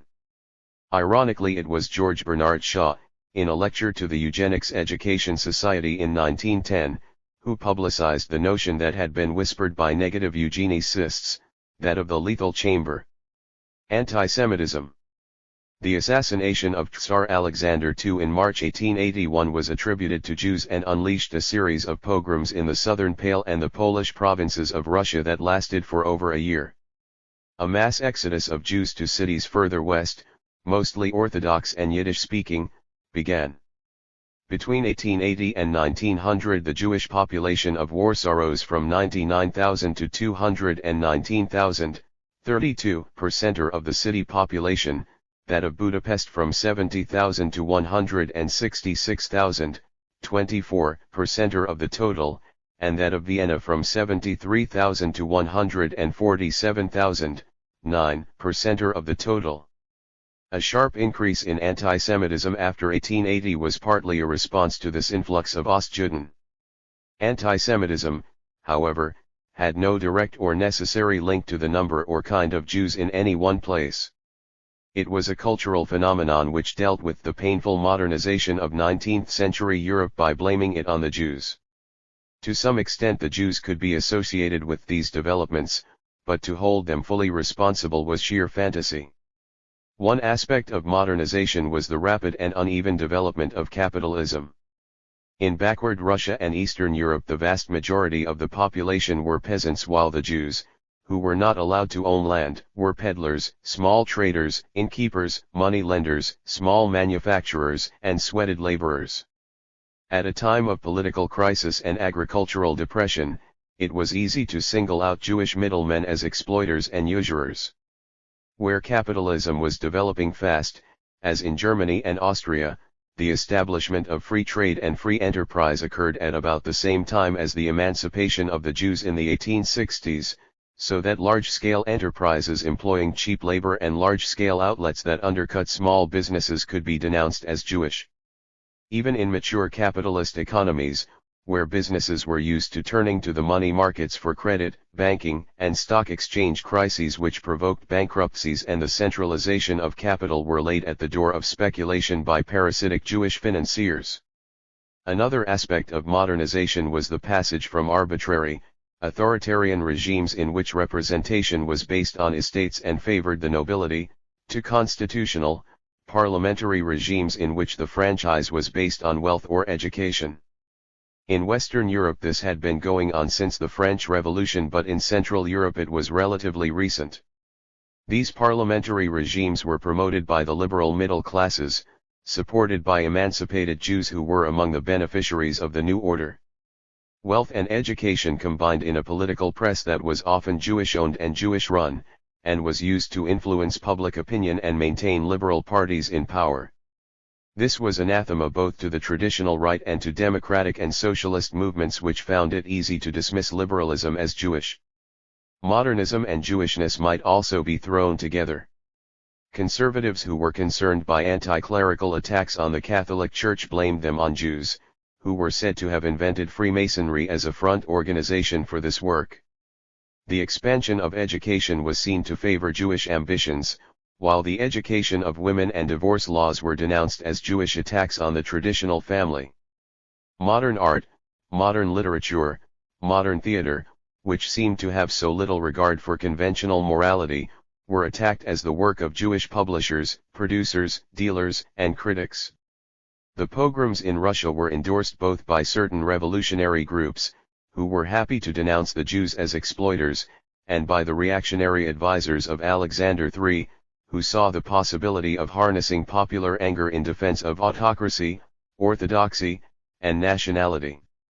Jews were expelled in tens of thousands from the countryside to urban ghettos and from Moscow and St. Petersburg to the Pale. The sale of spirits, which had provided an income for many Jews in the villages, became a state monopoly. In the Pale, where Jews accounted for between 30 and 80% of the population, they were allowed 10% of the places in secondary schools and universities. Jews were excluded from public office and access to the professions was restricted, but they did more than their fair share of military service. Jews lost their voting rights in the towns but continued to pay taxes. Romania passed very similar legislation and in addition prohibited Jews from peddling, which was often their last resort. In the Habsburg monarchy, the Poles of Galicia, with the help of the Catholic clergy, founded a Polish People's Party to exclude Jews and Ruthenians from various sectors of economic life. The Jews of Prague included few migrants from the East and were well established in business and the professions. They formed the majority of the German-speaking population and attracted the hostility of the much larger population of Czech artisans, tradesmen, and skilled workers. In Hungary the anti-Semites tried to make capital of what they described as the ritual murder of a 14-year-old Christian girl. But the strategy of the Liberal Party, which monopolized power down to 1905, was that the Jewish financial and professional middle class should be used as an ally on condition that it majorized itself. Although most Jews in Hungary remained Orthodox and Yiddish or German-speaking, the liberals refused to allow anti-Semitism to take a grip. In Austria, and particularly in Vienna, the situation was rather different. Artisans, who were suffering competition from large-scale industry, were enfranchised in 1882. George von Schönerer, a liberal who broke from his party because it failed to adopt a pan-German nationalism, decided to tap popular anti-Semitism in 1884 by organizing a petition to nationalize the Northern Railway Company of Salomon Rothschild. In 1885 Schönerer was elected to the Reichsrat along with Karl Lueger, a self-made lawyer and Democrat who realized that the Democrats' hold on the lower middle class was weakening. He supported Schönerer's motion to restrict Jewish immigration from Russia, but avoided the excesses of the followers of Schönerer, who was imprisoned in 1888 for smashing up a Jewish newspaper office. Lueger wanted to make anti-Semitism respectable. He fell in with the Christian social movement of the Catholic lower clergy, met Karl von Vogelsang, and brought the conservatives into a united Christian front in 1889, to exclude Jews from public, professional, and business life and to break liberal Jewish political power. The return of the liberals to office in 1893 sharpened the conflict. Lueger was elected mayor of Vienna 3 times in 1895-6, but 3 times the government refused to confirm his election. He was not yet respectable. But in the Reichsrat elections of 1897, in which wage workers voted for the first time and the Social Democrats won 14 seats in Austria, Luiger's Christian Social Party denied them a single seat in Vienna. Antisemitism demonstrated its use as the socialism of fools that deflected class hatred onto the Jews in order to safeguard capitalism as a whole. Luiger was now recognized as Staatserhaltend, or state-preserving, and his fourth election as mayor was confirmed by the emperor. In 1880 the Jewish population of Germany was 562,000, about half that of the Austrian part of the Habsburg monarchy, and that of Berlin was 54,000. Only 15,000 of the total were foreign Jews, and the Prussian government expelled large numbers of Russian and Romanian Jews in the 1880s. The vast majority of Jews in Germany were thus Germanized and played a full part in Germany's economic expansion and in the National Liberal Party. Perhaps for this reason they were held responsible for the crash of 1873, and Mittelstand groups read in the Garten Lobby journal that the social question is the Jewish question. When Bismarck broke with liberalism in 1878-9, the position of the German Jews became more precarious. Adolf Stocker, the court chaplain and a leading conservative politician, was keen to win the Berlin workers away from social democracy, but realized after the Reichstag elections of 1879 that he had little chance. He turned his Christian Social Party towards the Mittelstand and campaigned for the return of the guilds and against the Jews, arguing that antisemitism was necessary for the strengthening of the Christian soil. In Hesse, where the peasants were suffering from falling prices, high taxes, indebtedness to Jewish money lenders, and the danger of foreclosure, Otto Bockel, the librarian of the University of Marburg, formed an anti-Semitic People's Party and inaugurated a new kind of populist, demagogic, nationalist politics. This threatened not only the national liberals, who were seen to favor the Jews, but also the conservative parties, which lacked his popular appeal. In an attempt to recover support, the Conservative Party, persuaded by Stocker among others, adopted an anti-Semitic platform at its 1892 conference. This, however, did not prevent the election of 10 anti-Semitic deputies at the expense of the conservatives in the 1893 Reichstag election. Anti-Semites were often social radicals, and racist rather than religious, who might threaten the traditional social order and established religion. In 1892 Stocker confessed that he saw a great danger in having the struggle against Judaism detached from Christian soil. Such an error is to treat the Jewish question as a racial question. This is not a Christian treatment. Point 4. In France, the Jewish population fell from 89,000 in 1866 to 49,000 in 1872, after the loss of Alsace-Lorraine, and was only 71,000 in 1897. But that did not hinder the emergence of a virulent anti-Semitism, which had a left-wing pedigree going back to the July monarchy, that relished attacks on Jewish financial feudalism, speculation, and the thirst for monopoly. The collapse of the Catholic Union General Bank in 1882, which was attributed to Jewish manipulation of the money market, came as a gift to the anti-Semites. Edouard Drumont's La France Juive, which denounced the Jewish grip on economic, political, and cultural life and painted a picture of an Arcadian, rural, Christian France without them, became a bestseller when it appeared in 1886. His journal, La Libre Parole, founded in 1892, exposed the corruption of deputies and ministers by two Jewish intermediaries on behalf of the Panama Canal Company and led the attack on Captain Dreyfus as a German spy in 1894. The Catholic Church was quick to see the benefits of anti-Semitism. By attacking the Jews as the people who had killed Christ and been sent to the four corners of the earth to grovel in materialism, it could harness the persecuting instinct to bring the masses back to the Catholic faith. One power alone can oppose the invasion of the Jew, declared the Assumptionist Father Bailey in his paper La Croix in 1889, and that is the Church. 5 All elements which challenged the Catholic Church, from Freemasons and Protestants to supporters of divorce and state education for women, could be labeled Judaizing Christians, worse than the Jews themselves.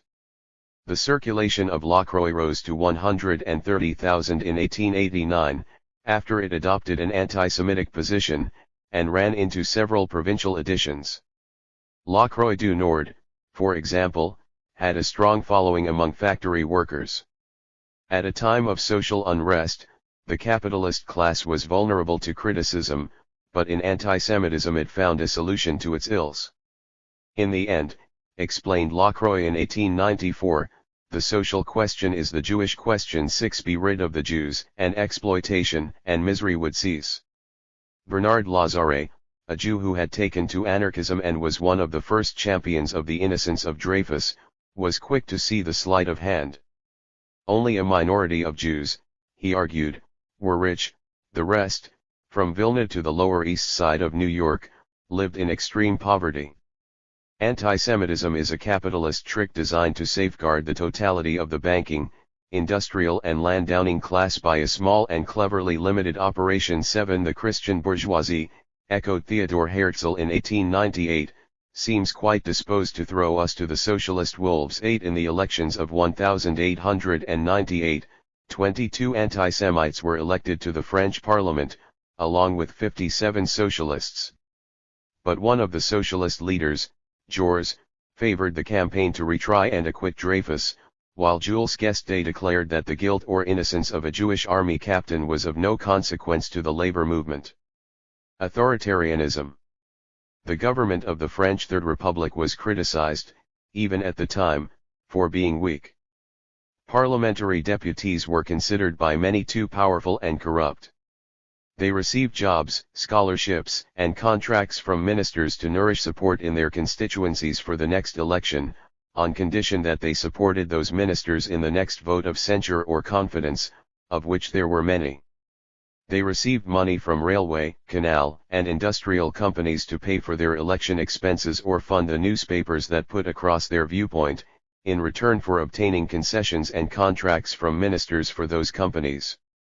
Deputies were therefore always looking to their constituents, and ministers to the deputies. Leadership seemed to be absent. In fact, the regime was more stable than it seemed.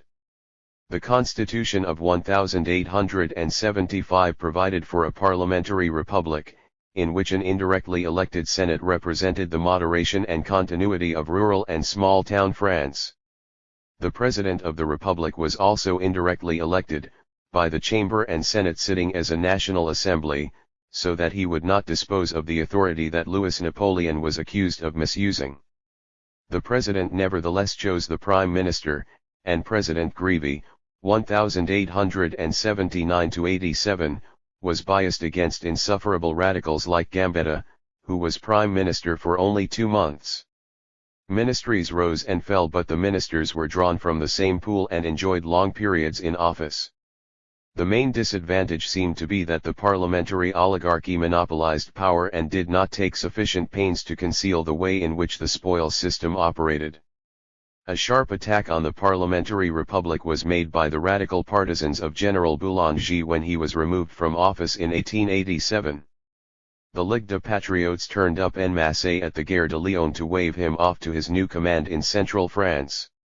The conservatives supported the opportunist ministry until, at the end of the year, it fell when it was revealed that President Grevy's son-in-law was selling Legion of Honor ribbons.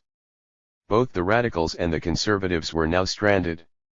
The radicals ran Boulanger in a series of by-elections in favor of the dissolution of Parliament and a revision of the Constitution to make a true republic which would be more responsive to the popular will and have a stronger executive power.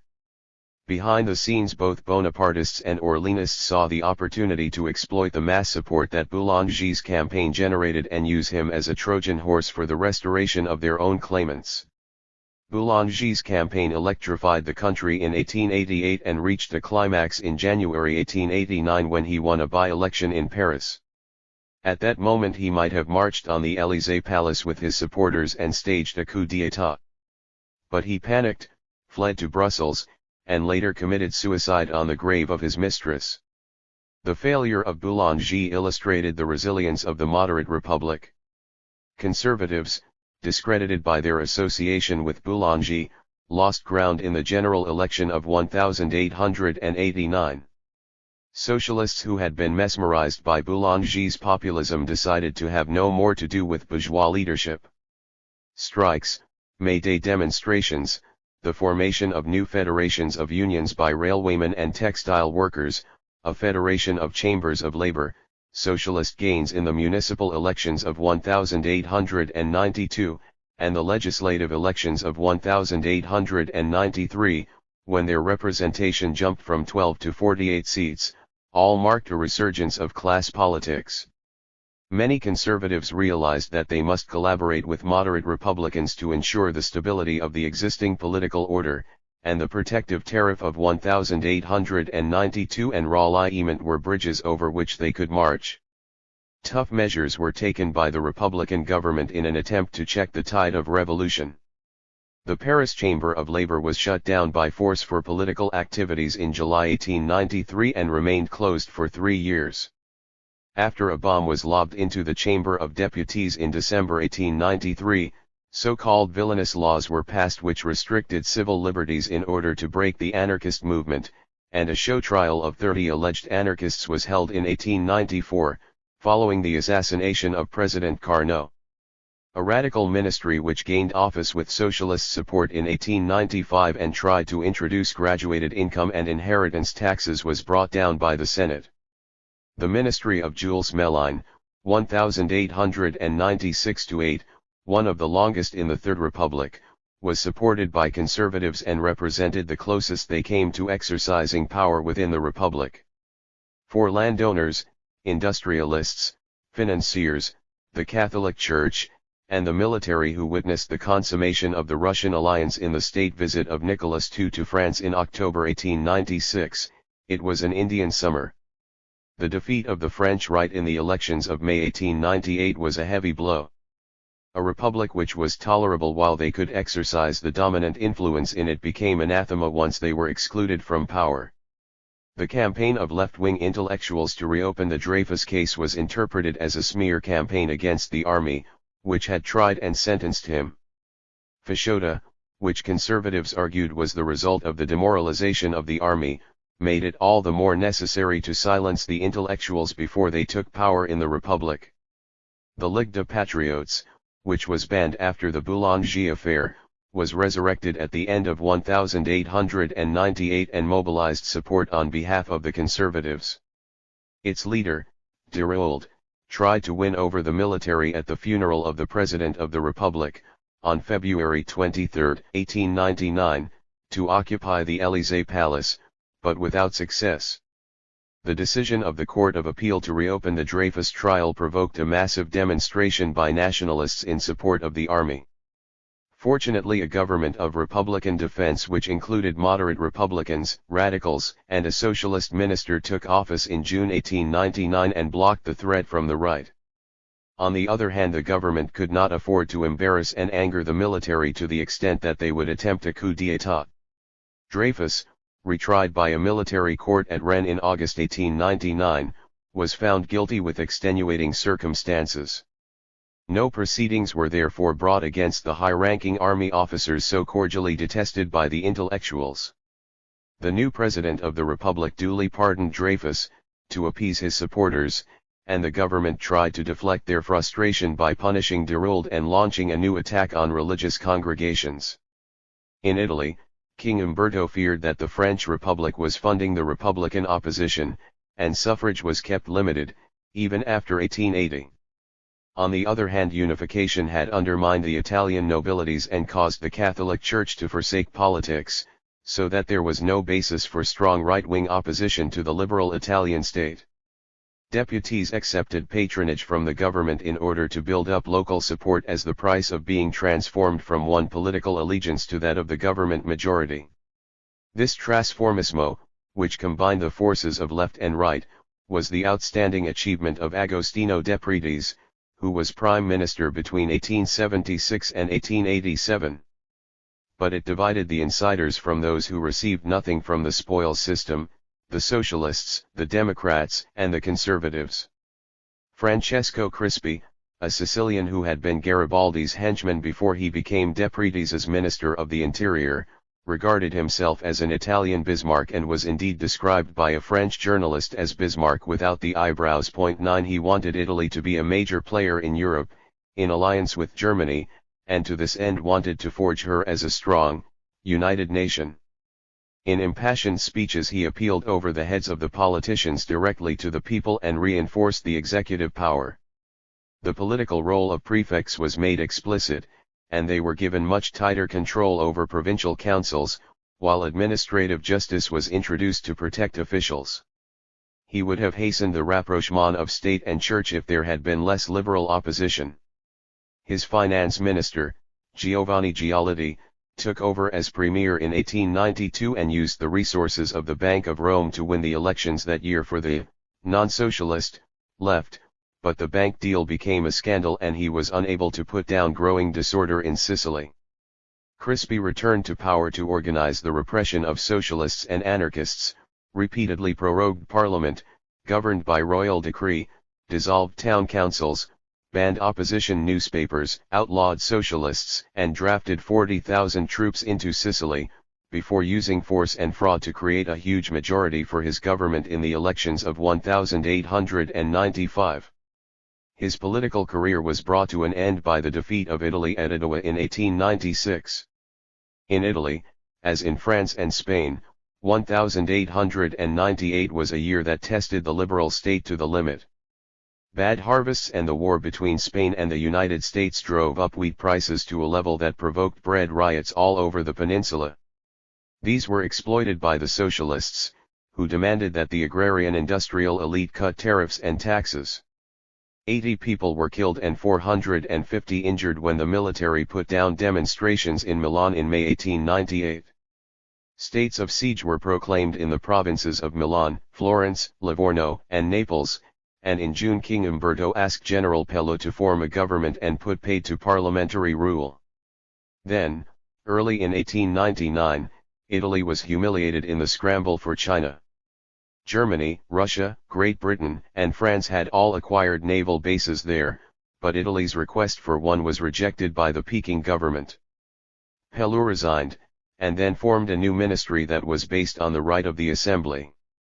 As discontent grew, he introduced a coercion bill to silence seditious meetings, strikes, associations, and newspapers. When the extreme left of radicals, Republicans, and Socialists held up the bill by obstruction, Pellew prorogued the assembly and on June 22, 1899 the coercion measures were promulgated as a royal decree.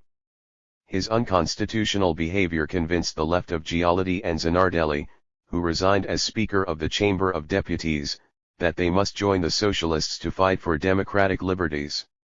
In the general elections of June 1900 they duly made heavy gains. King Umberto was killed by an anarchist the following month and General Pellew, though he still held a majority, resigned in February 1901. Zanardelli was invited by the new king, Victor Emmanuel III, to form a ministry, and took Giolitti as his interior minister. The Socialist Party had adopted a reformist strategy the previous autumn and joined the Democratic bloc.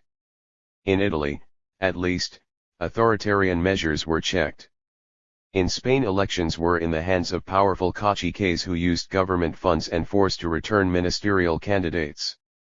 In the Cortes Canovas perfected the turno pacifico or peaceful alternation in power of his own liberal conservative party and the liberals of Sagasta, who thus won their own chance to manage the elections.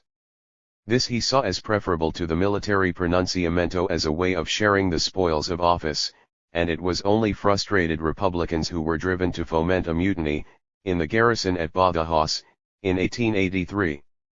Canovas handed over power to the liberals in 1881-3 and again in 1885, when Alfonso XII died. He believed that the liberals were in a better position to weather the regency of Alfonso's widow and prevent Carlist or Republican revolts. Sagasta conceded universal male suffrage in 1890, but after that the social order was threatened by anarchist insurrections in Andalusia and bombings in Barcelona.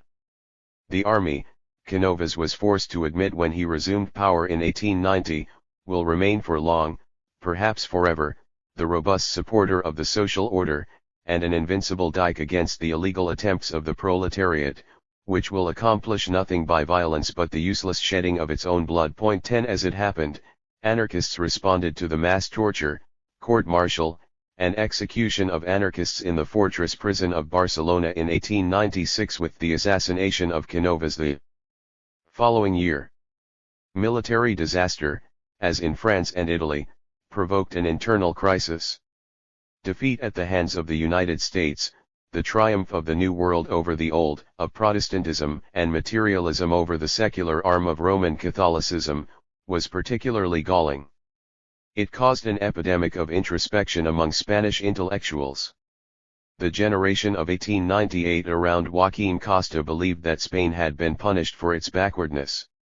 It must bury the Cid, spend less on the army and more on roads, schools, and irrigation. But Catholic conservatives around Menéndez y Pelayo asserted that Spain had been punished for letting in Masonic liberalism, Jewish capitalism, and French anti-clericalism. Spain was defined by her Catholicism and she must return to the tradition of the Reconquista and the Counter-Reformation, excluding all dissent and division in order to carry out God's will.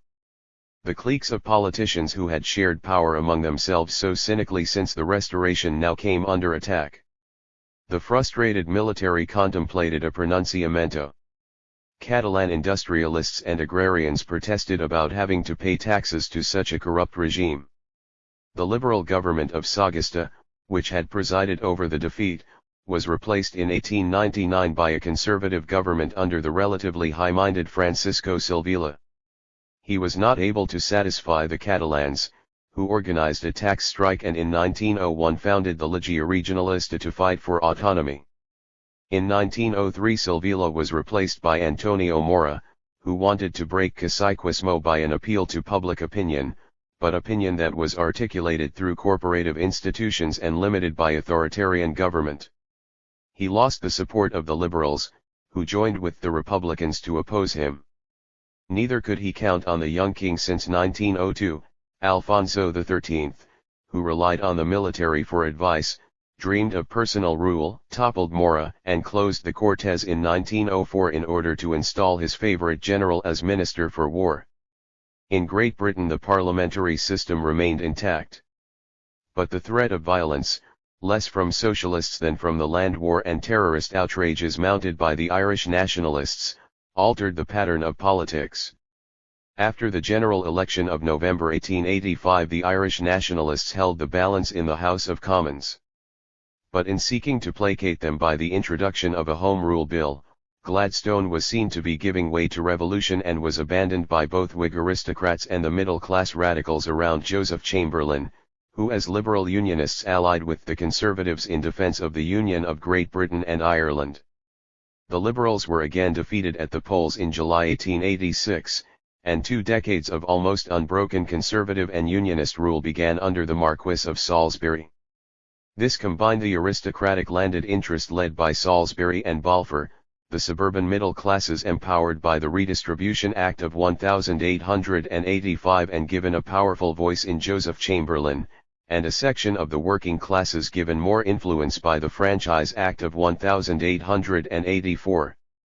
I think a democratic government should be the strongest government from a military and imperial point of view in the world, he told Balfour in 1886, for it has the people behind it. 11 The Local Government Act of 1888 created the London County Council, of which the Liberals won control, but did not affect the ascendancy of the landowners in the counties.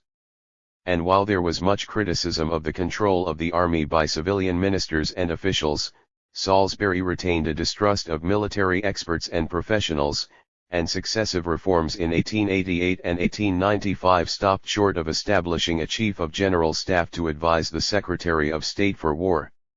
Mass support for imperialism carried the Conservative and Unionist parties back into power in 1895, with Joseph Chamberlain going to the Colonial Office. The Boer War, resorted to in October 1899 to bring the Transvaal firmly into a South African federation under British paramountcy, was exploited by the Conservatives to win the elections of October 1900. The relief of Mafeking on May 17, 1900 after 217 days siege gave rise to wild torchlit celebrations in England. The Popular Daily Mail, founded by Alfred Harmsworth in 1896, trumpeted the message of empire. The liberal politician Asquith denounced Chamberlain's jingoistic appeals to the masses in the election campaign as the worst fit of vulgar political debauch since 1877, 8.12. But the patriotic tide induced Asquith and other influential liberals such as Grey and Haldane to support the war and the empire, which divided them from the liberal leader, Campbell Bannerman. A second Home Rule Bill, introduced by Gladstone in 1892, was defeated in the Lords in 1893, and Lord Rosebery, who succeeded Gladstone as Prime Minister in 1894-5, rejected the idea of a separate Irish Parliament in 1902 in a bid to make the Liberals more electable in this patriotic climate. During the Boer War there was much criticism of party politics. Rosebery argued that it put forward not the best men but the most eligible and proposed a non-party cabinet which would include successful generals and admirals, expert administrators and imperial proconsuls like Lord Milner, the High Commissioner in South Africa. But Rosebery was not in office, and when Salisbury retired in 1902 the middle class, authoritarian Chamberlain remained isolated from the Conservative leadership. The new Conservative Prime Minister was a stalwart of the British landed establishment, Arthur Balfour. Chamberlain was equally unsuccessful in forcing his policies of imperialism and social reform on the Conservative Party. In 1903 he proposed a federation of the white, self-governing British colonies, which would be ringed by tariffs to keep out cheap foreign goods. The colonies would be allowed tariff concessions on their exports, if they made tariff concessions to British exports. The tariffs, he claimed, would reduce unemployment, raise wages, and pay for social reforms such as old age pensions.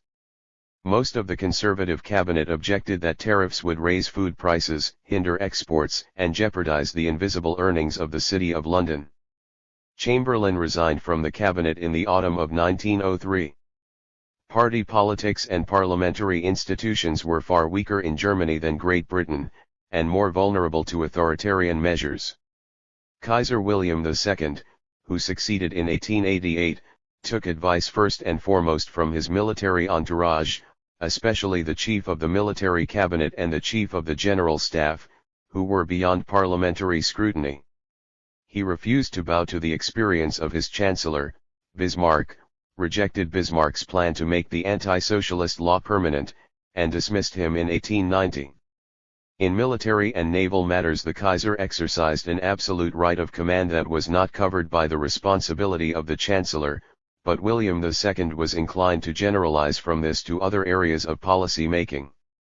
This was unfortunate, because a Reichstag majority was necessary for military appropriations bills, and in 1890 Bismarck's ruling coalition broke up and lost ground heavily in the elections.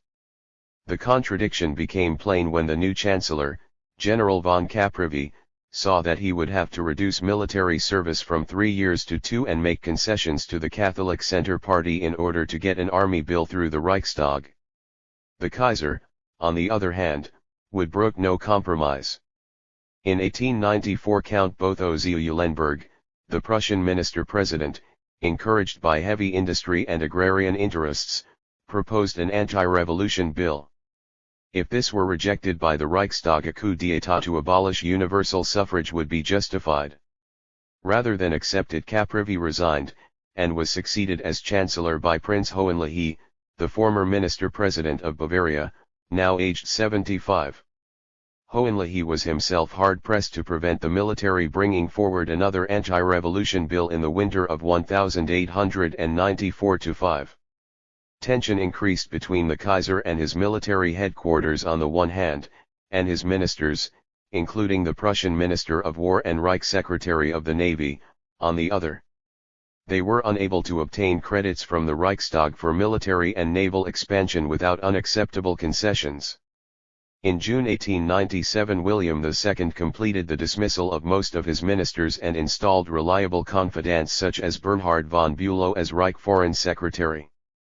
"Bülow will be my Bismarck," announced the Kaiser at the end of 1895, and just as he hammered Germany together externally with Grandpapa's help, so shall we too clean up the rubbish heap of parliamentarism and the party system at home. 13.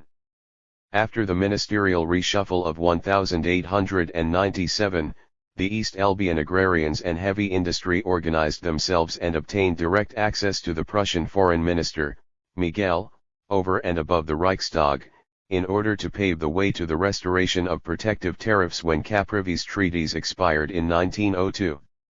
Heavy industry in the Ruhr, together with the shipping interests of Hamburg and Bremen, stood to gain also from the government's program of naval expansion, but this could not take place without recourse to the Reichstag for credits. Tirpitz introduced his first naval bill there in December 1897, but the cartel of conservatives, free conservatives, and national liberals did not command a majority, and the conservatives only voted for the fleet as a quid pro quo for tariff reform. Fortunately, it was possible to win over the Centre Party to support both the naval bill and the government coalition in the elections of June 1898. This was largely because the fleet was an imperial institution, unlike the very Prussian army, and had a much more middle-class officer corps than the army. A coup against the Reichstag should it refuse naval credits, and a change in the electoral law, were out of the question in 1898. But tension with Great Britain could be used to mobilize public opinion by propaganda and extra-parliamentary organizations, to place the Reichstag deputies in the glare of publicity. It was made clear that any reluctance to vote credits would provoke a dissolution and an appeal to patriotic sentiment in the country. At the same time, a successful Welt- and Flottenpolitik would increase the power and prestige of the military, the government, and the Kaiser himself, at the expense of the Reichstag. Propaganda was orchestrated by the Colonial League, the Pan-German League, founded in 1897, and the Navy League, set up in 1898 by the Reich Navy Office and Heavy Industry, and totaling 270,000 members between them by 1900. For some radical nationalists such as Friedrich Naumann and Max Weber, a German empire was necessary to alleviate the problem of overpopulation and hunger in Germany, and empire building must be combined with social reform to improve the condition of the working class.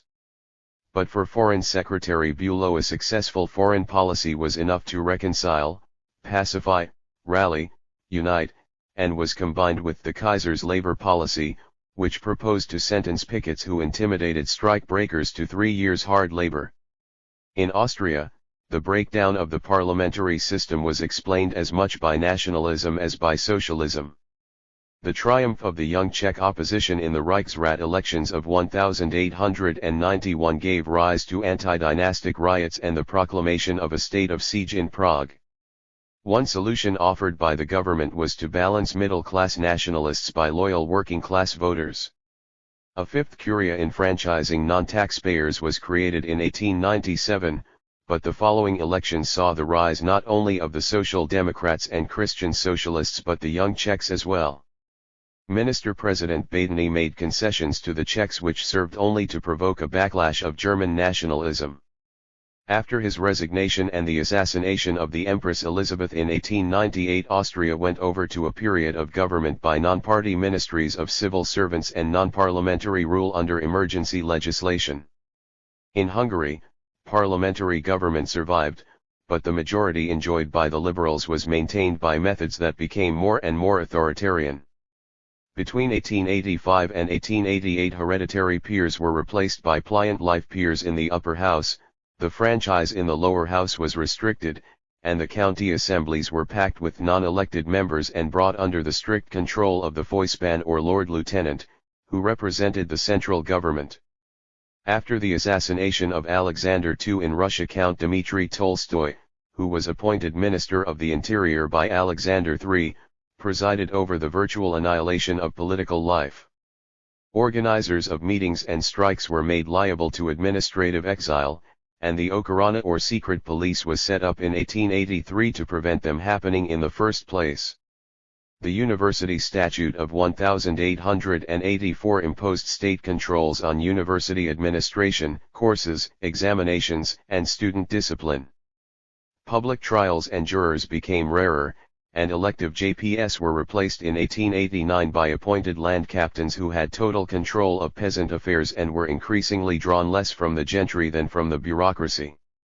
Provincial governors and the reactionary press of Kharkov campaigned for the abolition of the Zemstvos, but though this did not happen, a statute of 1890 reorganized Zemstvo elections on the basis of estates, which increased the representation of nobles, and installed as their chairmen marshals of nobility who often had good contacts with the court at St. Petersburg. A movement began among some Zemstvo nobles, supported by the doctors, veterinary surgeons, teachers, and agriculturalists employed as local officials by the Zemstvos, in favor of the rule of law and a central Duma to articulate the opinion of the nation above the heads of the bureaucratic caste. But Nicholas II, who succeeded to the throne in 1895, warned against senseless dreams of the participation of Zemstvo representatives in the affairs of the internal administration. "I shall maintain the principle of autocracy," he said, "just as firmly and unflinchingly as did my unforgettable father. 14 Only defeat at the hands of a foreign power could force the autocracy to change its mind. That defeat was to be administered in 1904, by Japan. 14. Culture at the turn of the century. Mass culture. The broad public, which had received an elementary education, created a mass demand for cheap entertainment. It has been calculated that of 50 million Germans in Germany and Austria in 1886, 45 million could read and write. 20 million, especially in the countryside, were Sunday readers of almanacs, the prayer book, and the Bible. 30 million read newspapers, 10 million read some popular literature, 2 million read the classics, and 1 million followed literary developments. Novels were still expensive and libraries were patronized by the middle classes. More accessible to popular taste and means were the thrillers in pamphlet form, with garish illustrated covers, that sold for a penny or 25 pfennig. They were in the tradition of colportage, hawked by street peddlers who entered bars and workshops, or sold by tobacconists, newsagents, or at railway kiosks. The Mannheim publisher Julius Bagel brought out 967 stories in his Klein Volkserzählungen series between 1877 and 1906, rehashing the same adventures of pirates, smugglers, highwaymen, hangmen, explorers, settlers, and redskins. But imported American cowboy and detective stories transformed pulp fiction. Charles Perry Brown's Aldine Publishing Company introduced English readers to Buffalo Bill and Deadwood Dick at the turn of the century. In Germany, the Dresden publisher Adolf Eichler launched Buffalo Bill in 1905 and the tough American detective Nick Carter in 1906. The most successful thriller series, written by Pierre Sylvestre and published in Paris by Fayard, featured the masked bandit Fantomas. Between 1911 and 1914, 32 separate volumes sold about 600,000 copies each. Conservative, religious, and cultivated circles were eloquent in their denunciations of the trash and filth that was corrupting the masses. The German Poets Memorial Foundation was set up in 1901 to buy up wholesome literature for subsequent sale to public libraries. But a survey of 1902-3 showed that the Municipal Public Library of Bremen was used almost entirely by middle-stand groups. Male and female, industrial workers accounted for only 8% of the readership. The socialist and trade union organizations were equally concerned by the corruption of the masses and wanted to train informed, upright proletarians fit for the new society. Together they founded a central workers' library in Bremen, but on the eve of war only a sixth of the books borrowed were socialist literature and two-thirds were fiction. Both bourgeois and proletarian moralists were fighting a losing battle against popular taste and the organized book trade. Cheap literature had to be fought on its own territory and on its own terms. In England in 1880, George Nunez began Titbits, a penny periodical of miscellaneous scraps and competitions, and in 1896 introduced his penny library of famous books, a cheap edition of the classics. In 1879 the Religious Tract Society brought out the Boy's Own paper, which was wholesome but not too anodyne and enrolled masterly storytellers such as R. M. Ballantyne, G. A. Henty, Conan Doyle, and Talbot Baines Reed, who invented the fifth form at St. Dominic's. It was soon selling 250,000 copies. Alfred Harmsworth, a brilliant plagiarizer, followed Titbits with Answers in 1888 and The Boy's Own Paper with Comic Cuts in 1890, which have the price of a penny dreadful, and The Halfpenny Marvel, which started the English detective Sexton Blake on his career. The rot had to be stopped early, but at the same time a new market had been discovered, that of the adolescent. The reputation of Harmsworth was made by the Daily Mail, which he founded in 1896. Calculating that where one man will spend a shilling 5,000 will risk a halfpenny, he priced his newspaper at a halfpenny when other dailies were selling for a penny and the Times cost 3p. He rode the crest of jingoism and employed first-class reporters such as George W. Stevens, whose Own with Kitchener to Khartoum, 1898, went into 13 editions in a few months. By 1900 the paper had a circulation of 1,250,000. In Paris the Petit Parisien, owned by a former notary's clerk, Jean Dupuy, was selling more copies than the Petit Journal in 1901 and reached the 1 million mark in 1902. The German press remained more regional, but the Berliner Morgenpost, launched by Leopold Ullstein in 1898, a year before his death, and selling at 10 Pfennig, rapidly achieved a circulation of 160,000. These daily newspapers were the staple of the lower middle class and much of the working class. They did not represent the views of any party and indeed were scarcely political at all. Comment and opinion gave way to the front page sensation, and news as education was replaced by news as entertainment. The international news agencies Reuters, Havas, and Wolf relayed news by telegraph and increasingly after 1887 by telephone. Financial news and racing news, including starting prices, were printed out in newspaper offices on tickers. Photographs were published in newspapers after 1880, first in separate supplements, then in the regular dailies. Competitions were held, with prizes to be won. Rising circulation attracted advertising, which formed an important part of a newspaper's revenue. The Petit Journal drew 15% of its income from advertising in 1884 and 24% in 1909. This in turn kept the price of newspapers down and increased circulation. While the press of mass circulation undermined popular literature hawked by peddlers, café concerts and the music hall challenged the boulevard theater and low drinking dives. In France the café concert, which played hit tunes and where entrance could be had for the price of a drink or an ice cream, expanded after regulations were relaxed in 1864. In 1889 there were as many café concerts in Paris as theaters. In the same year the impresario Joseph Aller founded the Moulin Rouge, which was only the most famous of his string of theaters, while the Folies Bergère came under new management and was raised to European fame by Edouard Marchand. In Germany, Tingeltangels, or tavern theaters providing rowdy entertainment and prostitutes for the lower classes, were challenged by music halls such as the Apollo Theatre in Dusseldorf, which opened in 1899. In Great Britain tighter building and licensing regulations drove out the gin palaces and saloon theatres and brought in specialized variety theatres in which drink was banned from the auditorium. Horace Edward Moss, the son of a diorama promoter, opened a music hall in Edinburgh in 1875 and another in Newcastle in 1884. After 1895 he built a chain of empires across Scotland and England, culminating with the Hippodrome, which opened its doors in London in 1900.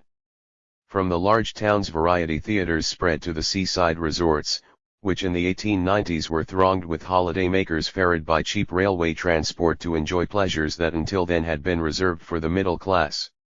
At Blackpool Alderman William Broadhead built the South Pier in 1893 and the 518-foot tower in 1894. By 1914 Blackpool welcomed 4 million visitors a year. Billiard halls and roller coasters vied for attention with nigger bands, complete with concertinas and banjos, and Pierrot troupes imported from France. The kinetograph, a device that would transform popular entertainment, was patented in the United States by Thomas Alva Edison in 1891. Emil Rathenau acquired the rights for Germany, but in November 1895 another German, Max Sklandanowski, gave a public projection of moving pictures in the Berlin Wintergarten. More successful was the cinematograph of the Lumiere brothers, which showed film at the Grand Café of the Boulevard des Capucines on December 28, 1895 and then toured England. There, Robert William Paul produced a cheaper version of Edison's kinetoscope and gave a public performance in March 1896. The demand for film grew, and early clips of weightlifters and performing animals were supplemented in 1896 by newsreels of the Epsom Derby and the coronation of Tsar Nicholas II. The Frenchman Charles Pathe, after earlier careers as a pork butcher, solicitor's clerk, and dealer in phonographs, went into the business of filmmaking and increased the capital of his business from 1 million francs in 1897 to 30 million in 1913. By 1910 Max Linder, an actor who worked for Pathe, was the first screen star. A branch of the Pathe Company in Italy, Cines, inaugurated the era of the epic in 1912 with Quo Vadis, which was acclaimed in Paris and London. Early cinema performances were given in tents by traveling fairground showmen, and were then taken up by music hall proprietors. In 1901, 13 of the 60 large music halls in Great Britain regularly showed films, and the following year they took off in the French café concerts. Purpose-built cinemas appeared in Britain after 1909. In 1911 there were 3,000 cinemas in Great Britain, 1,500 in Germany, where young and working-class audiences watched junk films, the equivalent of pulp fiction, and 1,200 in Russia, where audiences reached 7 million in 1912.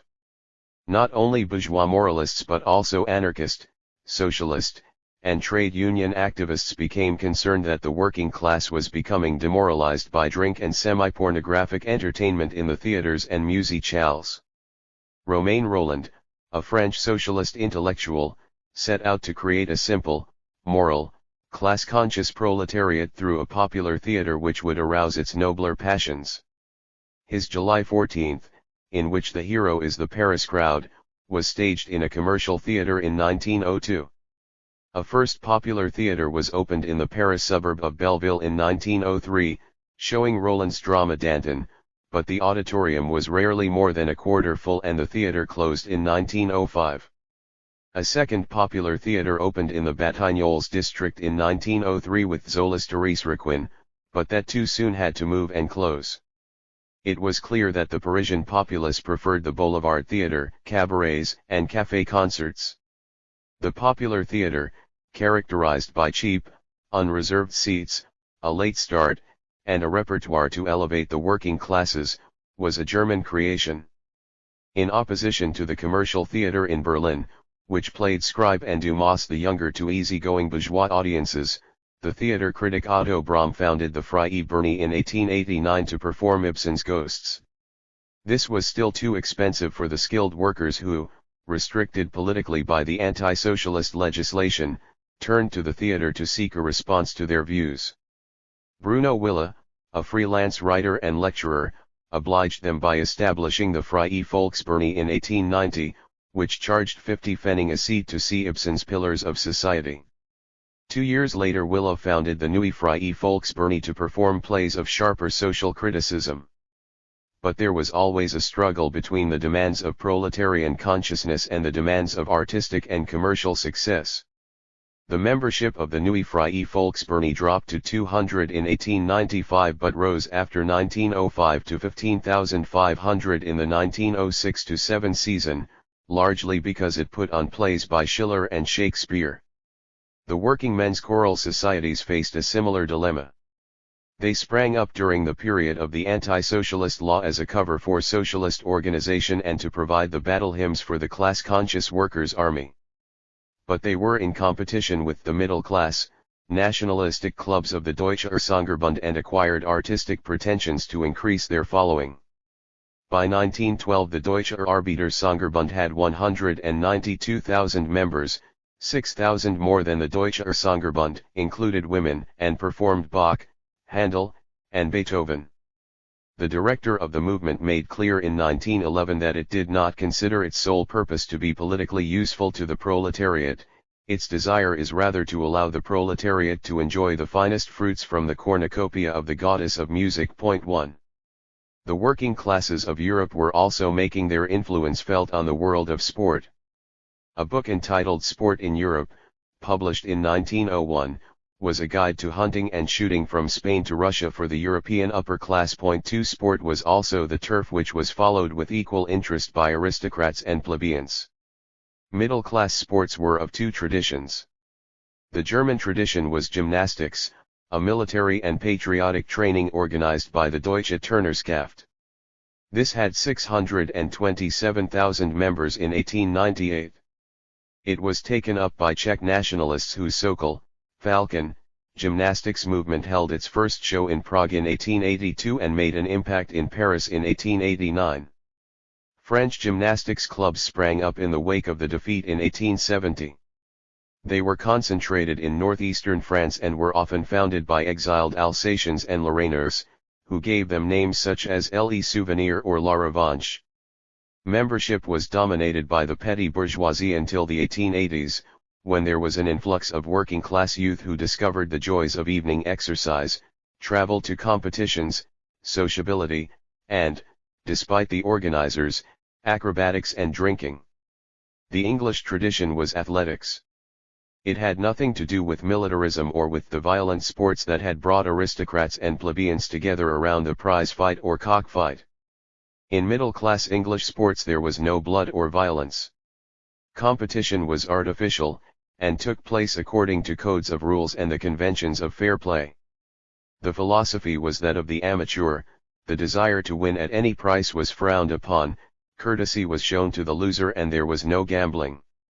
Individual talent was recognized but the individual player had to demonstrate team spirit under the leadership of a captain. Middle-class sport was the world of the capitalist market, but abstracted and idealized, anarchy made order. English athletics was taken up by the lycées of Paris, who formed the Racing Club of France in 1882 as racing on foot, with runners divided into stables, wearing jockey costumes, and even carrying horsewhips. Hygienists encouraged the foundation of athletic clubs in schools to correct overtaxing academic work and confinement in cramped boarding schools. One of them, Baron Pierre de Coubertin, was convinced that the strong, virile physical and moral education of the British public schools was responsible for the prodigious expansion of the British Empire. In addition, he was troubled by quarrels between different sportsmen, whether gymnasts and rowers, or marksmen and tennis players, and within sports, as between German and Swedish gymnasts. Making money out of sport was on the increase but not to the taste of Coubertin. His aim was to unify and purify sport under the auspices of the Olympic Games of classical Greece. Almost single-handed he drew together a congress of delegates of as many sporting societies in the world as possible, interested the princes of Europe in his enterprise, and launched the first modern Olympic Games at Athens in 1896. On that occasion, the Germans excelled at gymnastics, the Greeks at shooting and fencing, the Hungarians at swimming, the French at cycling, the Americans at athletics, and the English at lawn tennis. Further games were held in Paris in 1900, St. Louis in 1904, London in 1908, and Stockholm in 1912. Only sports that were practiced by a number of countries qualified for the Olympic competition. Association football and rugby football, which both developed out of athletics, did not come into that category. In this case the prime mover was England. English firms introduced these games into Europe through its ports and commercial cities, Le Havre in 1872 followed by Bordeaux and Hamburg in 1881, Turin in 1887, Bilbao in 1898. The French bourgeoisie preferred rugby to soccer, partly because of the popular image that the latter had in Britain. It flourished in the Paris region and southwest, nurtured by the wine trade and the English colonies of Pau and Biarritz. A French schoolmaster noted in 1891 that the Grand Prix at Longchamp attracts over 50,000, a football match hardly 500.3. It was not until 1900 that soccer became popular in France, catching on in the industrial towns of northern France, but the average gate rarely rose above 1,000. This was quite different from the British experience. Association football began in the universities, public schools, and army regiments, but soon teams were being formed by churches, chapels, Sunday schools, primary schools, public houses, factories, and railway works. West Ham Football Club was started in 1895 among the employees of the shipbuilding firm of Thames Iron Works in the aftermath of a strike by an employer who was anxious to promote industrial peace and prosperity. But the demands of success on the competitive circuit led to the drafting in of professional players. Gates of 10,000 were common at English football matches from the 1880s, brought in by tram and railway, and were increasingly working class in composition. Football coupon betting spread in the 1890s, and Manchester's Athletic News, a football weekly, was selling 180,000 copies by 1896. The FA Cup final at Crystal Palace was seen by 66,000 in 1897 and 120,000 in 1913.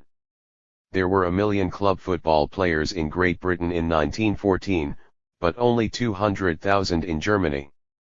These were overwhelmingly made up of white-collar workers, students, and young professionals. The football team of the Ruhr town of Schalke, founded in 1904 and relying on miners' families for 60% of its membership, was exceptional. The labor movement, rather than take up football and make it into a proletarian sport, condemned it as brutal. Instead, it formed an Arbeiter-Turnerbund in 1892 to rival the middle-class, chauvinistic Deutsche Turnerschaft and tried to win working-class members back from it. Its membership rose from 27,000 in 1898 to 187,000 in 1914, but it could not compete with the large, bright, well-equipped gymnasia of the Turnerschaft, and the more it competed, the more the workers' gymnastics movement abandoned the ideology of training for the class struggle for the Greek ideal of bodily training, in which the whole Volk should now participate. The Arbeiter-Turnerbund despised the cyclists of the Arbeiter-Radfahrerverein, which had 130,000 members in 1910, on the grounds that they were exercising only their legs. Italian socialists rejected the middle-class values of the Italian Touring Club, 1894, until the Red Cyclists were formed in 1913 to propagate anti-militarism. Poles set up cycling associations at Warsaw in 1878, Lvov in 1884, and Posen in 1886, respectively in the Russian, Austrian, and Prussian divisions of their nation. Cycling, however, was above all the sporting mania of France. By 1910 the Touring Club of France had 125,000 members, but it had virtually no working-class membership. Cycling was popular as a spectator sport in France, as football was in England. In 1895 the Paris Municipal Council built a cycle track in the working class east of Paris to set off the posh racecourses of the west of Paris at Auteuil and Longchamp.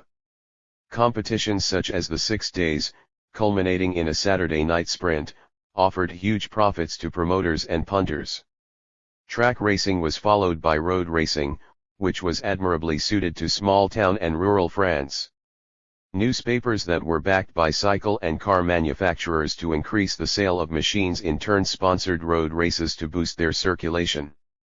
In 1903 El Auto launched the Tour de France with 20,000 francs in prize money, and its circulation rose from 20,000 to 320,000 copies by 1914. The wheel had come full circle, as business, sport, and the popular press all fed off each other. Secularization. At the end of the 19th century, religious practice was under heavy assault from a number of quarters. Governments were intent on limiting the political influence of churches either by bringing them under tighter control or by cutting off funds. Urbanization and the church's endorsement of the existing social order alienated the mass of populations from organized religion. Intellectuals rejected the faith in the name of science. On the other hand, contrary developments could also be seen. Attacks by governments often served to galvanize communities around the defense of religion, which articulated communal interests and values.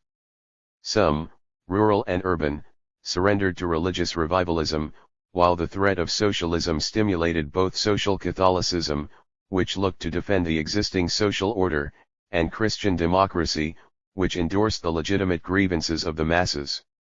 Women were generally much more stubborn in their religious faith than men. Many intellectuals, unhappy with the claims of science, returned to the faith or to new forms of mysticism. A Russian mystic, Vladimir Solovyov, regretted that the Russian Orthodox Church slumbered under the canopy of state tutelage. 4 Konstantin Pobedonoscev, who was over-procurator of the Holy Synod between 1880 and 1905, turned it into a tool of political reaction. Parish priests were an isolated caste of sons of priests. They were paid little by the state and acquired a reputation for charging extortionate fees and for drunkenness. The religion of the peasants was defined by the externals of candles, icons, and incomprehensible church Slavonic texts. The spiritual vacuum was filled by dissent. The puritanical old believers, who waited for the imminent apocalypse, were joined after 1870 by the Stundists of the Ukraine, who rejected sacraments for salvation by faith and adult baptism. Mystical sects of self-mutilators and flagellants united with the divine by means of incantations, dancing, and sexual orgies. There were about 17.5 million old believers and sectarians in Russia at the census of 1897, or 15% of the population. This does not include Poland, where 233,000 uniats, persecuted since 1875, returned fully to the Catholic Church when the government, under pressure from the Zemstvos, increased toleration in 1904. In Russian Poland, Catholic bishoprics were either kept vacant or filled by political appointees of the Tsar. The lower clergy were sons of the Polish people and remained close to them, but, abandoned by their superiors, looked to other sources of authority. One of these was a nun, Felixia Kozlowska, who claimed a divine mission to save the world from God's justice by slavery to the Virgin Mary. She gathered a community of priests together at Plock on the Vistula after 1893 and became its little mother. The priests who made pilgrimages to Plock were jeered as bleeding rams led by a lecherous she-goat. A papal encyclical of 1905 ordered the congregation to disband, and the following year Kozlowska was excommunicated. The Mariavites, as they were called, left the Roman Church, returned to the Polish people, and replaced the Latin liturgy by Polish. They controlled 70 parishes and had 100,000 followers. In the Roman Catholic Church, liberals who had sought to compromise with secular authorities under the slogan of Free Church in a Free State were undermined by attacks on the Church by those authorities, and other schools of Catholicism flourished. In Austria, the episcopate was neo-Josephinist and anxious not to provoke the government. In 1894 it condemned the Christian social activities of the lower clergy, who were organizing the artisans of Vienna and peasants of Lower Austria. Rome, however, supported the Christian socials because they preached a return to a Christian social order.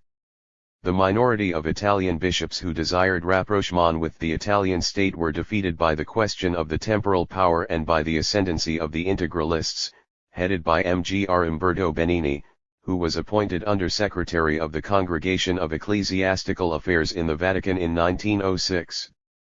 The integralists denounced capitalism, liberalism, and modernism in the same breath.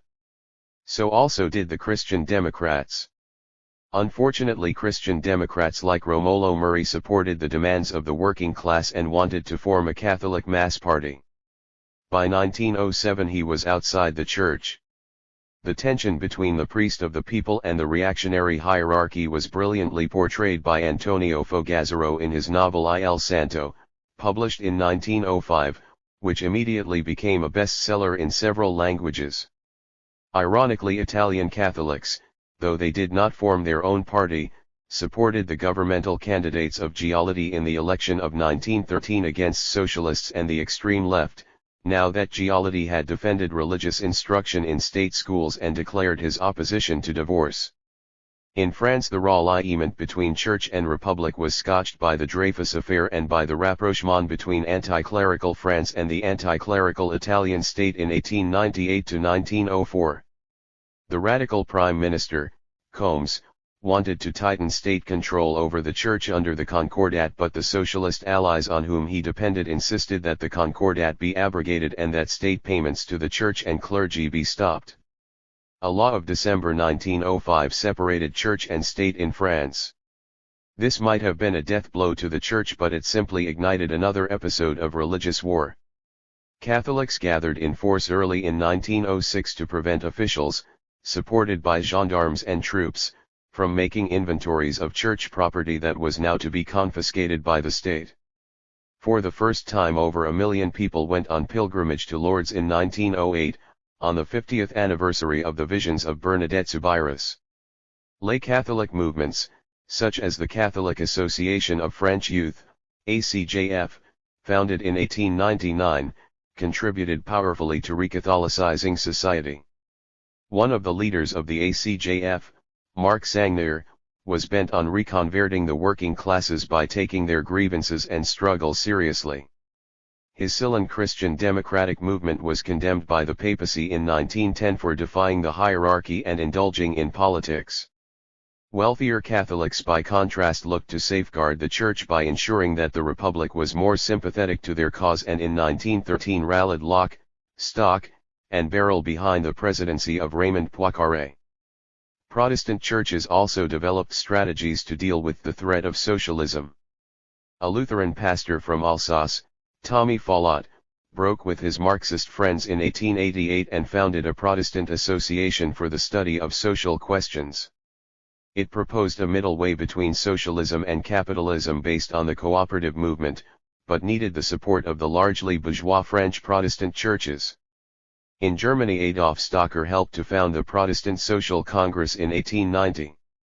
It met annually to discuss labor protection, working-class housing, and the development of Protestant working men's associations, intended to safeguard against socialism and Catholicism, and especially strong in Rhineland-Westphalia and the South.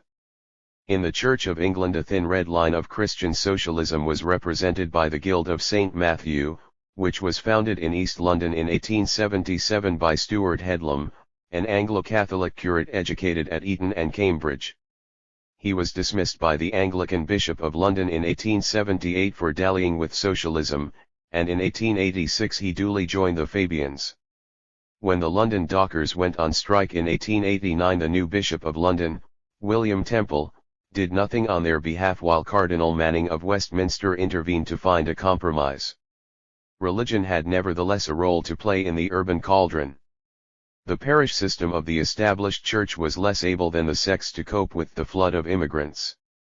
But the particular sect that individuals or families espoused frequently defined their class. In England, for example, Primitive Methodists were mainly working class, Congregationalists were a cut above Baptists, while Unitarians and Quakers were predominantly the families of professional men and businessmen. Nonconformity was adopted by skilled working-class men as a badge of their respectability, and by working-class women as a way of socializing outside the home. It was not to the taste, however, of the hunting classes or drinking classes. Because Protestantism meant respectability and independence, the task of those evangelical missionaries who campaigned to restore the urban masses to the faith was first to restore them to a decent life.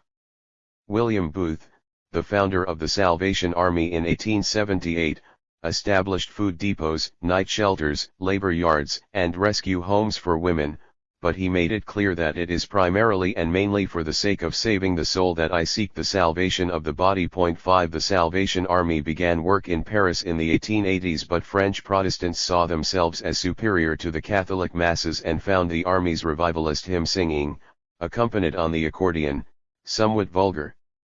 The Catholic Christian social movement in Austria and Lombardy Venetia also believed that the lot of the poor must be improved by the foundation of mortgage banks, cooperatives, and labor unions before they could be won for the Church.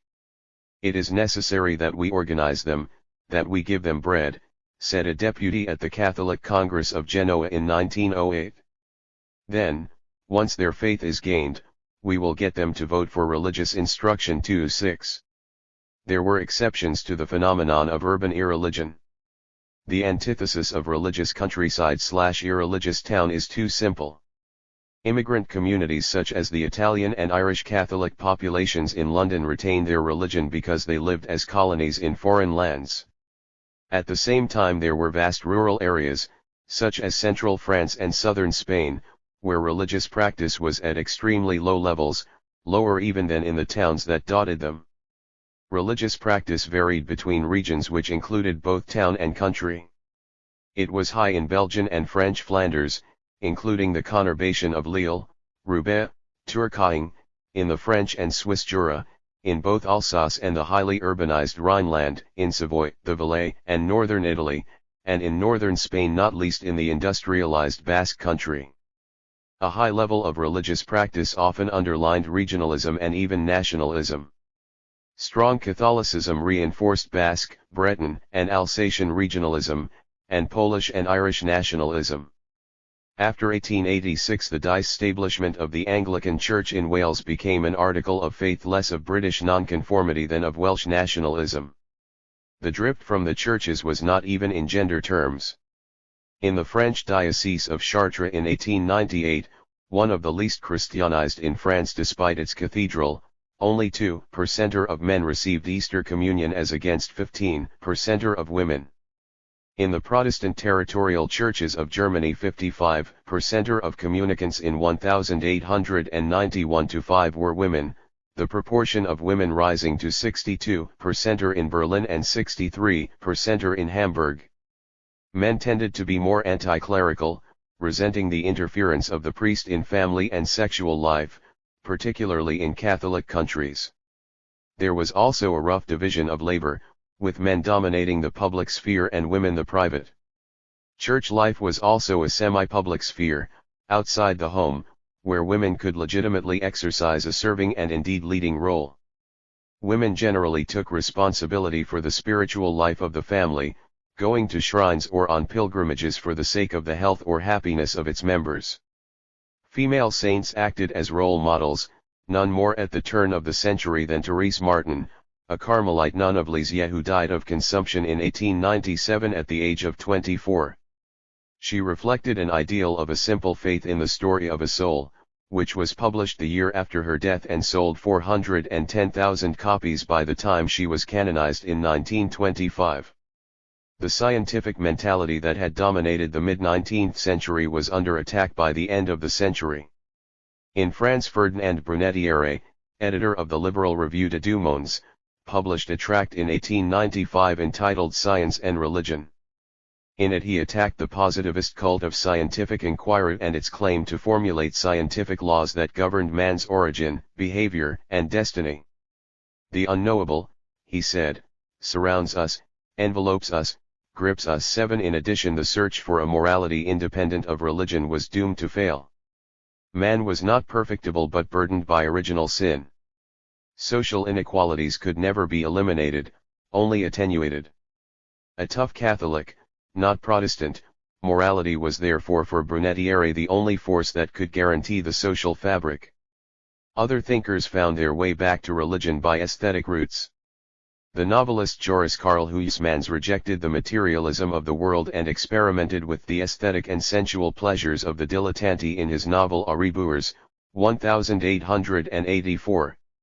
In La Basse he played with Satanism and black magic. But the hero of En route, written in 1892-3, made a pilgrimage to the Virgin of Suffering at La Salette, and the inspiration of Gothic cathedrals and the Catholic liturgy played a part in his becoming a Benedictine oblate in 1908. Charles P. Guy, a left-wing intellectual and defender of Dreyfus's innocence, came to see that the childhood innocence, humility, and trust of the peasant Saint Joan of Arc and the peasant Virgin Mary was the way to God. Among intellectuals in Britain who revolted against a positivist past was Annie Besant. Sent for trial with Charles Bradlaugh in 1878 for publishing a work on birth control that was described by the prosecution as a dirty, filthy book, she became a Fabian socialist and helped to organize the London Match Girls, who went on strike in 1888. Within a few years, however, she had converted, under the influence of the Russian émigré Madame Blavatsky, to Theosophy, a mystical movement that believed in the ever-presence of the spiritual world, dedication to humanity as the route to the brotherhood of man, and higher reincarnation. In 1893 she made a spiritual journey to India with the aim, quipped Bernard Shaw, of becoming the high priestess of the new religion. In Russia likewise there were Christian intellectuals who in the 1890s had placed their hopes in Marxism as the scientific solution to the problems of a backward country. Among them were Nikolai Berdyaev and Sergei Bulgakov, who were close associates of Struve and followed him into the Union of Liberation in 1903. They associated with symbolist poets and toyed with mysticism before the failure of the 1905 revolution drove them to look for eternal spiritual values in the Orthodox religion.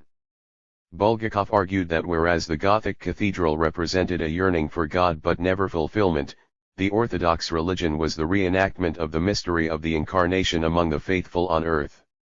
Attempts were made to draw the higher clergy of the Orthodox Church into discussion, but Pope Donostsef would have none of it.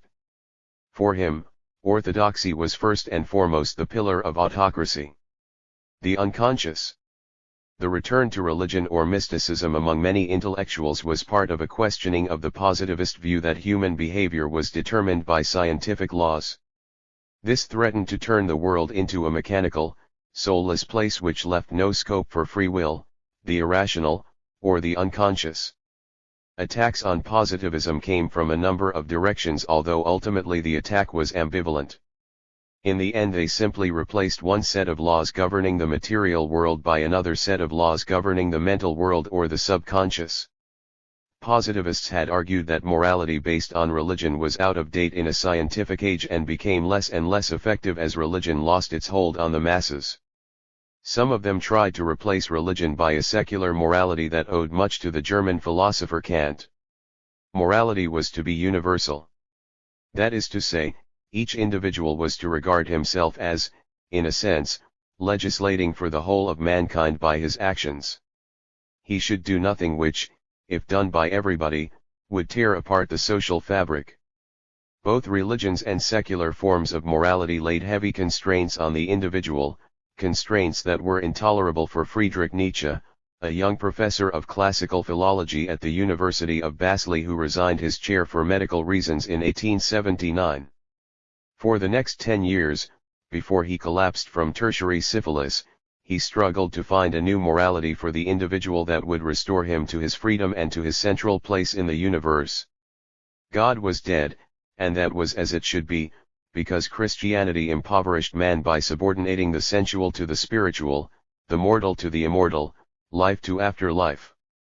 Kantian morality was just as oppressive, because equality required the good of the individual to be subordinated to the good of all, and the conception of goodness which it promoted was, Nietzsche claimed, a disguised form of what was expedient for society. People conformed through fear and outsiders were stamped upon. And yet, argued Nietzsche, meaning had to be created in this world. What was true and had value for the individual was only what furthered his or her life.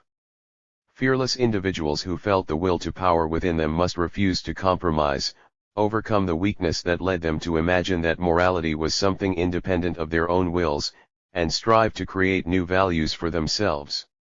Their actions might be denounced by society as evil, but only out of destruction could come creation, evil and good blurred into one another. The only rule constraining the individual was that what he willed now he was prepared to will again, indeed, to will its eternal return. Dear Professor, he wrote in his last letter to his older colleague Jacob Burckhardt in 1889, in the end I would much have preferred being a Basel professor to being God. But I did not carry my private egoism so far that I should omit the creation of the world. You see, one has to make sacrifices, however and wherever one lives. Point 8. The exponents of the human will found another idol in Henry Bergson, an altogether more sedate Parisian professor of philosophy who gave public lectures at the Collège de France after 1900. Bergson reacted against the neo-Kantian view that it was not possible to know ultimate reality but only approximations to it which could be subsumed under scientific symbols and laws. In his work, which culminated in Creative Evolution, published in 1907, Bergson agreed that the human intellect could analyze only space and matter, which was ready-made. but there was also the inner life force of things, a flux or process of becoming that was like an electric charge. It penetrated matter and organized it into higher and higher forms of evolution, culminating with the human intellect. Human beings were part of that current of energy, charged with matter, but only that matter was accessible to the intellect. Yet if the mind did violence to itself and substituted intuition for intellect, it could put itself in contact with the life force, of which the human will was only a prolongation. By that the will was energized and endowed with creative power. Bergson's ideas influenced a whole generation of thinkers, including Georges Sorel, an engineer who retired to a Paris suburb and religiously followed the Friday lectures. The extraordinary result of his studies was Reflections on Violence, 1908. Sorel argued that myths, such as the Holy Grail, or the Second Coming, had immense and irrational powers to drive men to act. The myth of the general strike, as a complex of images of class war, had the power to provoke feelings of anger in the working class and to inspire actions that would transform the world. Because the myth was grasped intuitively by the workers, there was no need for a Leninist elite schooled in the scientific theory of Marxism. But Sorel and Lenin agreed that revolutionary will must now supplant the unfolding laws of the contradictions of capitalist society, which left the workers as impotent pawns of fate. Similarly, Sorel disliked Georges and his parliamentary compromises and justified proletarian violence, which embodied the Bergsonian life force and the Nietzschean will to power. However, like Georges, Sorel was interested in the triumph of moral values. For Georges that meant justice for the working class. For Sorel, as for Nietzsche, it meant the triumph of any values, so long as they were won by struggle. At about the time Sorel's book was published, the working class strike movement in 1906-08 lost its momentum, and Sorel looked to the right-wing radicalism of Action Française, which was not afraid of street violence, to continue the fight against decadence. The notion that the behavior of men in society could be explained by general laws was felt by many thinkers to reduce individuals to leaves in a swirling current. German idealists distinguished between Naturwissenschaft or natural science, in which it was possible to derive general laws, and Geisteswissenschaften or cultural sciences, where subject and object were of the same kind, namely human beings with thoughts, feelings, and intentions.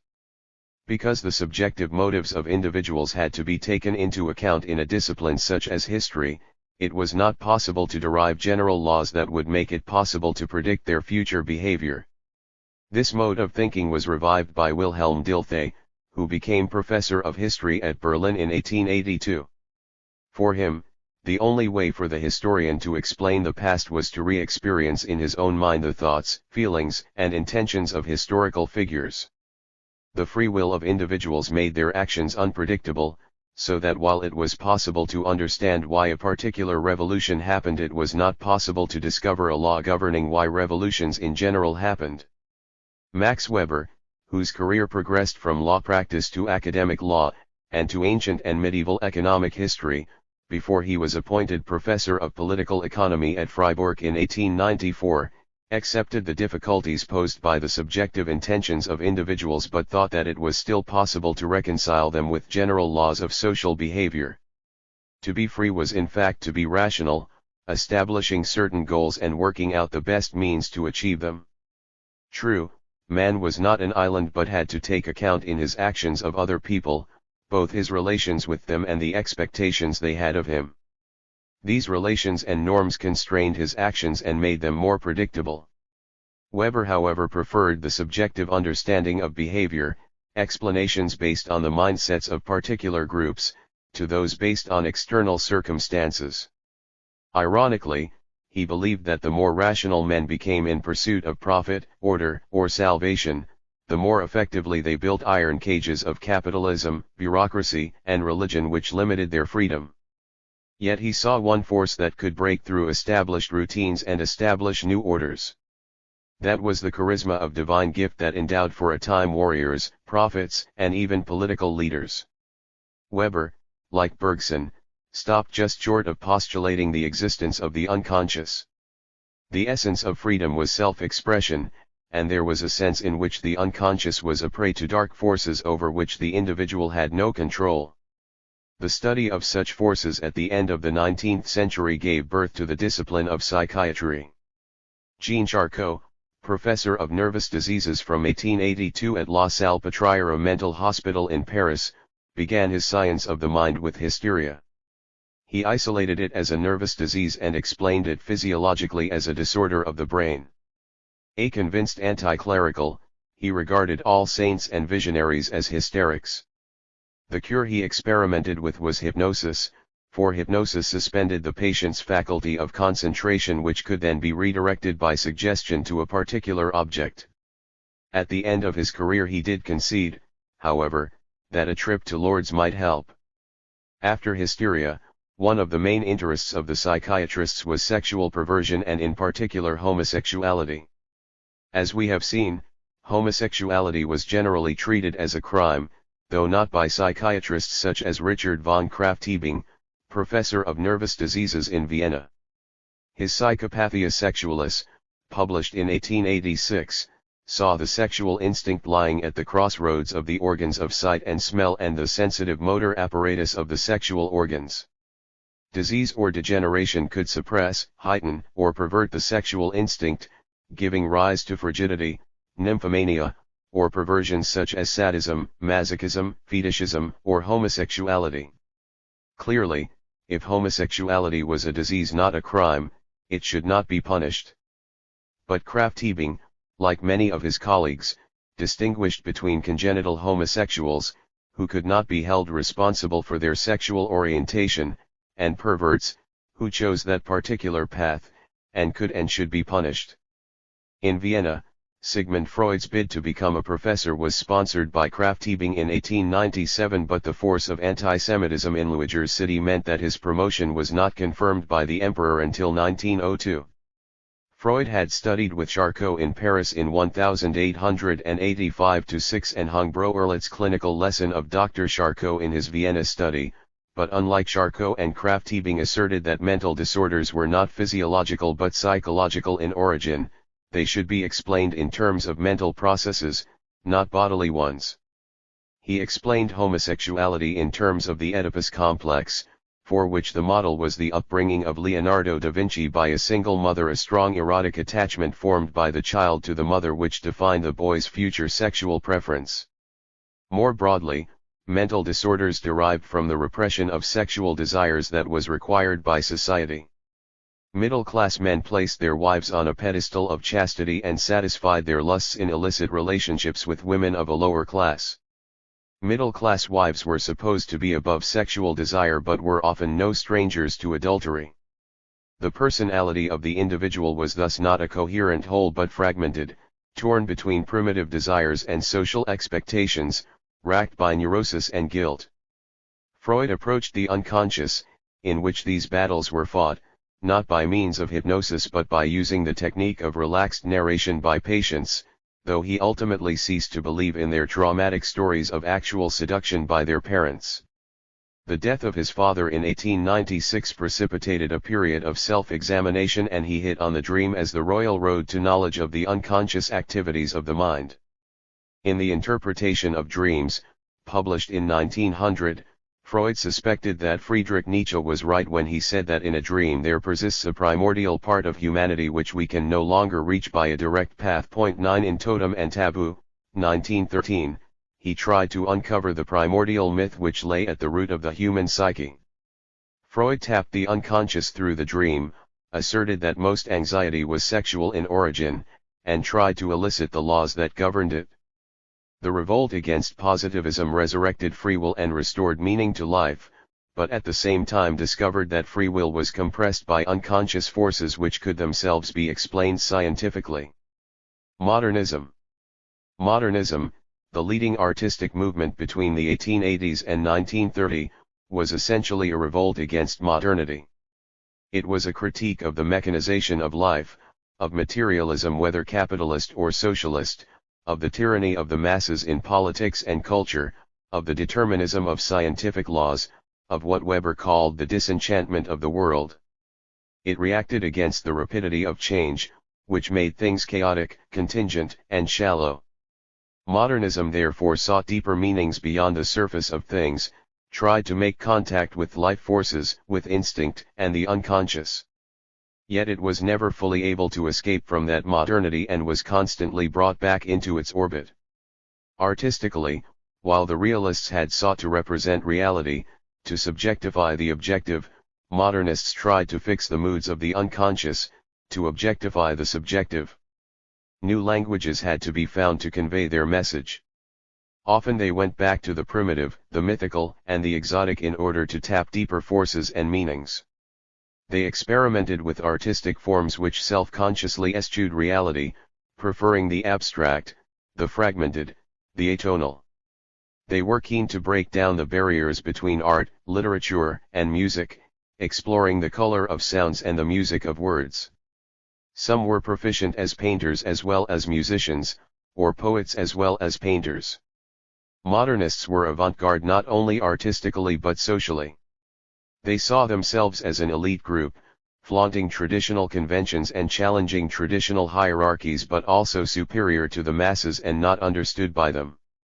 They met in cafés and cabarets, from Le Chat Noir, which opened in Paris in 1881, and Berlin's Schall und Rock, which opened in 1901, to Moscow's Bat, 1908.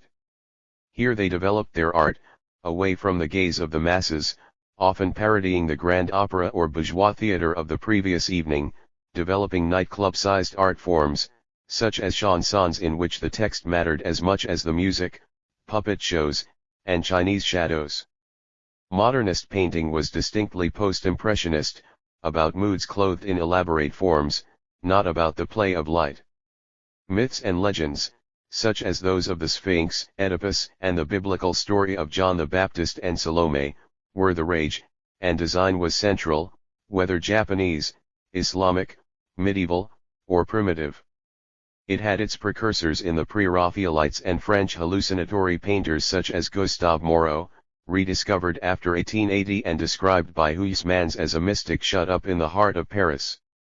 Plunged into ecstasy, he sees the radiance of fairy-like visions, the sanguinary apotheoses of other ages. 10 His Oedipus and the Sphinx, shown in the Paris Salon of 1864, and his Salome of 1876, portraying the dancing girl who brought John the Baptist's head to her mother Herodias, expressed a deep fear of women. These were overtaken by a new generation of artists. Vincent van Gogh came from Belgium to Paris, where he met Paul Gauguin in 1886. Early in 1888 Van Gogh went to Provence, where he was intoxicated by the Mediterranean sunlight. He projected his own violent moods onto the canvas in red and green. After he was transferred to a lunatic asylum in 1889, he painted landscapes that were tortured heaps of color etched in black, his anguish pent up in the swirling impasto. A year later he shot himself. Gauguin, who spent his childhood in Peru and left a seminary to go to sea, was inspired by the primitive societies of Brittany and Tahiti, which he imagined to be closer to the eternal truths of humanity. He raised the background and flattened the figures into a single plane, as in Japanese prints. He simplified the design into blocks of vivid colors, which were outlined in black like stained glass windows, to concentrate the sensation. The impact of post-impressionist art on younger German artists provoked the so-called secessions from mainstream art in Munich in 1893, Vienna in 1897, and Berlin in 1898. These secessions organized small shows of select groups of modern artists, away from the indiscriminate mass hangings of the annual salons. In Munich, Franz von Stuck exhibited a painting entitled Sin, 1893, portrayed as a femme fatale, and revived the images of antiquity to challenge the powerful Bavarian church. In Vienna, Gustav Klimt scandalized the professors with his allegorical paintings on the ceiling of the main university auditorium, 1907, rendering philosophy by angst-ridden figures and medicine by pregnant women, apes, and skulls. Refused a professorship himself, he reverted to portraits of women in an exotic, Byzantine style. The new century saw a new wave of modernist art in Paris. Henri Matisse, a Picard who abandoned a career in law for art, made his impact at the Autumn Salon in Paris in 1905. He discovered Islamic art in Moorish Spain and North Africa. His emphasis was on the flat, smooth surface, the curving shapes of figures like paper cutouts, which at the end of his life they became, and bright, purified colors vibrating together. Everything was brought to a state of equilibrium and ideal being. In Dresden, a group of artists calling themselves Die Brücke, the bridge, formed around Ernst Kirchner, an architecture student at the Technische Hochschule. They followed developments in Paris but were also inspired by the Norwegian Edvard Munch, and by the German art of Grunewald, and Gothic woodcuts. Where Matisse seemed to be happy with line and color in themselves, the German Expressionists, especially after they moved to Berlin in 1911, were inspired by an inner vision which was twisted, distorted, even demonic. The predicament of these artists was that they still painted objects, while objects interfered with the emotions that they were trying to suggest. In the end, the object had to be destroyed. A start was made in Paris after 1908 by the Spanish painter Pablo Picasso and the Frenchman Georges Braque. They abolished perspective and combined in a single image objects seen from several different viewpoints. Between 1909 and 1911 they broke the objects up into fragments and concretized the spaces between so that the boundary between the object and its surroundings no longer existed. Another Spaniard, Juan Gris, intellectualized what they were doing and imposed a linear grid on the patterns that were emerging. By 1912 the abstract composition came first, models were no longer used, and rectangles here and there might suggest an object, like a newspaper article or sheet of music, that could be painted in or pasted on. This technique came to be described as cubism. Paris intellectuals loved to sit in cafes, found schools, and issue manifestos. Picasso and Braque were cubists but somewhat indifferent to the cubist school that met at the Classe Aérie de Lillis. This school used the poet Guillaume Apollinaire as its spokesman and made a sensation at the Salon de Independence in 1911. Its leader, Robert Delaunay, was the link between the Paris Cubists and the Blue Rider, school, which held its first exhibition in Munich in December 1911. This included the Russian Vasily Kandinsky, who turned down a post in academic law to follow the avant-garde in Germany, and Paul Klee, son of the German conductor of the Bern Philharmonic Orchestra. They felt that primitive peoples, children, and even animals had more insight into the inner life of the world than civilized men, and that colors were like musical tones, playing on the emotions of the soul. Modernists attacked modernity but could also be dragged back to it. In 1909 the Italian Futurists, based in Milan, published a manifesto in praise of energy, speed, struggle, violence, and war. They were passionate about new technology, aeroplanes, and fast cars.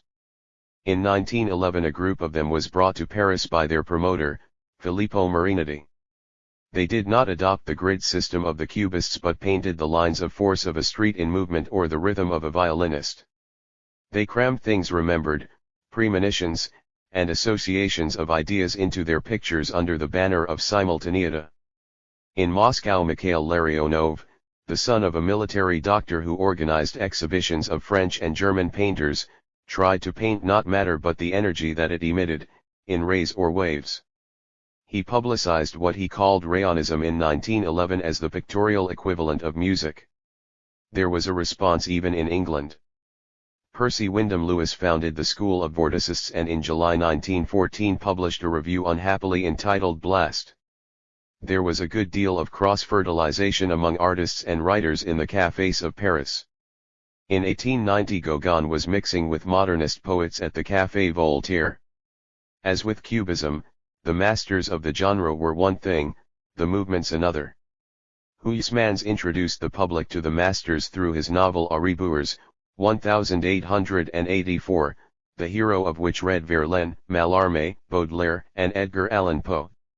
The previous year Paul Verlaine, who had spent time in English preparatory schools and Belgian prisons, and would spend more drying out in French hospitals, announced the poets Maudits, who included himself, Stéphane Mallarmé, and Arthur Rimbaud.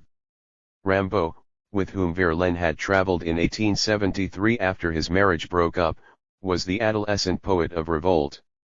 His plunge into the unconscious was traced by the titles of his poems: The Drunken Boat, A Season in Hell, Illuminations. By the alchemy of the word, rhythms, images, and color-coded vowel sounds, I noted the inexpressible, he said. I fixed giddiness. 11 Then inspiration left him. In 1886, when the Illuminations were finally published, he was trafficking skins, ivory, and guns in East Africa. Mallarmé, a provincial schoolmaster reared on art for art's sake, had not a whit of romanticism or religious feeling about him. His quest for the ideal was haunted by the fear that behind the azure sky there was nothing. In Hurriyad, Unfinished, and The Afternoon of a Faun, 1876, he invented a hermetically sealed world in which beauty reflected itself. He sought to unveil the mystery of the universe in poetry. But words too often signified things, and to signify was not to suggest. He wanted to paint not the thing but the effect it produced, to make the reader forget that he was using words. So he evoked impressions that shimmered, consumed themselves, and dissolved in light. Mallarmé wrote very little after 1876 and had nothing to do with the Symbolist Manifesto that was published in 1886 by a group of poets led by Jean Moriez, and stated that symbolist poetry seeks to clothe the idea in sensible form. On the other hand, his Tuesday soirees in the Rue de Rome became the meeting place for all symbolist writers. One of the visitors in 1891 was Oscar Wilde, who had made a reputation in London as a poet, playwright, and high priest of decadence. He was inspired by the ongoing Hurriyad to write Salome, 1892, originally in French, and performed in Paris after the English censor banned it in London.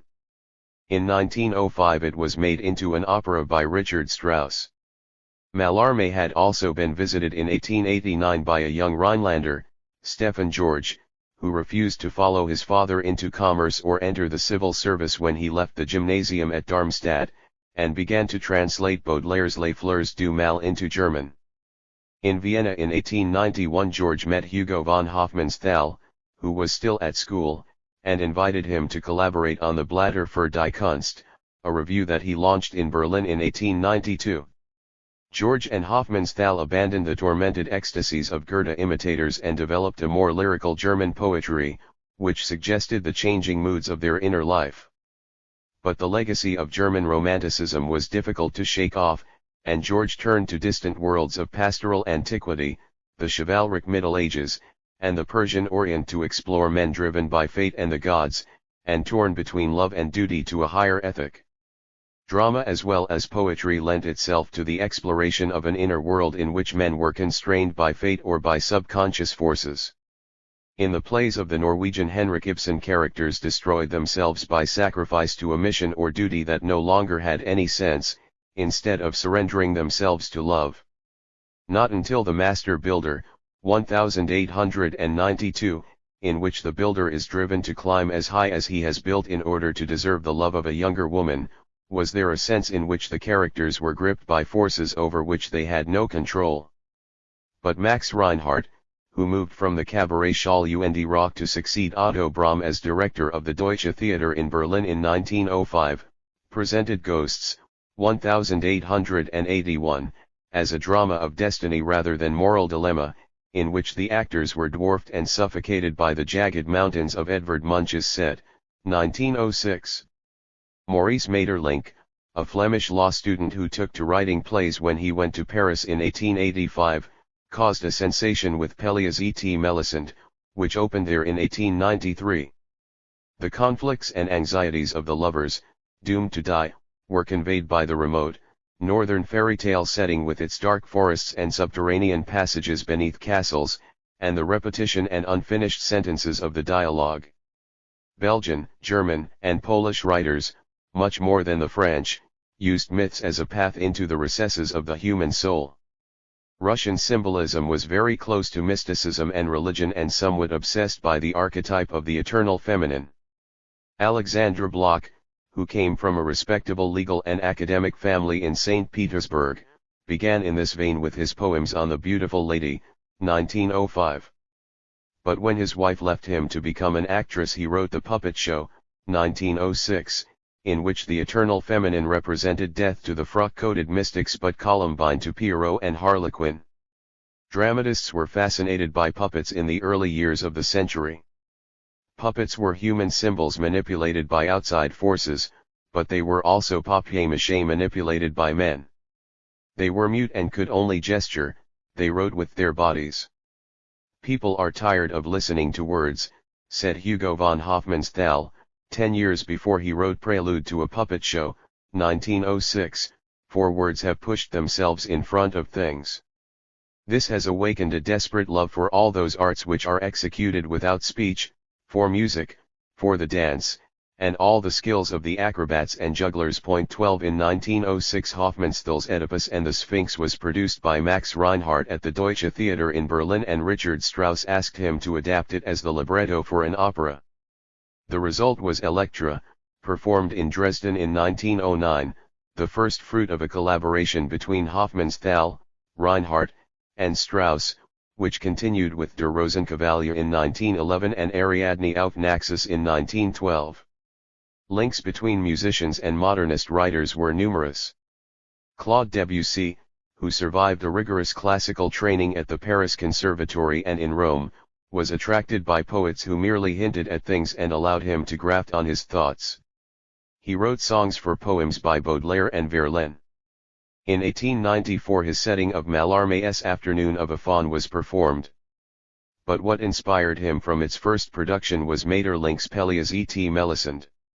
Debussy made as much use of silence as of sound to express emotion, and in the orchestration each instrument was given a delicate color of its own to blend into the painting. Instead of the rhythm, phrasing, dynamics, articulation, and accents all being determined by the melody and harmony, as in the German and Italian tradition, he made them all into variables that depended equally on the atmosphere of sound that he wanted. And the first performance in 1902 was a success, despite the threat of Maeterlinck to challenge him to a duel for failing to cast his mistress as Melisande. In his Images for Piano of 1905-12, orchestrated in 1910-13, Debussy abandoned literary allusions and tried to create an effect of reality. He also wrote the score for Jeux, a ballet performed by Sergei Diaghilev's company in Paris in 1912. Ballet had collapsed at the Paris Opera by 1880 and was considered unworthy of the serious composer, who must concern himself with opera. But in Russia the tradition was maintained by the choreographer Marius Petipa, and the ballets of Glinka were followed by those of Tchaikovsky. The revolution in ballet was initiated by the Irish-American dancer Isadora Duncan, who rejected elegance and brilliance for a simple, free style and used the dance to express the human soul. In 1904 she visited St. Petersburg and impressed Diaghilev, a rich aesthete who edited the World of Art journal. Diaghilev formed a dance company, took Michel Faucon as his choreographer, Anna Pavlova and Nijinsky among his dancers, Alexander Benois and Leon Bakst as his designers, Igor Stravinsky as his composer, and brought them to Paris in 1909. Stravinsky, the son of a leading bass at the Imperial Opera in St. Petersburg, composed The Firebird for the company in 1910 and Petrushka, with Nijinsky playing the unhappy puppet who fails to win the love of the ballerina, in 1911. Stravinsky then turned to a pagan rite of a girl dancing herself to death before the elders in order to propitiate the god of spring. Bakst designed the production as a bas-relief with the figures in profile, and Stravinsky based his music on rhythm to elicit from the dancers a series of rhythmic mass movements of the greatest simplicity which would have an instantaneous effect on the audience. 13 Diaghilev wanted Nijinsky to undertake the choreography, but unfortunately Nijinsky understood nothing of music and was already half mad. The first performance of The Rite of Spring in May 1913 was ill-received, although the score was later described by Debussy as a beautiful nightmare. 14. In Vienna, musically one of the most conservative cities in Europe, another breakthrough was made by Arnold Schoenberg. The son of a shoe shop owner, a bank employee for 4 years and then the choir master of a metal workers' union, Schoenberg had to go to Berlin in 1901 to find a remunerative teaching post, with the help of Richard Strauss. He also painted, seeking only to pin down the subjective feeling in the view of Kandinsky 15, and had 3 works in the Blue Rider exhibition of 1911. His Gerelieder, finished in the same year, first performed in Vienna in 1913, was well received because it was richly orchestrated and based on a familiar Danish legend. But Schoenberg was abandoning the cumbersome harmonies and swollen melodies of the tonal tradition in order to create a new musical language of simplicity and versatility. He also set aside the clutter of literary allusion for a music that was more abstract and expressed the depths of the unconscious mind. Pierrot Lunaire, performed in Berlin in 1912, was scored for 8 instruments and a voice for which relative pitches were notated to form a speech melody. In Die Glückliche Hand, the Knack, finished in 1913, the fears and anxieties of the main character were to be projected as a spectral choir of 6 men and 6 women looking through keyholes, their faces illuminated by green or red light. Asked whether he would be interested in making a film of the piece, Schoenberg demanded the utmost unreality. The whole thing should have the effect not of a dream but of chords. Sounds for the I-16. It was not performed until 1924. The search for a new language of expression was the overriding concern of the French novelist Marcel Proust. The son of a prosperous doctor of medicine and an artistic mother who was the daughter of a Jewish stockbroker, he was racked by illness and at the age of 35 retired to a cork-lined room to write. The 3,000 pages of his À la recherche du temps perdu, written, except for the last volume, before 1913, relate, on one level, the apprenticeship of Marcel in the aristocratic salons of the Faubourg Saint-Germain, in love with both men and women, and in politics. On another level the book traces the apprenticeship of the artist and his struggle, punctuated by periods of hope and depression, to find a voice, and some of the most important characters in the novel are artists whom he observes. Proust rejected the realism epitomized by the Goncourt brothers and by those who believed that reality was a world of objects which could be painstakingly documented. For him, our senses registered impressions that are only signs or symbols of a meaningful world existing beyond them. This world is not comfortable, for the signs are difficult to interpret. His characters are unable to go beyond appearances really to know each other, they do not know whether they are loved or in love, and whether or not they are socially acceptable. Moreover, everything is in a state of flux, people age and become unrecognizable, love can never be durable, and what confers social status at one moment may no longer do so the next. For Proust, the subjective world constructed by the individual has the virtue of illusion, whereas reality inevitably brings disappointment. Art, because it can preserve illusion, seems to provide a resting place.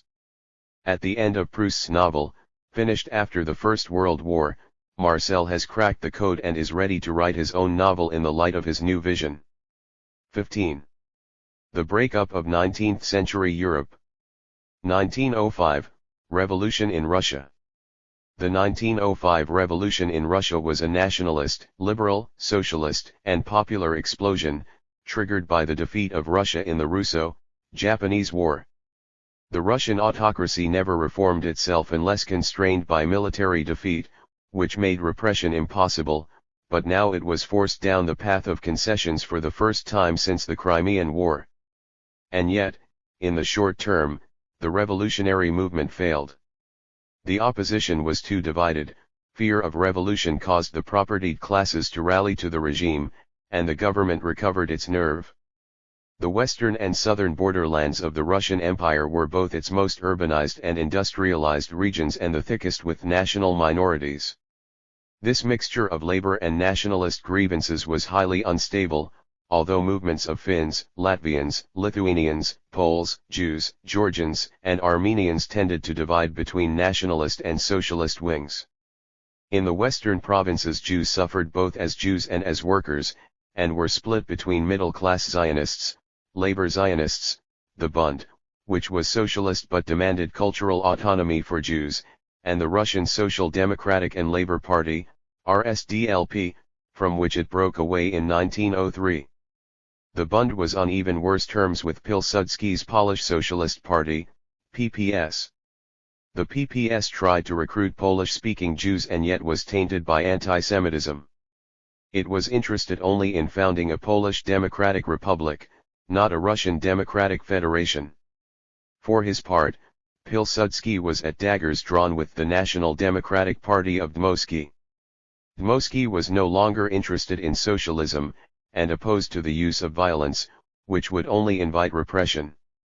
When the Japanese attacked Port Arthur in February 1904, Pilsudski went to Tokyo to plan a national insurrection in Poland, and Dmowski went there to urge the Japanese not to give him any help. The socialist parties of Pilsudski and Rosa Luxemburg tried to whip up strikes, which erupted in January 1905 into a full-scale rising. Dmowski set up a national workers' union to demand autonomy for Poles. Meanwhile, Finnish nationalists struggled against the tyranny of the Russian autocracy, the emasculation of their diet in 1899, a Russification edict in 1900, the abolition of the separate Finnish army and the conscription of Finns into the Russian army in 1901, and the assumption of dictatorial powers by the Russian Governor-General Bobrikov in 1903. After the failure of petitioning and passive resistance movements, Bobrikov was assassinated in 1904, and in November 1905 Finland was in the grip of a general strike. The liberal and democratic opposition to the autocracy formed a Union of Liberation in Switzerland in 1903. It was the organ of Zemstvo gentry who wanted a constitution and of radical intellectuals led by the former Marxist, Struve. It did not speak for the Slavophile members of the Zemstvos, such as D. N. Shipov, who believed in a trust between Tsar and representatives of the Russian people, and held their own Zemstvo congresses, but it built a bridge to professional associations of lawyers, medical personnel, engineers, and teachers, many of whom formed the Zemstvos expanding civil service, and to unions of white-collar and railway workers.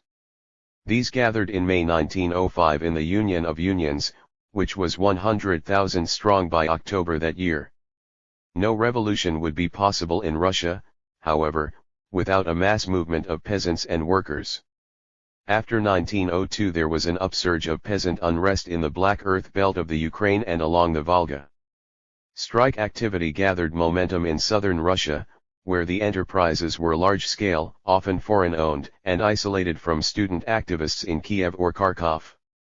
There were general strikes at Rostov in November 1902 and at Odessa in July 1903, which began in the port and spread to the railway workers.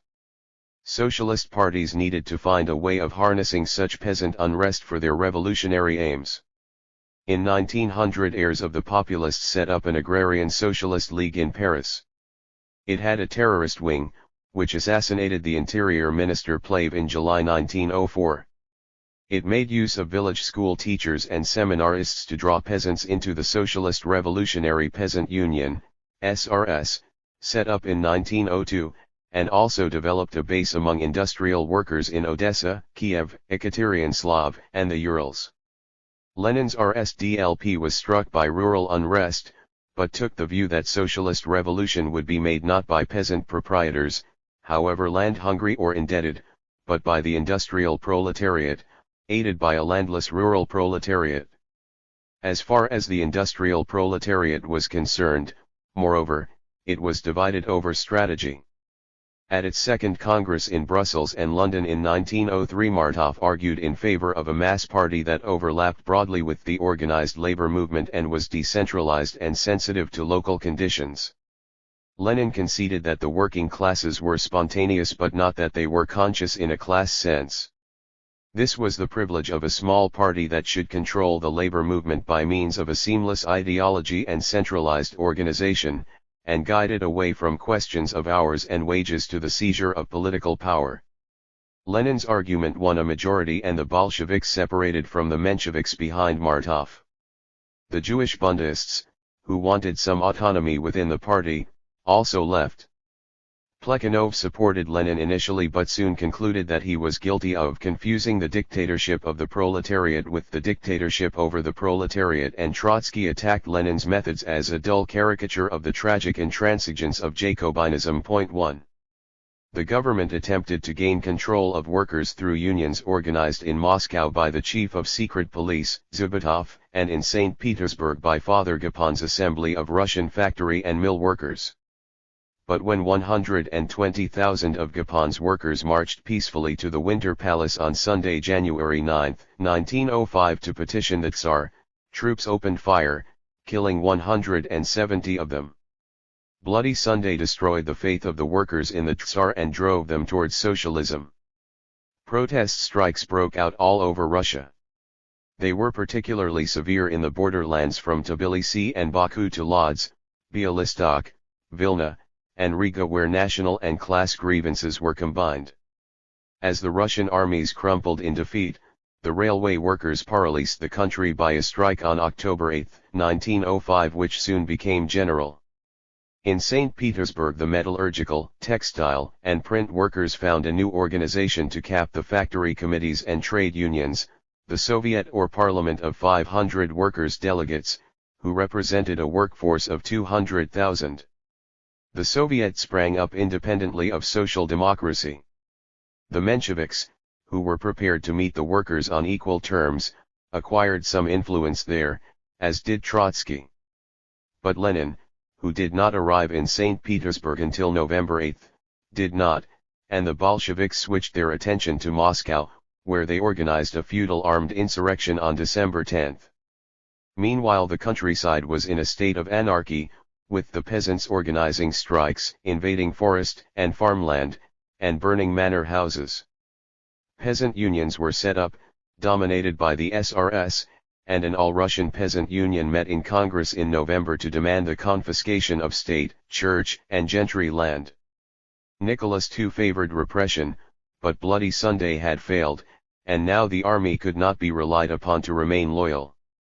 On October 9, 1905, as the strike movement spread, Witt urged the Tsar to make concessions, since it is not on the extremists that the existence and integrity of the state depend.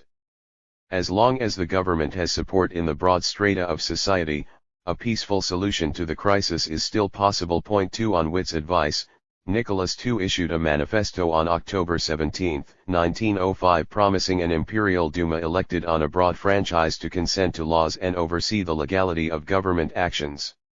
Witt became chairman of a council of ministers with collective responsibility that prevented the Tsar from playing off one minister against another. The Slavophile branch of the Zemstvo movement, the so-called Octobrists, duly accepted these concessions and rallied to the throne.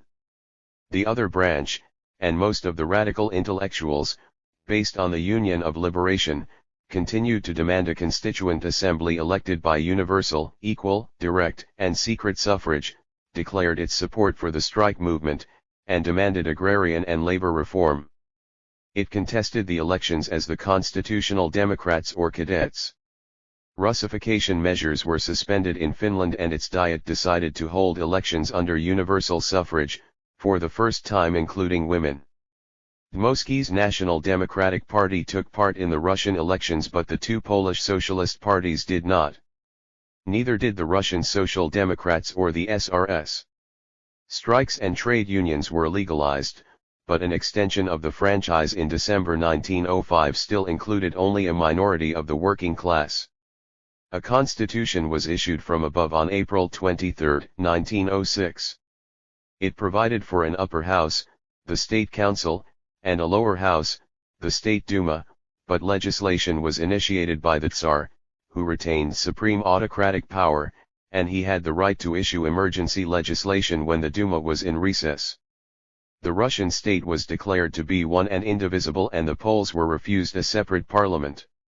Witt, who was opposed by the court, the military leadership, conservative bureaucrats, the church, and emerging parties of the right, was kept on until he had secured a huge international loan to bail out the government, then dropped before the Duma met. The Duma, dominated by cadets, Polish nationalists, and a non-socialist labor group, passed a vote of no confidence in the cabinet, and demanded a government responsible to itself. It was promptly dissolved on July 9, 1906. Peter Stolypin, who now became head of government, adopted a twin strategy of repression and reform. On the one hand he pursued revolutionaries through courts-martial, which sentenced over 1,100 of them to death by what became nicknamed Stolypin nektes. On the other hand he carried through agrarian reform, albeit by emergency legislation under an imperial edict dated 9 November 1916.3. This took place ahead of the meeting of the Second Duma in March 1907, in which the Social Democrats, Social Revolutionaries, and Labor Group were heavily represented, as were the national minorities, with Dmowski promptly demanding national autonomy for the Poles. Refusing to countenance such demands, Stolypin ordered a dissolution of the Duma and then changed the electoral law unilaterally by what amounted to a coup d'état on June 3, 1907. This severely reduced the representation of national minorities and popular elements, so that the Third Duma, which met in November 1907, had a majority of Octobrists and the moderate right, and was 40% landed noble.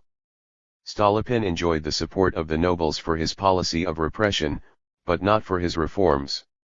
He wanted to make Russian government less arbitrary and less noble-dominated, conceding religious toleration to minorities such as Old Believers, if not to Jews, bringing the peasantry into the national community by eliminating the separate assemblies and courts to which they had been consigned since 1861, and establishing elective zemstvos in the western borderlands where they had never been set up. These reforms were resisted by Orthodox clergy and by the nobles, who enjoyed additional influence in congresses of the United Nobility which met regularly after 1906. By 1910 he no longer had the support of the Tsar, and in September 1911 he was assassinated in Kiev's Municipal Theatre. With the death of Stolypin vanished the last real chance to reform Tsarist Russia. 1905, Tremors in the West. The outbreak of revolution in a country as backward as Russia, with a small and barely organized proletariat, came as something of a surprise to Russian Social Democrats. Lenin argued in 1905 that the passage to a socialist revolution in Russia would succeed only if the European proletariat threw off the yoke of bourgeois rule and came to the help of the Russian working class. The message that the October strikes in Russia had forced the Tsar to grant a constitution spread rapidly to Austria. Street demonstrations in support of universal suffrage reached a climax in the first week of November 1905. Barricades were thrown up in Prague and clashes with troops left scores of dead. The Austrian government promised a reform bill, but this only provoked the Social Democrats to screw up the tension by calling a one-day general strike on November 28. The trade unions were reluctant to join in, but 1 million workers attended protest rallies in Vienna, Prague, Graz, Laibach, Trieste, Lvov, and Krakow. Electoral reform was opposed in the Reichstag by the Poles, Pan-Germans, and German liberals, but the Social Democrats turned to the Christian Socials, Young Czechs, Ruth NS, and Slovenes for support and threatened more general strikes until the Emperor sanctioned the law in January 1907. In Germany the Social Democrats exploited universal suffrage in Reichstag elections to return 81 deputies in 1903. They were able to join with center and left liberal parties to democratize the franchise in South Germany between 1904 and 1905, but in Prussia and Saxony the franchise was so unfair that the SPD failed to win any seats in the 1903 state elections, while in Hamburg a more restrictive franchise was planned to reverse the socialist gains of 1904. A suffrage storm erupted in Saxony, Hamburg, and other parts of Germany in January 1906 as demonstrating crowds came onto the streets.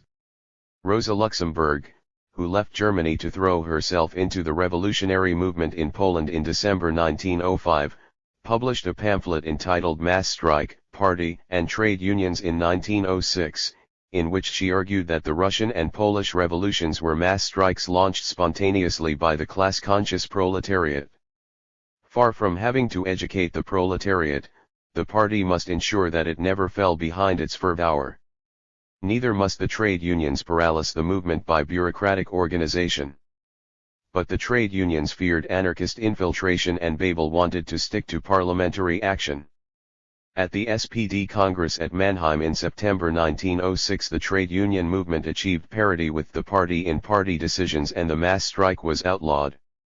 The revisionism which we have killed in the party, noted the Leipziger Volkszeitung, rises again in greater strength in the trade unions. Point 4.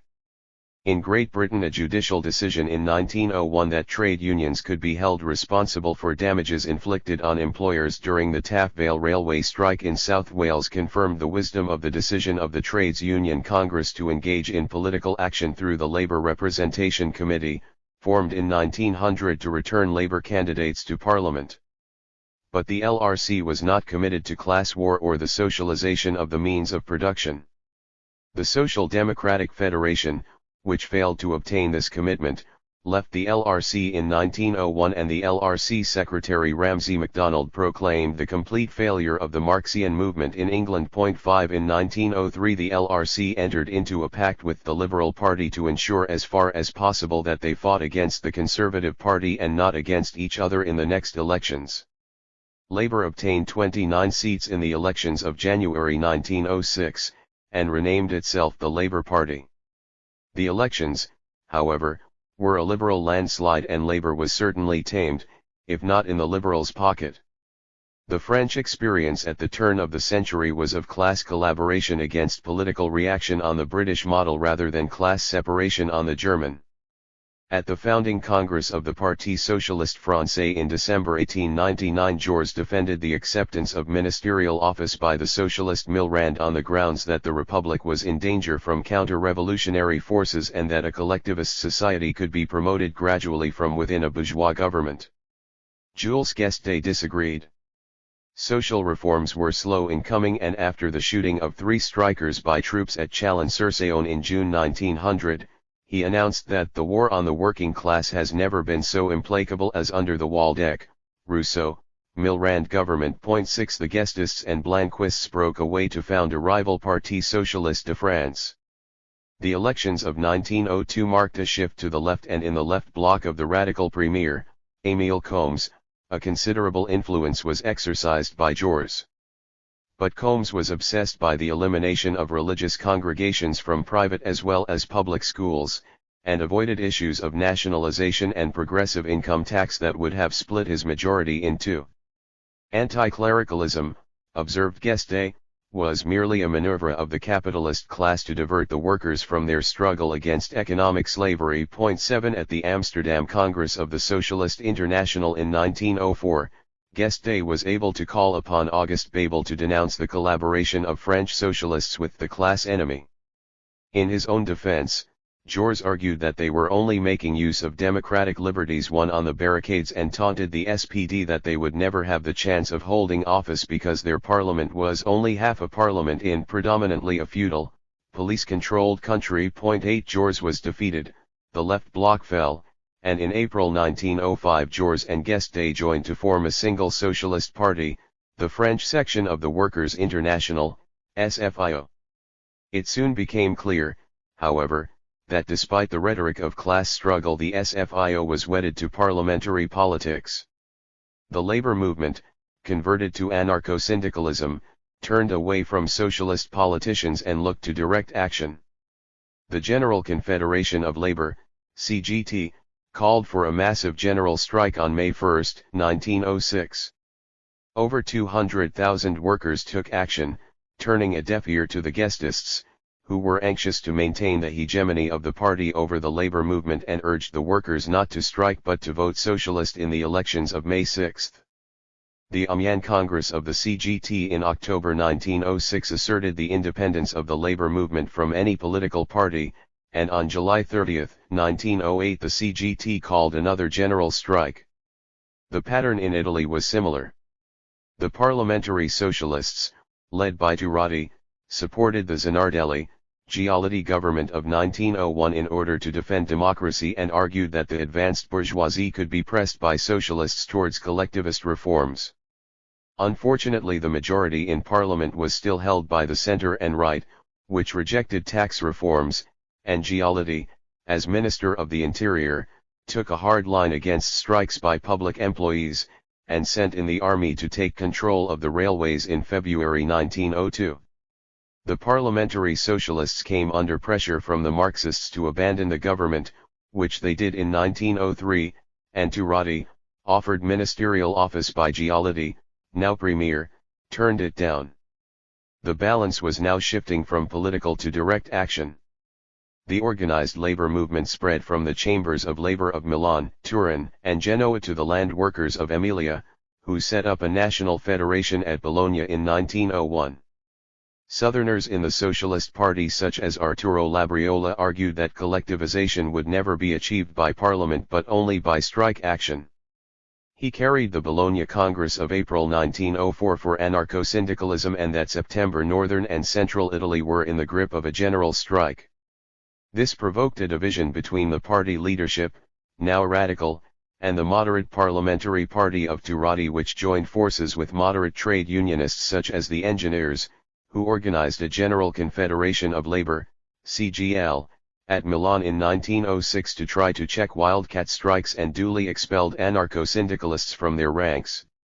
The general elections of 1904 were used by the Giolitti government to punish the socialists, and in 1905 the railways were nationalized, not as a socialist measure but in order to impose compulsory arbitration instead of strikes.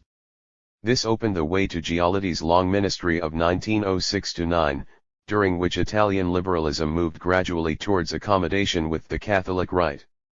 In Spain there was a revival of anarchism after the defeat of 1898. Francisco Ferrer, who had been in exile in Paris since 1886, returned to Barcelona in 1901 to launch the anarchist school movement to free the individual from debauchery and religion. Anarchism penetrated the trade unions of Barcelona, and a strike of tramway operators and metal workers developed into a general strike in February 1902. The strike failed and the anarchists turned to assassination attempts against Alfonso XIII. The army, increasingly attacked by anarchists and Catalan nationalists, obtained the right in 1906 to try anti-militarists and separatists in military courts. This only served to exacerbate anti-militarism, and when, in July 1909, the Mora government mobilized troops to fight in Morocco, opposition was led by Catalan nationalists and anarchists, with socialists and Leroy's radicals obliged to join the protest for fear of losing support. In the tragic week of strikes and church burning that followed, troops were sent into Barcelona, martial law was imposed, and cases of armed rebellion went before military courts. Francisco Ferrer was himself court-martialed as the leader of the revolution and executed on October 13, 1909. His execution produced such protests in Spain and across Europe that Alfonso was obliged to drop Mora and turn to the liberals to form a government. Chastened socialists accepted that a bourgeois revolution would have to come first, joined the Republicans, and secured the election of Iglesias to the Cortes in 1910. On the other hand, a National Confederation of Labor, CNT, was set up in Barcelona, 1909, dedicated to securing the rights of workers and women by means of the general strike, and destined to become the most powerful instrument of anarcho-syndicalism in Europe. 1905, Germany's bid for power. The German Social Democrats improved their position in the Reichstag election of 1903 because of their opposition to the protectionist tariff of 1902. The conservative parties, for whom it had been passed, lost ground, and the National Liberals did not have enough weight to give the government a majority. To survive, it was dependent on the goodwill of the Catholic Centre Party. This was uncomfortable for Chancellor Bülow and anathema to the nationalists of the Pan-German League and the Navy League, who still saw the Centre Party as separatist, ultramontane, and opposed to military credits. The nationalists were also frustrated at the lack of success of Weltpolitik and made no secret of their frustration to Bülow. Germany's expansionism was in fact tightening the circle of hostile powers around her. In April 1904 the Franco-Russian alliance was extended by an agreement constituting the Entente Cordiale between France and Great Britain. Britain was concerned lest France, as Russia's ally, enter the war against Japan in the Far East, which would oblige Britain, as the ally of Japan, to go to war with France. But as Balfour told King Edward VII in December 1903, it was impossible to contemplate anything at once so horrible and absurd as a general war brought on by Russia's impracticable attitude in Manchuria. 9 The alternative was to enter an agreement with France. However, The underlying reason for the Entente was to lay to rest a generation of colonial disputes which had brought France and Britain to the brink of war in 1898. France finally recognized Britain's paramountcy in Egypt, and in return Britain recognized hers in Morocco. French troops under Louis Dewey began to occupy the country, although this was in fact against an international agreement signed at Madrid in 1880 which guaranteed an open door to trade in Morocco. Bülow, under pressure from the nationalists, attempted to break the imaginary ring. On March 31, 1905, William II landed at Tangier on the Moroccan coast to assert the open door and endorsed the suzerainty of the Sultan. It was a direct challenge to France. Russia was immobilized by war and revolution and was unable to help her ally. It was thought in Germany that Great Britain was opposed to French power in Morocco and would welcome Germany's move.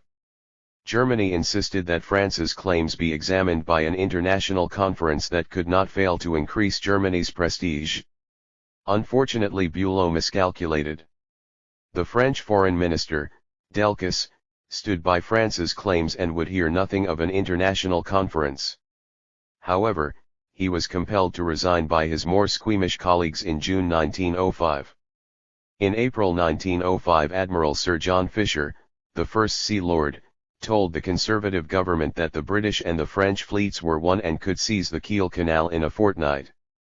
The newly formed British General Staff was in touch with the French General Staff, and for the first time since the Napoleonic Wars the British contemplated military action on the continent of Europe. In January 1906 a Liberal government took office with Sir Edward Grey as Foreign Secretary. It was more suspicious of Germany than its conservative predecessor and stood resolutely by the Anglo-French Entente. Russia too was prepared to stand by its alliance with France, and after its defeat by Japan needed French loans more than ever. The defensive treaty signed by William II and Nicholas II on the Tsar's yacht at Porco in the Gulf of Finland on July 24, 1905, unbeknown to their foreign ministers and incompatible with their respective treaty obligations, was simply one of the more outrageous manifestations of personal diplomacy. Germany was not even able to rely on the Triple Alliance, for Italy was drawing steadily closer to France. A Franco-Italian treaty in 1896 secured Italy's position in Tunisia, another in 1898 ended the tariff war. In June 1902, 2 days after the Triple Alliance was renewed, a third treaty with France gave Italy a free hand in Tripoli so long as she remained neutral in the event of a Franco-German war. At the international conference which opened at Algeciras in January 1906, Germany was left isolated. Italy abstained in the vote and William II spoke of war against his useless ally. The dual alliance with Austria-Hungary was all that Bülow had to fall back upon. The crisis could nevertheless be put to some use. Although Schlieffen presented his famous plan in December 1905, William II never really contemplated war against France. Because of our socialists, he told Bülow, we cannot take a single man out of the country without extreme danger to the life and possessions of our citizens. Let us first shoot down the socialists, behead them and render them harmless, and then let us have a war against the outside world, not before and not a tempo 10 for all the Kaiser's verbal violence. A coup d'état against the socialists was out of the question. But Bülow used criticisms of German colonial administration in Southwest Africa by the Socialists, the Centre Party, and the Progressives to fight the Reichstag elections of January 1907 as a plebiscite on the government's foreign policy. He counted on a wave of patriotic opinion to reinforce the authority of the government and to undermine those parties that did not subscribe wholeheartedly to Weltpolitik. The Progressives decided to go with the current and join the government majority. The Centre Party just about held its own. In the socialist camp, Babel was right to predict that should war break out a chauvinist fever will grip the masses. 11 for the SPD slumped from 81 to 43 seats. In the Reichstag debates that spring, Babel argued that the Social Democrats were good patriots and opposed military budgets only because the financial burden fell on the classes least able to pay. At the Stuttgart Congress of the Socialist International in August 1907, French, Belgian, Polish, and Russian delegates were eager to sanction the general strike and armed insurrection as the ultimate weapon of the working class against war. But Babel would have none of it. The party had decided once against the general strike to retain political control over the labor movement. Now it decided against the general strike in the event of the outbreak of a war, which would leave it isolated from the mass of patriotic Germans. The government had discovered the Achilles heel of German socialism. Slav nationalism contained. As Great Britain became less interested in shoring up the Islamic despotism of Sultan Abdul Hamid against Russian ambitions, so a new presence made itself felt at Constantinople, that of Germany. A German military mission had gone to Turkey as early as 1883 to reorganize the Ottoman army after its defeat by Russia, and arms sales were stepped up. In exchange for loans to the bankrupt Ottoman government, German banks won concessions to extend the Berlin-Constantinople railway into Asia Minor, and between 1899 and 1903 a contract was negotiated between the Deutsche Bank of George von Siemens and the Ministry of Public Works in Constantinople to extend the railway across Mesopotamia to Baghdad. The German government put its weight behind the Baghdad Railway Company, set up in 1903 and largely financed by German capital, in order to open up new markets and tap cotton, coal, and oil by an overland route.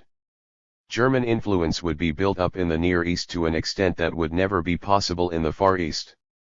The pan-German press was captivated by the idea, and Paul Rohrbach, a Baltic German who had moved to Berlin as Russification intensified, struck a vein of popular interest with his book Baghdad Railway, published in 1902. German ambitions infallibly aroused the suspicions of both Russia and Great Britain. Britain was opposed to a route eastwards that would outflank its own sea passage through the Suez Canal and Red Sea. Baghdad was a good 200 miles from the Persian Gulf, but after 1899 German shipping began to establish branches in the Gulf, and Lord Curzon, the Viceroy of India, tied the Sheikh of Kuwait by an agreement not to make possible the extension of the Baghdad Railway to the Gulf by ceding any of his territory. The threat to India was not the least of British concerns. Russia, which posed that threat, was also worried by German plans. In 1900 the Porte agreed not to grant concessions in northern Anatolia or Armenia to any power other than Russia, in order to protect Russia's border along the Caucasus.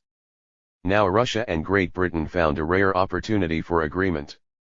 Persia, whose government at Tehran had been supported by their loans since 1890, had to remain free of German influence. Great Britain's line of defense of India now moved from the Straits to the Gulf, and oil to fuel her navy was now secured. The Anglo-Russian Entente of August 31, 1907 duly divided Persia up into a Russian sphere of interest including Tehran, a British sphere of interest bordering Afghanistan and the Gulf of Oman, and a neutral zone along the Persian Gulf in which British troops were deployed anyway. A triple entente between Great Britain, Russia, and France was consolidated against German expansionism. At the same time the Habsburg monarchy was being shaken by the claims of rival nationalities. One was simply a recurrence of Hungarian demands, which demonstrated the fragility of the Ausgleich.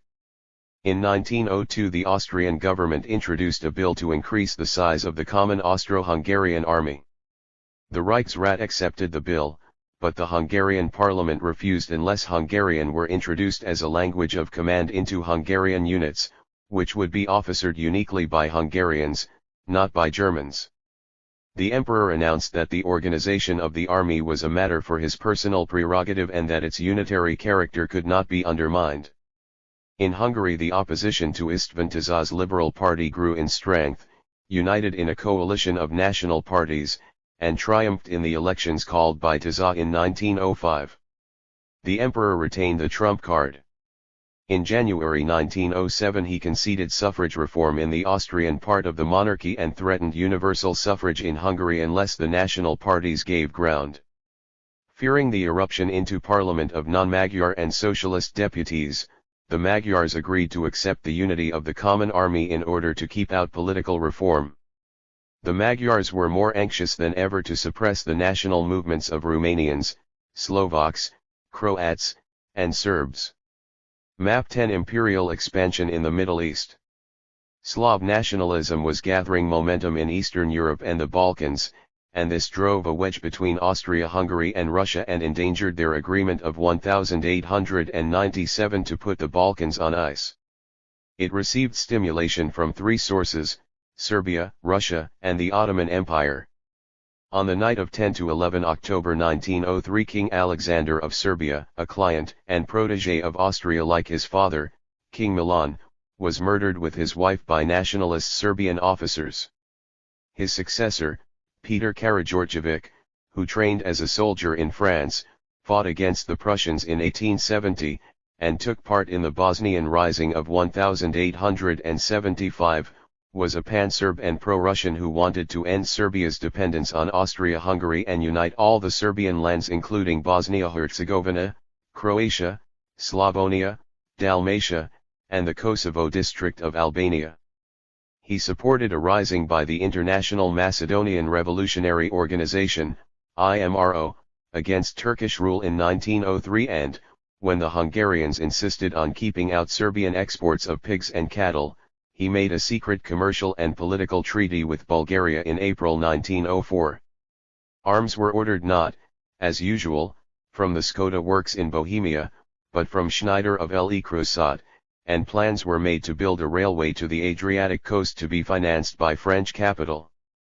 The threat posed by Serbia was that of a Piedmont of the Balkans, which would exercise a magnetic influence on the Serbs, even Croats within the Habsburg monarchy, as, it was believed, Piedmont once exercised on Italian patriots.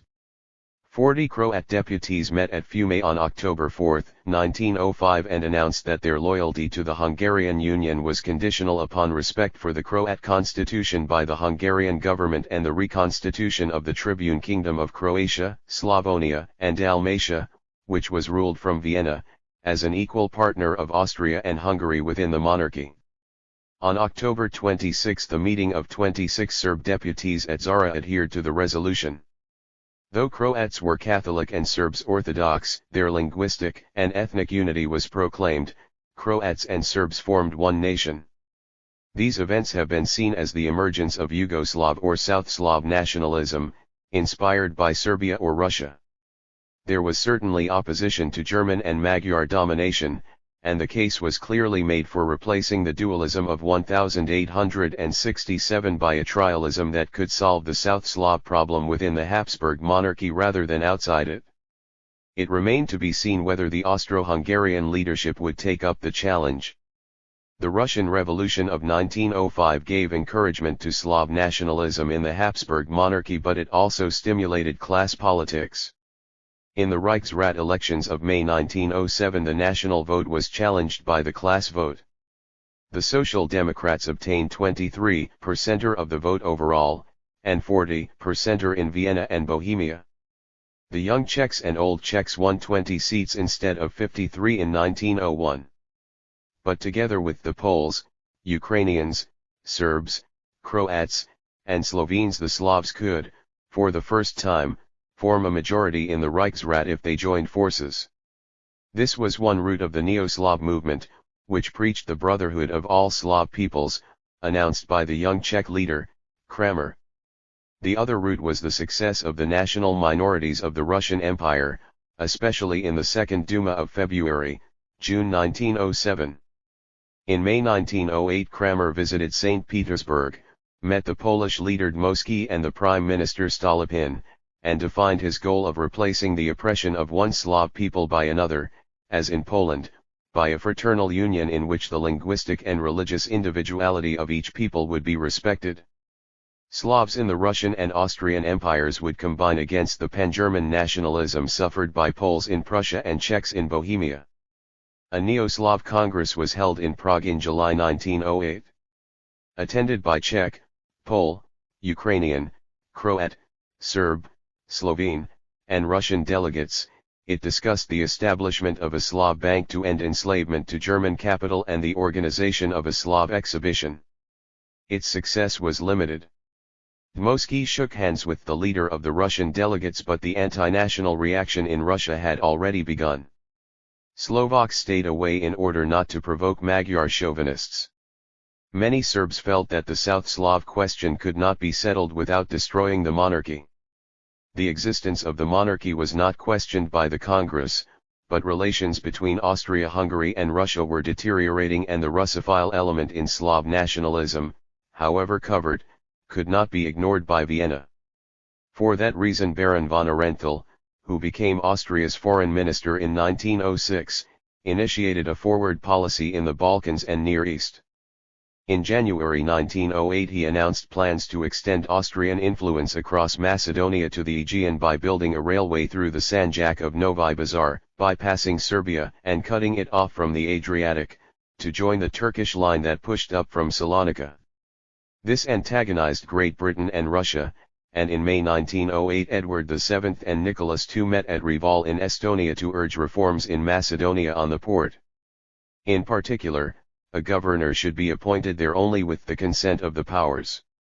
This intrusion was rejected by Austria-Hungary and Germany. But all foreign intrusions in Macedonia were rejected by the junior officers of the Ottoman Third Army Corps, which was stationed in Salonika and organized in the Committee of Progress and Union, CPU. Exasperated by the despotism of Abdul Hamid, his surrender to foreign influence, and the crumbling of the Ottoman Empire at the edges, it mutinied on July 25, 1908 and threatened to march on Constantinople unless the Sultan changed his advisors and proclaimed a constitution. The immediate effect of the Young Turk revolt was to undermine the Ottoman Empire still further. In the first week of October 1908 King Ferdinand of Bulgaria declared his independence of Ottoman suzerainty, the Cretans proclaimed enosis or union with Greece, and Austria announced that it had annexed Bosnia-Herzegovina, a direct affront to Serbian nationalism. The Austrian Chief of Staff, Konrad von Hotzendorf, urged war against Serbia, but was restrained by Arenthal and Francis Joseph. The first reaction of the German government was anger that it had not been consulted in advance by Austria and embarrassment because of the long period spent building up influence at Constantinople. But Germany had to stand by Austria as a solid bloc, in Bülow's words, because Germany had no other ally. Germany now had ambitions of her own in the Balkans and Far East which brought her into direct conflict with Russia, and made her leaders more willing to support Austria in the Balkans than Bismarck had ever been. In January 1909 the German Chief of Staff, Moltke, assured Conrad that if Austria had to invade Serbia and Russia mobilized, Germany would mobilize against Russia, whatever the priorities of the Schlieffen Plan. Arenthal warned Serbia on March 19, 1909 that she must accept the annexation and guarantee a correct and peaceful policy if she did not want war. 3 days later Bülow demanded that the Russian government accept the annexation, if it did not want war. On this occasion the bullying tactics paid off. Despite Austria's violation of the 1897 agreement with Russia and the provisions of the Treaty of Berlin, Russia was too weak after her defeat by Japan to contemplate war on behalf of the Serbs and too fearful of revolution to place great power prestige above the security of the dynasty. Neither did the Triple Entente do its job. France was governed by radicals who were not enamored of Russia and would certainly not risk war with Germany to support Russia in the Balkans. In the British government the Russophiles were in a minority, and in February 1909 Edward VII undertook a state visit to Berlin. 5 years later, in almost identical circumstances, things turned out quite differently. The attack on privilege. In the first decade of the 20th century the major European governments were confronted by two massive items of expenditure, the cost of rearmament, which now included navies as well as armies, and the price of defusing social tension by welfare policies. Existing tax systems were not geared to take account of these wider obligations, and the ruling classes ensured that the existing burden was passed on to the poor in the form of consumption taxes or the high cost of living imposed by protective tariffs. The question was whether the resistance of the traditional elites to new taxes, especially direct taxes, could be broken in order to pay for navies and social reform, or whether the only solution to class conflict was war. Great Britain responded to the threat of German sea power not only by making alliances with Japan and France but also by developing a bigger, faster, all-big gun battleship, the first of which, the Dreadnought, was launched in 1906. Germany might now have settled for a fleet that could protect its commerce and colonies, but Tirpitz dreamed of a navy that would provide world political freedom, and though various gestures were made in 1907 to check the arms race, notably at the Hague Peace Conference, the German naval law of 1908 provided for the building of 4 capital ships a year. William II, who repudiated every suggestion of disarmament, told the Daily Telegraph in October 1908 that while he was not personally hostile to Great Britain, most of his subjects were. The cost of the German Navy rose from an average of £10.5 million per annum between 1900 and 1905 to £21 million in 1909, on top of an army budget of £40 million. But in Imperial Germany only the individual states were empowered to raise direct taxes, and that privilege was stoutly defended by the Conservatives and the Centre Party, which had to look to its Bavarian vote. The federal government had to rely on indirect taxes on the consumption of sugar, brandy, and beer, stamp duty, the receipts of the post and railways, and tariffs. Bülow's nationalist bloc of 1907 included progressives and some national liberals who wanted to combine Weltpolitik with tax and suffrage reform, and in the spring of 1909 Bülow decided to shift some of the burden of taxation onto the property owners by introducing a Reich inheritance tax. This was a challenge to the privileges of the Junkers and the states' rights that underpinned them. On June 24, 1909 a majority of conservatives, Centre Party, and right-wing national liberals threw the bill out of the Reichstag. Bülow resigned and was replaced as Chancellor by Theobald von Bethmann-Hollweg, who built his Reichstag majority around a blue-black bloc of conservatives and Centre Party, together with Polish conservatives and Alsatians, to whom he offered greater autonomy. The German middle classes had one last chance to head a popular movement in order to end the domination of the Reich by a reactionary caste of Junkers and heavy industrialists. In Baden and Württemberg the example was set of national liberals cooperating with progressives and social democrats in a grand bloc against Catholics and conservatives. The SPD was open to reformist arguments at its Nuremberg Party Congress in 1908. Among the national liberals the young Saxon leader Gustav Stresemann was concerned that socialist gains in the Prussian Landtag in March 1908 would condemn the national liberals to remain a party of professors and businessmen and, because of the Centre Party, Protestant ones at that. In April 1909 he helped to found the Hansa Union, which drew together the interests of light as well as heavy industry, banking, commerce, crafts, and white-collar organizations behind a policy of free trade, suffrage reform, and direct imperial taxation. Unfortunately the interests in the Union were too divergent. The Central Union of German Industrialists, which represented heavy industry, retained its commitment to protective tariffs and cartels and its hostility to organized labor.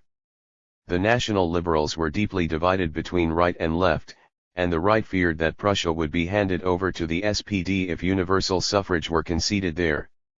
The deep fear of socialism of the German middle classes drove them into the arms of the reactionary nobility that still dominated the Prussian Landtag, bureaucracy, army, and court.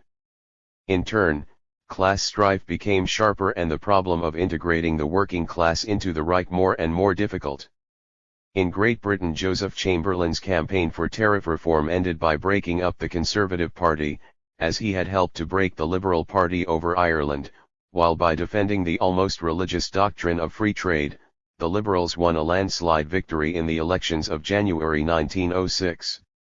But the Liberals had moved beyond the era of Gladstone. They left 30 constituencies open in the elections to the Labour Representation Committee, which returned 29 Labour MPs. Liberal thinkers justified the use of taxation to redistribute wealth for the good of the community as a whole. The Boer War had brought home the need for social reform, and Haldane and Gray were among the coefficients gathered by Sidney and Beatrice Webb in 1902, who believed that education, preventive medicine, and a national minimum wage were the prerequisites of a strong empire. In April 1908 the dying Liberal leader Campbell Bannerman resigned and a new set of radicals were promoted by the new Prime Minister, Asquith.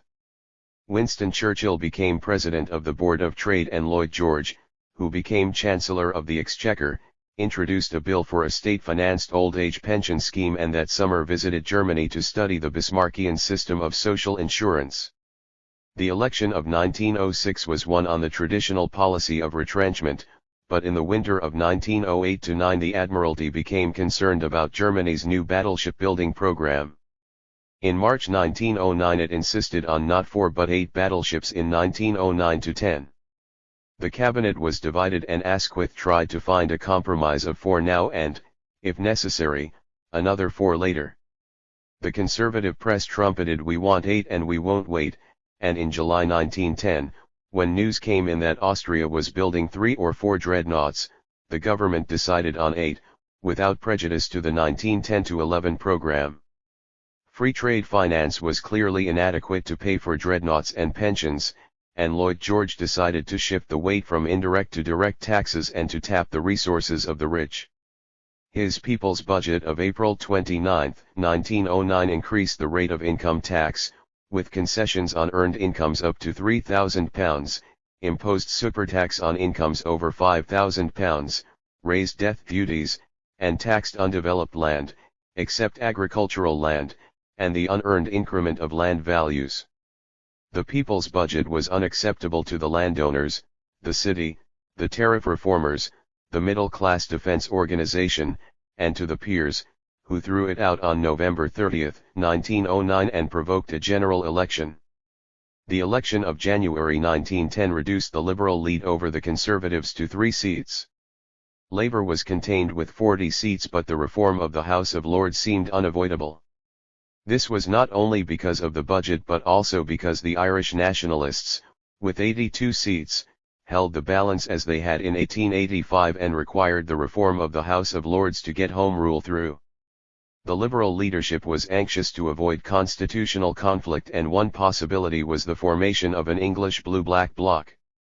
In a memorandum of August 1910, Lloyd George proposed a coalition with the Conservatives in which the Liberals would concede tariff reform and conscription if the Conservatives agreed to national insurance and Home Rule.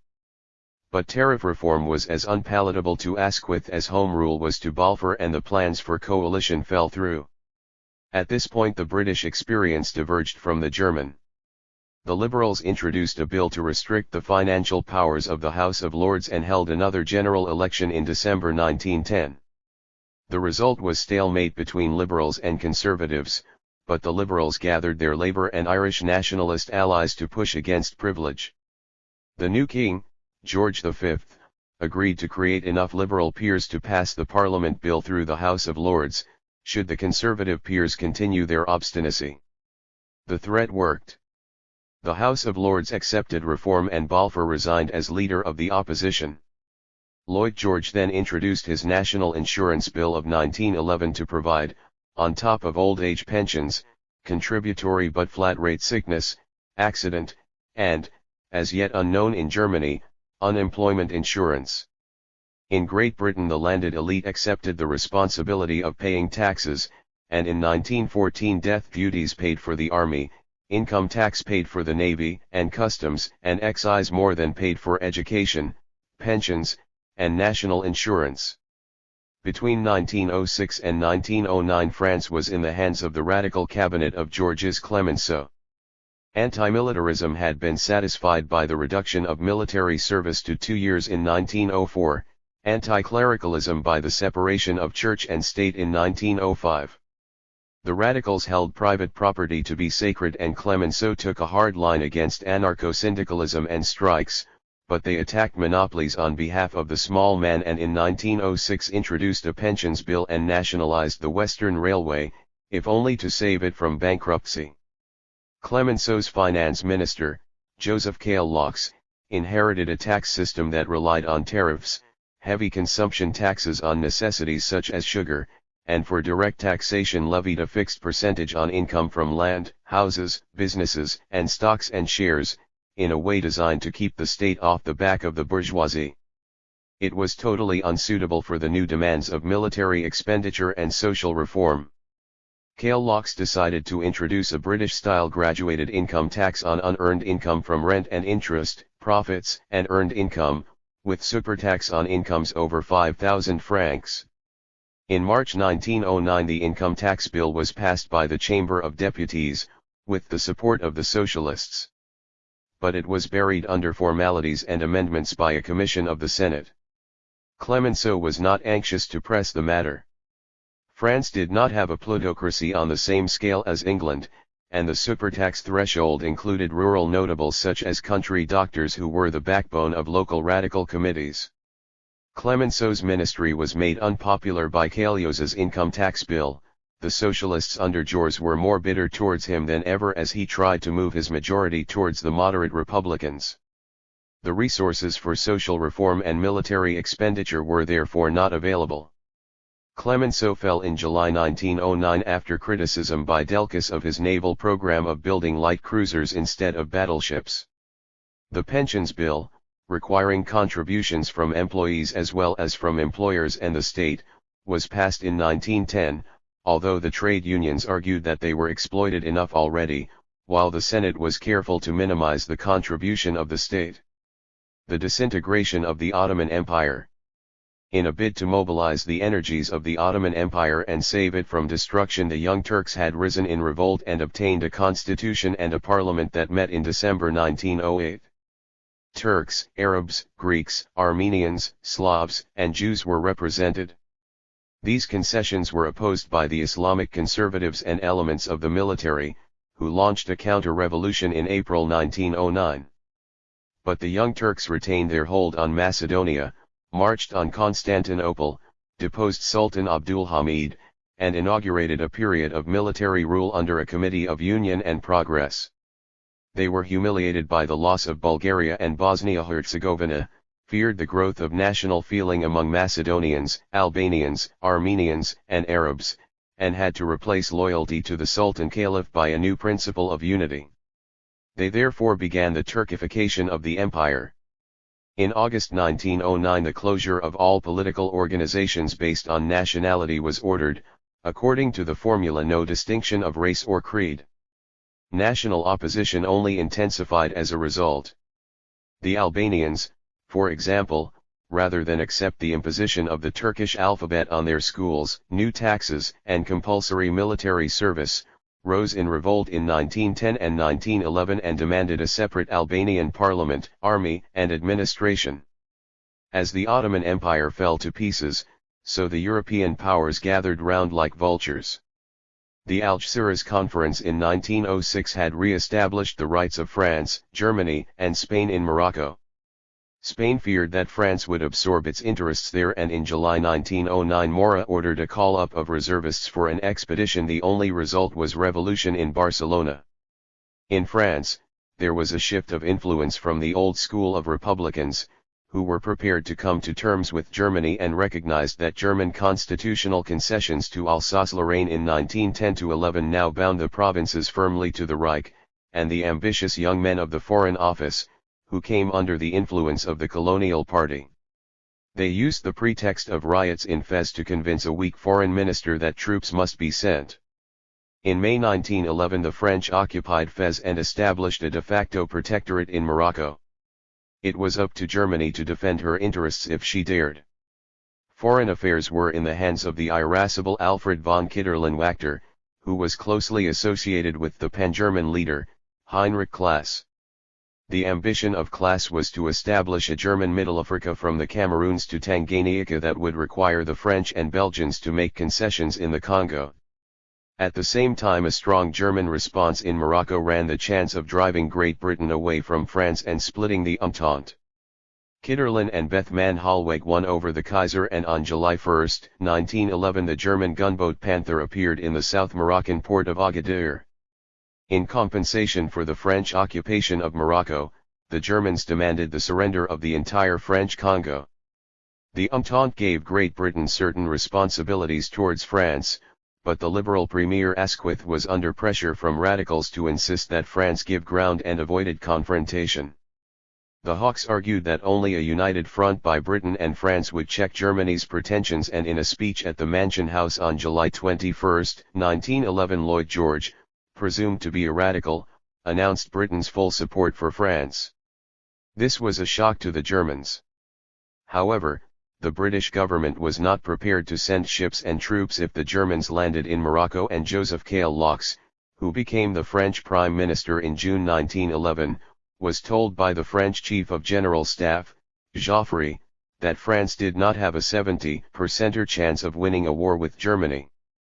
Caillaux therefore decided to negotiate a compromise, using his banking connections in Berlin, and a treaty of November 4, 1911 opened the way to a formal French protectorate in Morocco in return for the cession of part, but not all, of the French Congo to Germany.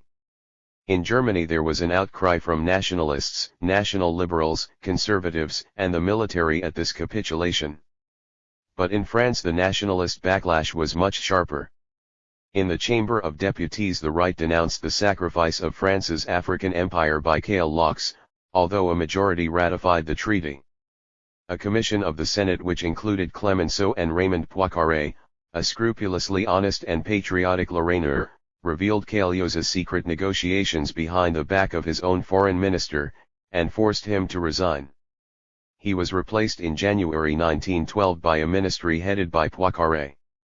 Italy, which had been humiliated by Austria's annexation of Bosnia-Herzegovina, now feared that France might seek to recover its prestige by occupying the only patch of Ottoman North Africa that remained free of foreign domination, Libya. In December 1910 a nationalist association was formed in Florence under the presidency of Enrico Corradini, a journalist and man of letters, to press for an African adventure. Gildea returned to office in March 1911 with the support of radicals and socialists, incautiously offering them universal manhood suffrage and government underwriting of people's pensions. This New Deal was in danger of alienating the employers' organization, Confindustria, but a successful foreign policy that brought financial and commercial advantages might buy them off. Great Britain and France opposed Italy's ambitions in the eastern Mediterranean. Austria and Germany could not be relied on for support. So Gildea went it alone, issuing an ultimatum to the Turks to surrender Tripoli on September 28, 1911, and declaring war on them the next day. "What if, after we attack Turkey," asked Gildea, "the Balkans move? And what if a Balkan war provokes a clash between the two groups of powers and a European war? Is it wise that we saddle ourselves with the responsibility of setting fire to the powder?" 12. Italy's declaration of war certainly undermined Ottoman defenses and encouraged Russian activities in the Balkans. Russia embarked on a 10-year program of naval and military expenditure in 1909, sustained by good harvests, emphatic investment in iron, steel, and armaments, and rapid economic growth funding a budget surplus. After the Bosnian crisis in 1908 her foreign policy was devoted to supporting a League of Balkan states which, on behalf of Russia, could act as a barrier against Austrian ambitions. Success came with the secret treaty between Serbia and Bulgaria signed in March 1912, which was extended to Greece in May, and to Montenegro in September 1912. For the Balkan League, however, the main enemy was the Ottoman Empire, and the main aim to divide up Macedonia. The fiery little state of Montenegro began the Balkan War by attacking Ottoman forces on October 8, 1912, and the victorious Balkan coalition forced the Turks to sign an armistice the following December. Map 11 The Balkans in 1914. Whether the Balkan conflict could remain localized was now the crucial issue. A tussle developed between the general staffs and civilian ministries in Austria, Russia, and Germany. The Austrian General Staff was eager to intervene against Serbia, whatever the Russian reaction, but the Austrian Foreign Minister, Count Berchtold, refused to take the risk. The Russian General Staff and Minister of War planned a mobilization on November 22, 1912, to back Serbia's claim to an Adriatic port, but the Foreign Minister, Sazonov, and the Chairman of the Council of Ministers, Kokovtsev, persuaded the Tsar to have the mobilization cancelled. On December 8, at a German War Council meeting chaired by the Kaiser, the German Chief of General Staff, Moltke, argued in favor of a preventive war against Russia, the sooner, the better. Whether Austria-Hungary was able or willing to deal with the Serb and Croat question within the monarchy was a crucial issue. Neoslavism had been shattered by the annexation of Bosnia-Herzegovina. In the Reichstag the Czechs, Serbs, Croats, Slovenes, and Austro-Ukrainians combined in a Slavic Union in 1909 to attack the government on national issues. The parliamentary system broke down and the Austrian minister-president Count von Sturg ruled by decree between 1911 and 1914. But the Austrian government made absolutely no attempt, as the heir to the throne Archduke Franz Ferdinand urged, to reconcile the South Slavs who lived within the monarchy. Dualism was held to be sacrosanct. Trialism was not considered, for fear of antagonizing the Magyars and placing the common army in jeopardy once again. Leaders of the Slavic Union were put on trial and the government made clumsy efforts to have them convicted as paid agents of Serbia. Conrad, the Austrian chief of general staff, was dismissed in November 1912 for suggesting that Austria should attack Italy and reoccupy Lombardy and Venetia, but the army was allowed to maintain its political weight by establishing military rule in Bosnia. Kvinhitervari, now the minister-president of Hungary, realized that the government could not win elections in Croatia and suspended the Croatian constitution in March 1912. The ban of Croatia was now an absolute ruler and attempts on his life multiplied. Outside the monarchy, the Austrian government did everything possible to prevent the emergence of Serbia as a Piedmont of the Balkans. The first priority was to dissuade Serbia from seeking an outlet on the Adriatic coast. An Albanian assembly declared independence of the Ottoman Empire as a sovereign state and was recognized by the great powers. But the Serbs and Montenegrins had designs on Albanian territory and laid siege to Scutari until the Austrians threatened to drive them out by force. The Turks signed a peace treaty in London in May 1913 which marked the end of Turkey in Europe. Austria was happy with the big Bulgaria that resulted, which absorbed most of Macedonia, and obtained Salonika as a port on the Aegean. Serbia was not so happy, especially since Austria had cut it off from the Adriatic by the creation of Albania. The enemies of Bulgaria, Serbia, Greece, Romania, and even Turkey started a war against her in June 1913. Bulgaria appealed to Austria to intervene and Austria threatened Serbia with war unless she made peace with Bulgaria. But what emerged from the Treaty of Bucharest in August 1913 was a big Serbia that shared Macedonia with Greece, which got Salonika, and increased its population from 2.9 to 4.4 million. For all her efforts, Austria was now confronted by a Piedmont of the Balkans, and an angry one at that. The bitter pill of militarism. The Morocco crisis and the Balkan Wars increased the sense of international insecurity and intensified the pressure on states to rearm. Rearmament was opposed by the left and anti-militarism boosted its success at the polls. States and international socialism confronted each other. Yet means were found to defuse the situation, both by tax reform and by nationalist propaganda to which the masses were always susceptible.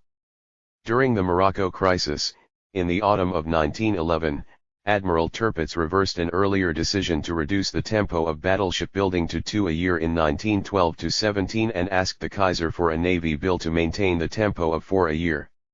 His bargaining position was not strong. Flottenpolitik had failed to win Germany a place in the sun, and the conservatives could not be persuaded to help pay for what they called the detestable navy. On the other hand, the conservatives were in favor of expanding the army to exploit Germany's large and youthful population and to restore the prestige of the military in the best Prussian tradition. For them the main enemy was not Britain but Russia. In January 1912 an army league was set up to campaign for a large army bill. Unfortunately, the conservatives enjoyed less and less electoral support. In the Reichstag elections of January 1912 the Conservatives slumped from 60 to 43 seats and the Free Conservatives from 24 to 14 seats, while the Social Democratic Party obtained 35% of the popular vote and 110 seats.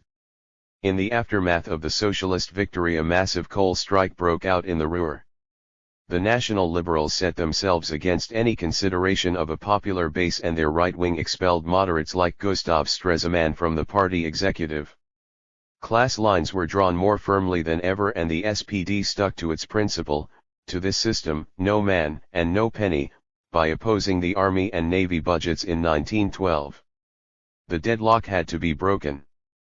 During the First Balkan War, the government decided to expand the standing army to 750,000 in 1913-14, and to 820,000 by October 1914. The cost of the army was to rise from £40.8 million in 1910 to £88.4 million in 1914. Bethmann Hollweg decided that the propertied classes must share the burden, and in April 1913 proposed to cover military expenditure by death duties and a tax on the annual increment of property values. The SPD were prepared to vote a military budget which lightened the weight of taxes on the working class and, by taxing the propertied classes, might make them less militaristic. They were also subjected to a barrage of anti-Russian propaganda by the Press, Defense League, and Pan-German League. On April 7, 1913, the Chancellor warned the Reichstag of the possibility of a European conflagration which will line up Slavs against Teutons. 13. The budget for the army bill was opposed by the Conservatives, Free Conservatives, Anti-Semites, and 20 deputies of the Centre Party, but they were left in a minority of 63 against 280 of the Centre National Liberals, Progressives, and SPD on June 30, 1913. The imperial government seemed to have found a way to bring the socialists into line. But for the conservatives, the problem was made only more explicit. The Reichstag, elected by universal suffrage, seemed to be swimming with revolutionaries. In August 1913, the Agrarian League, the Central Union of German Industrialists, and the German Mittelstand Association met at Leipzig to form the Cartel of Productive Estates. Its task was to put pressure on the government outside the Reichstag to remove the menace of trade unions, strikes, and socialism. In October 1913, the industrialists put forward a plan to impose an imperial upper house on top of the Reichstag, with representation for the professions and productive estates. The Agrarian League was closer to the Pan-German League, whose leader, Heinrich Class, published a book in 1912 entitled If I Were Kaiser, in which he advocated a victorious war and a coup against the Reichstag to abolish universal suffrage. Humiliation over Morocco stimulated the awakening of national feeling in France. Just as the populations of Alsace and Lorraine were becoming reconciled to the German Reich, so nationalist writers like Maurice Barrès romanticized the idea of their stolid resistance. They were Catholics in a Protestant Reich, and Catholicism, which for so long had been dismissed by Republicans as anti-national, was now integrated as essential to French nationalism. Joan of Arc, born in Lorraine, beatified in 1909, became a national heroine. Count Albert de Mon, leader of the Catholic Right, threw his weight behind the moderate Republican Raymond Poincaré, who was elected President of the Republic by the National Assembly in January 1913. The candidate of a strong executive and a tough foreign policy, he disproved Charles Maurras's assertion that republicanism and nationalism were contradictions in terms and that only restored monarchy could restore France's grandeur. Poincaré, for the poet Charles Piguet, was a sort of royalty within the Republic, carried to the presidency by a movement of national energy. 14. The first task of Poincaré was to enlarge the French army to about 700,000 men in order to provide a match for the growing German army. This would be done by extending military service, which had been reduced to 2 years by the radicals in 1904, to 3 years, as in 1889. The 3-year law passed the Chamber of Deputies on July 19, 1913 by 358 votes to 204, and was to be paid for largely by borrowing. But the CGT and the Socialist Party were violently opposed to the law, and while radicals such as Clemenceau supported it, the hardcore radical and radical socialists who gathered their forces at Pau in October 1913 and elected Karl Laux as their leader did not. It was not that the opposition was anti-patriotic or even narrowly anti-militaristic. It believed that better military training and the use of heavy artillery were valid alternatives to building up numbers alone. In addition, it argued that military expenditure must be met from direct taxes, and it disliked the way in which the government was reneging on anti-clerical legislation. The radical socialists and socialists agreed on a common program of opposition to the three-year law, tax reform, and the defense of lay education for the elections of April 1914. The formula was powerful. The socialists returned with 101 seats and the government coalition of radicals, moderate Republicans, and the right was soundly beaten. France was faced with the same problem as Germany, but 2 years later, Poincaré, unlike Bethmann Hollweg, was obliged to defer to the parliamentary majority. Yet he was anxious to prevent Cailleaux, whom he cordially detested, from becoming prime minister.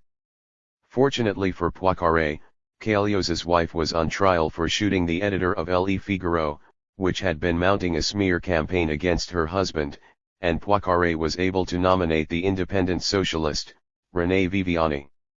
Behind the scenes, a way out of the impasse was discovered. Viviani agreed not to tamper with the three-year law. In return, the Senate finally voted Cailleaux's income tax bill on July 2, 1914. The issue of military service did not matter to the same extent in Great Britain. A National Service League was founded after the Boer War in 1902, boosted by the presidency of Lord Roberts from 1905, to press for the introduction of compulsory military service. In 1906 the Liberal Secretary for War, Haldane, radically altered the organization of the armed forces. A British expeditionary force of 158,000 men was planned, together with an auxiliary of special reserves. The volunteers were replaced by a territorial army which would fight at home, not abroad, although individual territorials might volunteer for overseas service. Haldane's reform was, if anything, a guarantee against conscription. It did not please the National Service League, which had 100,000 members in 1912, but Haldane founded the Voluntary Service League in 1913 to attack its arguments, and among the conservatives only the diehards were prepared to adopt a policy that was an electoral liability. Large armies were still suspected as a threat to democracy, and the navy was much more popular as the key to Britain's strength and security.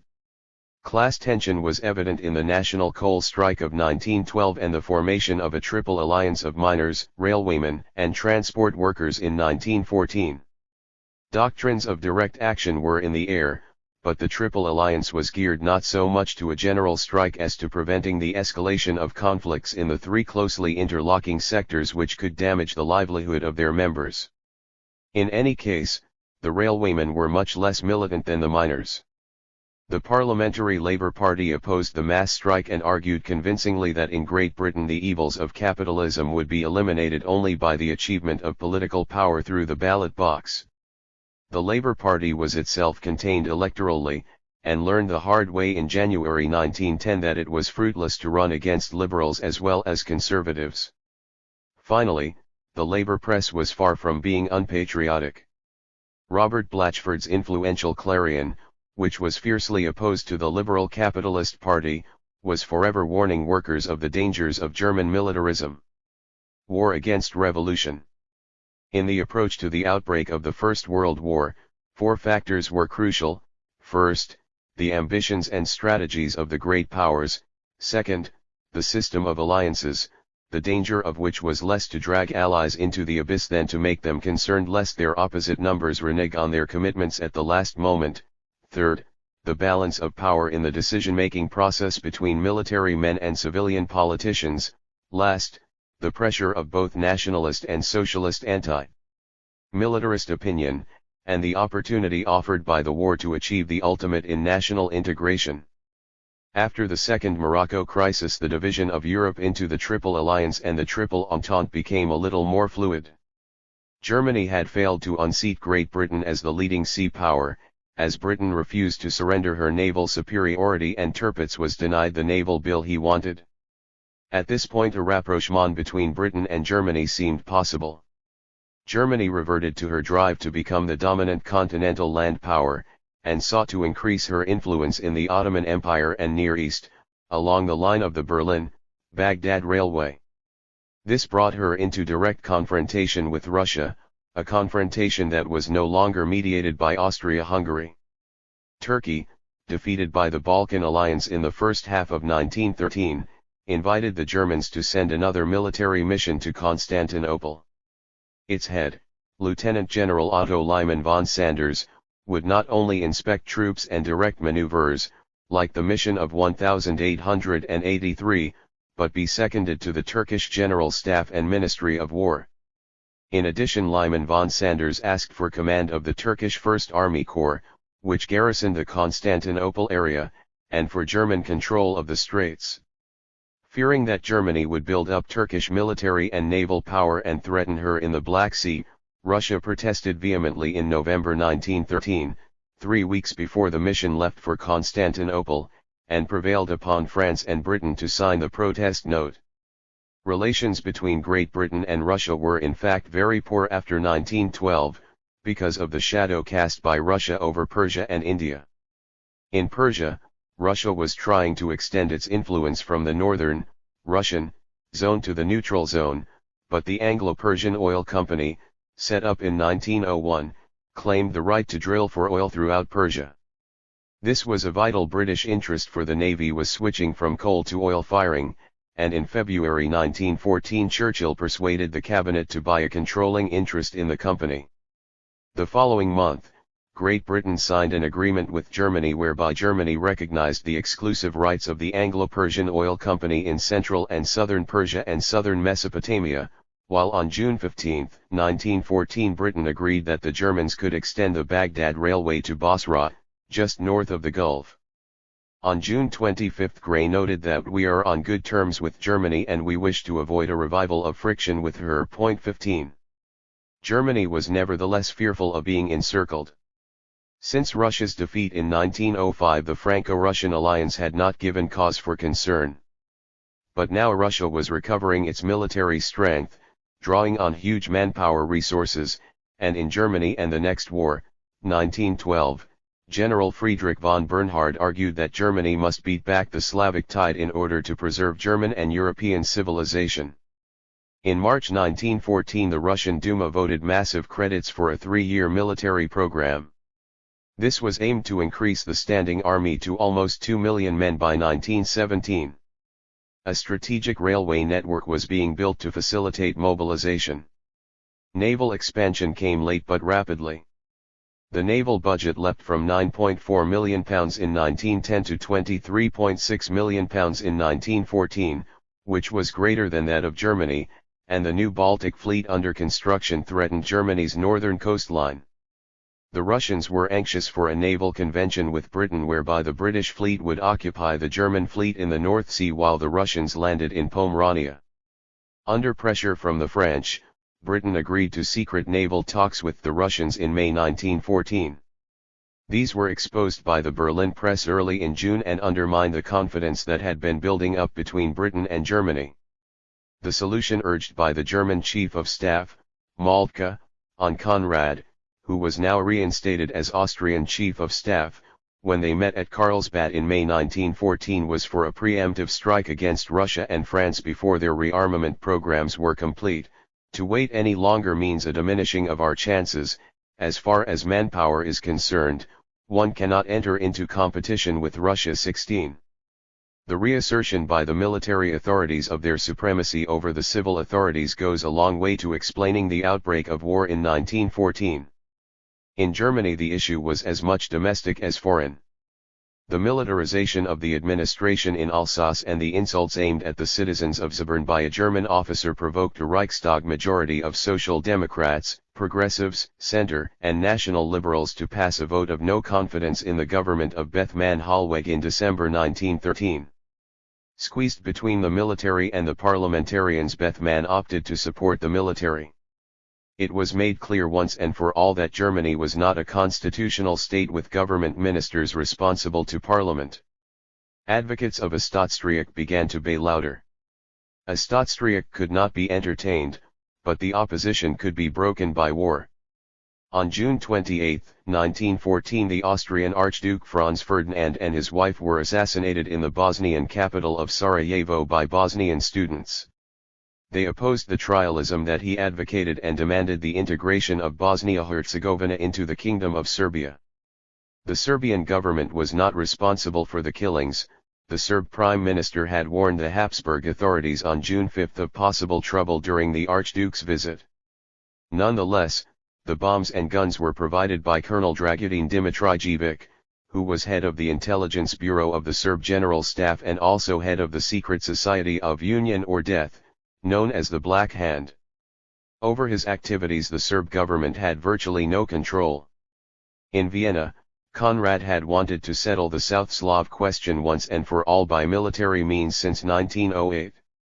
Foreign Minister Berchtold, who was a dove in 1912, was now prepared to go along with the military. Count Tisza, who became Minister-President of Hungary once again in June 1913, was stubbornly against war, but was brought into line by the promise that no more Serbs would be included in the monarchy.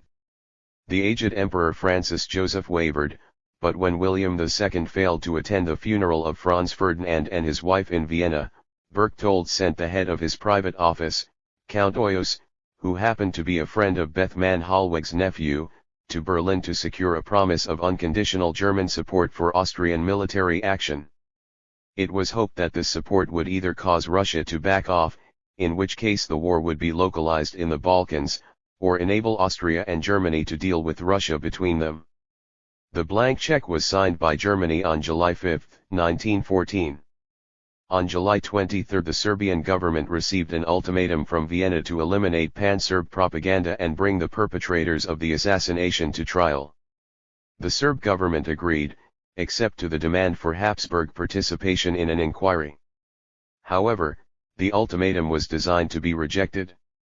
Austria declared war on Serbia on July 28, and immediately Conrad moved most Austrian forces to the Serbian front, in spite of plans made with Malta for the Austrians to be ready to engage the Russians in Galicia.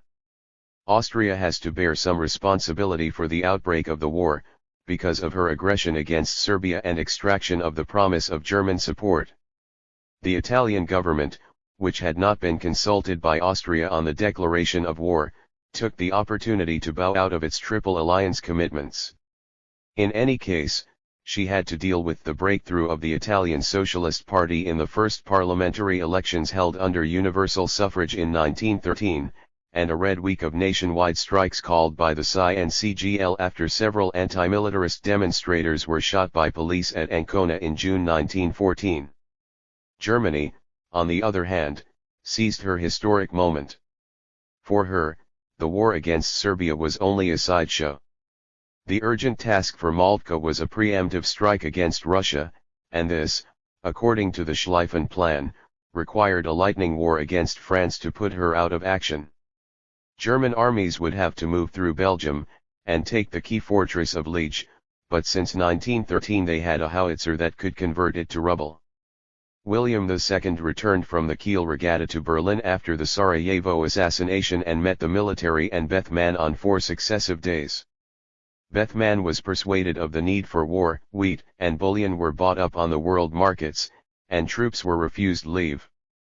The authorities were, of course, worried about the strength of socialist opposition to war.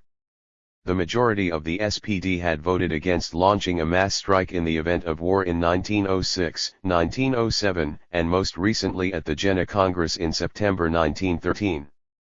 On July 25 the SPD leadership nevertheless proclaimed that the class-conscious proletariat of Germany, in the name of humanity and civilization, raises a flaming protest against the criminal activity of the warmongers 17 and called for mass demonstrations against war. 2 days later 60,000 marchers were on the streets of Berlin. But the socialist objection to the war collapsed. The SPD and trade union leaders feared that on the outbreak of war a state of siege would be declared, which would play into the hands of the extreme left, and the military would smash their organization and finances. On July 28 SPD leaders met Bethmann Hollweg and disavowed any intention to strike in return for the continuing legality of the labor movement. In addition, Bebel's prediction of anti-Russian chauvinism came true. Hugo Hasse, a leading German socialist, told the French socialists at a last desperate meeting of the International Socialist Bureau in Brussels on July 29 that what the Prussian boot means to you, The Russian knout means to us. 18 Just as France had been cast in the role of the aggressor in 1870 to seduce the South German states into a united Reich, now Russia was cast as the aggressor to ensure the loyalty of the German working classes. The attitude of Russia was that, although she was not ready for war, she desperately needed to avoid another humiliation as in 1905, or a loss of face such as she had suffered in 1908. Not to respond to the plight of Serbia would be to go the same way as Turkey or China. Chairmen of the Council of Ministers such as Stolypin and Kokovtsev, who had taken the view that war meant revolution, were gone, the first assassinated in 1911, the second dismissed in January 1914, and the clamor for war was led by the Minister of Agriculture, Krivoshein. True, internal unrest had been growing since the shooting of 172 miners at the Lena goldfields in Siberia in April 1912, and St. Petersburg was in the grip of a general strike between 4 and July 15, 1914. The government, however, felt that war would enable it to step up repression. Meanwhile, such public opinion as existed, whether in the press or in the Octoberist-dominated Duma, was keen for Russia to help her Slavic brothers and to flex her great power muscles. Russia ordered a partial mobilization on July 24, then, under pressure from the General Staff, a general mobilization on July 29, after Serbia was invaded. A hesitant Tsar withdrew the mobilization order under pressure from Germany on July 30, but was told by Foreign Minister Sazonov, another dove in 1912, that if he gave in to Germany and heaped shame on the Russian people, they would never forgive him. The general mobilization was ordered again on July 31 and Germany declared war on Russia on August 1.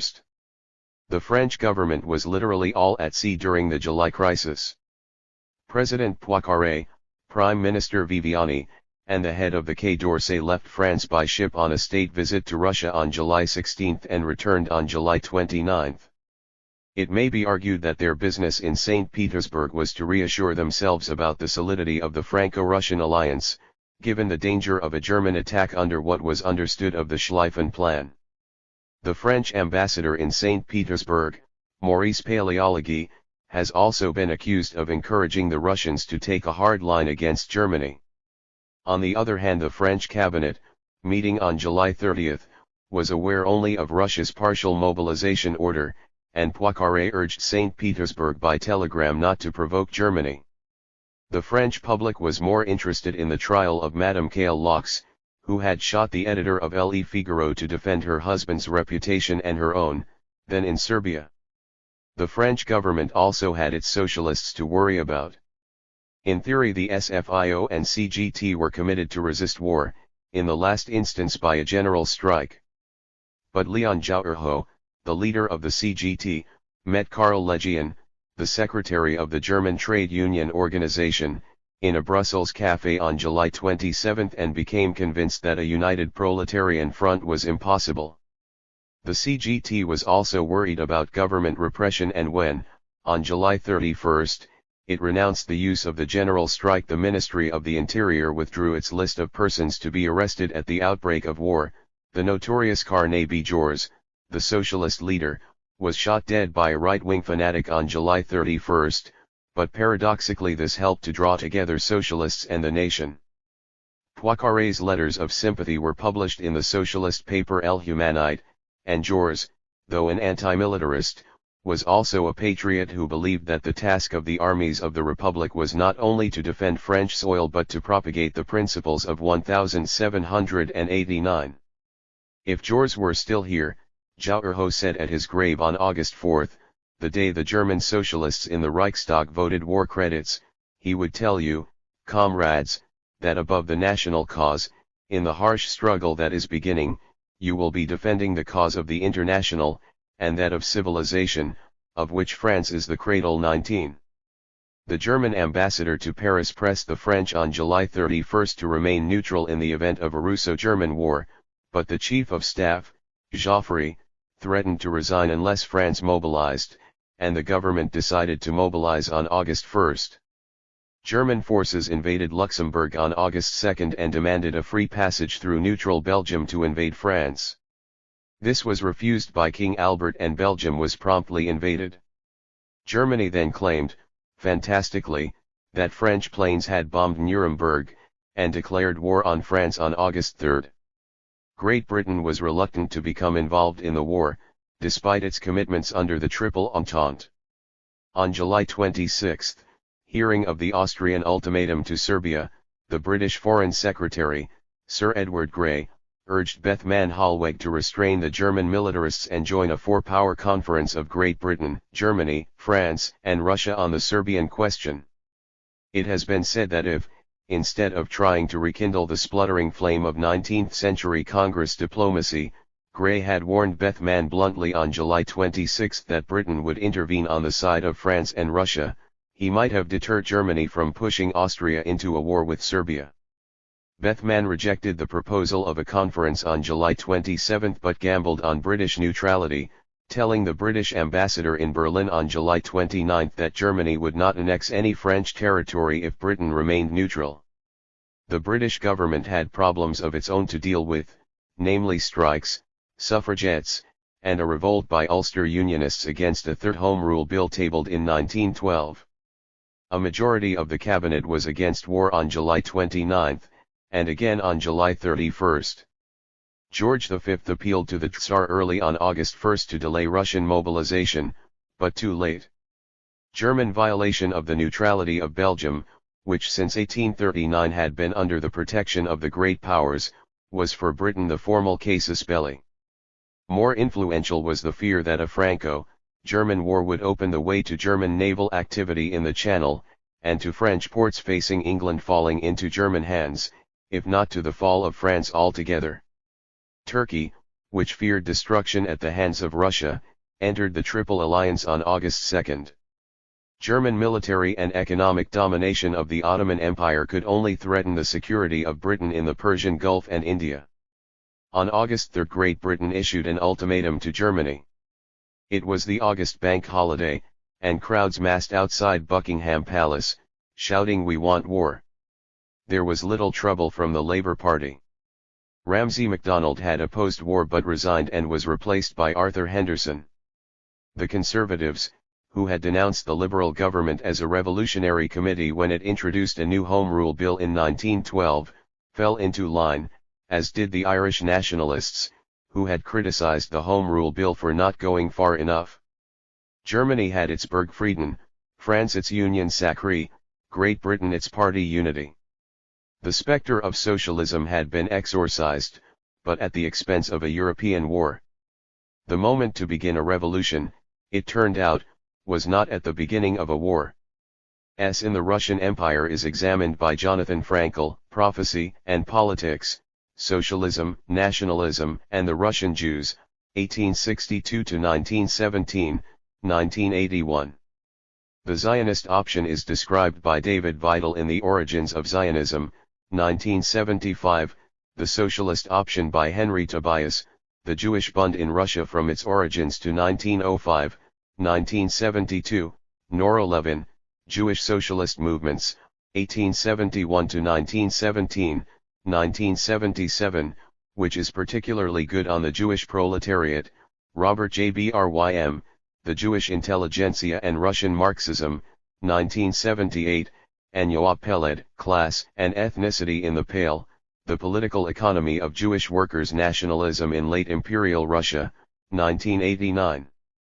Recent work on the nationalities problem in the Austro-Hungarian Empire includes A. G. Whiteside, The Socialism of Fools, George von Schoenerer and Austrian Pan-Germanism, 1975, Bruce M. Garver, The Young Czech Party 1874–1901, 1978, Gary B. Cohen, The Politics of Ethnic Survival, Germans in Prague, 1861–1914, 1981, H. Gordon Skilling, T. G. Masaryk, Against the Current, 1882–1914, 1994, Denis I. Ruzinow, Italy's Austrian Heritage, 1919–46, 1969, the early part of which examines Italian Irredentism, and Karel Roger, The Slovenes and Yugoslavism, 1890–1914, 1977. However, R.W. Seton Watson's Racial Problems in Hungary, 1908, and the South Slav Question and the Habsburg Monarchy, 1911, are irreplaceable accounts of a contemporary observer and historian. Chronology 1799. Napoleon Bonaparte seizes power, November 9. Constitution of Year 8, December 13. 1800. Napoleon Bonaparte defeats Austrians at Marengo, June 14. Moreau defeats Austrians at Hohenlinden, December 3. William Wordsworth, Manifesto on Romanticism in Lyrical Ballads. 1801. Act of Union between England and Ireland, January 1. Franco-Austrian Treaty of Luneville, February 9. Assassination of Tsar Paul I, March 23. Succession of Alexander I. French Concordat with the Pope, July 15. Schiller, Mary Stuart. 1802. Napoleon Bonaparte becomes President of Italian Republic, January 26. Anglo-French Treaty of Amiens, March 27. Napoleon Bonaparte becomes Consul for life, August 4. France annexes Piedmont, 21 September. 1803. Renewal of British, French hostilities, May 18. France occupies Hanover, July 10. Malthus, Essay on the Principle of Population, Rev. ed. 1804. Serbian Rising under Karageorge, February. Execution of Bourbon Duke d'Enghien, March 20. Constitution on the Hereditary Empire, May. Napoleon Bonaparte crowned Emperor of the French, December 2. 1805. Napoleon crowned King of Italy in Milan Cathedral, May 26. Austrian forces under General Mack defeated at Ulm, October 20. Franco-Spanish fleet defeated by Nelson at Trafalgar, October 21. Austrian and Russian forces defeated by French at Austerlitz, December 2. Austro-French Treaty of Pressburg, December 26. Walter Scott, The Lay of the Last Minstrel, William Wordsworth, The Prelude, Beethoven, Eroica Symphony. 1806. French forces enter Naples, February 15, Joseph Bonaparte becomes King of Naples, March 30. Louis Bonaparte becomes King of Holland, June 5, Confederation of Rhine established, July 12. End of Holy Roman Empire, August 6. Napoleon defeats Prussians at Jena and Saxons at Auerstadt, October 14, and occupies Berlin, October 27. Russia invades Danubian principalities and starts war with Turkey, October 16. Continental system imposed by Berlin decrees, November 21. Napoleon enters Warsaw, December 15. 1807. Britain declares blockade of coasts of France and of France's allies, January 7. French fight indecisively with Russians and Prussians at Eylau, 7–8 February, but defeat them at Friedland, June 14, meeting of Napoleon and Alexander I on River Niemen. Treaty of Tilsit, July 7, creation of Grand Duchy of Warsaw, July 22, Jerome Bonaparte becomes King of Westphalia, August, British bombard Copenhagen, 2–5 September. France and Spain agree to partition Portugal, October 27. British orders in council strengthen blockade of continental ports, November 11. 1808. French forces occupy Rome, February 2. French under Joachim Murat occupy Madrid, March 3. Spanish rising against French begins in Madrid, May 2. Joseph Bonaparte becomes King of Spain, June 15. Tsar Alexander annexes Finland, June 17. British forces sent to Portugal, August 1. Fichte, Addresses to the German Nation, Foundation of Tugendbund in Königsberg. 1809. Gustav IV of Sweden forced to abdicate, March 29, succeeded by Charles XIII, June 5, French annex Papal States, May 17, Napoleon defeats Austrians at Wagram, July 5, Pope Pius VII taken prisoner by the French, July 6, Austro-French Treaty of Schönbrunn, October 14. 1810. Napoleon marries Marie-Louise of Austria, February 11. Revolts in Venezuela, April. Mexico and Chile, September, Napoleon annexes Holland, June 9, election of a constituent Cortes in Spain, September, Napoleon annexes Hamburg, Bremen, Lübeck, and northern Hanover, December 10. Madame de Staël, on Germany. 1811. Prince of Wales becomes Prince Regent, February 5. Venezuela becomes independent of Spain, July 5, Austro-French alliance, December 1812.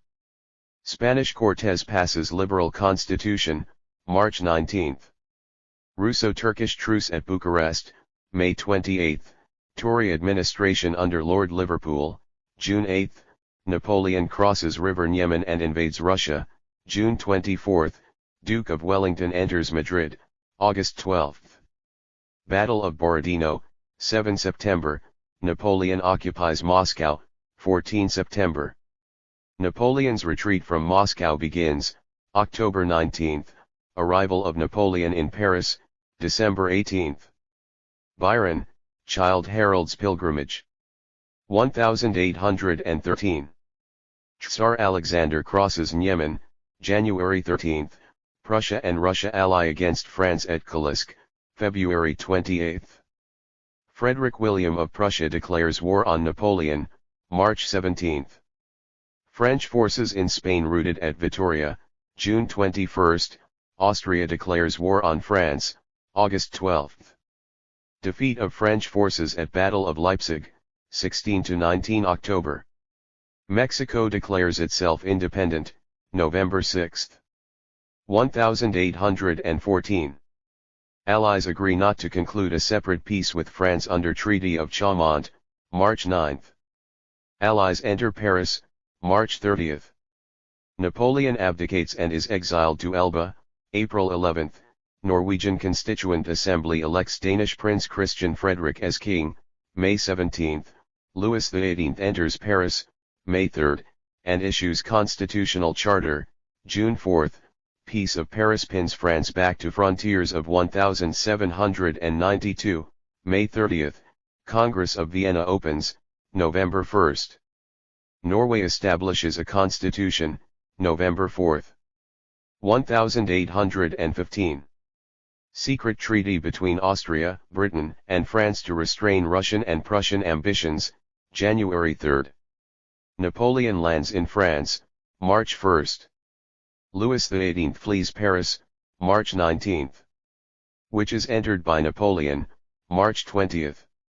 Napoleon issues a liberal constitution, June 2, final act of Congress of Vienna, June 9, Napoleon defeated at Waterloo, June 18, Allies enter Paris again, July 7, return of Louis XVIII, July 8, Holy Alliance between Russia, Austria, and Prussia, 26 September. Execution of Murat, October 13. 1816. Brazil becomes an empire under John, Prince Regent of Portugal, January 1. Diet of German Confederation opens at Frankfurt under Prince Metternich, November 5. Spa Fields riots in London, December 2. 1817. Patriotic Wartburg Festival near Jena, October 18. David Ricardo, Principles of Political Economy and Taxation. 1818. Bernadotte succeeds to Swedish throne as Charles XIV, February 5. Independence of Chile proclaimed, February 12. Liberal Constitution in Baden, August 22. France joins the Concert of Europe, Quadruple Alliance formed, November 15. Venezuela proclaimed independent of Spain by Simon Bolívar, November 20th. Mary Shelley. Frankenstein. 1819. Assassination of Kotzebue in Mannheim, March 23. Peterloo Massacre near Manchester, August 16. Repressive Carlsbad decrees passed by German Diet, 20 September. Liberal Constitution in Württemberg, 25 September. Repressive 6 Acts passed by British Parliament, December 17. Rossini, Barber of Seville. 1820. Revolution in Spain to restore Constitution of 1812, January 1. Death of George III, accession of Prince Regent as George IV, January 29. Revolution in Naples, July 2, Revolution in Portugal, August 24. Powers of Concert of Europe meet at Troppau, October 23 to December 17. Walter Scott, Ivanhoe.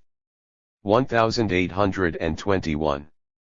Powers meet at Laybach, January 12 to May 12.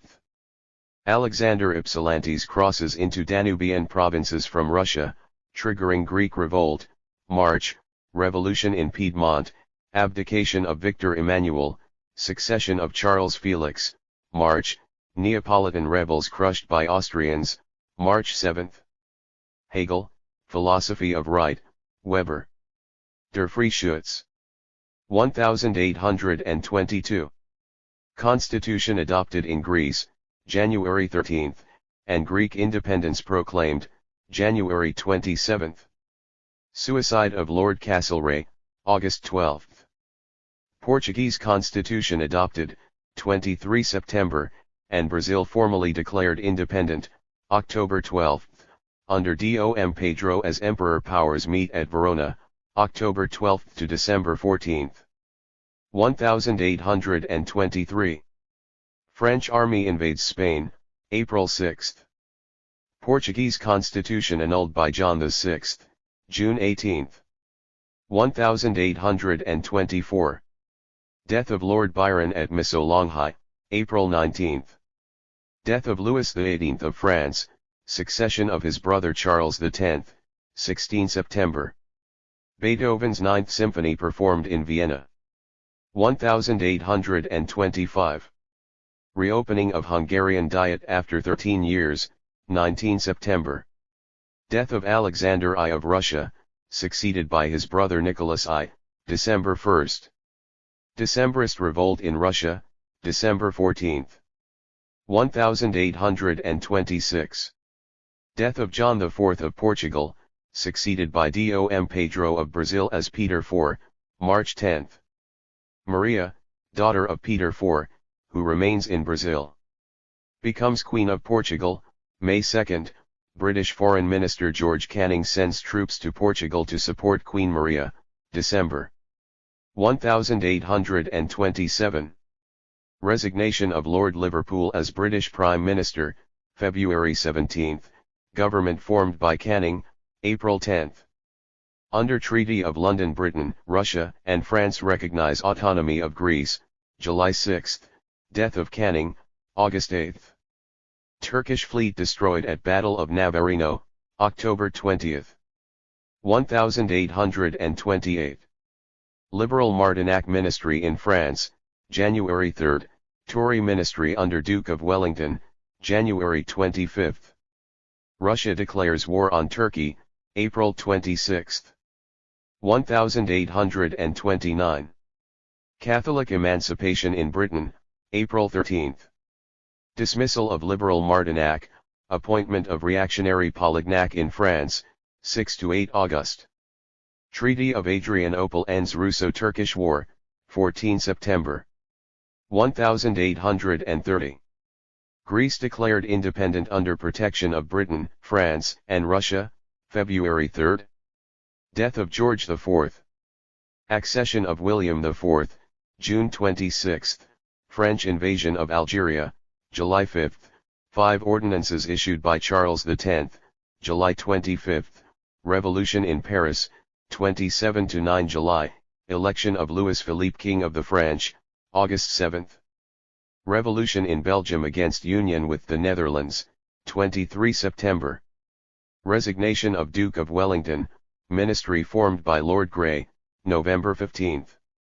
Revolution in Poland, November 29. At London Conference the powers agree to independence of Belgium, December 20. Victor Hugo, Hernani, Stendhal, Le Rouge et le Noir. 1831.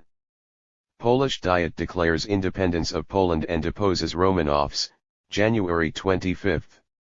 Revolutions in Italian states, February, Austrian troops invade Peninsula, March, Russians occupy Warsaw, collapse of Polish revolt, September, Delacroix. Liberty leading the people. 1832. Austria occupies Bologna in Papal States, January 19.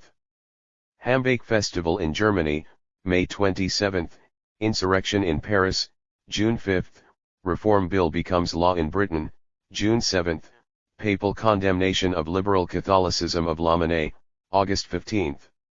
1833.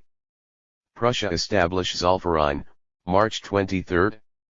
Rousseau, Turkish Treaty of Unkir-Skelesi, July 8. Mönchengladbach's Conference of Russia, Austria, and Prussia, 10–20 October. 1834.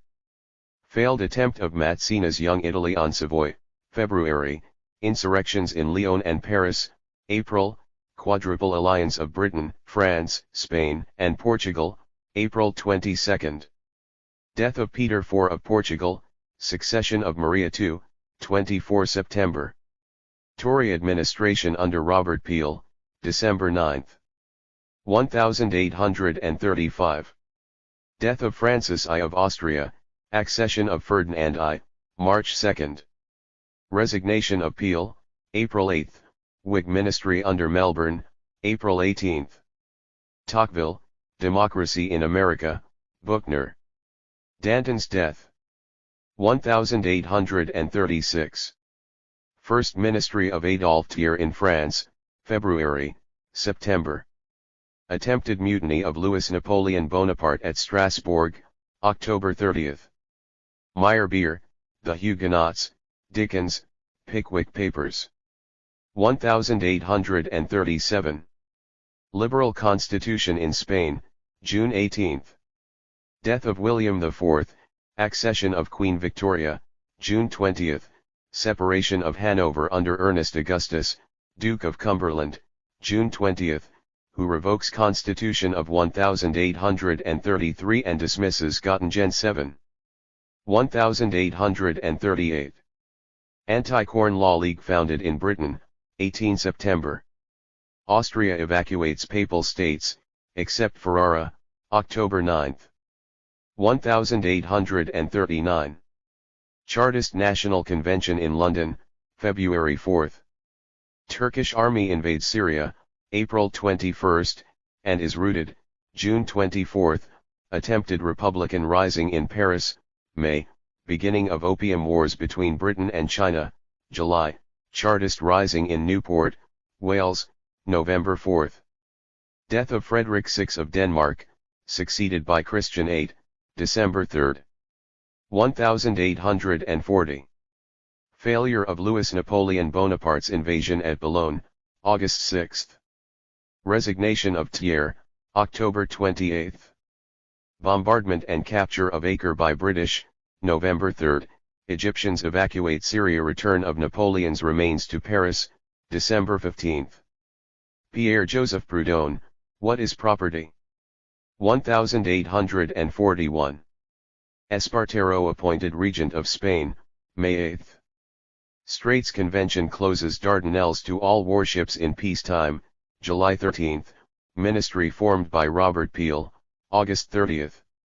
Friedrich List, National System of Political Economy. 1842. Robert Peel's budget moves towards free trade, April, Chartist strike movement, August, Treaty of Nanking ends First Opium War, August 29. Verdi, Nabucco, Wagner, Rienzi. 1843. Queen Isabella of Spain declared of age, November 8. John Henry Newman converts to Roman Catholicism.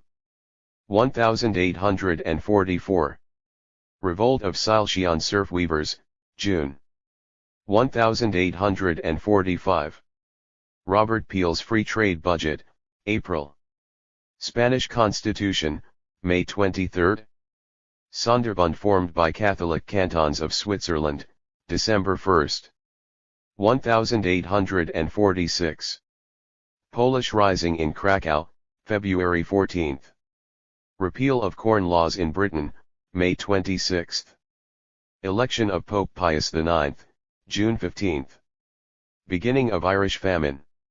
Massimo d'Azeglio. The present movement in Italy. 1847. Prussian United Diet opens, April 11. First Reform Banquet in Paris, July 4.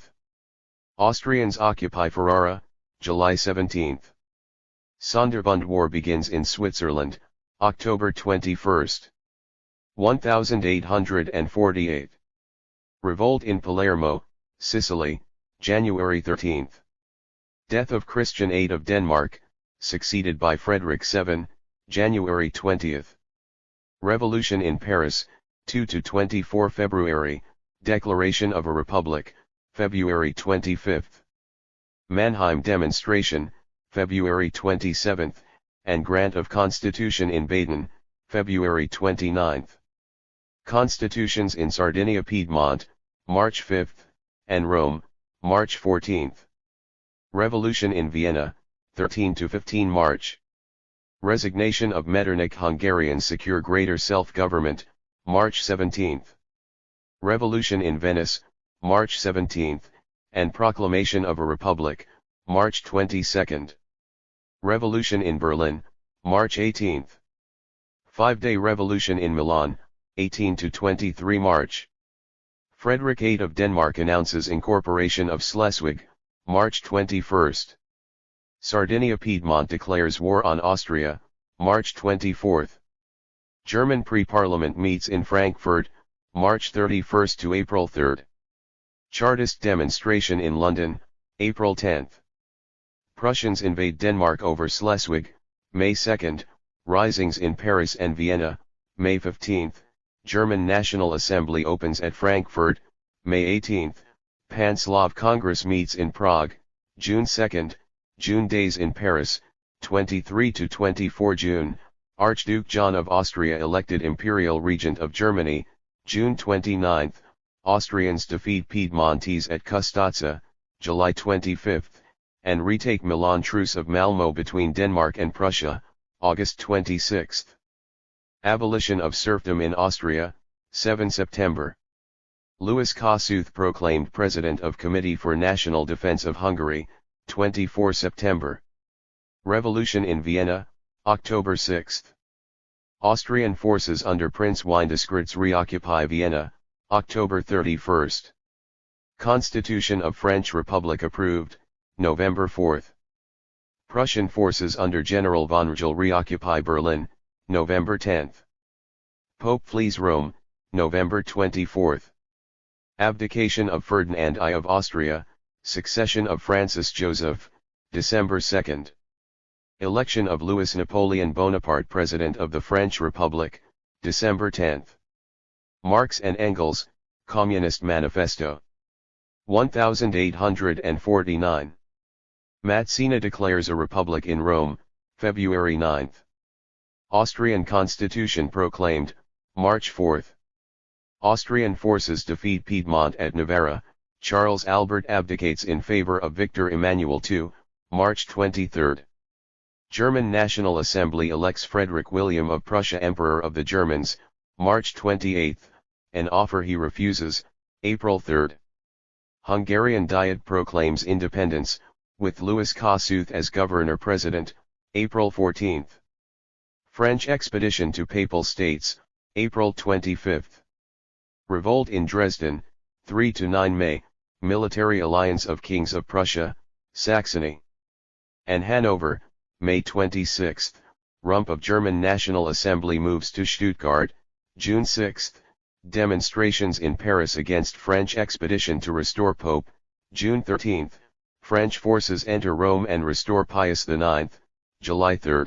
Last German rebels surrender, July 23. Hungarian army capitulates to Austrians, August 13. Venice submits to Austrians, August 28. Gold rush to California begins. 1850. Constitution granted in Prussia, January 31. Universal suffrage abolished in France, May 31. Treaty of London between Britain, France, Russia, Denmark, and Sweden on Schleswig-Holstein, August 2. Herbert Spencer, Social Statics, Courbet, The Stonebreakers. 1851. Spanish Concordat with Papacy, March 16. Death of Ernest Augustus of Hanover, succession of George V, November 18. Coup d'état of Louis Napoleon, December 2. Plebiscite on authoritarian French constitution, December 21. Austrian constitution suspended, December 31. 1852. Cavour becomes Prime Minister of Piedmont, November 4. Second Empire proclaimed in France. Louis Napoleon becomes Napoleon III, December 2. Gold rush to Australia begins. 1853. Failed insurrection of Mazzini in Milan, February 6. Russian army invades Danubian principalities, July 2. Ottoman Empire declares war on Russia, October 4. Turkish fleet destroyed at Sinope, November 30. 1854. Britain and France declare war on Turkey, 27–8 March. Austria and Prussia conclude defensive alliance against Turkey, April 20. British and French forces land in Crimea, 14 September, Battle of the Alma, 20 September.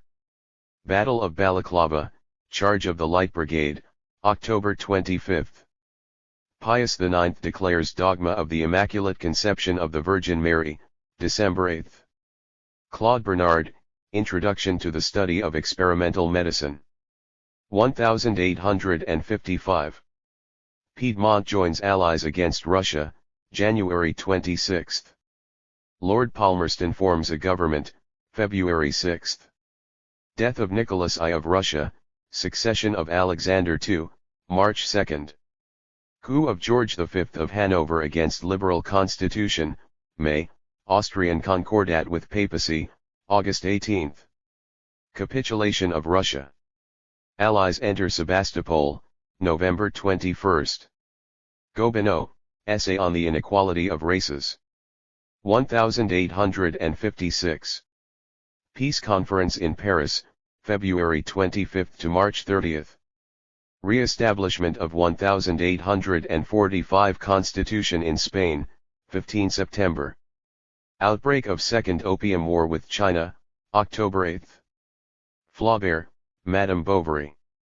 1857. Indian Mutiny begins, May 10.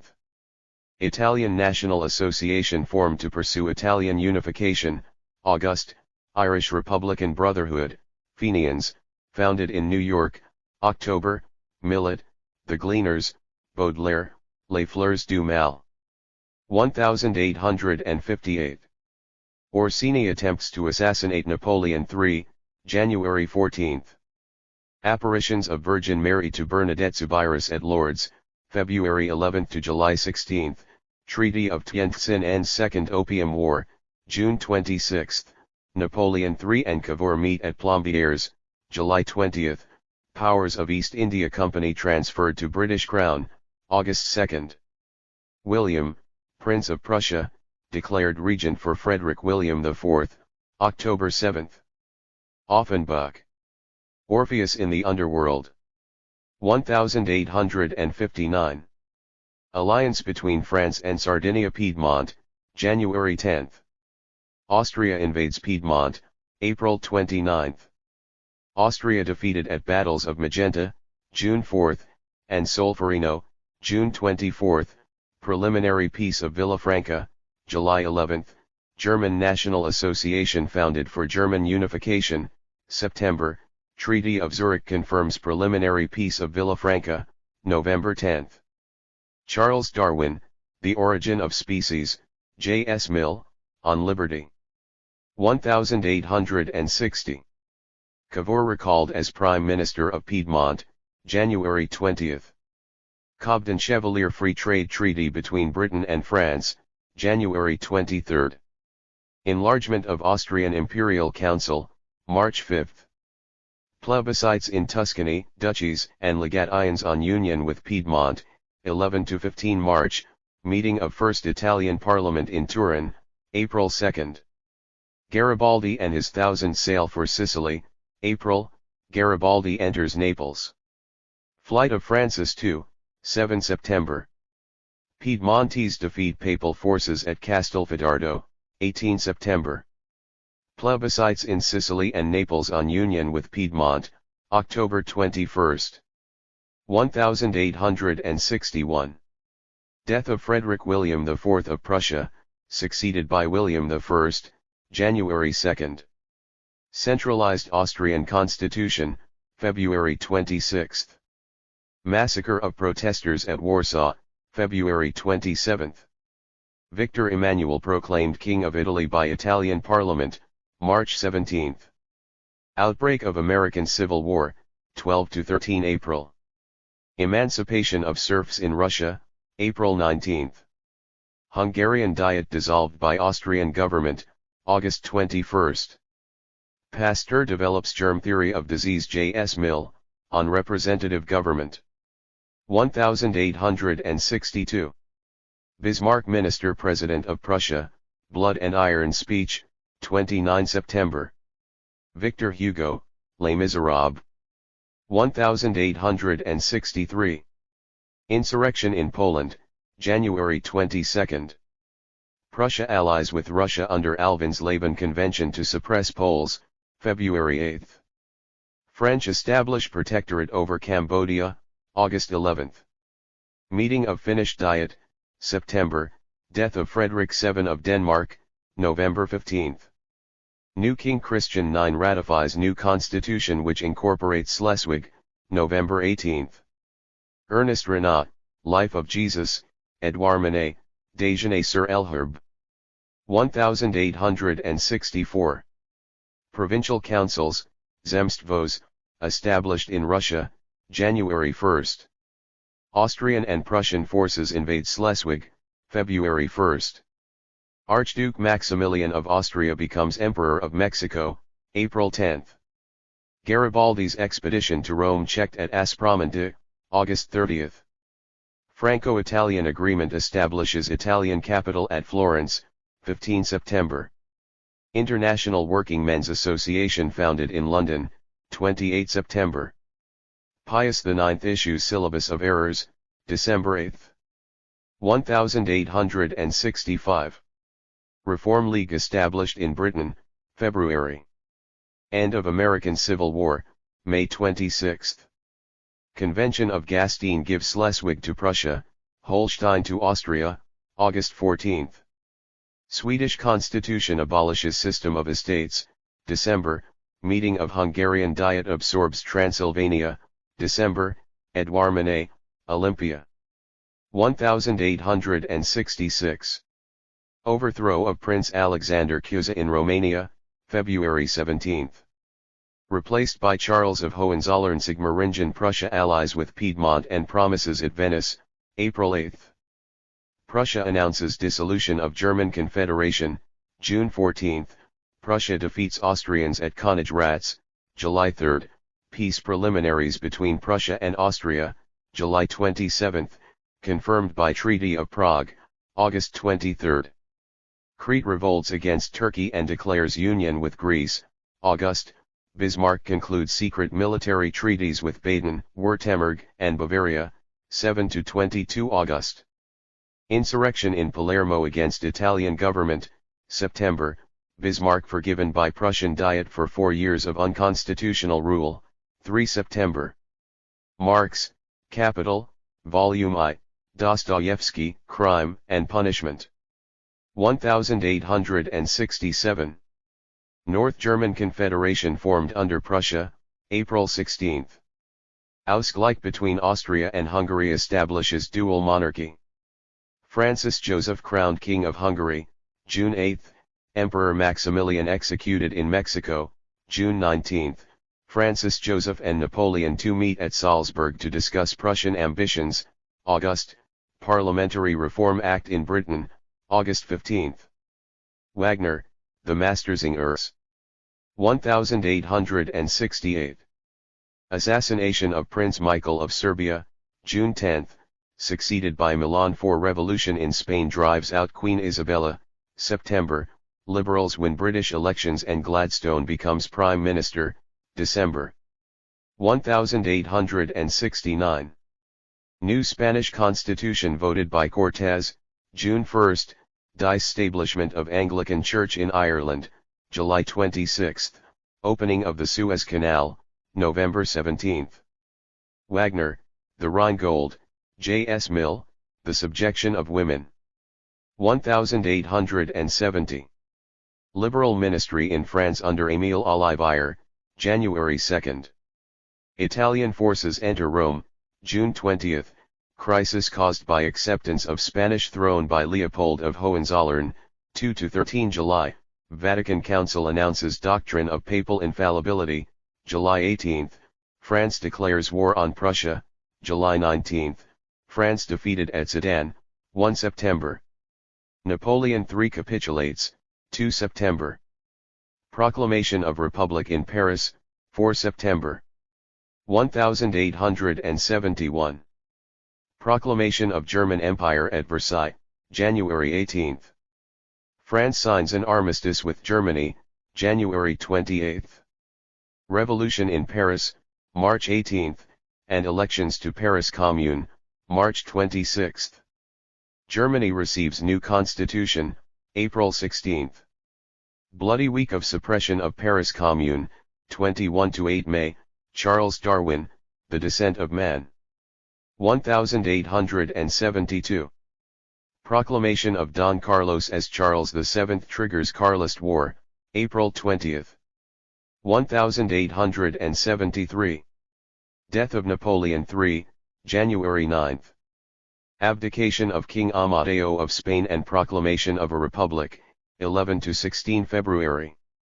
May laws launch Kulturkampf in Germany, 11–14 May, fall of President Thiers of France, May 24, replaced by Marshal MacMahon. End of German occupation of France, 15 September. League of the Three Emperors of Germany, Austria, and Russia, October. 1874. Conservatives win British general election and Disraeli forms government, 17–18 February. Restoration of Spanish monarchy under Alfonso XII, 29–31 December. 1875. Republican Constitution passed by French National Assembly, January 30. Britain buys shares in Suez Canal from Khedive of Egypt, November 25. Foundation of German Social Democratic Party. 1876. Insurrection of Bulgarians against Turks, resulting in massacre by Turks, May. Deposition of Sultan Abdul Aziz, May 30. Succession of Abdul Hamid II, August 31. Serbia and Montenegro declare war on Turkey, June 30 to July 2. Bell patents the telephone. Otto develops internal combustion engine. First performance of Wagner's Ring at Bayreuth, August. Perez Galdós, Dona Perfecta, L'Amoroso, Criminal Man. 1877. Queen Victoria proclaimed Empress of India, January 1. Russia declares war on Turkey, April 24. Seize my crisis in France. Precipitate struggle for the Republic, May 16. 1878. Death of Victor Emmanuel II. Succession of Umberto I, January 9. Death of Pope Pius IX, February 7, succeeded Pope Leo XIII. Russia and Turkey signed preliminary Treaty of San Stefano, March 3. Congress of Berlin on Eastern Question, leading to Treaty of Berlin, June 13 to July 13, Anti-Socialist Law in Germany, October 18. Dvorak, Slavonic Rhapsodies. 1879.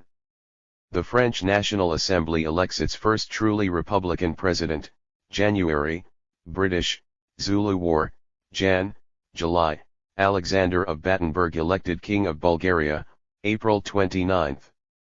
Dual alliance between Germany and Austria, October 7. Socialist parties founded in France and Spain. Ibsen, A Doll's House. 1880. Liberals win British general election. Gladstone replaces Disraeli as Prime Minister, April, possibility of reform in Russia under Interior Minister Loris Melikov, May, Transvaal declares itself independent of Britain, October 13. 1881. Assassination of Alexander II of Russia, March 13, triggers wave of pogroms. French protectorate over Tunisia, May 12. Three Emperors League renewed, June 18. Nationalist rising in Egypt, September. 1882. Triple alliance between Germany, Austria, and Italy, May 20. British forces occupy Cairo, 15 September. French Parliament ratifies treaty with King Makoko of the Congo, November. 1883. French gain control of Tunisia, June 8. Francis Galton coins the term eugenics. Nietzsche. Thus spake Zarathustra. 1884. French protectorate in Annam under Treaty of Hue, June 6. Berlin Conference on African Affairs, November. Franchise Act in Britain, December. Foundation of Fabian Society in Britain. 1885. Death of General Gordon at Khartoum, January 26. Treaty of Tientsin between France and China recognizes France's protectorate in Annam, June 9. Conservative government under Lord Salisbury, June 25. Zola, Germinal. 1886. Resignation of Lord Salisbury, January 27. Gladstone forms a Liberal government, February 1. Defeat of Gladstone government on Home Rule, June 8. Victory of Conservatives and Unionists in election, Salisbury forms new government, July. Russian officers kidnap Alexander of Bulgaria and force him to abdicate, August 21. E.M. de Vogue, The Russian Novel. 1887. Bismarck dissolves Reichstag and holds elections on nationalist platform, January. Triple Alliance renewed, February 20. Overthrow of French government including War Minister General Boulanger, May. Patriotic demonstrations, June. Expiry of Three Emperors League, Russo-German Reinsurance Treaty, June 18. Golden Jubilee of Queen Victoria, June 21. 1888. Death of William I of Germany, succession of Frederick III, March 9. By-election campaign of General Boulanger for revision of French Constitution, April 1888 to January 1889, death of Frederick III of Germany, succession of William III, June 15, International Council of Women founded in Washington, D.C. 1889.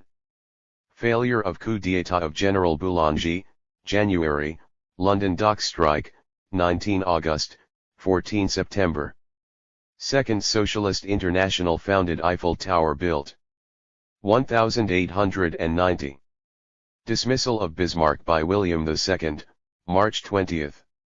Germany allows reinsurance treaty with Russia to lapse, June 18. Expiry of German anti-socialist law, October 1. German Social Democratic Party adopts Marxist manifesto at Erfurt, October 21. Algiers toast of Cardinal Lavigeri calls on French Catholics to rally to the Republic, November 12. 1891. Triple Alliance renewed for 12 years, May 6, encyclical Rerum Novarum of Pope Leo XIII. French squadron visits Russian base of Kronstadt, July 23. 1892. Liberal victory in British general election, July, Gladstone forms ministry, August 11. Secret military convention between France and Russia, August 17. Foundation of Italian Socialist Party. 1893. Independent Labour Party founded in Bradford, January 13. Panama Scandal trial in Paris, March 8 to June 15. Russian fleet visits French base of Toulon, October. Fall of Gildea ministry in Italy over bank scandal, December 10. Dvorak, New World Symphony, Maeterlinck, Pelias, and Melisande. 1894. Revolts in Sicily met by state of siege, January. Assassination of French President Sidi Carnot, June 24. Japan declares war on China, August 1. Death of Alexander III of Russia. Succession of Nicholas II, October 20. French forces begin invasion of Madagascar, November 10. Conviction of Captain Dreyfus for treason, December 22, imprisoned on Devil's Island, French Guiana. Debussy, Prelude to the Afternoon of a Faun.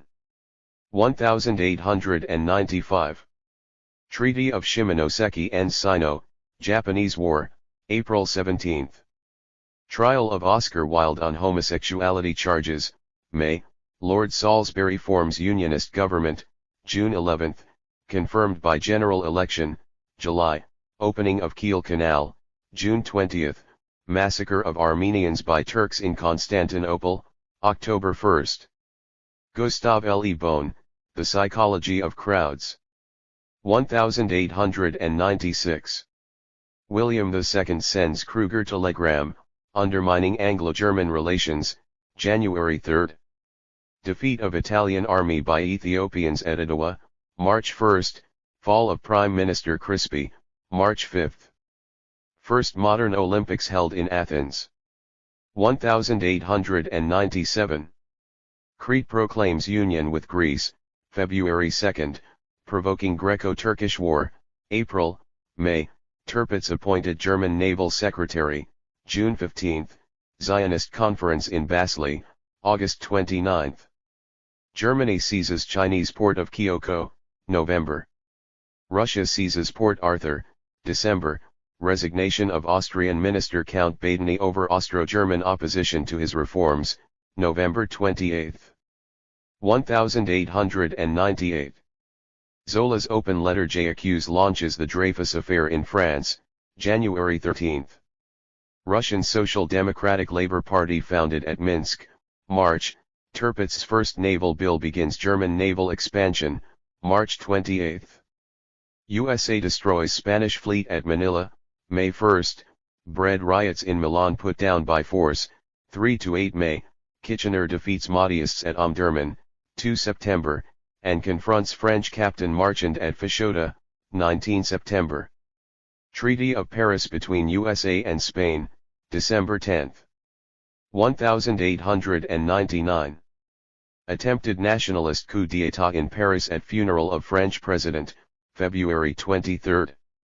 Conference at The Hague to civilize warfare, May 18 to July 21.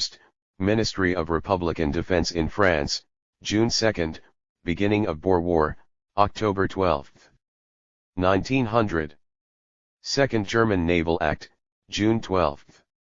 Boxer rising against Europeans in China, June 13 to August 14. Victory of left in Italian elections. Resignation of General Pellew, June 18. Assassination of Italian King Umberto I, July 29. Cocky election in Britain confirms Conservatives in power, October 16. Russia establishes a protectorate in Manchuria, November 9. Freud, The Interpretation of Dreams. 1901. Death of Queen Victoria, succeeded by Edward VII, January 22. Formation of Zanardelli, Giolitti Ministry in Italy, February 27. Associations law in France regulates religious congregations and trade unions. July 1, Marconi transmits wireless messages across the Atlantic. 1902. Anglo-Japanese Treaty, January 30. Boer War ended by Peace of Vereeniging, May 31. International Women's Suffrage Alliance founded J. A. Hobson, Imperialism. 1903. Assassination of King Alexander I and Queen Draga of Serbia, June 10. Succeeded by Peter Karageorgievic. Election of Pope Pius X, July 20. Successful flight in petrol-powered aeroplane by Wright brothers, December 17. 1904. Outbreak of Russo-Japanese War, February 4. Entente cordial between France and Britain, April 8. 1905. Bloody Sunday in St. Petersburg, demonstrators fired on, January 9. Kaiser William II visits Tangier, provoking First Morocco Crisis, March 31. Japanese destroy Russian fleet in Tsushima Straits, May 27. William II and Nicholas II sign Treaty of Bhorko, July 24. Strike movement in Russia, 8–17 October. Nicholas II concedes an Imperial Duma, October 17. Separation of Church and State in France, December 9. Debussy, La Mer, Strauss, Salome. 1906. Liberal landslide in British general election, January 12. Algeciras Conference on Morocco, January 16 to April 8. Constitution issued in Russia, April 23. Land reforms carried through by Stolypin in Russia, November, HMS Dreadnought launched. 1907. Second Duma in Russia, March, June, with change in electoral law, June 3. Austrian elections mark breakthrough for socialists and nationalists, May, Peace Conference reassembles at The Hague, June 15 to October 18. Anglo-Russian Convention, August 31, completes Triple Entente. Socialist International meets at Stuttgart to discuss war, August. Third Duma meets in Russia, November. Bergson, Creative Evolution, Picasso, Les Demoiselles d'Avignon. 1908. Revolt of Young Turks in Salonika, July 25. Austria annexes Bosnia-Herzegovina, October 6. Diplomatic incident caused by William I's Daily Telegraph interview, October 28. Pan-Slav Congress meets in Prague. Georges Sorel, Reflections on Violence. 1909. Deposition by Young Turks of Sultan Abdul Hamid, succeeded by Mohammed V, April 24. People's Budget of Lloyd George, April 29. Tragic week of strikes in Barcelona and Catalonia, 26–31 July, general strike in France. Brutally suppressed by Clemenceau, July 30, execution of anarchist Francisco Ferrer, October 13. Louis Blériot crosses the English Channel by aeroplane. Marinides Futurist Manifesto. 1910. British general election, January. Death of Edward VII, accession of George V, May 6. Suffrage reform rejected by Prussian Diet, May 27. British general election, December. Socialist International meets at Stockholm. Stravinsky, Firebird. 1911. Separate assembly granted to Alsace-Lorraine by German government, May 26. Arrival of German gunboat Panther at Agadir provokes Second Morocco Crisis, July 1. Assassination of Russian Chief Minister Stolypin, 14 September. Italy declares war on Turkey, 29 September, and annexes Tripoli, November 5. 1912. Elections to German Reichstag leave SPD the largest party, January. Resignation of Premier Karl Laux in France, January 10, replaced by Poincaré, January 14. R.F. Scott reaches the South Pole, January 18. Lena Goldfield massacre in Siberia, April. Montenegro declares war on Turkey. Starting First Balkan War, October 8. German War Council decides on war in principle, December 8. 1913. Peace treaty in London ends Turkey in Europe, May 30. Second Balkan War begins, June 30. Reichstag passes bill to enlarge German army, June 30. French Chamber passes 3-year military service law, July 19. Reichstag passes vote of no confidence in German government over Zabern affair, December 4. Stravinsky, The Rite of Spring, Proust, à la recherche du temps perdu, Volume I. 1914. Archduke Francis Ferdinand and his wife assassinated in Sarajevo, June 28. Visit of French President Poincaré to Russia, 16–29 July. Austro-Hungarian ultimatum to Serbia, July 23. Austria-Hungary declares war on Serbia, July 28. Assassination of French socialist leader Jean Jaurès, July 30. Germany declares war on Russia, August 1. Germany declares war on France and invades Belgium, August 3. Britain declares war on Germany, August 4.